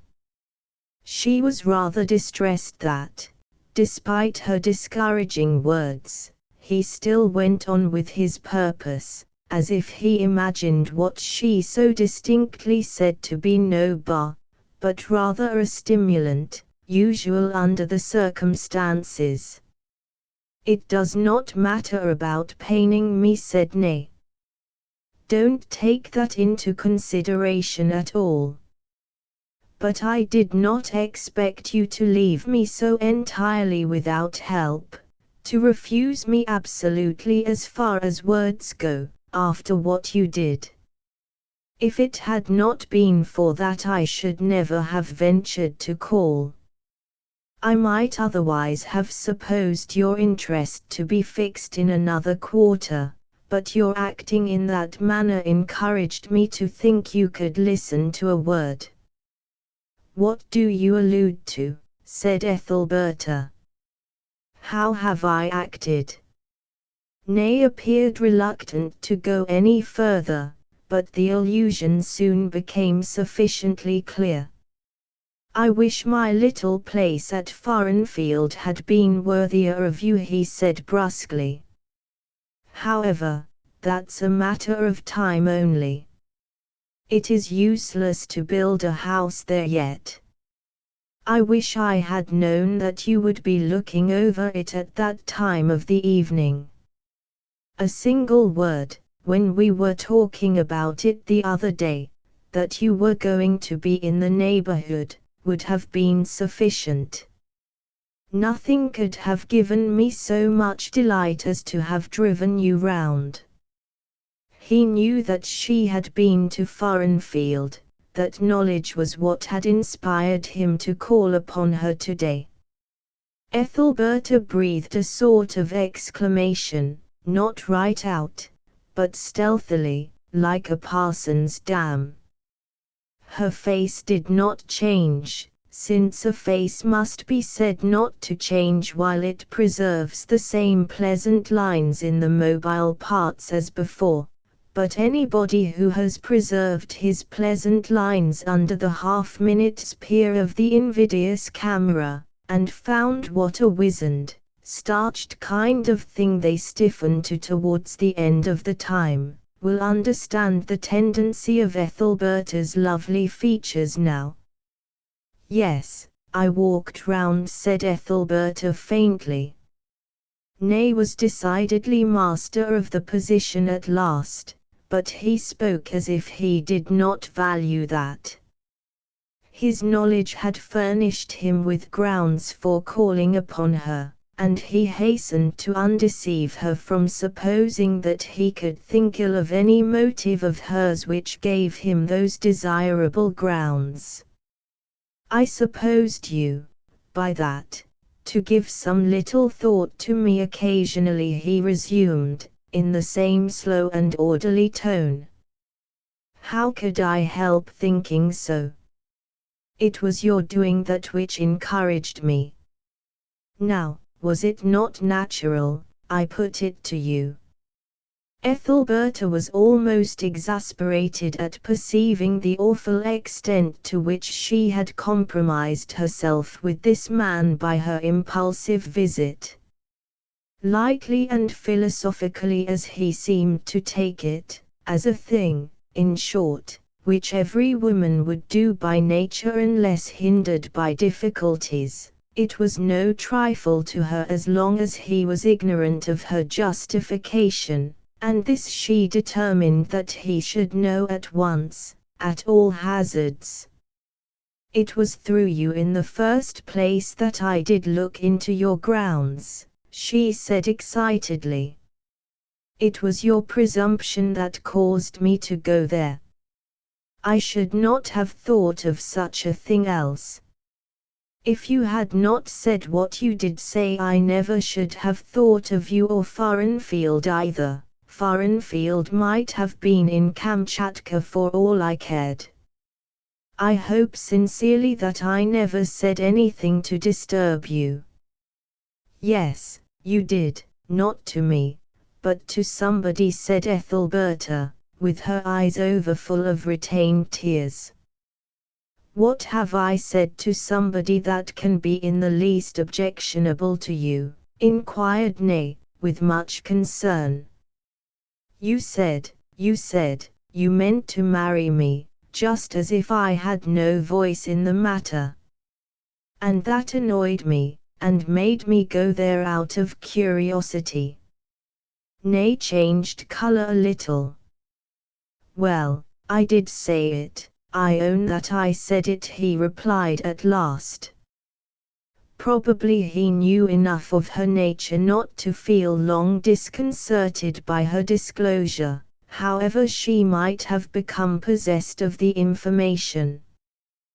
The explanation was certainly a great excuse to her curiosity, but if Ethelberta had tried she could not have given him a better ground for making light of her objections to his suit.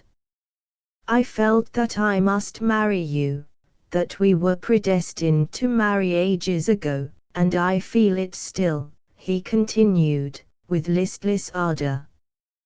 "You seem to regret your interest in Foreignfield, but to me it is a charm, and has been ever since I heard of it." "If you only knew all," she said helplessly, showing, without perceiving it, an unnecessary humility in the remark, since there was no more reason just then that she should go into details about her life than that he should about his. But melancholy and mistaken thoughts of herself as a counterfeit had brought her to this. "I do not wish to know more," said Nay. "And would you marry any woman offhand, without being thoroughly acquainted with her circumstances?" she said, looking at him curiously, and with a little admiration, for his unconscionably phlegmatic treatment of her motives in going to Foreignfield had a not unbecoming daring about it in Ethelberta's eye. "I would marry a woman offhand when that woman is you. I would make you mine this moment did I dare, or, to speak with absolute accuracy, within 24 hours. Do assent to it, dear Mrs. Petherwin, and let me be sure of you forever. I'll drive to Doctors' Commons this minute, and meet you tomorrow morning at 9 in the church just below. It is a simple impulse, but I would adhere to it in the coolest moment. Shall it be arranged in that way, instead of our waiting through the ordinary routine of preparation? I am not a youth now, but I can see the bliss of such an act as that, and the contemptible nature of methodical proceedings beside it." He had taken her hand. Ethelberta gave it a subtle movement backwards to imply that he was not to retain the prize, and said, "One whose inner life is almost unknown to you, and whom you have scarcely seen except at other people's houses. We know each other far better than we may think at first," said Nay. "We are not people to love in a hurry, and I have not done so in this case. As for worldly circumstances, the most important items in a marriage contract are the persons themselves, and, as far as I am concerned, if I get a lady fair and wise I care for nothing further. I know you are beautiful, for all London owns it. I know you are talented, for I have read your poetry and heard your romances, and I know you are politic and discreet, for I have examined your property," said she, with a weak smile. Nay bowed. "And what more can I wish to know? Come, shall it be?" "Certainly not tomorrow. I would be entirely in your hands in that matter. I will not urge you to be precipitate. I could not expect you to be ready yet. My suddenness perhaps offended you, but, having thought deeply of this bright possibility, I was apt to forget the forbearance that one ought to show at first in mentioning it. If I have done wrong, forgive me." "I will think of that," said Ethelberta, with a cooler manner. "But seriously, all these words are nothing to the purpose. I must remark that I prize your friendship, but it is not for me to marry now. You have convinced me of your goodness of heart and freedom from unworthy suspicions, let that be enough. the best way in which I in my turn can convince you of my goodness of heart is by asking you to see me in private no more. And do you refuse to think of me as ... Why do you treat me like that, after all? Said Ney, surprised at this want of harmony with his principle that one convert to matrimony could always find a second ready-made. I cannot explain, said she, impatiently. I would and I would not explain, I mean, not marry. I don't love anybody, and I have no heart left for beginning. It is only honest in me to tell you that I am interested in watching another man's career, though that is not to the point either, for no close relationship with him is contemplated. But I do not wish to speak of this any more. Do not press me to it. Certainly I will not, said Ney, seeing that she was distressed and sorrowful. But do consider me and my wishes. I have a right to ask it, for it is only asking a continuance of what you have already begun to do. Tomorrow I believe I shall have the happiness of seeing you again. She did not say no, and long after the door had closed upon him she remained fixed in thought. How can he be blamed for his manner, she said, after knowing what I did? Ethelberta as she sat felt herself much less a Petherwin than a Chickerell, much less a poetess richly freighted with fancy than an adventuress with a nebulous prospect. Ney was one of the few men whose presence seemed to attenuate her dignity in some mysterious way to its very least proportions, and that act of espial, which had so quickly and inexplicably come to his knowledge, helped his influence still more. She knew little of the nature of the town bachelor. There were opaque depths in him which her thoughts had never definitely plumbed. Notwithstanding her exaltation to the atmosphere of the Petherwin family, Ethelberta was very far from having the thoroughbred London woman's knowledge of sets, grades, coteries, cliques, forms, glosses, and niceties, particularly on the masculine side. Setting the years from her infancy to her first look into town against those linking that epoch with the present, the former period covered not only the greater time, but contained the mass of her most vivid impressions of life and its ways. But in recognizing her ignorance of the ratio between words to women and deeds to women in the ethical code of the bachelor of the club, she forgot that human nature in the gross differs little with situation, and that a gift which, if the germs were lacking, no amount of training in clubs and coteries could supply, was motherwit like her own. 27 Mrs. Belmane's, Cripplegate Church. Ney's remark that he believed he should see Ethelberta again the next day referred to a contemplated pilgrimage of an unusual sort which had been arranged for that day by Mrs. Belmane upon the ground of an incidental suggestion of Ethelberta's. One afternoon in the week previous they had been chatting over tea at the house of the former lady, Ney being present as a casual caller, when the conversation was directed upon Milton by somebody opening a volume of the poet's works that lay on a table near.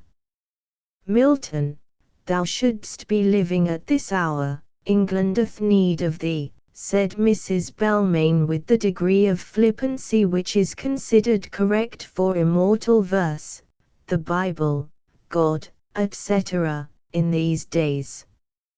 And Ethelberta replied, lit up by a quick remembrance, "It is a good time to talk of Milton, for I have been much impressed by reading the life, and I have decided to go and see his tomb. Could we not all go? We ought to quicken our memories of the great, and of where they lie, by such a visit occasionally. We ought, said Mrs. Belmayne. And why shouldn't we? Continued Ethelberta, with interest. To Westminster Abbey, said Mr. Belmayne, a common man of 30, younger than his wife, who had lately come into the room. No, to where he lies comparatively alone, Cripplegate Church.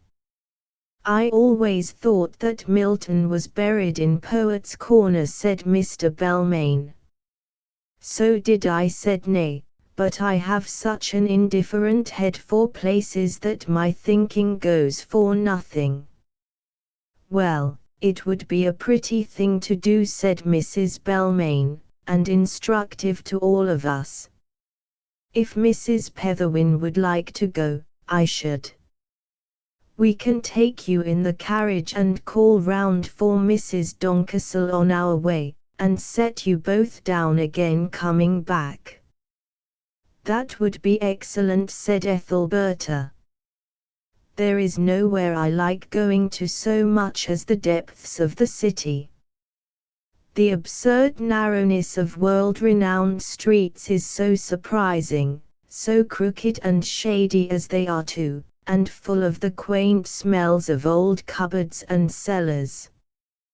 Walking through one of them reminds me of being at the bottom of some crevasse or gorge, the proper surface of the globe being the tops of the houses.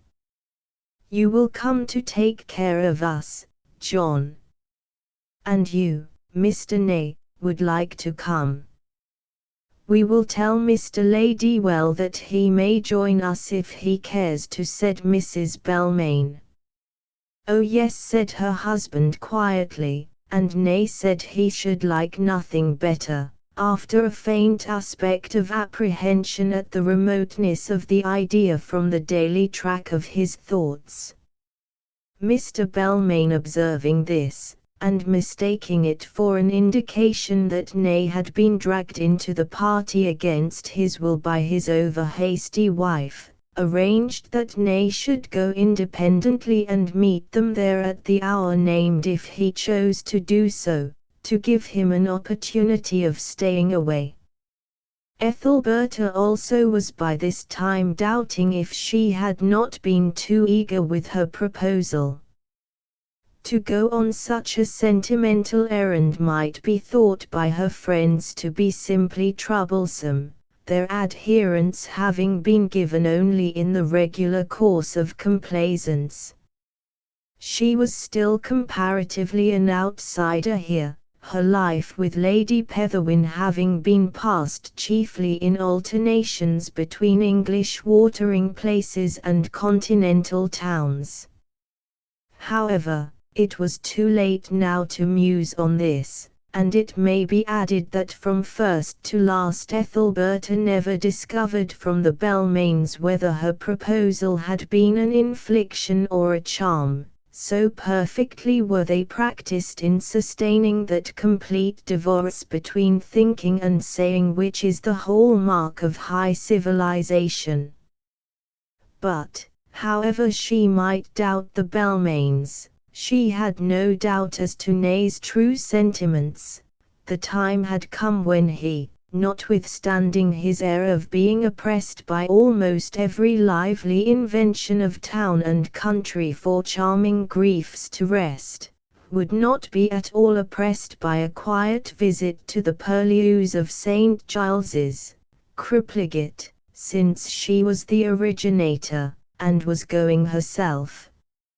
It was a bright hope-inspiring afternoon in this mid-May time when the carriage containing Mr. and Mrs. Belmayne, Mrs. Doncastle, and Ethelberta, crept along the encumbered streets towards Barbican, till turning out of that thoroughfare into Red Cross Street they beheld the bold shape of the old tower they sought, clothed in every neutral shade, standing clear against the sky, dusky and grim in its upper stage, and hoary grey below, where every corner of every stone was completely rounded off by the waves of wind and storm.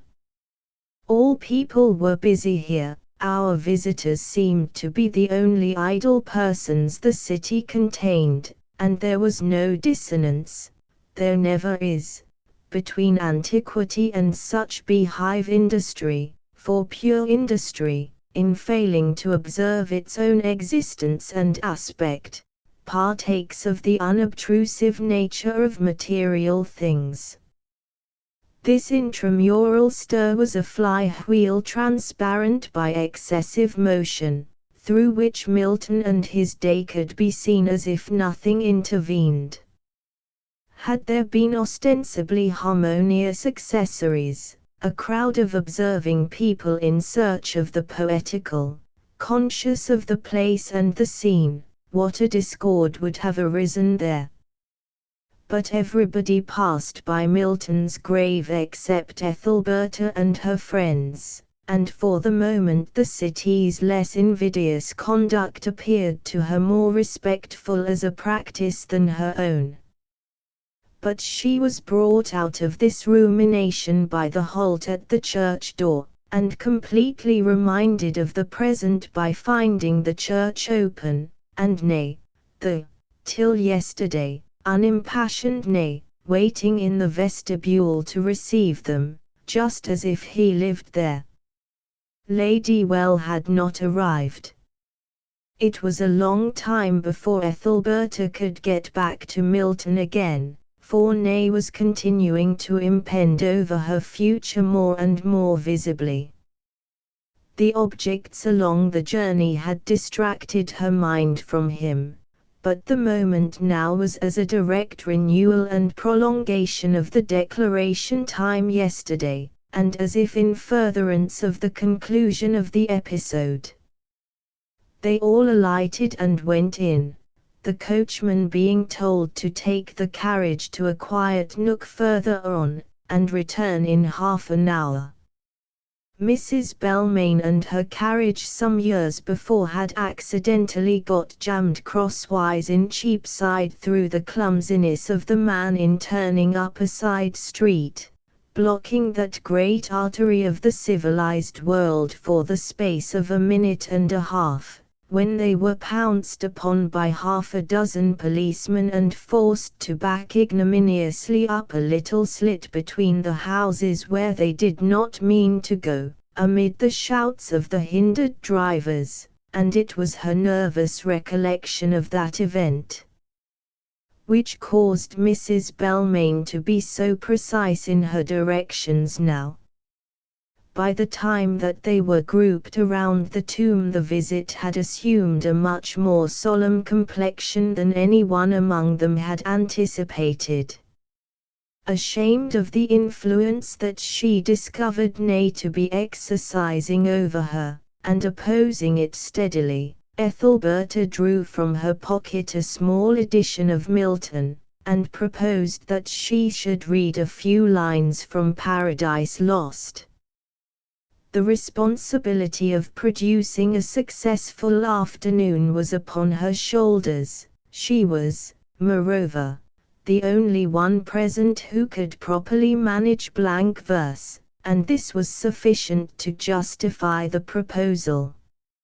She stood with her head against the marble slab just below the bust, and began a selected piece, Ney standing a few yards off on her right looking into his hat in order to listen accurately, Mr. and Mrs. Belmayne and Mrs. Doncastle seating themselves in a pew directly facing the monument. The ripe warm colours of afternoon came in upon them from the west, upon the sallow piers and arches, and the infinitely deep brown pews beneath, the aisle over Ethelberta's head being in misty shade through which glowed a lurid light from a dark-stained window behind.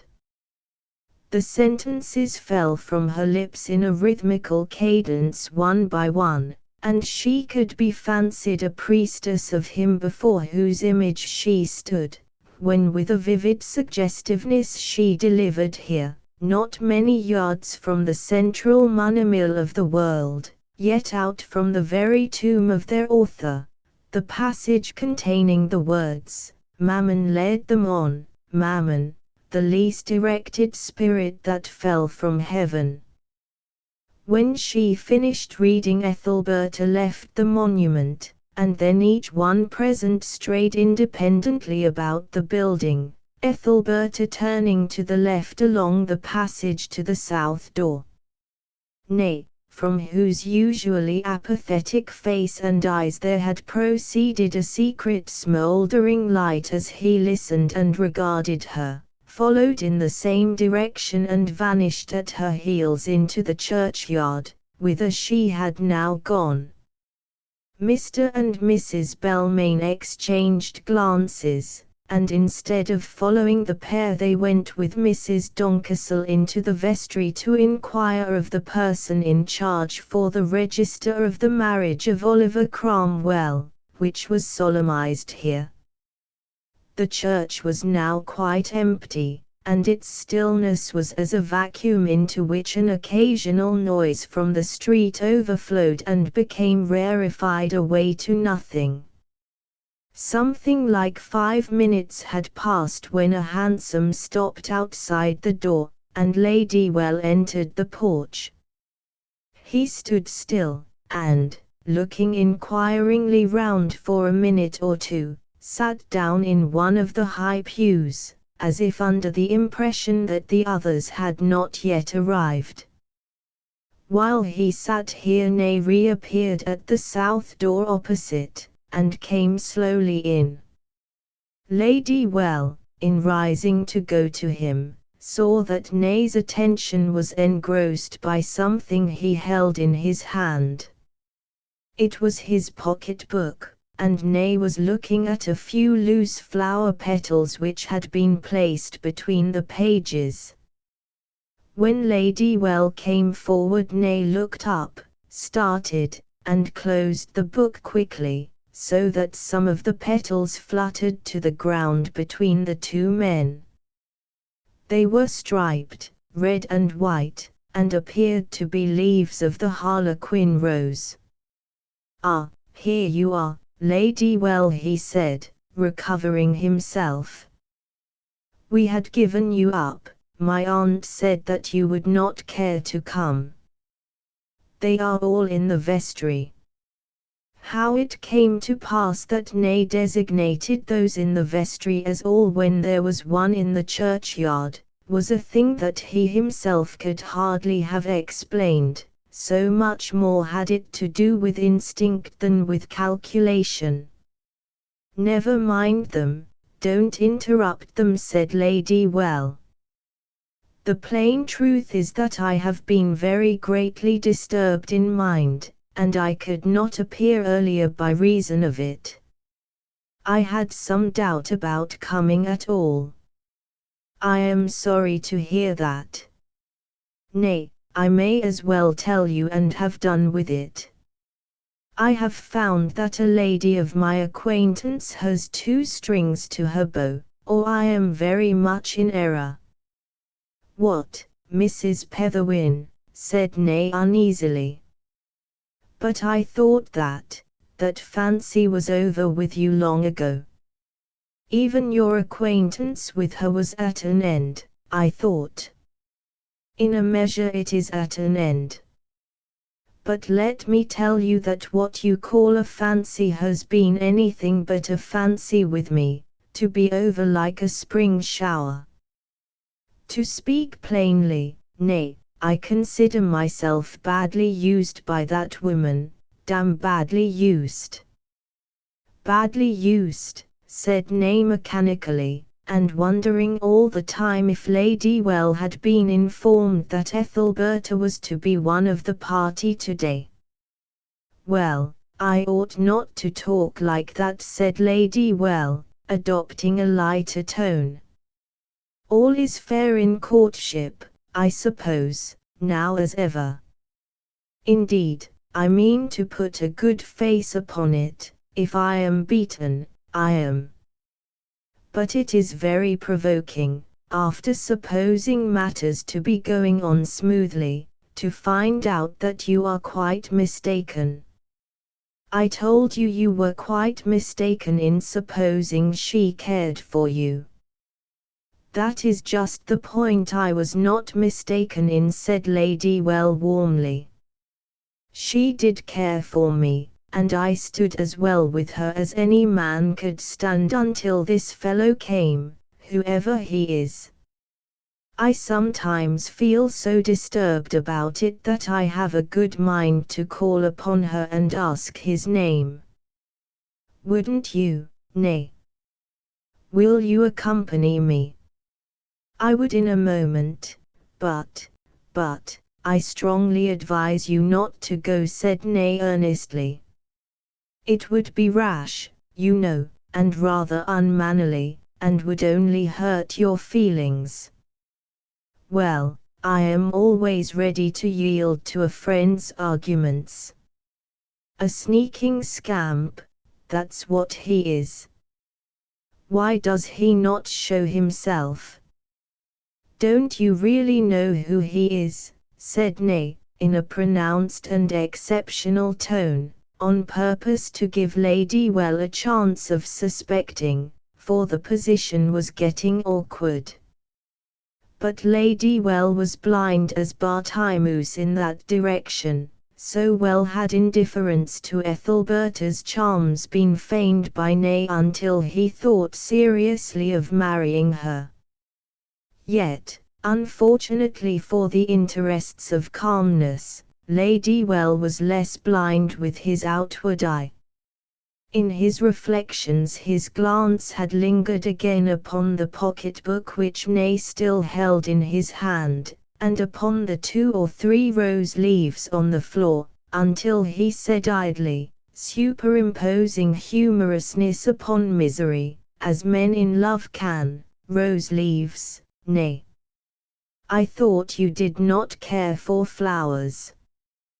What makes you amuse yourself with such sentimental objects as those, only fit for women, or painters like me?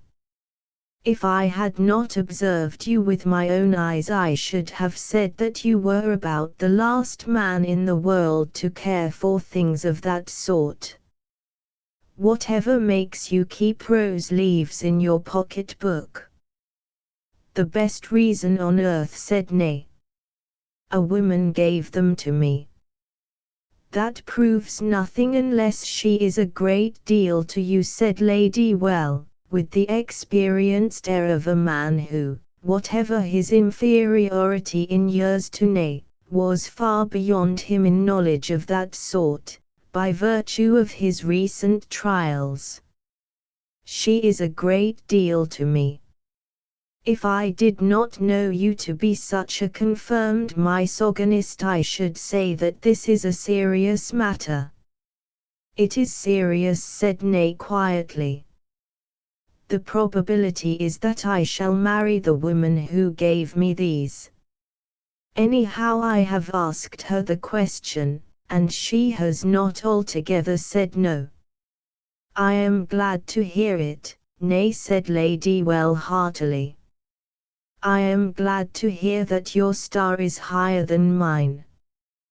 Before Nay could make further reply Lady Well was attracted by the glow of green sunlight reflected through the south door by the grass of the churchyard, now in all its spring freshness and luxuriance. He bent his steps thither, followed anxiously by Nay. I had no idea there was such a lovely green spot in the city, Lady Well continued, passing out. Trees too, planted in the manner of an orchard. What a charming place! The place was truly charming just at that date. The untainted leaves of the lime and plane trees and the newly sprung grass had in the sun a brilliancy of beauty that was brought into extraordinary prominence by the sable soil showing here and there, and the charcoaled stems and trunks out of which the leaves bud, they seemed an importation, not a produce, and their delicacy such as would perish in a day. What is this round tower? Lady Wells said again, walking towards the iron-grey bastion, partly covered with ivy and Virginia creeper, which stood obtruding into the enclosure. Oh, didn't you know that was here? That's a piece of the old city wall, said Ney, looking furtively around at the same time. Behind the bastion the churchyard ran into a long narrow strip, grassed like the other part, but completely hidden from it by the cylinder of ragged masonry. On rounding this projection, Lady Well beheld within a few feet of him a lady whom he knew too well. "Mrs. Petherwin here," exclaimed he, proving how ignorant he had been of the composition of the party he was to meet, and accounting at the same time for his laxity in attending it. "I forgot to tell you," said Ney awkwardly, behind him, "that Mrs. Petherwin was to come with us." Ethelberta's look was somewhat blushful and agitated, as if from some late transaction. She appeared to have been secluding herself there till she should have recovered her equanimity. However, she came up to him and said, "I did not see you before this moment, we had been thinking you would not come." While these words were being prettily spoken, Lady Well's face became pale as death. On Ethelberta's bosom were the stem and green calyx of a rose, almost all its flower having disappeared. It had been a harlequin rose, for 2 or 3 of its striped leaves remained to tell the tale. She could not help noticing his fixed gaze, and she said quickly, "Yes, I have lost my pretty rose. This may as well go now," and she plucked the stem from its fastening in her dress and flung it away. Poor Lady Well turned round to meet Mr. and Mrs. Belmayne, whose voices were beginning to be heard just within the church door, leaving Ney and Ethelberta together. It was a graceful act of young Lady Well's that, in the midst of his own pain at the strange tale the rose leaves suggested, Ney's rivalry, Ethelberta's mutability, his own defeat, he was not regardless of the intense embarrassment which might have been caused had he remained. The two were silent at first, and it was evident that Ethelberta's mood was one of anger at something that had gone before. She turned aside from him to follow the others, when Ney spoke in a tone somewhat bitter and somewhat stern. "What, going like that? After being compromised together, why don't you close with me?" "Lady Well knows all. I had already told him that the rose leaves were given me by my intended wife. We seem to him to be practicing deceptions all of a piece, and what folly it is to play off so. As to what I did, that I ask your forgiveness for." Ethelberta looked upon the ground and maintained a compressed lip. Ney resumed, "If I showed more feeling than you care for, I insist that it was not more than was natural under the circumstances, if not quite proper. Opinions may differ, but my experience goes to prove that conventional squeamishness at such times as these is more talked and written about than practiced. Plain behavior must be expected when marriage is the question. Nevertheless, I do say, and I cannot say more, that I am sincerely sorry to have offended you by exceeding my privileges. I will never do so again." "Don't say privileges. You have none." "I am sorry that I thought otherwise. and that others will think so too. Lady Well is, at any rate, bent on thinking so. It might have been made known to him in a gentle way, but God disposes. There is nothing to make known. I don't understand, said Ethelberta, going from him. By this time Lady Well had walked round the gravel walks with the two other ladies and Mr. Belmain, and they were all turning to come back again. The young painter had deputed his voice to reply to their remarks, but his understanding continued poring upon other things. When he came up to Ethelberta, his agitation had left him. She too was free from constraint, while Ney was some distance off, carefully examining nothing in particular in an old fragment of wall.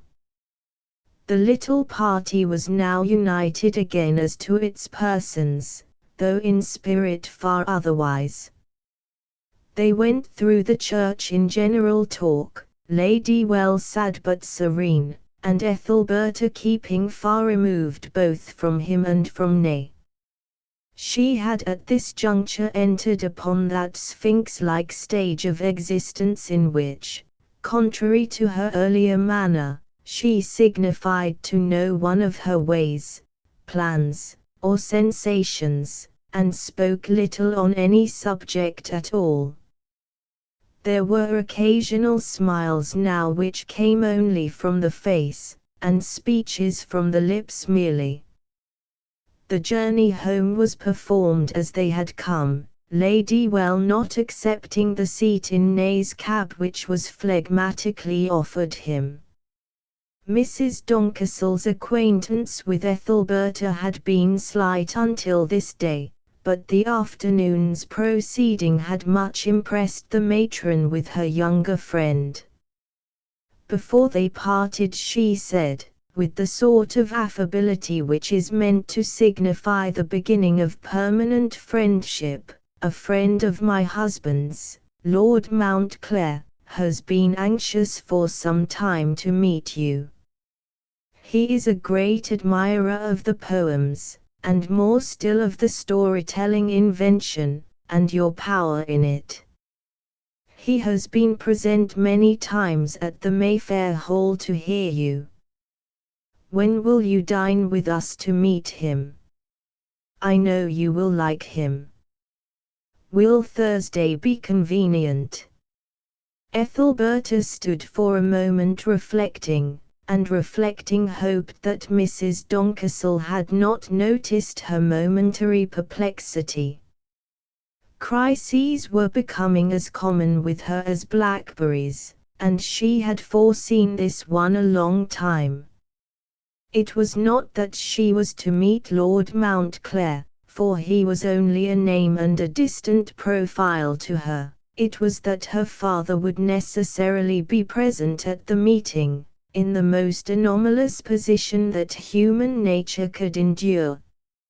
However, having often proved in her disjointed experience that the shortest way out of a difficulty lies straight through it, Ethelberta decided to dine at the Doncastles', and, as she murmured that she should have great pleasure in meeting any friend of theirs, set about contriving how the encounter with her dearest relative might be made safe and unsuspected. She bade them adieu blithely, but the thoughts engendered by the invitation stood before her as sorrowful and rayless ghosts which could not be laid. Often at such conjunctures as these, when the futility of her great undertaking was more than usually manifest, did Ethelberta long like a tired child for the conclusion of the whole matter, when her work should be over, and the evening come, when she might draw her boat upon the shore, and in some thymy nook await eternal night with a placid mind. 28 Ethelberta's, Mr. Chickerell's room. The question of nay or no nay had reached a pitch of insistence which no longer permitted of dallying, even by a popular beauty. His character was becoming defined to Ethelberta as something very differently composed from that of her first imagining. She had set him down to be a man whose external inexcitability owed nothing to self-repression, but stood as the natural surface of the mass within. Ney's urban torpor, she said, might have been in the first instance produced by art, but, were it thus, it had gone so far as to permeate him. This had been disproved, first surprisingly, by his reported statement, wondrously, in the second place, by his call upon her and sudden proposal, thirdly, to a degree simply astounding, by what had occurred in the city that day. For Ney, before the fervor had subsided which was produced in him by her look and general power while reading Paradise Lost, found himself alone with her in a nook outside the church, and there had almost demanded her promise to be his wife.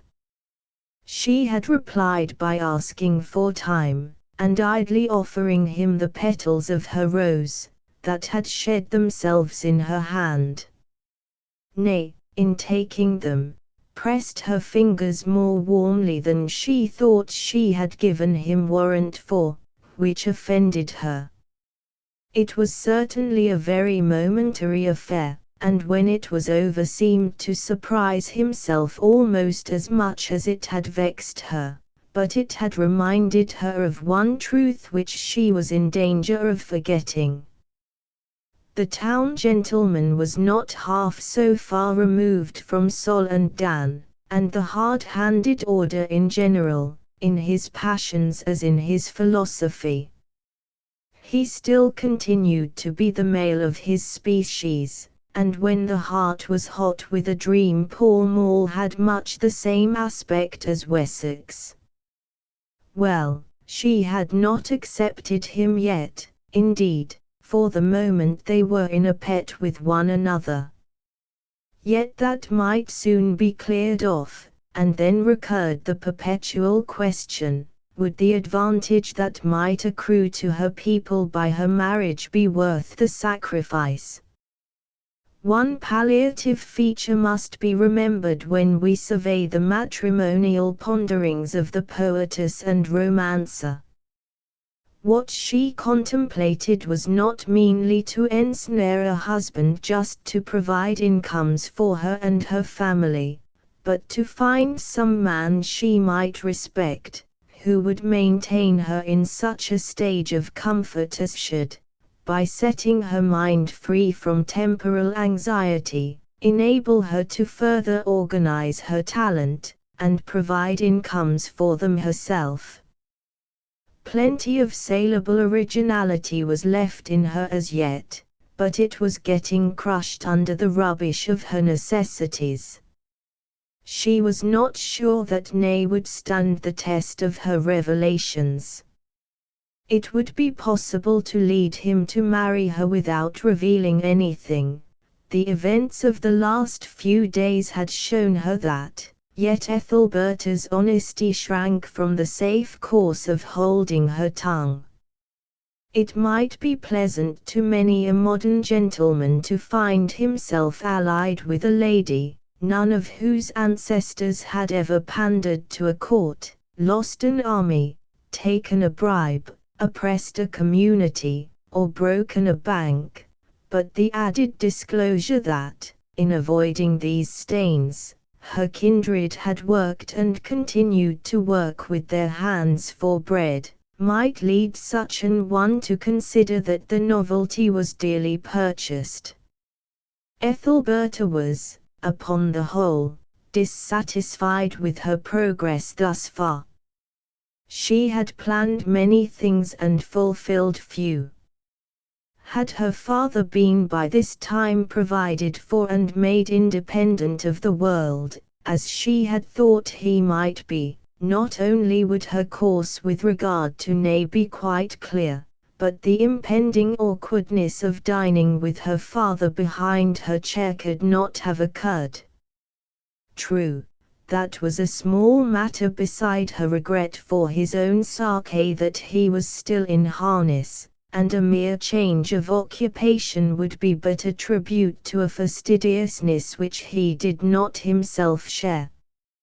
She had frequently tried to think of a vocation for him that would have a more dignified sound, and be less dangerously close to her own path: the post of caretaker at some provincial library, country stationer, registrar of births and deaths, and many others had been discussed and dismissed in face of the unmanageable fact that her father was serenely happy and comfortable as a butler, looking with dread at any hint of change short of perfect retirement.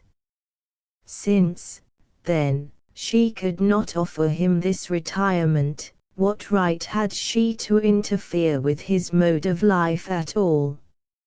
In no other social groove on earth would he thrive as he throve in his present one, to which he had been accustomed from boyhood, and where the remuneration was actually greater than in professions 10 times as stately in name. For the rest, too, Ethelberta had indulged in hopes, the high education of the younger ones being the chief of these darling wishes. Picote wanted looking to badly enough. Sol and Dan required no material help. They had quickly obtained good places of work under a Pimlico builder, for though the brothers scarcely showed as yet the light-fingered deftness of London artisans, the want was in a measure compensated by their painstaking, and employers are far from despising country hands who bring with them strength, industry, and a desire to please. But their sister had other lines laid down for them than those of level progress. To start them some day as masters instead of men was a long-cherished wish of Ethelberta's. Thus she had quite enough machinery in her hands to keep decently going, even were she to marry a man who would take a kindly view of her peculiar situation, and afford her opportunities of strengthening her powers for her kindred's good. But what would be the result if, 18 months hence, the date at which her occupation of the house in Exonbury Crescent came to an end, she were still a widow, with no accumulated capital, her platform talents grown homely and stunted through narrow living, and her tender vein of poesy completely dispersed by it? To calmly relinquish the struggle at that point would have been the act of a Stoic, but not of a woman, particularly when she considered the children, the hopes of her mother for them, and her own condition, though this was least, under the ironical cheers which would greet a slip back into the mire. It here becomes necessary to turn for a moment to Master Joey Chickerell, Ethelberta's troublesome page and brother. The face of this juvenile was that of a Greco-Roman satyr to the furthest degree of completeness. Viewed in front, the outer line of his upper lip rose in a double arch nearly to his little round nostrils, giving an expression of a jollity so delicious to himself as to compel a perpetual drawing in of his breath. During half-laughs his lips parted in the middle, and remained closed at the corners, which were small round pits like his nostrils, the same form being repeated as dimples a little further back upon his cheek. The opening for each eye formed a sparkling crescent, both upper and under lid having the convexity upwards. But during some few days preceding the dinner party at the Doncastles all this changed. The luxuriant curves departed, a compressed lineality was to be observed everywhere, the pupils of his eyes seemed flattened, and the carriage of his head was limp and sideways. This was a feature so remarkable and new in him that Picotee noticed it, and was lifted from the melancholy current of her own affairs in contemplating his. "Well, what's the matter?" said Picotee. "Oh, nothing," said Joey. "Nothing. How can you say so? The world's a hollow mockery, that's what I say." "Yes, so it is, to some, but not to you," said Picotee, sighing. "Don't talk argument, Picotee. I only hope you'll never feel what I feel now. If it wasn't for my duties here, I know what I'd do. I'd list, that's what I'd do. But having my position to fill here as the only responsible manservant in the house, I can't leave." "Has anybody been beating you?" "Beating? Do I look like a person who gets beatings?" "No, it is a madness," said Joey, putting his hand upon his chest. "The case is, I am in love." "Oh Joey, a boy no bigger than you are," said Picotee reprovingly. Her personal interest in the passion, however, provoked her to inquire, in the next breath, "Who is it?" "Do tell, Joey." "No bigger than I." "What have bigness to do with it?"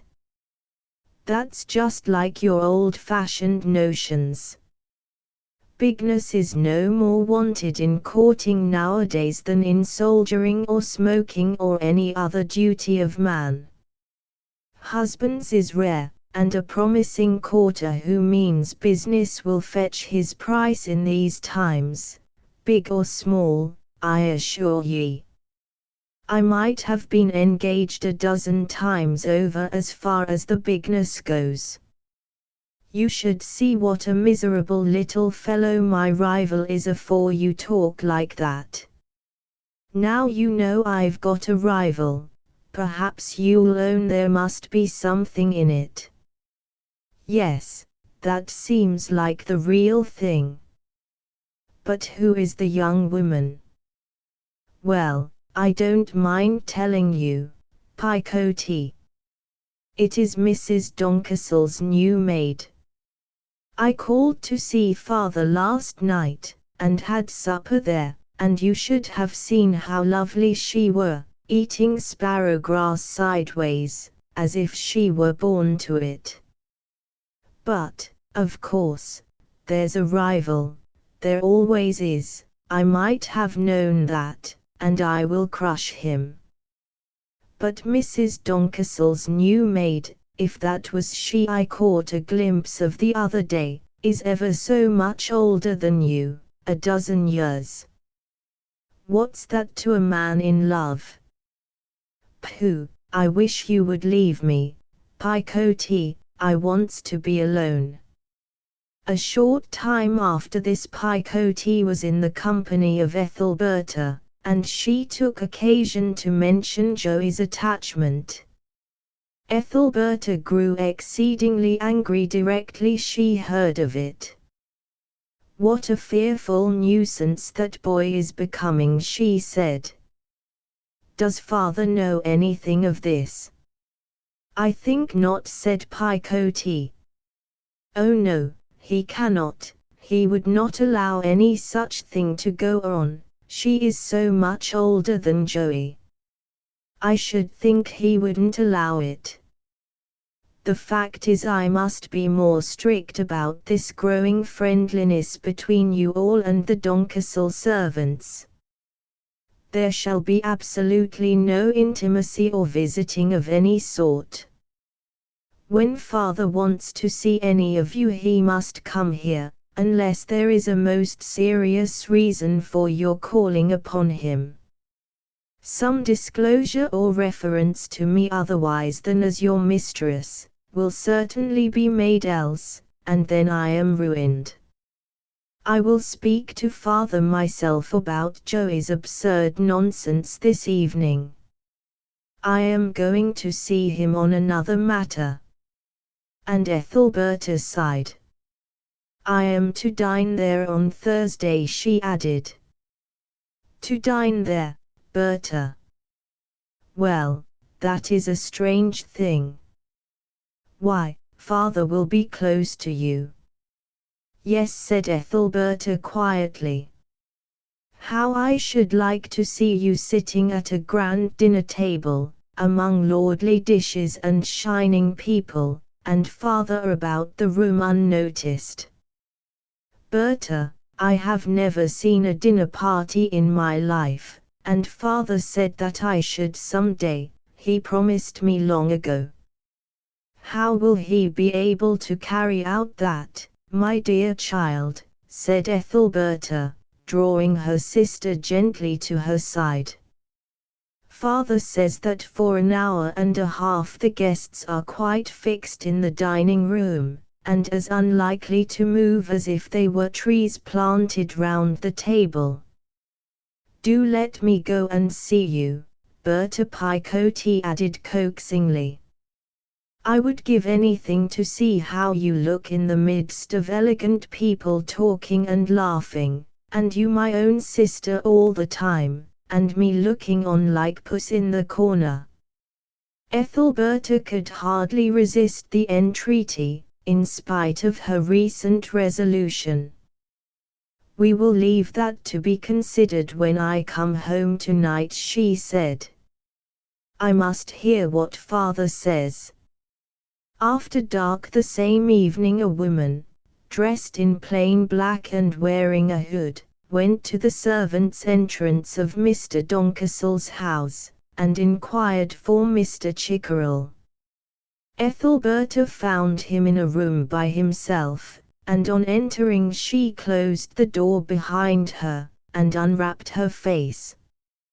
Can you sit with me a few minutes, father, she said. Yes, for a quarter of an hour or so, said the butler. Has anything happened? I thought it might be Picote. No. All's well yet. But I thought it best to see you upon one or two matters which are harassing me a little just now. The first is, that stupid boy Joey has got entangled in some way with the lady's maid at this house, a ridiculous affair it must be by all account, but it is too serious for me to treat lightly. She will worm everything out of him, and a pretty business it will be then. God bless my soul, why, the woman is old enough to be his mother. I have never heard a sound of it till now. What do you propose to do? I have hardly thought, I cannot tell at all. But we will consider that after I have done. The next thing is, I am to dine here Thursday, that is, tomorrow. You going to dine here, are you? Said her father in surprise. Dear me, that's news.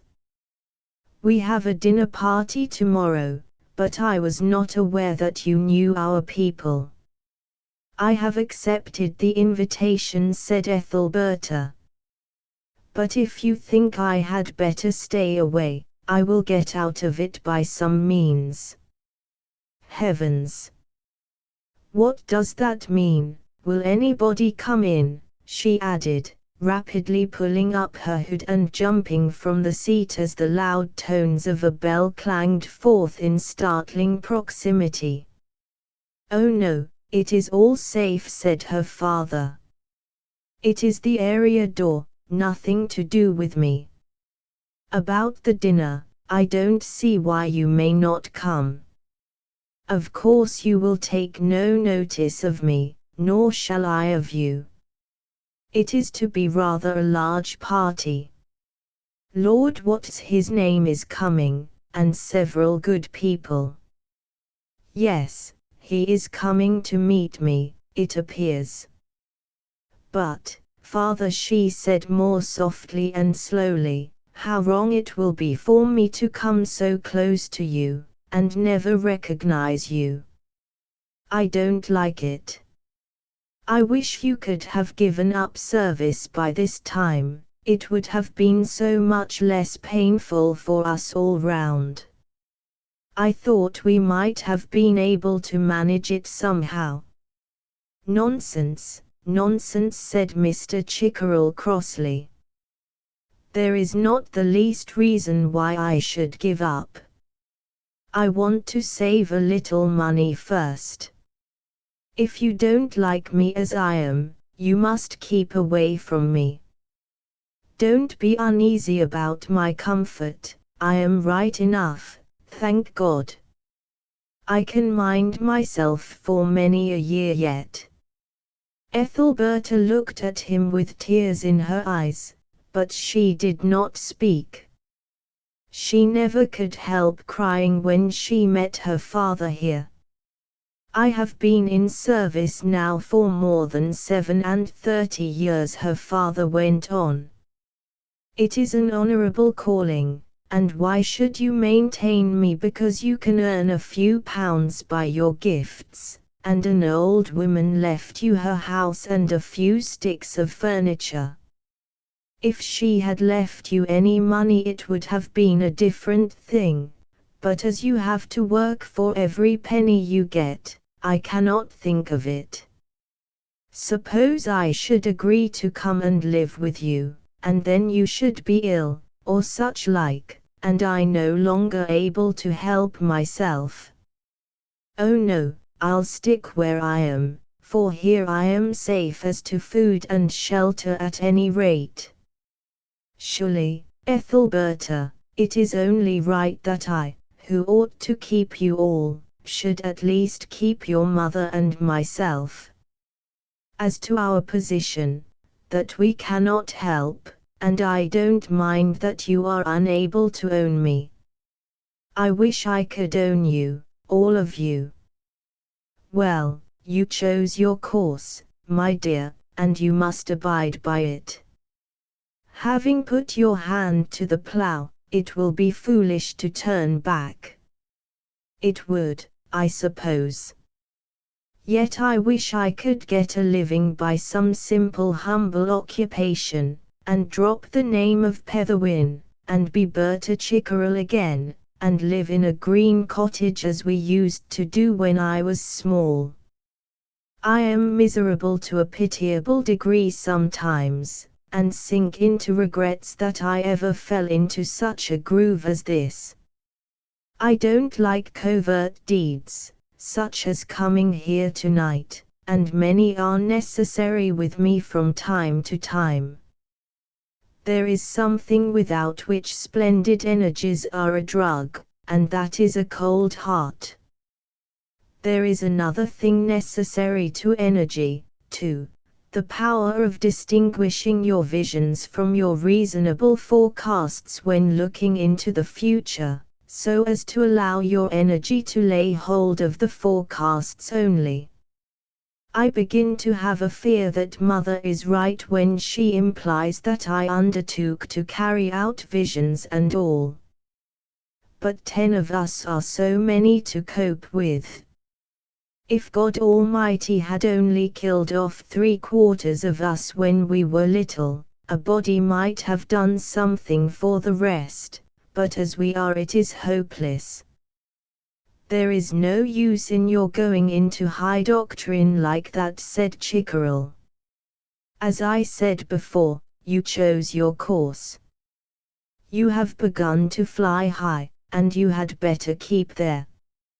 And to do that there is only one way, that is, to do it surely, so that I have some groundwork to enable me to keep up to the mark in my profession.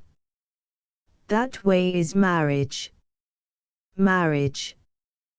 Who are you going to marry? God knows. perhaps Lord Mountclair. Stranger things have happened. Yes, so they have, though not many wretcheder things.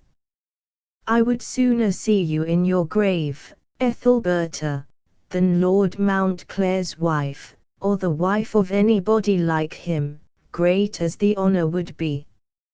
Of course that was only something to say, I don't know the man even. I know his valet.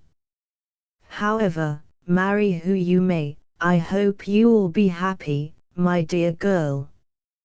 You would be still more divided from us in that event, but when your mother and I are dead, it will make little difference. Ethelberta placed her hand upon his shoulder, and smiled cheerfully. Now, father, don't despond. All will be well, and we shall see no such misfortune as that for many a year. Leave all to me. I am a rare hand at contrivances. You are indeed, Berta. It seems to me quite wonderful that we should be living so near together and nobody suspect the relationship, because of the precautions you have taken. Yet the precautions were rather Lady Petherwin's than mine, as you know. Consider how she kept me abroad. My marriage being so secret made it easy to cut off all traces, unless anybody had made it a special business to search for them. That people should suspect as yet would be by far the more wonderful thing of the two. But we must, for one thing, have no visiting between our girls and the servants here, or they soon will suspect. Ethelberta then laid down a few laws on the subject, and, explaining the other details of her visit, told her father soon that she must leave him. He took her along the passage and into the area. They were standing at the bottom of the steps, saying a few parting words about Picotti's visit to see the dinner, when a female figure appeared by the railing above, slipped in at the gate, and flew down the steps past the father and daughter. At the moment of passing she whispered breathlessly to him, "Is that you, Mr. Chickerell?" "Yes," said the butler.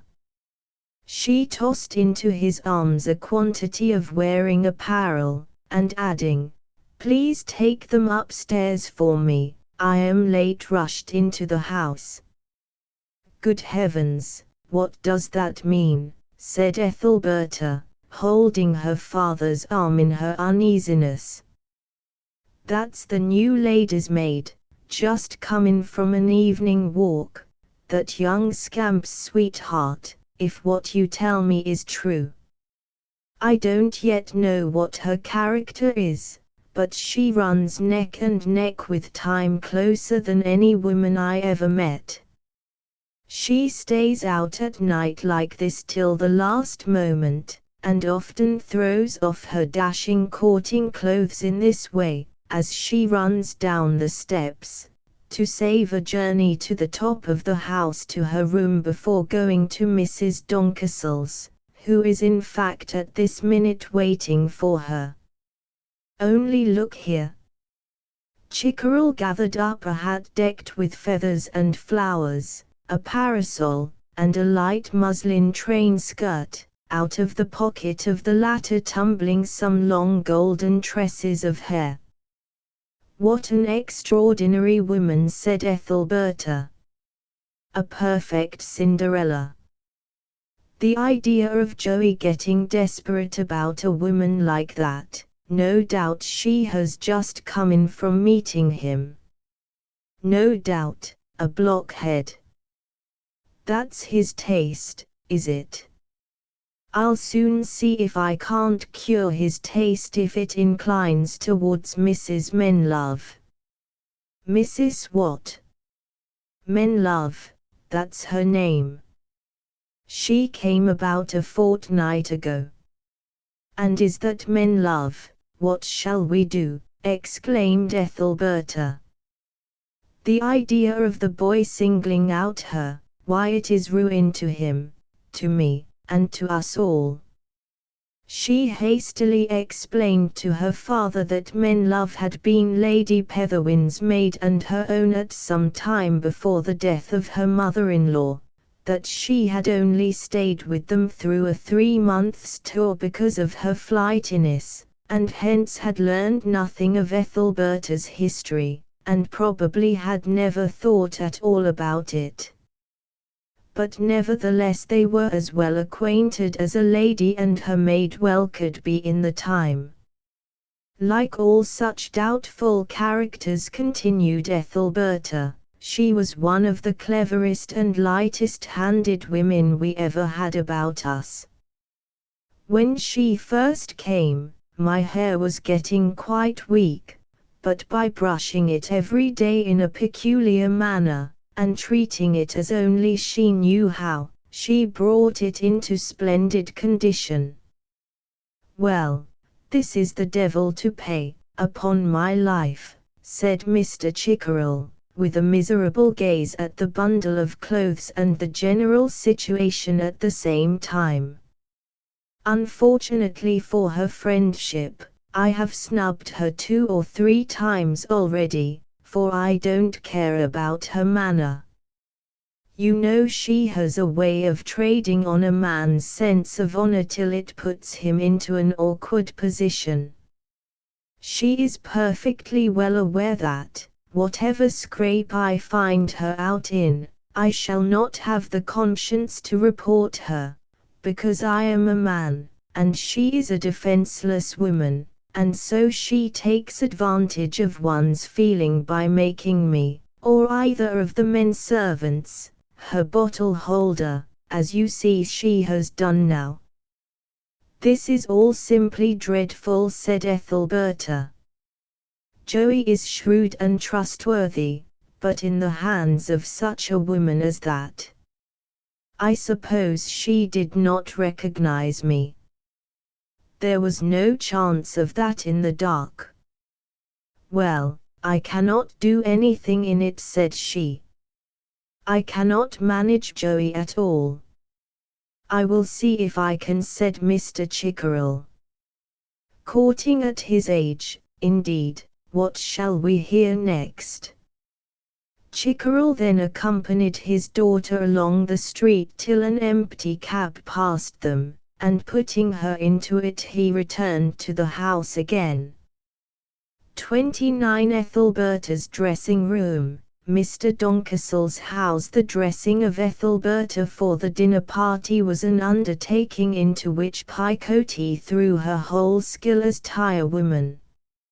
Her energies were brisker that day than they had been at any time since the Julians first made preparations for departure from town, for a letter had come to her from Faith, telling of their arrival at the old cathedral city, which was found to suit their inclinations and habits infinitely better than London, and that she would like Picote to visit them there some day.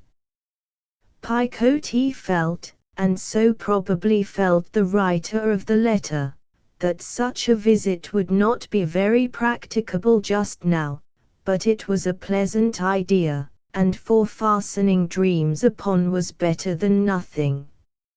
Such musings were encouraged also by Ethelberta's remarks as the dressing went on. "We will have a change soon," she said. "We will go out of town for a few days. It will do good in many ways. I am getting so alarmed about the health of the children. Their faces are becoming so white and thin and pinched that an old acquaintance would hardly know them, and they were so plump when they came. You are looking as pale as a ghost, and I dare say I am too. A week or 2 at Knowlesea will see us right." "Oh, how charming," said Picote gladly. Knowlesea was a village on the coast, not very far from Melchester, the new home of Christopher, not very far, that is to say, in the eye of a sweetheart, but seeing that there was, as the crow flies, a stretch of 35 miles between the two places, and that more than 1/3 the distance was without a railway, an elderly gentleman might have considered their situations somewhat remote from each other. "Why have you chosen Knowlesea?" inquired Picote. "Because of Aunt's letter from Rouen. Have you seen it?" "I did not read it through. She wants us to get a copy of the register of her baptism, and she is not absolutely certain which of the parishes in and about Knowlesea they were living in when she was born. Mother, being a year younger, cannot tell of course. First I thought of writing to the clergyman of each parish, but that would be troublesome, and might reveal the secret of my birth. But if we go down there for a few days, and take some lodgings, we shall be able to find out all about it at leisure. Gwendoline and Joey can attend to Mother and the people downstairs, especially as Father will look in every evening until he goes out of town, to see if they are getting on properly. It will be such a weight off my soul to slip away from acquaintances here." "Will it?" "Yes. At the same time I ought not to speak so, for they have been very kind. I wish we could go to Rouen afterwards." Aunt repeats her invitation as usual. "However, there is time enough to think of that." Ethelberta was dressed at last, and, beholding the lonely look of poor Picote when about to leave the room, she could not help having a sympathetic feeling that it was rather hard for her sister to be denied so small an enjoyment as a menial peep at a feast when she herself was to sit down to it as guest. "If you still want to go and see the procession downstairs you may do so," she said reluctantly, "provided that you take care of your tongue when you come in contact with men, love, and adhere to Father's instructions as to how long you may stay. It may be in the highest degree unwise, but never mind, go." Then Ethelberta departed for the scene of action, just at the hour of the sun's lowest decline, when it was fading away, yellow and mild as candlelight, and when upper windows facing northwest reflected to persons in the street dissolving views of tawny cloud with brazen edges, the original picture of the same being hidden from sight by soiled walls and slaty slopes. Before entering the presence of host and hostess, Ethelberta contrived to exchange a few words with her father. In excellent time he whispered, full of paternal pride at the superb audacity of her situation here in relation to his. "About half of them are come." "Mr. Nay?" "Not yet, he's coming." "Lord Mountclair?" "Yes. He came absurdly early, 10 minutes before anybody else, so that Mrs. D could hardly get on her bracelets and things soon enough to scramble downstairs and receive him, and he's as nervous as a boy. Keep up your spirits, dear, and don't mind me." "I will, Father. And let Picote see me at dinner if you can. She is very anxious to look at me." "She will be here directly."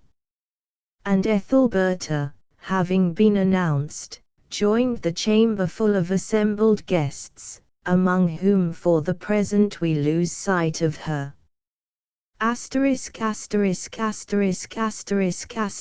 Meanwhile the evening outside the house was deepening in tone, and the lamps began to blink up. Her sister having departed, Picotee hastily arrayed herself in a little black jacket and chip hat, and tripped across the park to the same point. Chickerell had directed a maid-servant known as Jane to receive his humbler daughter and make her comfortable, and that friendly person, who spoke as if she had known Picotee 25 years, took her to the housekeeper's room, where the visitor deposited her jacket and hat, and rested a while. A quick-eyed, light-haired, slight-built woman came in when Jane had gone. "Are you Miss Chickerell?" she said to Picotee. "Yes," said Picotee, guessing that this was Menlove, and fearing her a little. "Jane tells me that you have come to visit your father, and would like to look at the company going to dinner."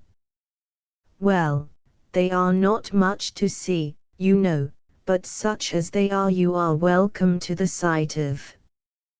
Come along with me. I think I would rather wait for father, if you will excuse me, please. Your father is busy now, it is no use for you to think of saying anything to him." Picotee followed her guide up a back staircase to the height of several flights, and then, crossing a landing, they descended to the upper part of the front stairs. "Now look over the balustrade, and you will see them all in a minute," said Mrs. Menlove. "Oh, you need not be timid, you can look out as far as you like. We are all independent here, no slavery for us. It is not as it is in the country, where servants are considered to be of different blood and bone from their employers, and to have no eyes for anything but their work. Here they are coming." Picotee then had the pleasure of looking down upon a series of human crowns, some black, some white, some strangely built upon, some smooth and shining, descending the staircase in disordered column and great discomfort, their owners trying to talk, but breaking off in the midst of syllables to look to their footing. The young girl's eyes had not drooped over the handrail more than a few moments when she softly exclaimed, "There she is, there she is. How lovely she looks, does she not?" "Who?" said Mrs. Menlove. Picotee recollected herself, and hastily drew in her impulses. "My dear mistress," she said blandly. "That is she on Mr. Doncastle's arm. And look, who is that funny old man the elderly lady is helping downstairs? He is our honoured guest, Lord Mountclair. Mrs. Doncastle will have him all through the dinner, and after that he will devote himself to Mrs. Petherwin, your dear mistress. He keeps looking towards her now, and no doubt thinks it a nuisance that she is not with him. Well, it is useless to stay here. Come a little further, we'll follow them." Menlove began to lead the way downstairs, but Picotee held back. "Won't they see us?" she said. "No. And if they do, it doesn't matter." Mrs. Doncastle would not object in the least to the daughter of her respected head man being accidentally seen in the hall. They descended to the bottom and stood in the hall. "Oh, there's father," whispered Picotee, with childlike gladness, as Chickerell became visible to her by the door. The butler nodded to his daughter, and became again engrossed in his duties. "I wish I could see her, my mistress," again said Picotee. You seem mightily concerned about your mistress, said Menlove. Do you want to see if you have dressed her properly? Yes, partly, and I like her, too. She is very kind to me. You will have a chance of seeing her soon. When the door is nicely open you can look in for a moment. I must leave you now for a few minutes, but I will come again. Menlove departed, and Picotee stood waiting. She wondered how Ethelberta was getting on, and whether she enjoyed herself as much as it seemed her duty to do in such a superbly hospitable place. Picotee then turned her attention to the hall, every article of furniture therein appearing worthy of scrutiny to her unaccustomed eyes. Here she walked and looked about for a long time till an excellent opportunity offered itself of seeing how affairs progressed in the dining room. Through the partly opened door there became visible a sideboard which first attracted her attention by its richness.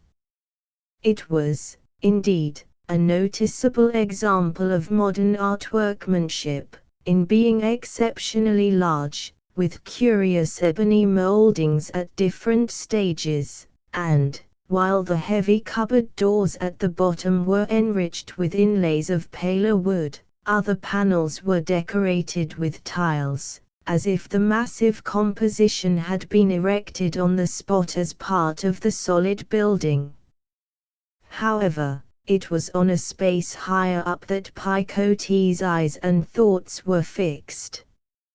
In the great mirror above the middle ledge she could see reflected the upper part of the dining room, and this suggested to her that she might see Ethelberta and the other guests reflected in the same way by standing on a chair, which, quick as thought, she did. To Picotee's dazed young vision her beautiful sister appeared as the chief figure of a glorious pleasure parliament of both sexes, surrounded by whole regiments of candles grouped here and there about the room. She and her companions were seated before a large flower bed, or small hanging garden, fixed at about the level of the elbow, the attention of all being concentrated rather upon the uninteresting margin of the bed, and upon each other, than on the beautiful natural objects growing in the middle, as it seemed to Picotee. In the ripple of conversation Ethelberta's clear voice could occasionally be heard, and her young sister could see that her eyes were bright, and her face beaming, as if divers social wants and looming penuriousness had never been within her experience.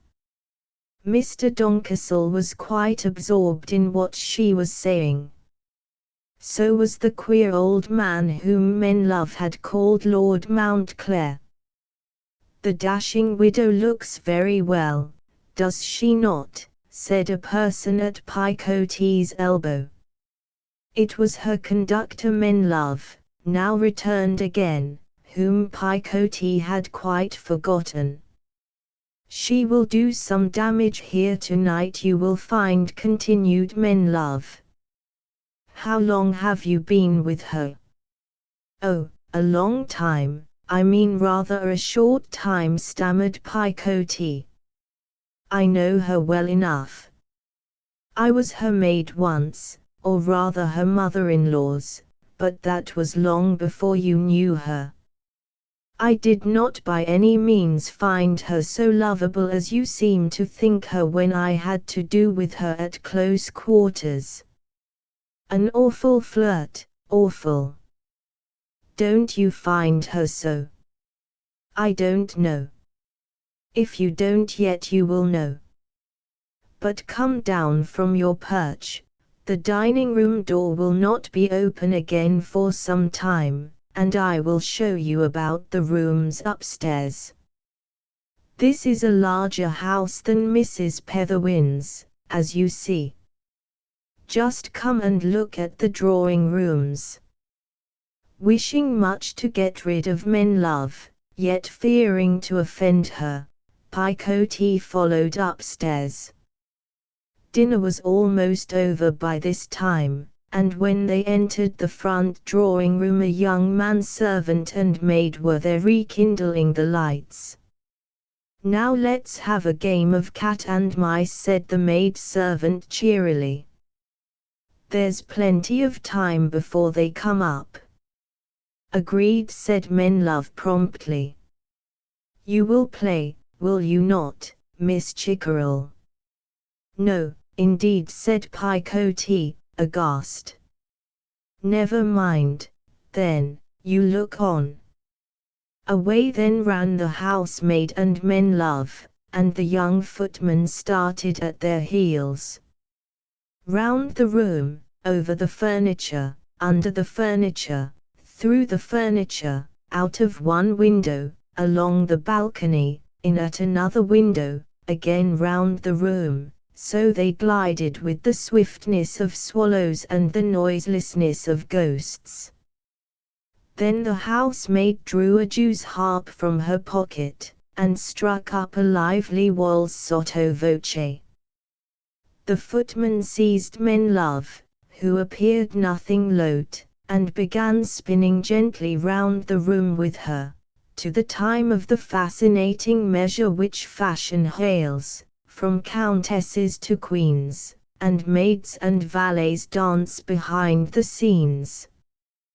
Picotee, who had been accustomed to unceiled country cottages all her life, wherein the scamper of a mouse is heard distinctly from floor to floor, exclaimed in a terrified whisper, at viewing all this, "They'll hear you underneath, they'll hear you, and we shall all be ruined."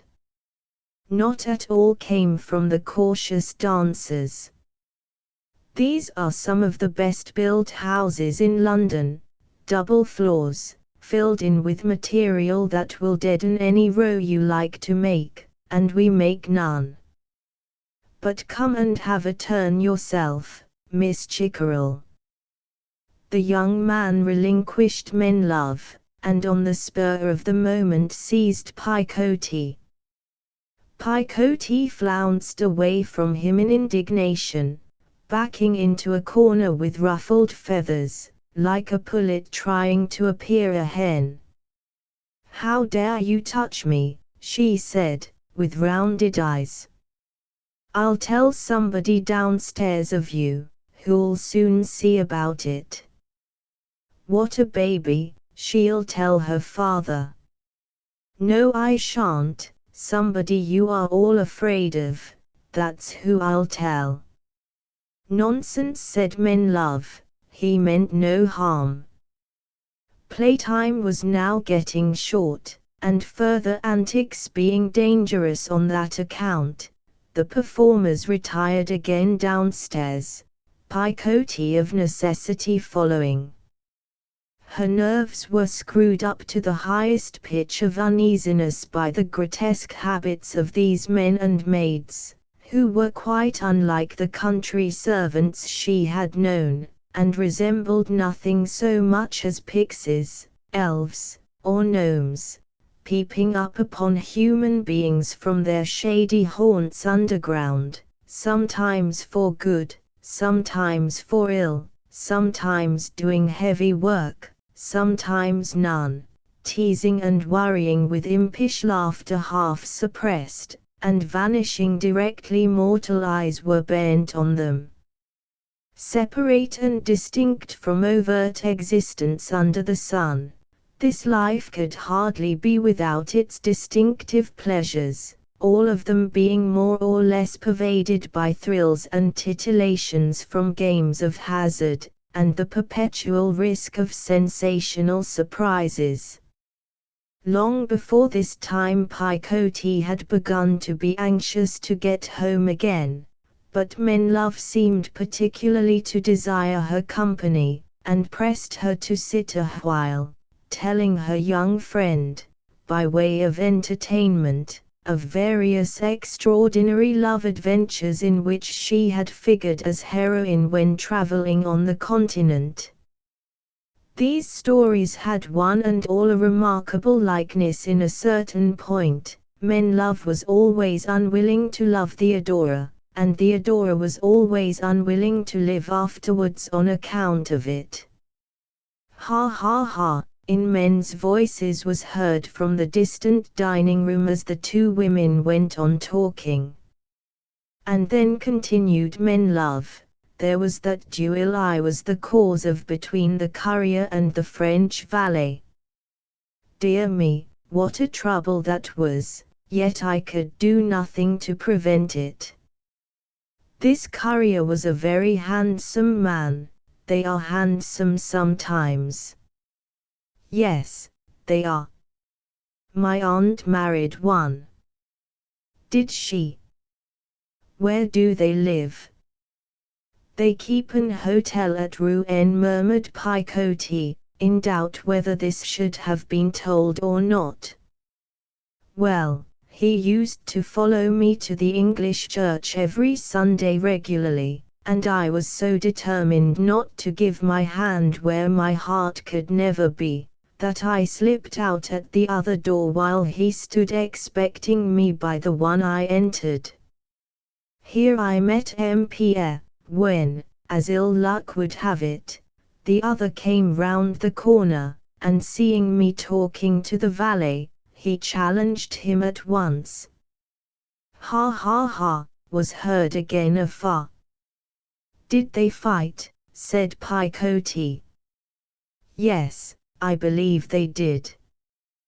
We left Nice the next day, but I heard some time after of a duel not many miles off, and although I could not get hold of the names, I make no doubt it was between those two gentlemen.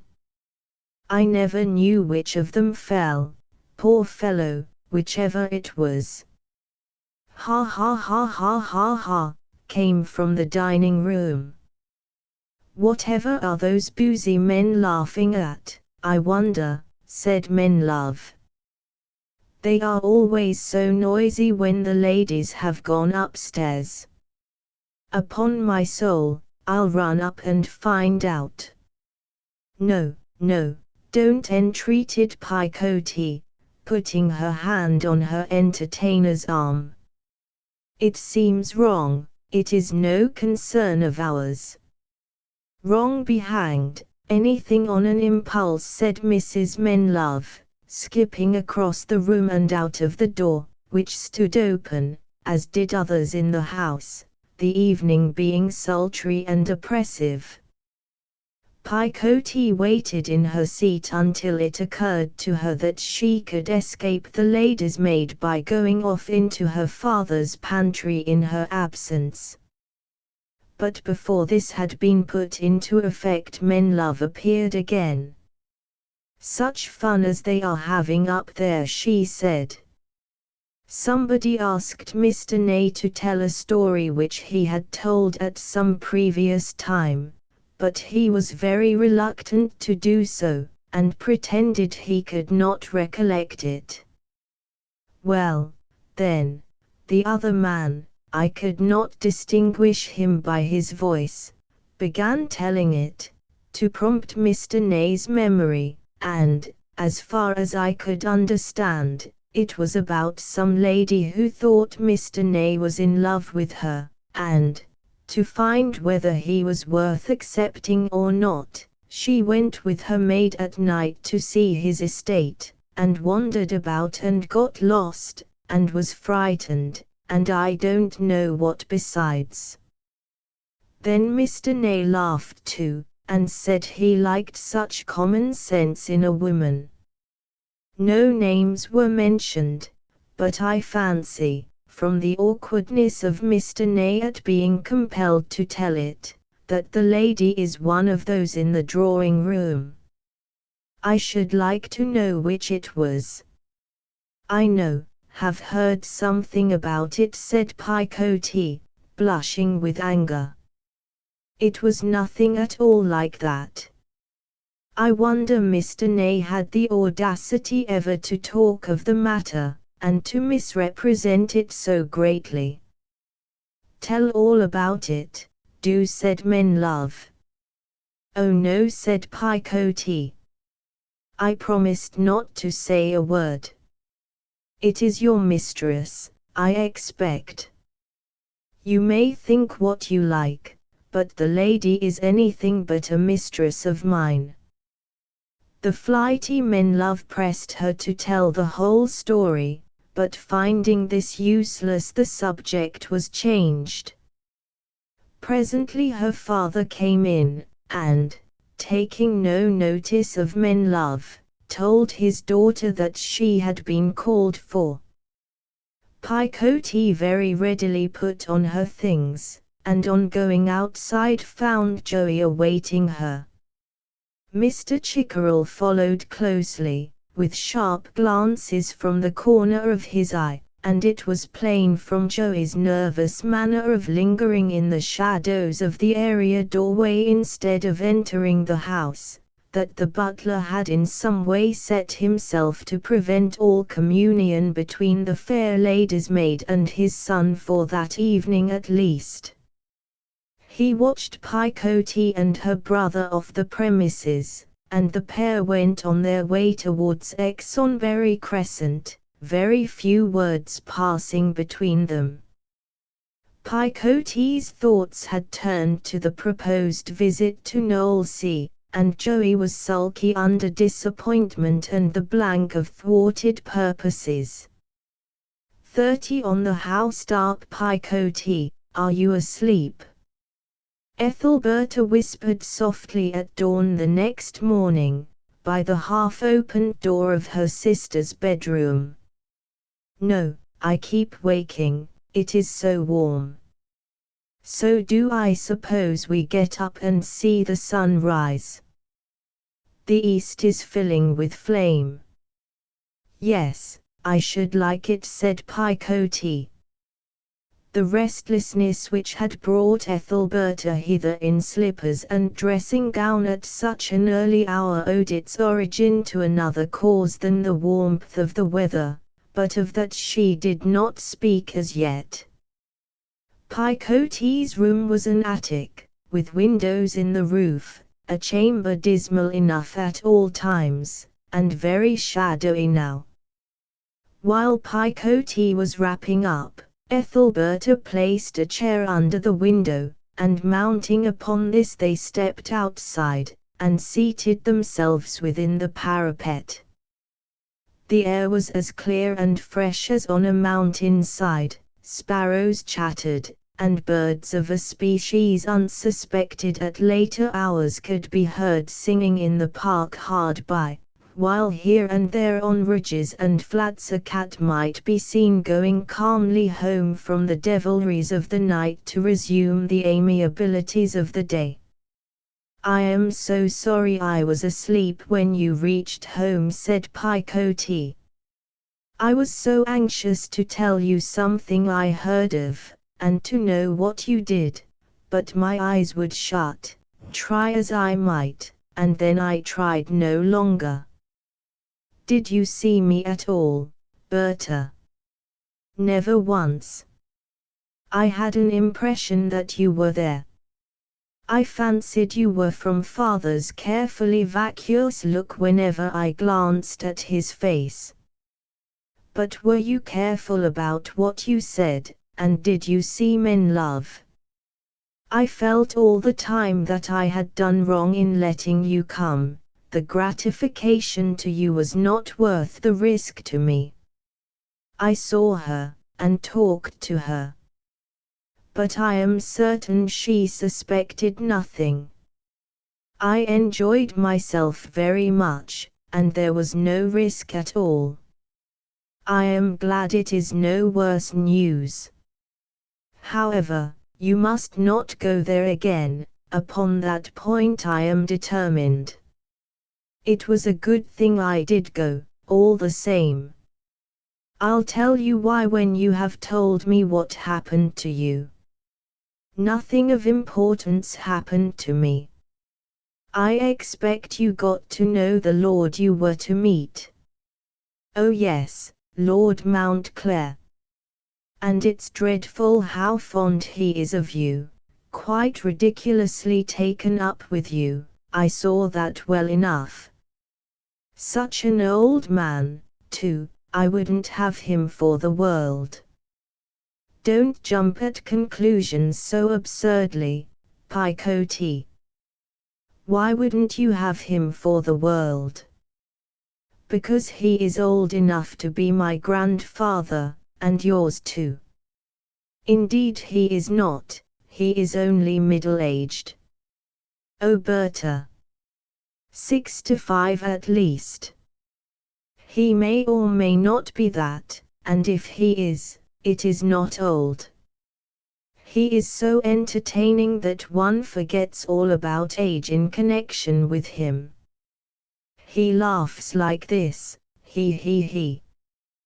Picote introduced as much antiquity into her face as she could by screwing it up and suiting the action to the word. This very odd thing occurred, said Ethelberta, to get Picote off the track of Lord Mountclair's peculiarities, as it seemed. I was saying to Mr. Ney that we were going to Knowlesea for a time, feeling that he would not be likely to know anything about such an out-of-the-way place, when Lord Mountclair, who was near, said, I shall be at Inkworth Court in a few days, probably at the time you are at Knowlesea. The Imperial Archaeological Association holds its meetings in that part of Wessex this season, and Corfsgate Castle, near Knowlesea, is one of the places on our list. Then he hoped I should be able to attend. Did you ever hear anything so strange?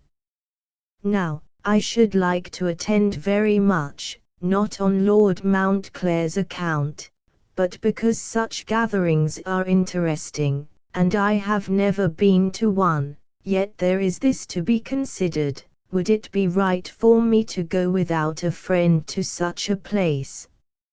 Another point is, that we shall live in menagerie style at Knowlesea for the sake of the children, and we must do it economically in case we accept Aunt Charlotte's invitation to Rouen, hence, if he or his friends find us out there it will be awkward for me. So the alternative is Knowlesea or some other place for us. Let it be Knowlesea. Now we have once settled it, said Picote anxiously.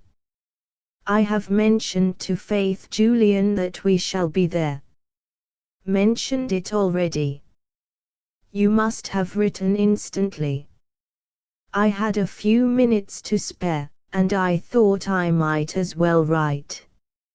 Very well, we will stick to Knowlesea, said Ethelberta, half in doubt.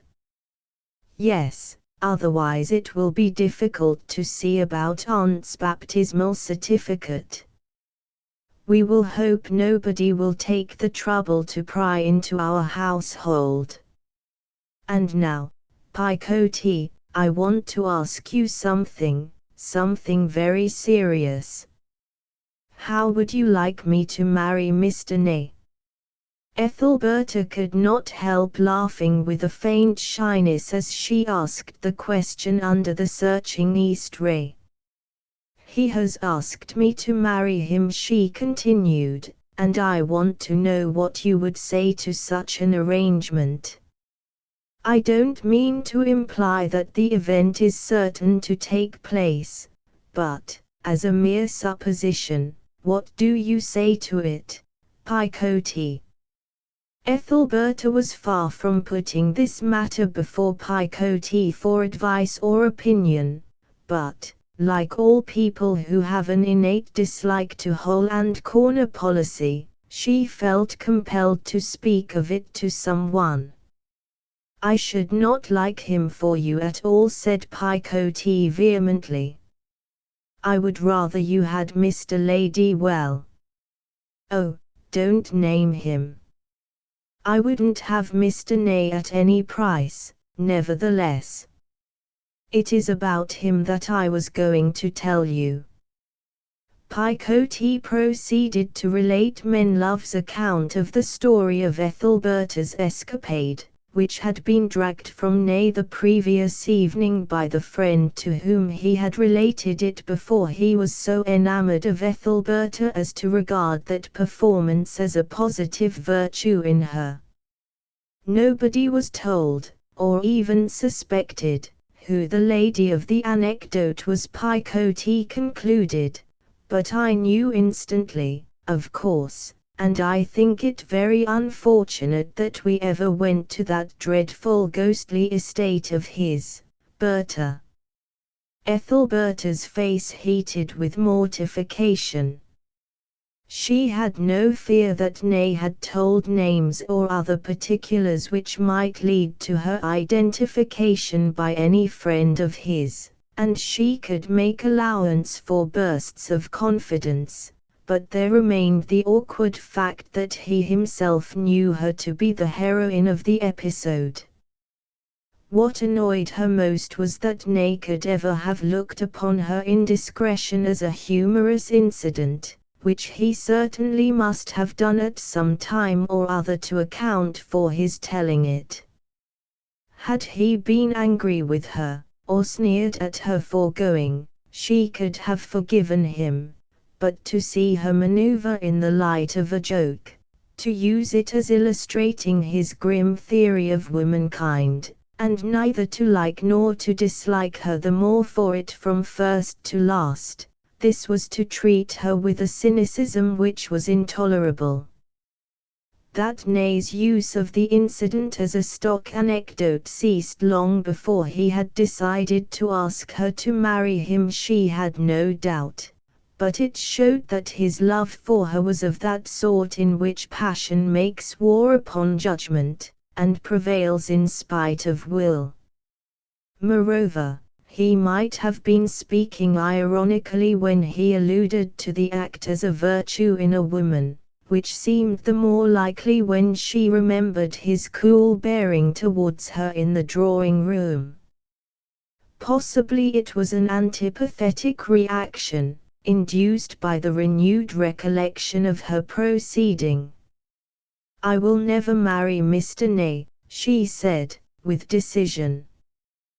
"That shall settle it. You need not think over any such contingency, Picoti.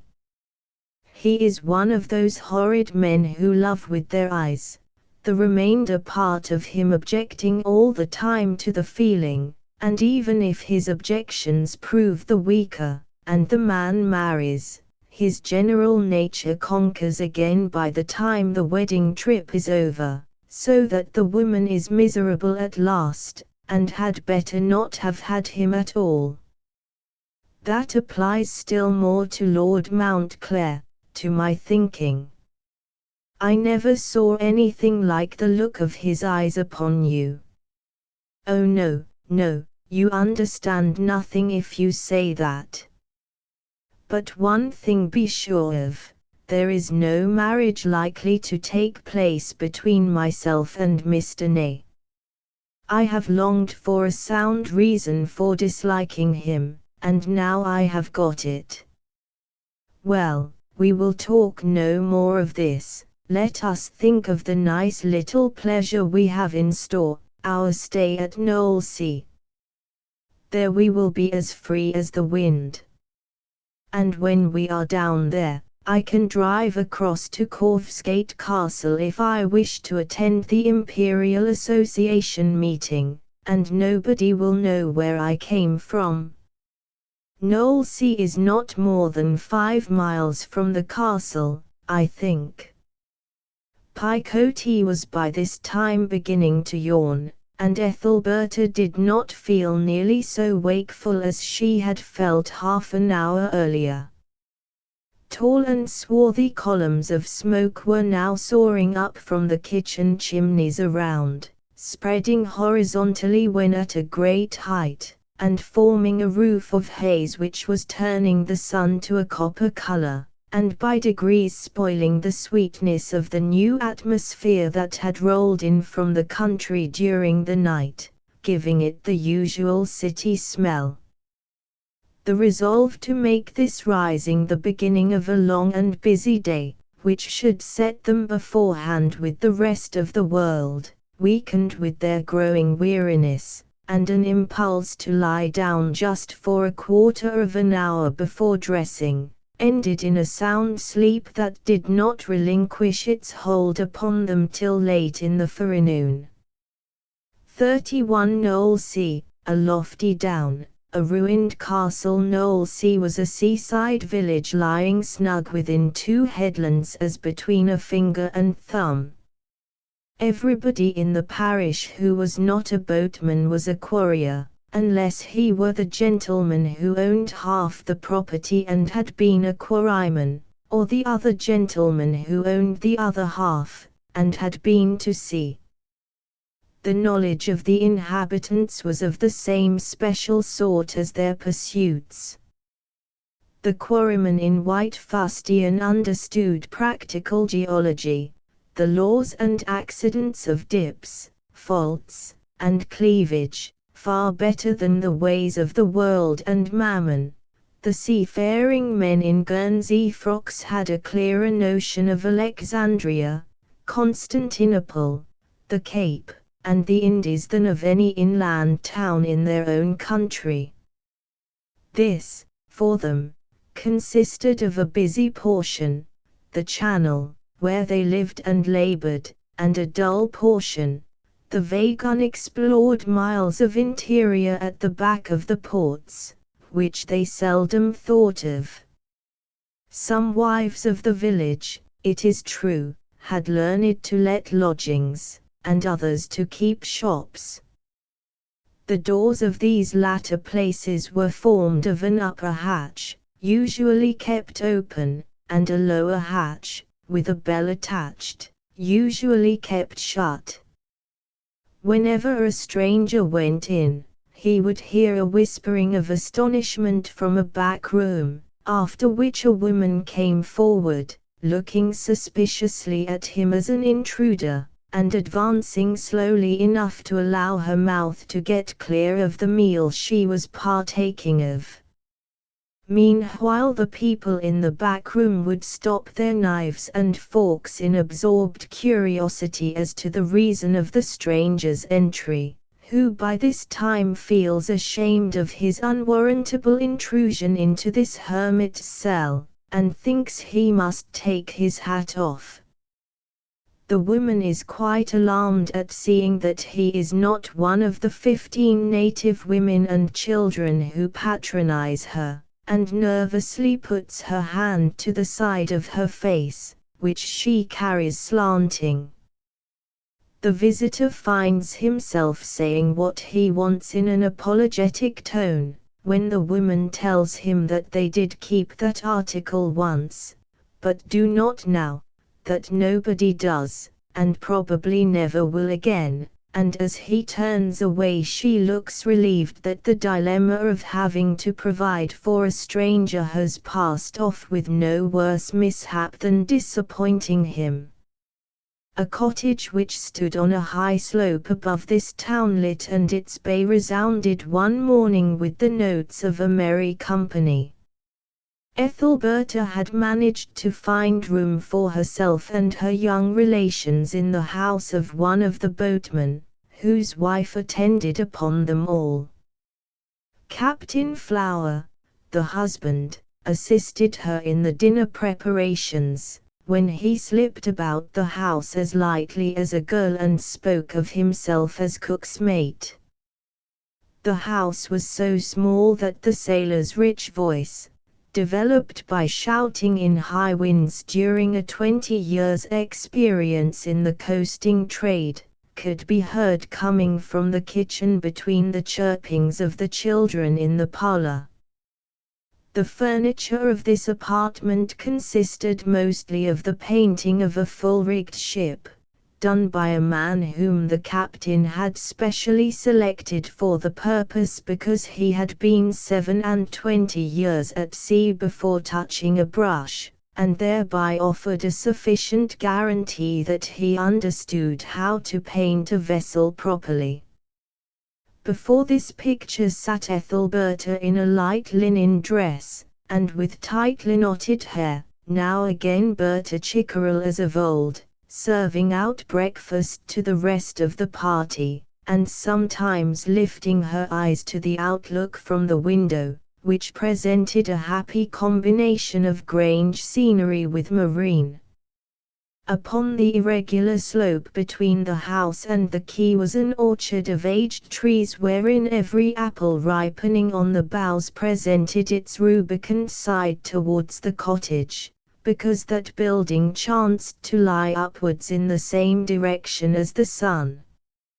Under the trees were a few Cape sheep, and over them the stone chimneys of the village below. Outside these lay the tanned sails of a ketch or smack, and the violet waters of the bay, seamed and creased by breezes insufficient to raise waves.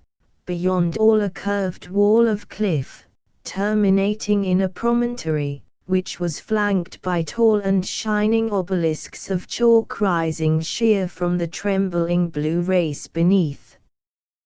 By one sitting in the room that commanded this prospect, a white butterfly among the apple trees might be mistaken for the sails of a yacht far away on the sea, and in the evening when the light was dim, what seemed like a fly crawling upon the window pane would turn out to be a boat in the bay. When breakfast was over, Ethelberta sat leaning on the window-sill considering her movements for the day. It was the time fixed for the meeting of the Imperial Association at Corfsgate Castle, the celebrated ruin 5 miles off, and the meeting had some fascinations for her. For one thing, she had never been present at a gathering of the kind, although what was left in any shape from the past was her constant interest, because it recalled her to herself and fortified her mind. Persons waging a harassing social fight are apt in the interest of the combat to forget the smallness of the end in view, and the hints that perishing historical remnants afforded her of the attenuating effects of time even upon great struggles corrected the apparent scale of her own. She was reminded that in a strife for such a ludicrously small object as the entry of drawing rooms, winning, equally with losing, is below the zero of the true philosopher's concern. There could never be a more excellent reason than this for going to view the meagre stumps remaining from flourishing bygone centuries, and it had weight with Ethelberta this very day. But it would be difficult to state the whole composition of her motive. The approaching meeting had been one of the great themes at Mr. Doncastle's dinner party, and Lord Mountclair, on learning that she was to be at Knowlesea, had recommended her attendance at some, if not all of the meetings, as a desirable and exhilarating change after her laborious season's work in town. It was pleasant to have won her way so far in high places that her health of body and mind should be thus considered, pleasant, less as personal gratification, than that it casually reflected a proof of her good judgment in a course which everybody among her kindred had condemned by calling a foolhardy undertaking. And she might go without the restraint of ceremony. Unconventionality, almost eccentricity, was de rigueur for one who had been first heard of as a poetess, from whose red lips magic romance had since trilled for weeks to crowds of listeners, as from a perennial spring. So Ethelberta went, after a considerable pondering how to get there without the needless sacrifice either of dignity or cash. It would be inconsiderate to the children to spend £1 on a brougham when as much as she could spare was wanted for their holiday. it was almost too far to walk.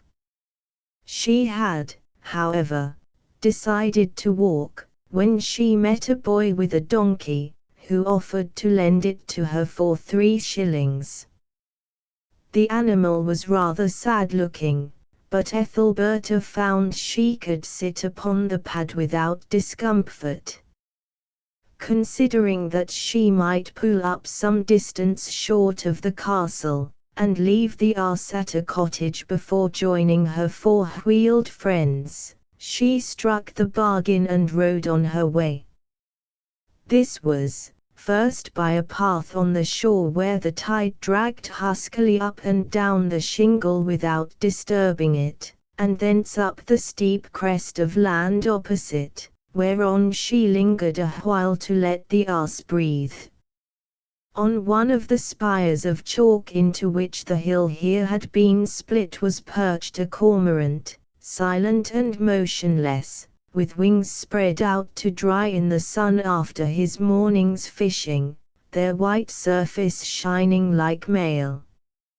Retiring without disturbing him and turning to the left along the lofty ridge which ran inland, the country on each side lay beneath her like a map, domains behind domains, parishes by the score, harbours, fir woods, and little inland seas mixing curiously together.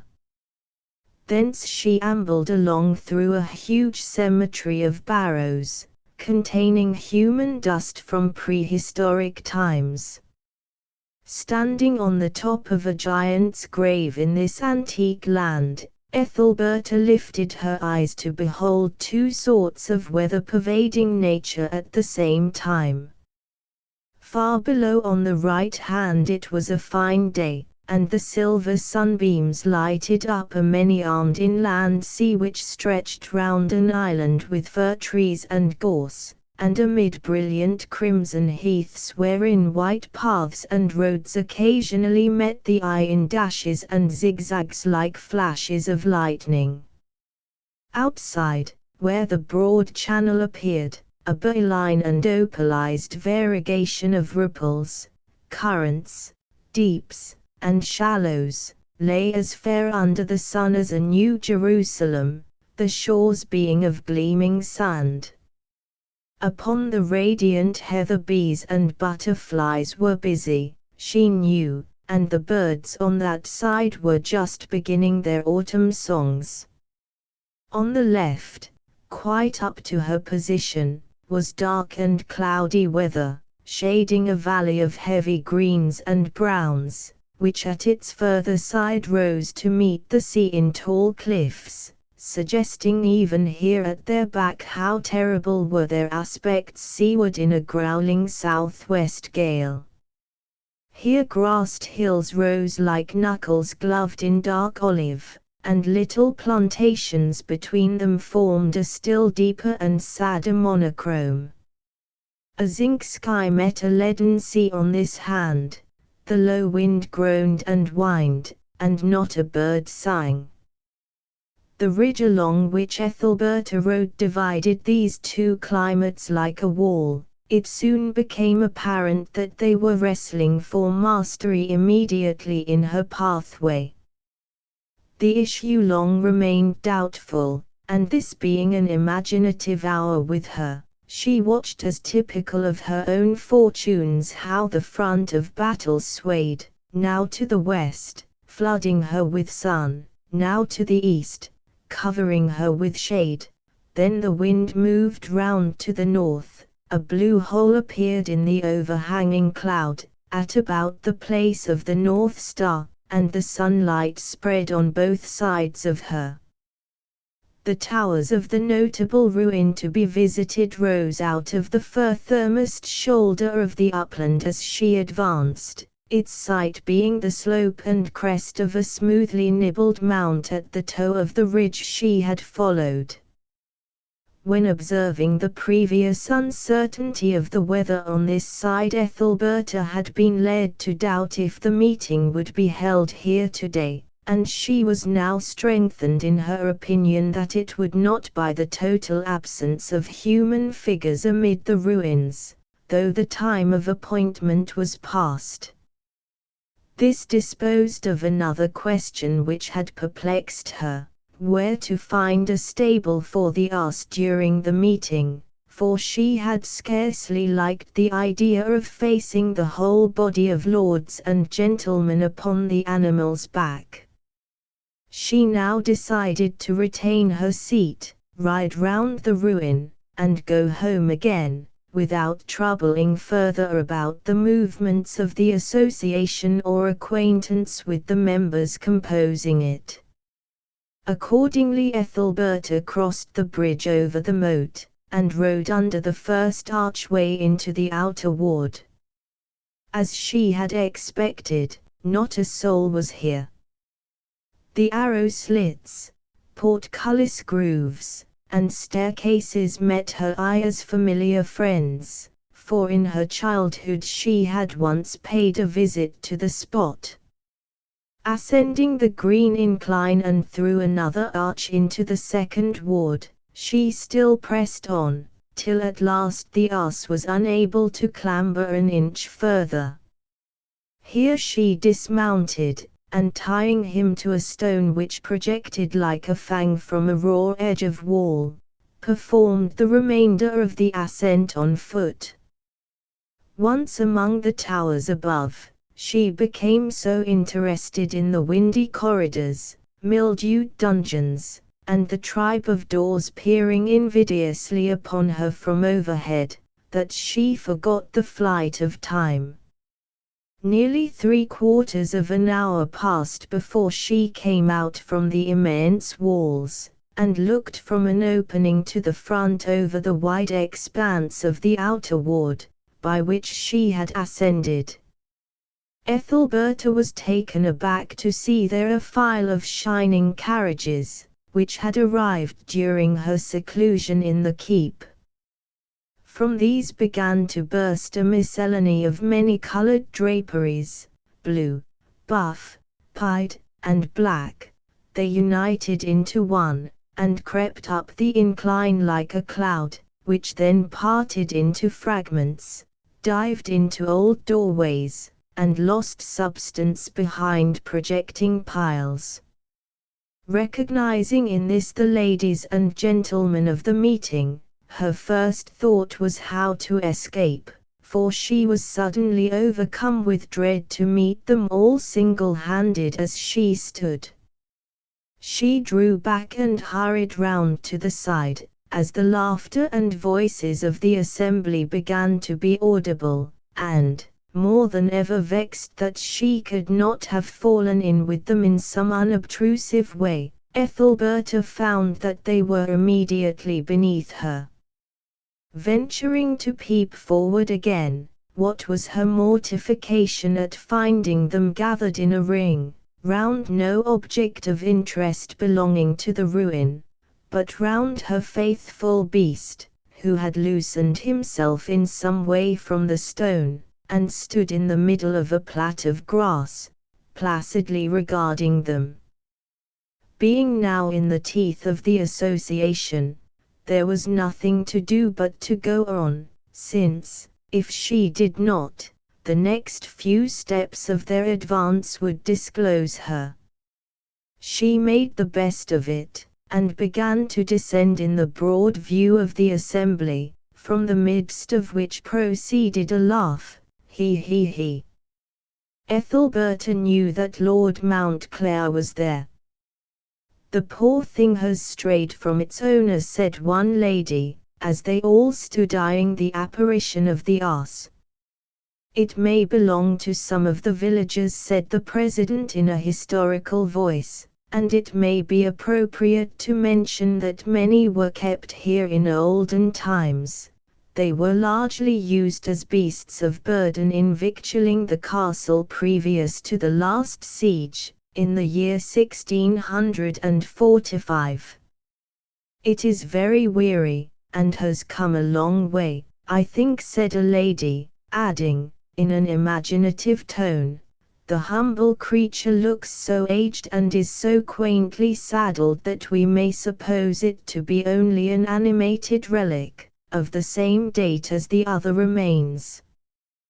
By this time Lord Mountclair had noticed Ethelberta's presence, and straightening himself to 10 years younger, he lifted his hat in answer to her smile, and came up jauntily. It was a good time now to see what the Viscount was really like.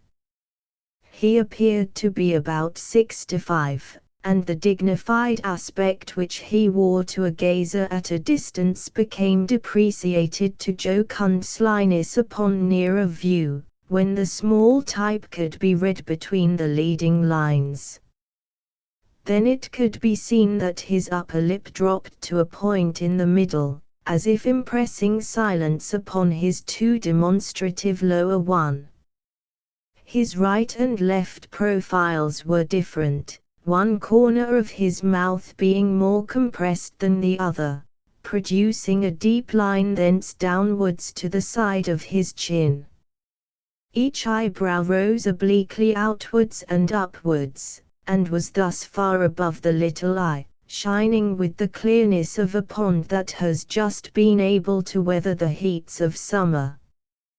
Below this was a preternaturally fat jowl, which, by thrusting against cheeks and chin, caused the arch old mouth to be almost buried at the corners.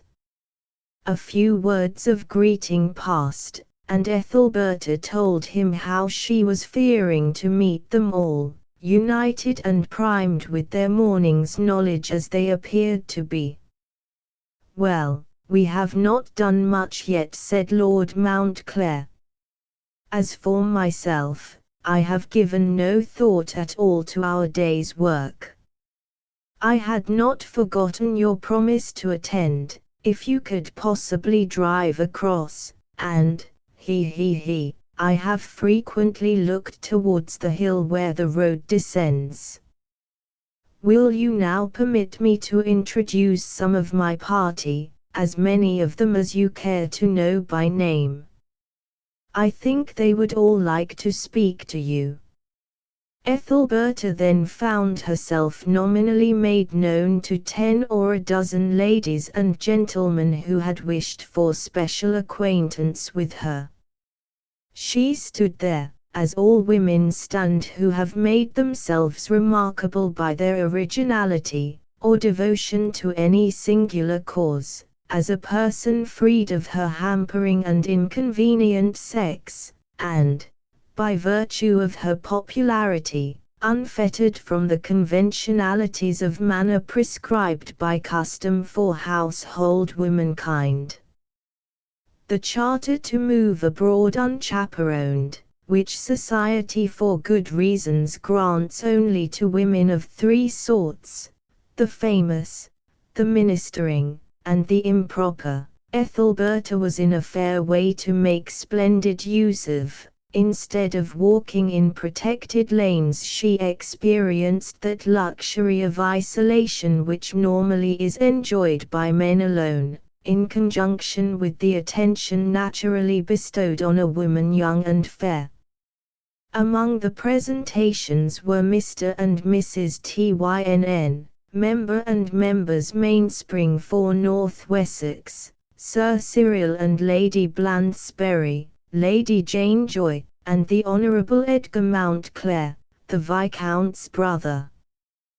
There also hovered near her the learned Dr. Yor, Mr. Small, a profound writer, who never printed his works, the Reverend Mr. Brooke, Rector, the Very Reverend Dr. Taylor, Dean, and the undoubtedly Reverend Mr. Tinkleton, Nonconformist, who had slipped into the fold by chance.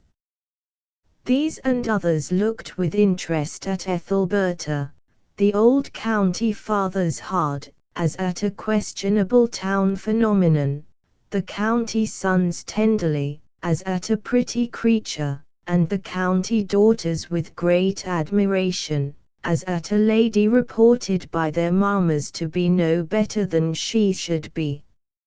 It will be seen that Ethelberta was the sort of woman that well-rooted local people might like to look at on such a free and friendly occasion as an archaeological meeting, where, to gratify a pleasant whim, the picturesque form of acquaintance is for the nonce preferred to the useful, the spirits being so brisk as to swerve from strict attention to the select and sequent gifts of heaven, blood and acres, to consider for an idle moment the subversive Mephistophelian endowment, brains. Our progress in the survey of the castle has not been far as yet, Lord Mountclair resumed. Indeed, we have only just arrived, the weather this morning being so unsettled. When you came up we were engaged in a preliminary study of the poor animal you see there. How it could have got up here we cannot understand. He pointed as he spoke to the donkey which had brought Ethelberta thither, whereupon she was silent, and gazed at her untoward beast as if she had never before beheld him. The ass looked at Ethelberta as though he would say, "Why don't you own me, after safely bringing you over those weary hills?" But the pride and emulation which had made her what she was would not permit her, as the most lovely woman there, to take upon her own shoulders the ridicule that had already been cast upon the ass. Had he been young and gaily caparisoned, she might have done it, but his age, the clumsy trappings of rustic make, and his needy woeful look of hard servitude, were too much to endure. "Many come and picnic here," she said serenely, "and the animal may have been left till they return from some walk." "True," said Lord Mountclair, without the slightest suspicion of the truth. The humble ass hung his head in his usual manner, and it demanded little fancy from Ethelberta to imagine that he despised her. And then her mind flew back to her history and extraction, to her father, perhaps at that moment inventing a private plate powder in an underground pantry, and with a groan at her inconsistency in being ashamed of the ass, she said in her heart, "My God, what a thing am I!" They then all moved on to another part of the castle, the Viscount busying himself round and round her person like the head scraper at a pig killing, and as they went indiscriminately mingled, jesting lightly or talking in earnest, she beheld ahead of her the form of Ney among the rest. Now, there could only be one reason on earth for Ney's presence, her remark that she might attend, for Ney took no more interest in antiquities than in the back of the moon. Ethelberta was a little flurried. Perhaps he had come to scold her, or to treat her badly in that indefinable way of his by which he could make a woman feel as nothing without any direct act at all. She was afraid of him, and, determining to shun him, was thankful that Lord Mountclair was near, to take off the edge of Ney's manner towards her if he approached. "Do you know in what part of the ruins the lecture is to be given?" she said to the Viscount. "Wherever you like," he replied gallantly. "Do you propose a place, and I will get Dr. Ure to adopt it. Say, shall it be here, or where they are standing?" How could Ethelberta refrain from exercising a little power when it was put into her hands in this way? "Let it be here," she said, "if it makes no difference to the meeting." "It shall be," said Lord Mountclair. And then the lively old nobleman skipped like a roe to the President and to Dr. Ure, who was to read the paper on the castle, and they soon appeared coming back to where the Viscount's party and Ethelberta were beginning to seat themselves. The bulk of the company followed, and Dr. Ure began.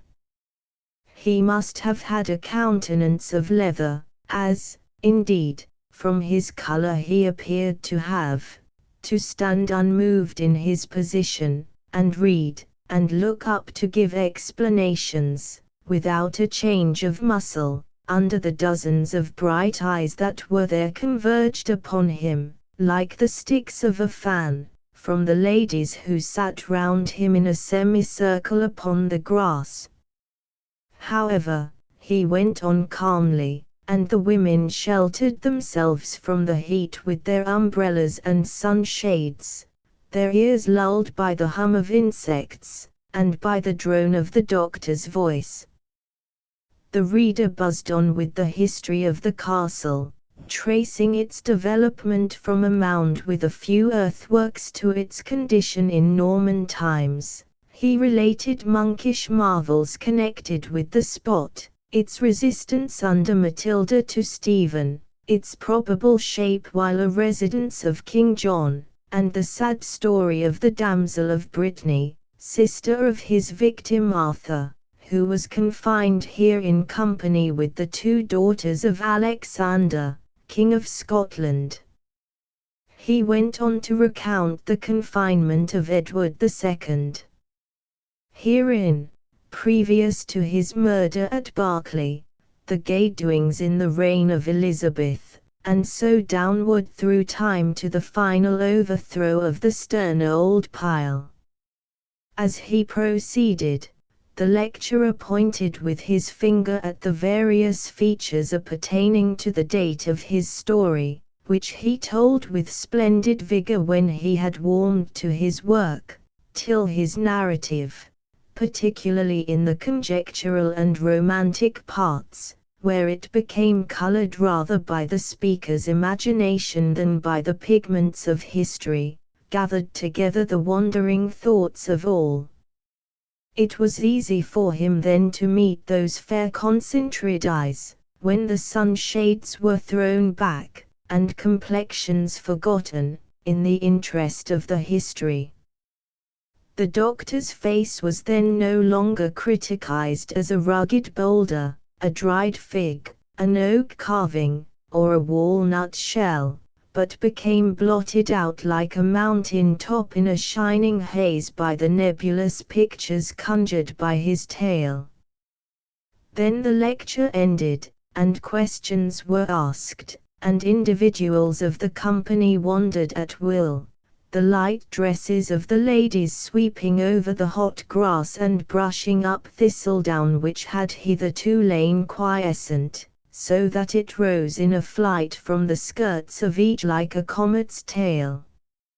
Some of Lord Mountclair's party, including himself and Ethelberta, wandered now into a cool dungeon, partly open to the air overhead, where long arms of ivy hung between their eyes and the white sky.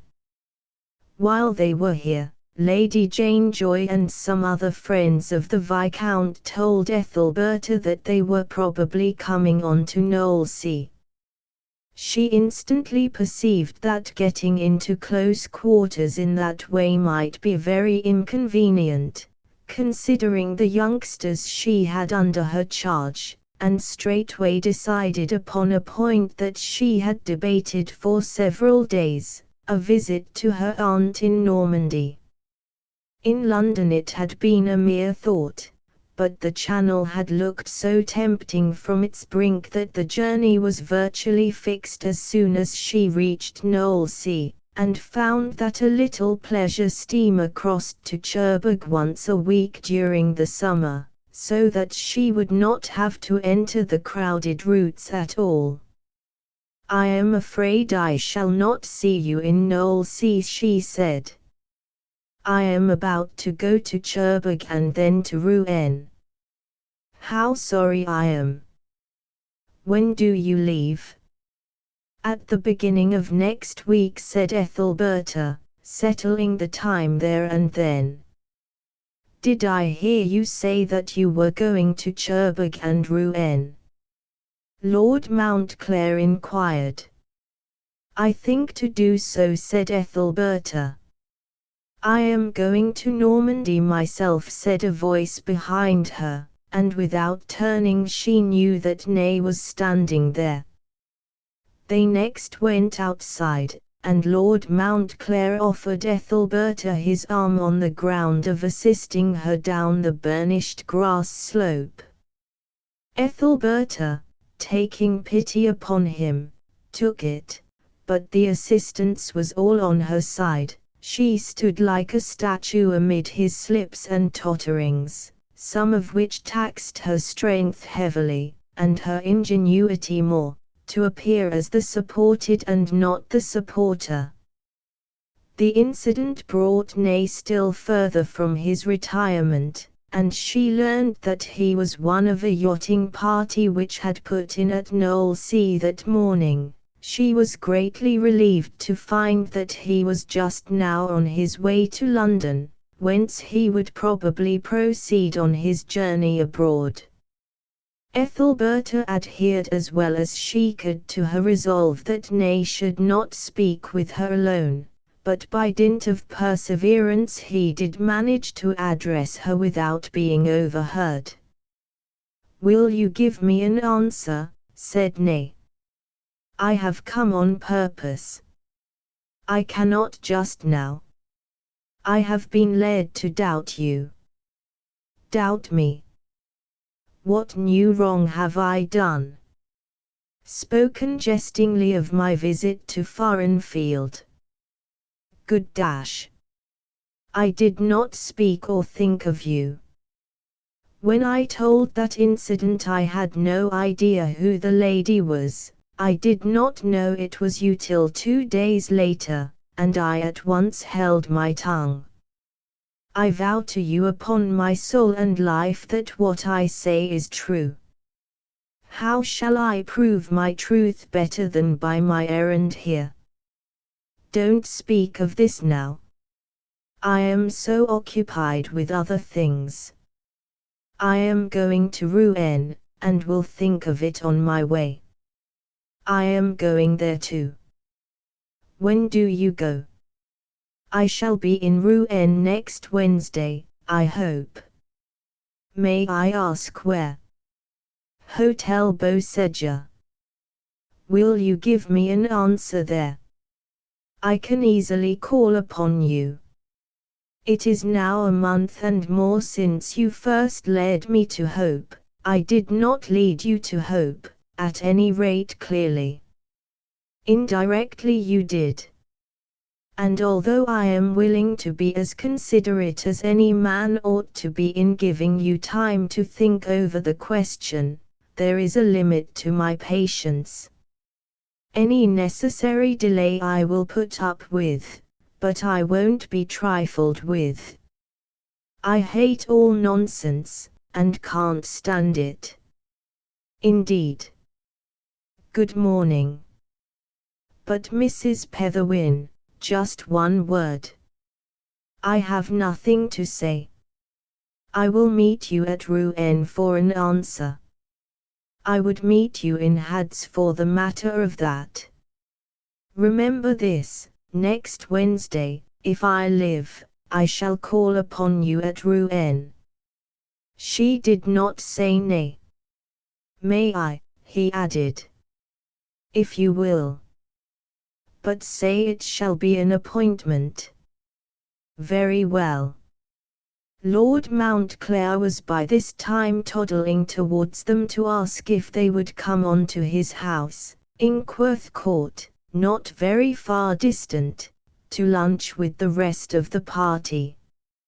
Ney, having already arranged to go on to town that afternoon, was obliged to decline, and Ethelberta thought fit to do the same, idly asking Lord Mountclair if Inkworth Court lay in the direction of a gorge that was visible where they stood. "No, considerably to the left," he said. "The opening you are looking at would reveal the sea if it were not for the trees that block the way." Ah, those trees have a history. They are half a dozen elms which I planted myself when I was a boy. How time flies! It is unfortunate they stand just so as to cover the blue bit of sea. That addition would double the value of the view from here. You would prefer the blue sea to the trees. In that particular spot I should. They might have looked just as well, and yet have hidden nothing worth seeing. The narrow slit would have been invaluable there. They shall fall before the sun sets, in deference to your opinion, said Lord Mountclair.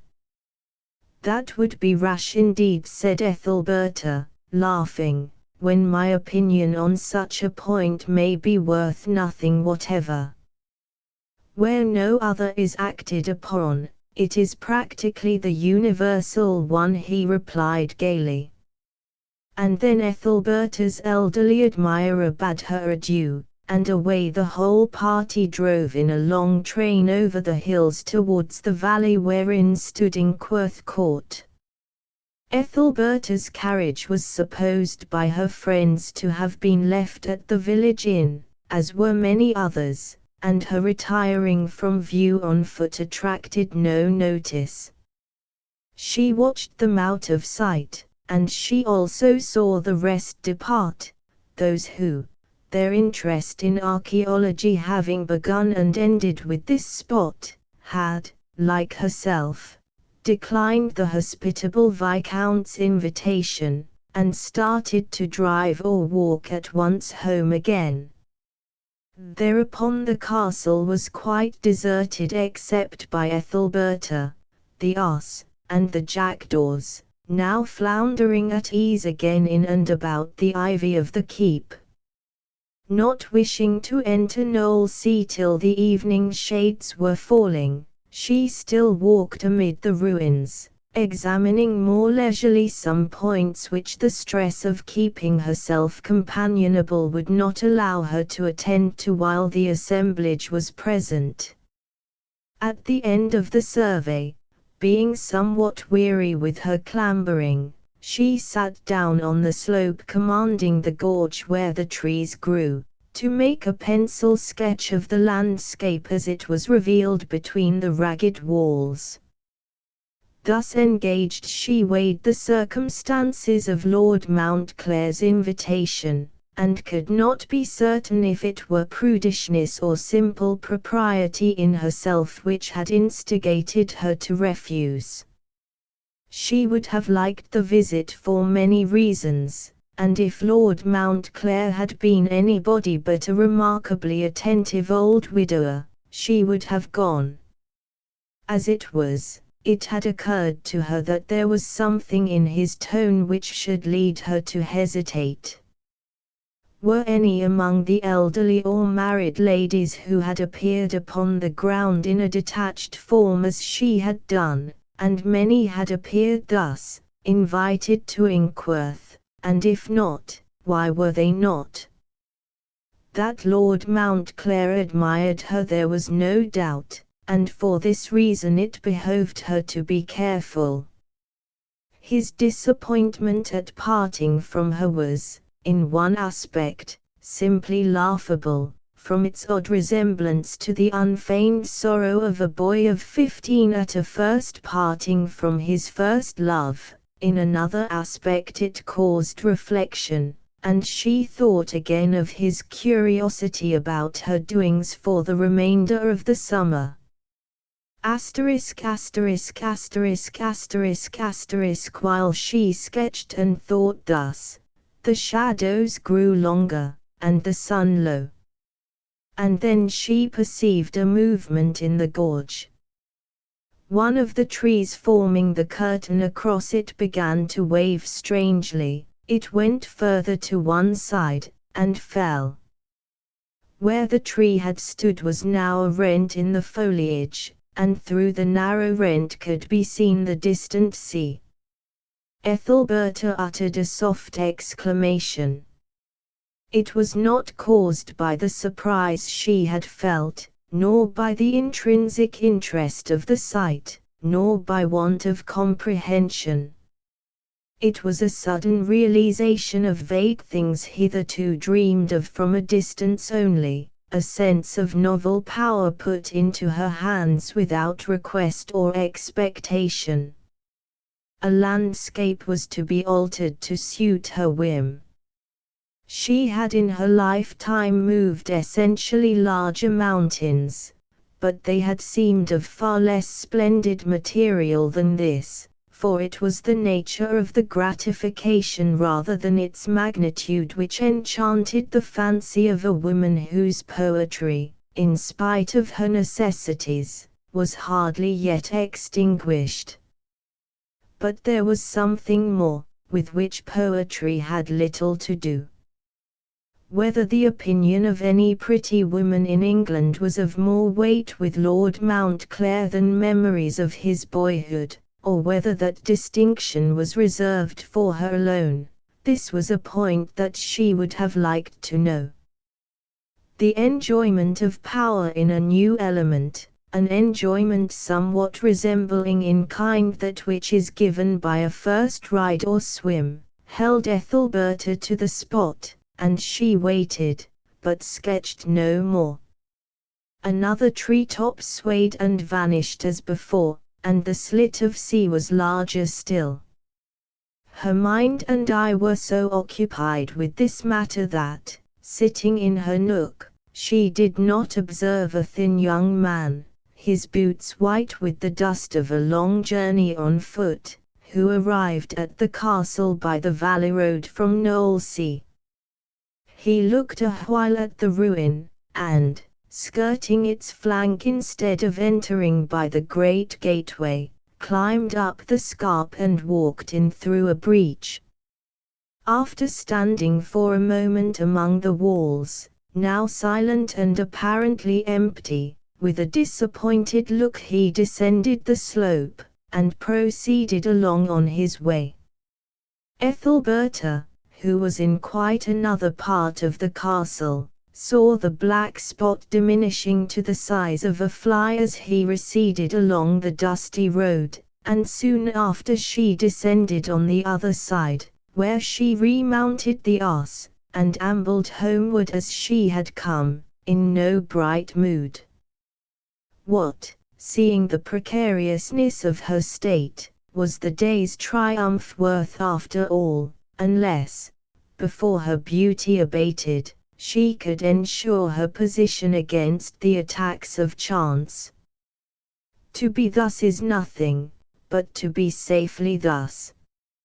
She said it more than once on her journey that day. On entering the sitting-room of their cot up the hill she found it empty, and from a change perceptible in the position of small articles of furniture, something unusual seemed to have taken place in her absence. The dwelling being of that sort in which whatever goes on in one room is audible through all the rest, Picote, who was upstairs, heard the arrival and came down. Picote's face was rosed over with the brilliance of some excitement. "What do you think I have to tell you, Berta?" she said. "I have no idea," said her sister. "Surely," she added, her face intensifying to a wan sadness, "Mr. Julian has not been here." "Yes," said Picote. "And we went down to the sands, he, and Myrtle, and Georgina, and Emmeline, and I, and Cornelia came down when she had put away the dinner. And then we dug Ruggles out of the sand with Myrtle's spade. We got such a lot, and had such fun. They are in a dish in the kitchen. Mr. Julian came to see you, but at last he could wait no longer, and when I told him you were at the meeting in the castle ruins he said he would try to find you there on his way home, if he could get there before the meeting broke up. Then it was he I saw far away on the road. Yes, it must have been. She remained in gloomy reverie a few moments, and then said, "Very well, let it be. Picoti, get me some tea, I do not want dinner." But the news of Christopher's visit seemed to have taken away her appetite for tea also, and after sitting a little while she flung herself down upon the couch, and told Picoti that she had settled to go and see their Aunt Charlotte. "I am going to write to Sol and Dan to ask them to meet me there," she added. "I want them, if possible, to see Paris. It will improve them greatly in their trades, I am thinking, if they can see the kinds of joinery and decoration practiced in France." They agreed to go, if I should wish it, before we left London. "You, of course, will go as my maid." Picoti gazed upon the sea with a crestfallen look, as if she would rather not cross it in any capacity just then. "It would scarcely be worth going to the expense of taking me, would it?" she said. The cause of Picoti's sudden sense of economy was so plain that her sister smiled, but young love, however foolish, is to a thinking person far too tragic a power for ridicule, and Ethelberta forbore, going on as if Picoti had not spoken, "I must have you with me.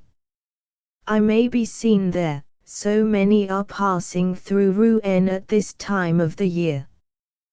Cornelia can take excellent care of the children while we are gone. I want to get out of England, and I will get out of England. There is nothing but vanity and vexation here." "I am sorry you were away when he called," said Picoti gently. "Oh, I don't mean that.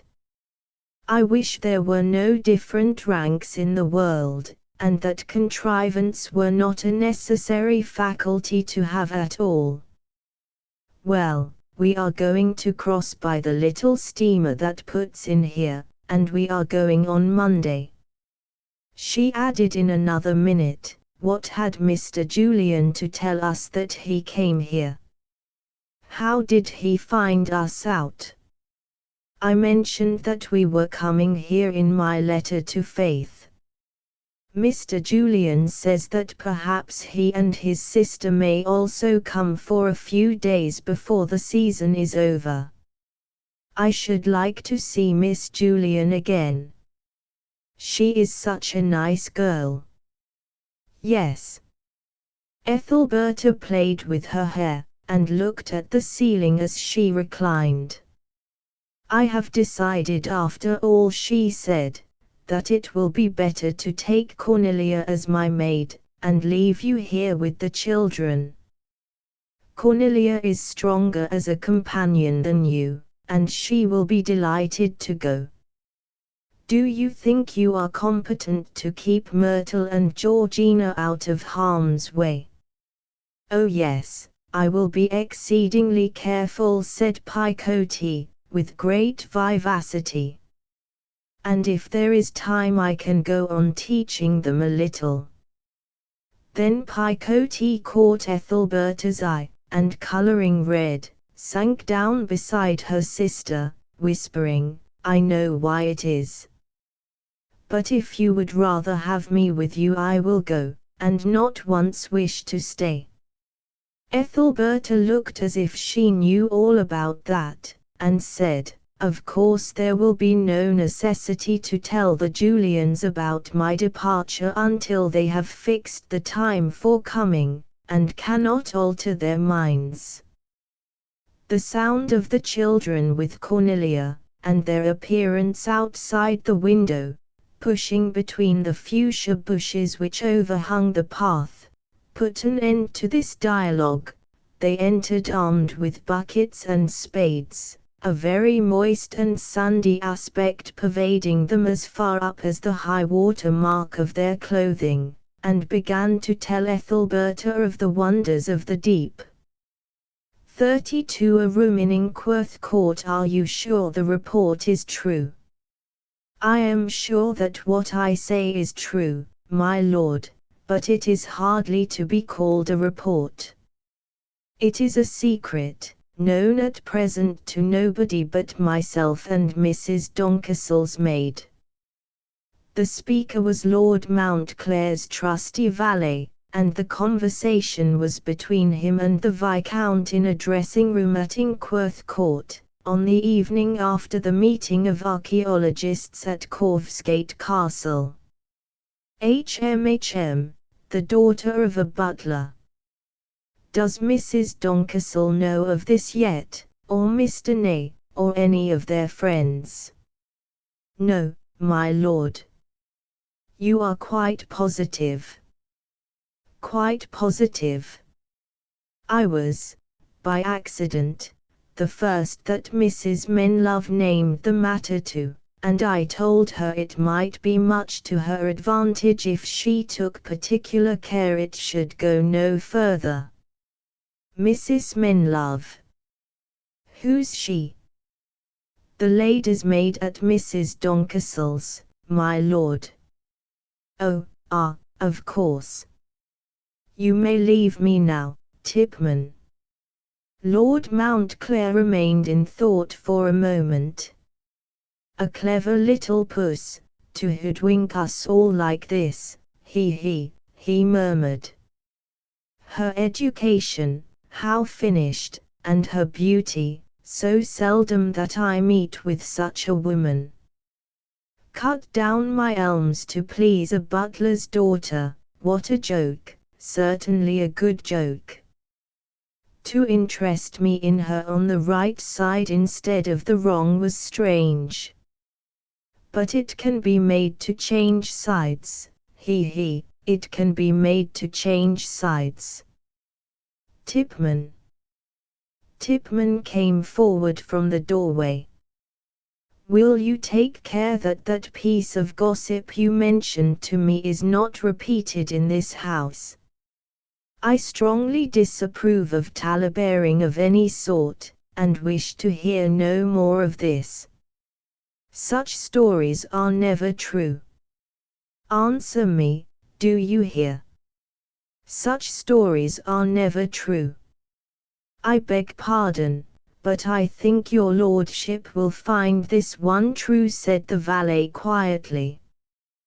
Then where did she get her manners and education? Do you know? I do not, my lord.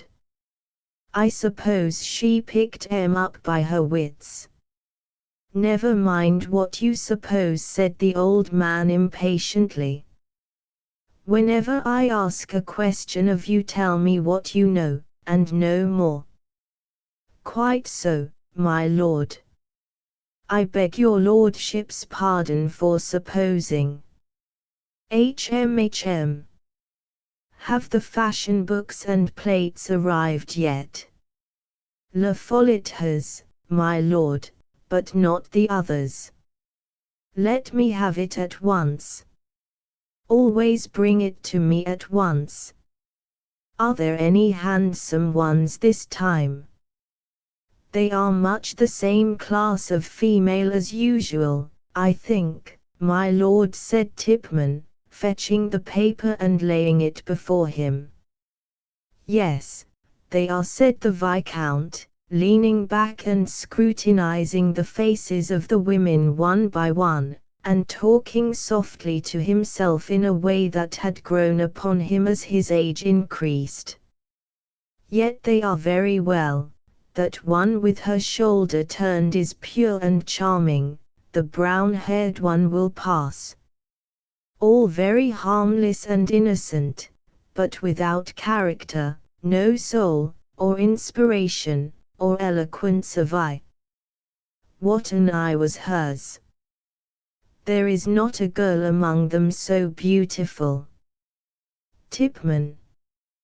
Come and take it away. I don't think I will subscribe to these papers any longer, How long have I subscribed? Never mind, I take no interest in these things, and I suppose I must give them up. What white article is that I see on the floor yonder? I can see nothing, my lord. Yes, yes, you can. At the other end of the room. It is a white handkerchief. Bring it to me. I beg pardon, my lord, but I cannot see any white handkerchief. Whereabouts does your lordship mean? There in the corner. If it is not a handkerchief, what is it? Walk along till you come to it, that is it, now a little further, now your foot is against it. Oh, that, it is not anything. It is the light reflected against the skirting, so that it looks like a white patch of something, that is all. HM. My eyes, how weak they are. I am getting old, that's what it is, I am an old man. Oh no, my lord. Yes, an old man. Well, we shall all be old some day, and so will your lordship, I suppose, but as yet, I tell you I am an old man. Yes, my lord, I did not mean to contradict. An old man in one sense, old in a young man's sense, but not in a House of Parliament or historical sense. A little oldyish, I meant that, my lord. I may be an old man in one sense or in another sense in your mind, but let me tell you there are men older than I, yes, so there are, my lord. People may call me what they please, and you may be impertinent enough to repeat to me what they say, but let me tell you I am not a very old man after all. I am not an old man. Old in knowledge of the world I meant, my lord, not in years. Well, yes. Experience of course I cannot be without. And I like what is beautiful. Tipman, you must go to Knowlesea, don't send, but go yourself, as I wish nobody else to be concerned in this. Go to Knowlesea, and find out when the steamboat for Cherbourg starts, and when you have done that, I shall want you to send Taylor to me. I wish Captain Strong to bring the Fawn round into Knowlesea Bay. Next week I may want you to go to Cherbourg in the yacht with me, if the channel is pretty calm, and then perhaps to Rouen and Paris. But I will speak of that tomorrow. Very good, my lord. Meanwhile I recommend that you and Mrs. Menlove repeat nothing you may have heard concerning the lady you just now spoke of. Here is a slight present for Mrs. Menlove, and accept this for yourself. He handed money. Your lordship may be sure we will not, the valet replied.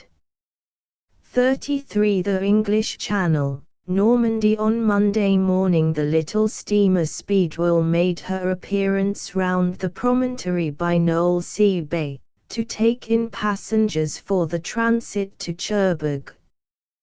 Breezes the freshest that could blow without verging on keenness flew over the quivering deeps and shallows, and the sunbeams pierced every detail of barrow, path and rabbit run upon the lofty convexity of down and waste which shut in Knowlesea from the world to the west. They left the pier at 8 o'clock, taking at first a short easterly course to avoid a sinister ledge of limestones jutting from the water like crocodile's teeth, which first obtained notoriety in English history through being the spot whereon a formidable Danish fleet went to pieces 1,000 years ago. At the moment that the Speedwell turned to enter upon the direct course, a schooner yacht, whose sheets gleamed like bridal satin, loosed from a remoter part of the bay, continuing to bear off, she cut across the steamer's wake, and took a course almost due southerly, which was precisely that of the Speedwell. The wind was very favorable for the yacht, blowing a few points from north in a steady pressure on her quarter, and, having been built with every modern appliance that shipwrights could offer, the schooner found no difficulty in getting abreast, and even ahead, of the steamer, as soon as she had escaped the shelter of the hills. The more or less parallel courses of the vessels continued for some time without causing any remark among the people on board the Speedwell. At length one noticed the fact, and another, and then it became the general topic of conversation in the group upon the bridge, where Ethelberta, her hair getting frizzed and her cheeks carnationed by the wind, sat upon a camp stool looking towards the prow. "She is bound for Guernsey," said one. "In half an hour she will put about for a more westerly course, you'll see." "She is not for Guernsey or anywhere that way," said an acquaintance, looking through his glass. "If she is out for anything more than a morning cruise, she is bound for our port. I should not wonder if she is crossing to get stocked, as most of them do, to save the duty on her wine and provisions." "Do you know whose yacht it is?" "I do not."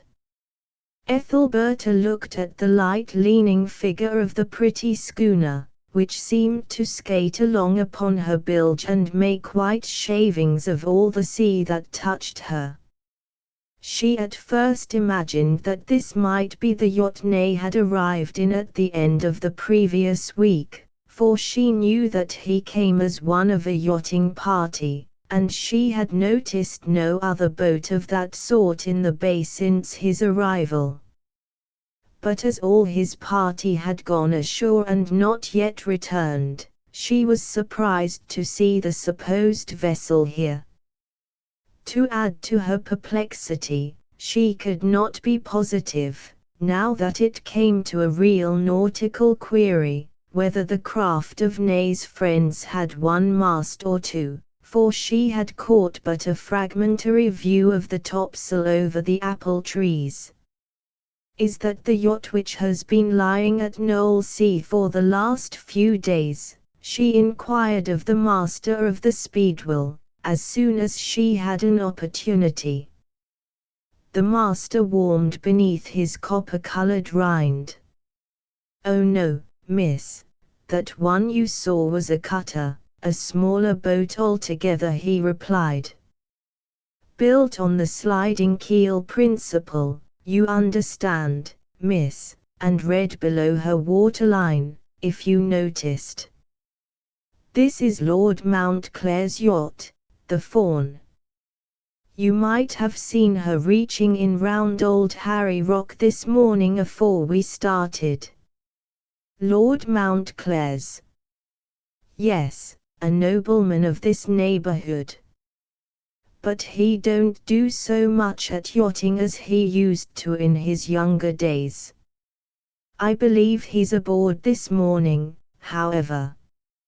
Ethelberta now became more absorbed than ever in their ocean comrade, and watched its motions continually. The schooner was considerably in advance of them by this time, and seemed to be getting by degrees out of their course. She wondered if Lord Mountclair could be really going to Cherbourg. If so, why had he said nothing about the trip to her when she spoke of her own approaching voyage thither? The yacht changed its character in her eyes, losing the indefinite interest of the unknown. It acquired the charm of a riddle on motives, of which the alternatives were: had Lord Mountclair's journey anything to do with her own, or had it not? Common probability pointed to the latter supposition, but the time of starting, the course of the yacht, and recollections of Lord Mountclair's homage, suggested the more extraordinary possibility. She went across to Cornelia. "The man who handed us on board, didn't I see him speaking to you this morning?" she said. "Oh yes," said Cornelia. "He asked if my mistress was the popular Mrs. Petherwin." "And you told him, I suppose?" "Yes." "What made you do that, Cornelia?" "I thought I might, I couldn't help it. When I went through the toll gate, such a gentlemanly-looking man asked me if he should help me to carry the things to the end of the pier, and as we went on together he said he supposed me to be Mrs. Petherwin's maid. I said, yes. The two men met afterwards, so there would ha' been no good in my denying it to one of 'em." "Who was this gentlemanly person?" "I asked the other man that, and he told me one of Lord Mountclair's upper servants. I knew then there was no harm in having been civil to him. He is well-mannered, and talks splendid language. That yacht you see on our right hand is Lord Mountclair's property. If I do not mistake, we shall have her closer by and by, and you may meet your gentlemanly friend again. Be careful how you talk to him." Ethelberta sat down, thought of the meeting at Corfsgate Castle, of the dinner party at Mr. Doncastle's, of the strange position she had there been in, and then of her father.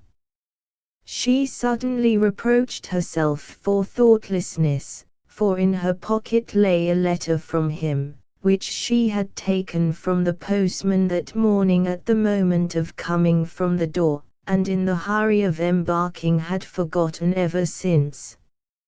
Opening it quickly, she read, "My dear Ethelberta, your letter reached me yesterday, and I called round at Exonbury Crescent in the afternoon, as you wished.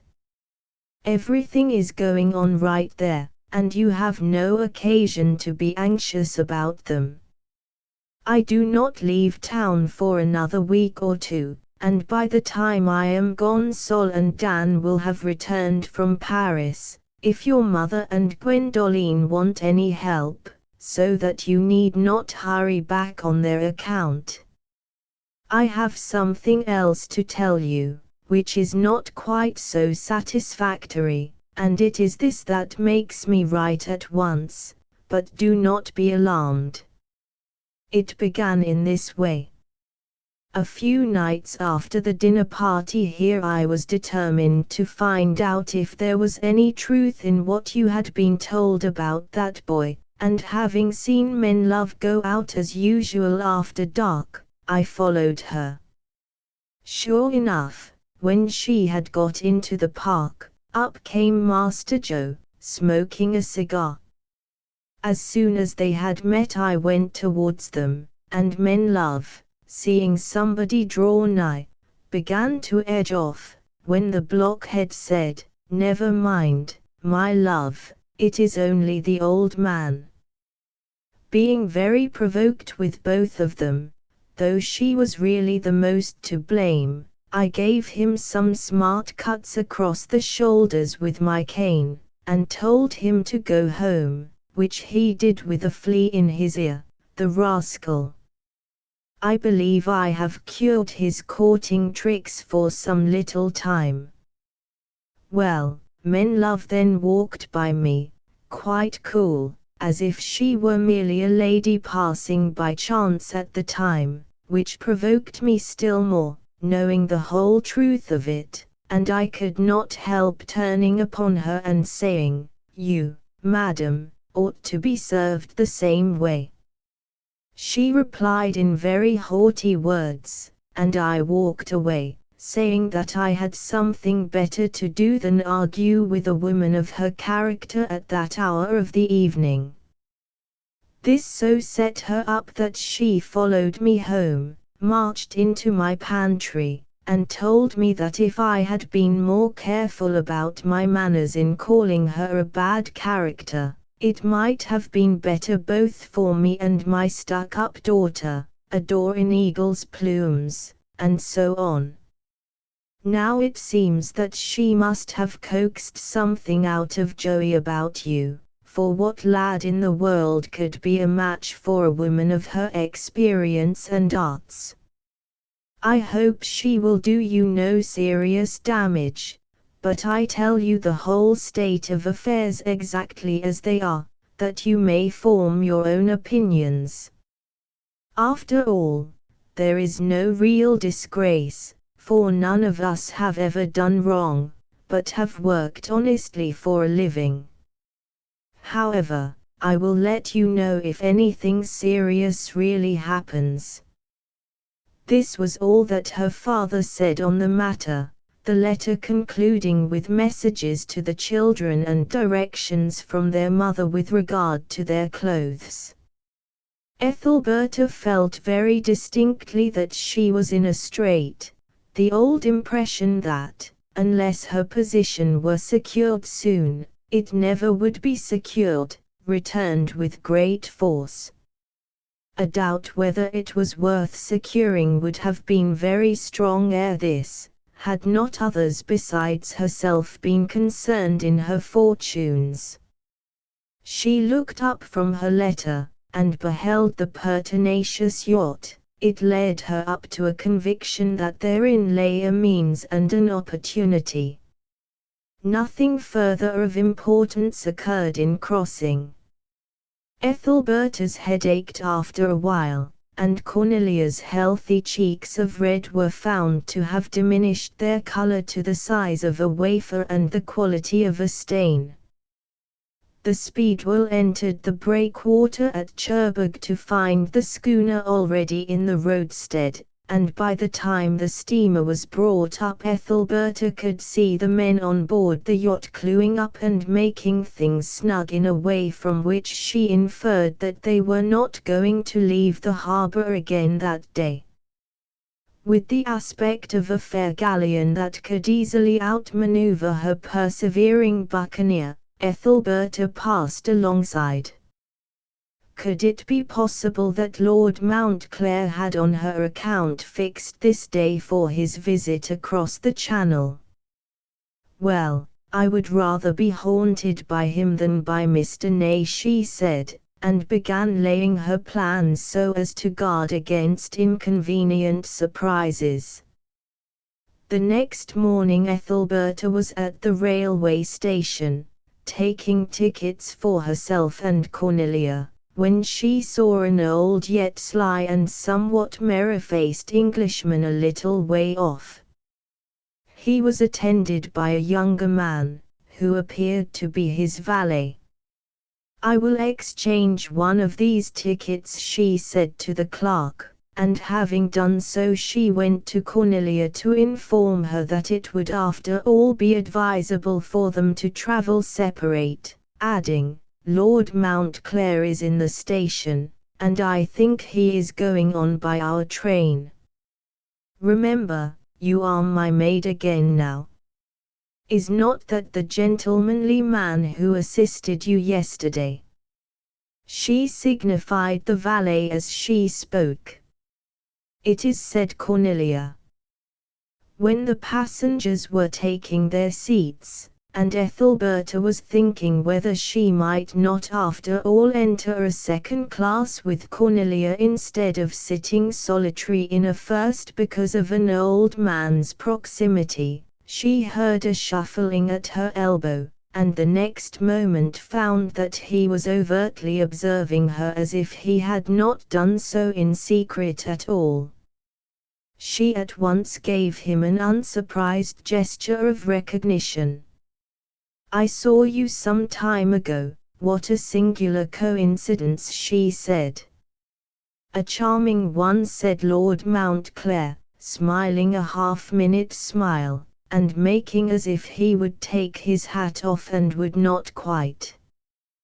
"Perhaps we must not call it coincidence entirely," he continued. "My journey, which I have contemplated for some time, was not fixed this week altogether without a thought of your presence on the road. He. Do you go far today?" "As far as Scenes," said Ethelberta. "Ah. That's the end of my day's journey, too," said Lord Mountclair.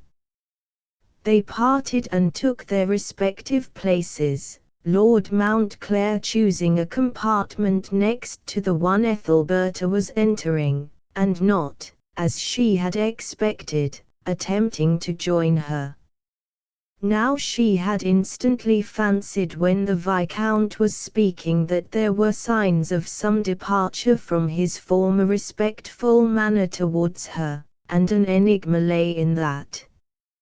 At their earlier meetings he had never ventured upon a distinct coupling of himself and herself as he had done in his broad compliment today, if compliment it could be called.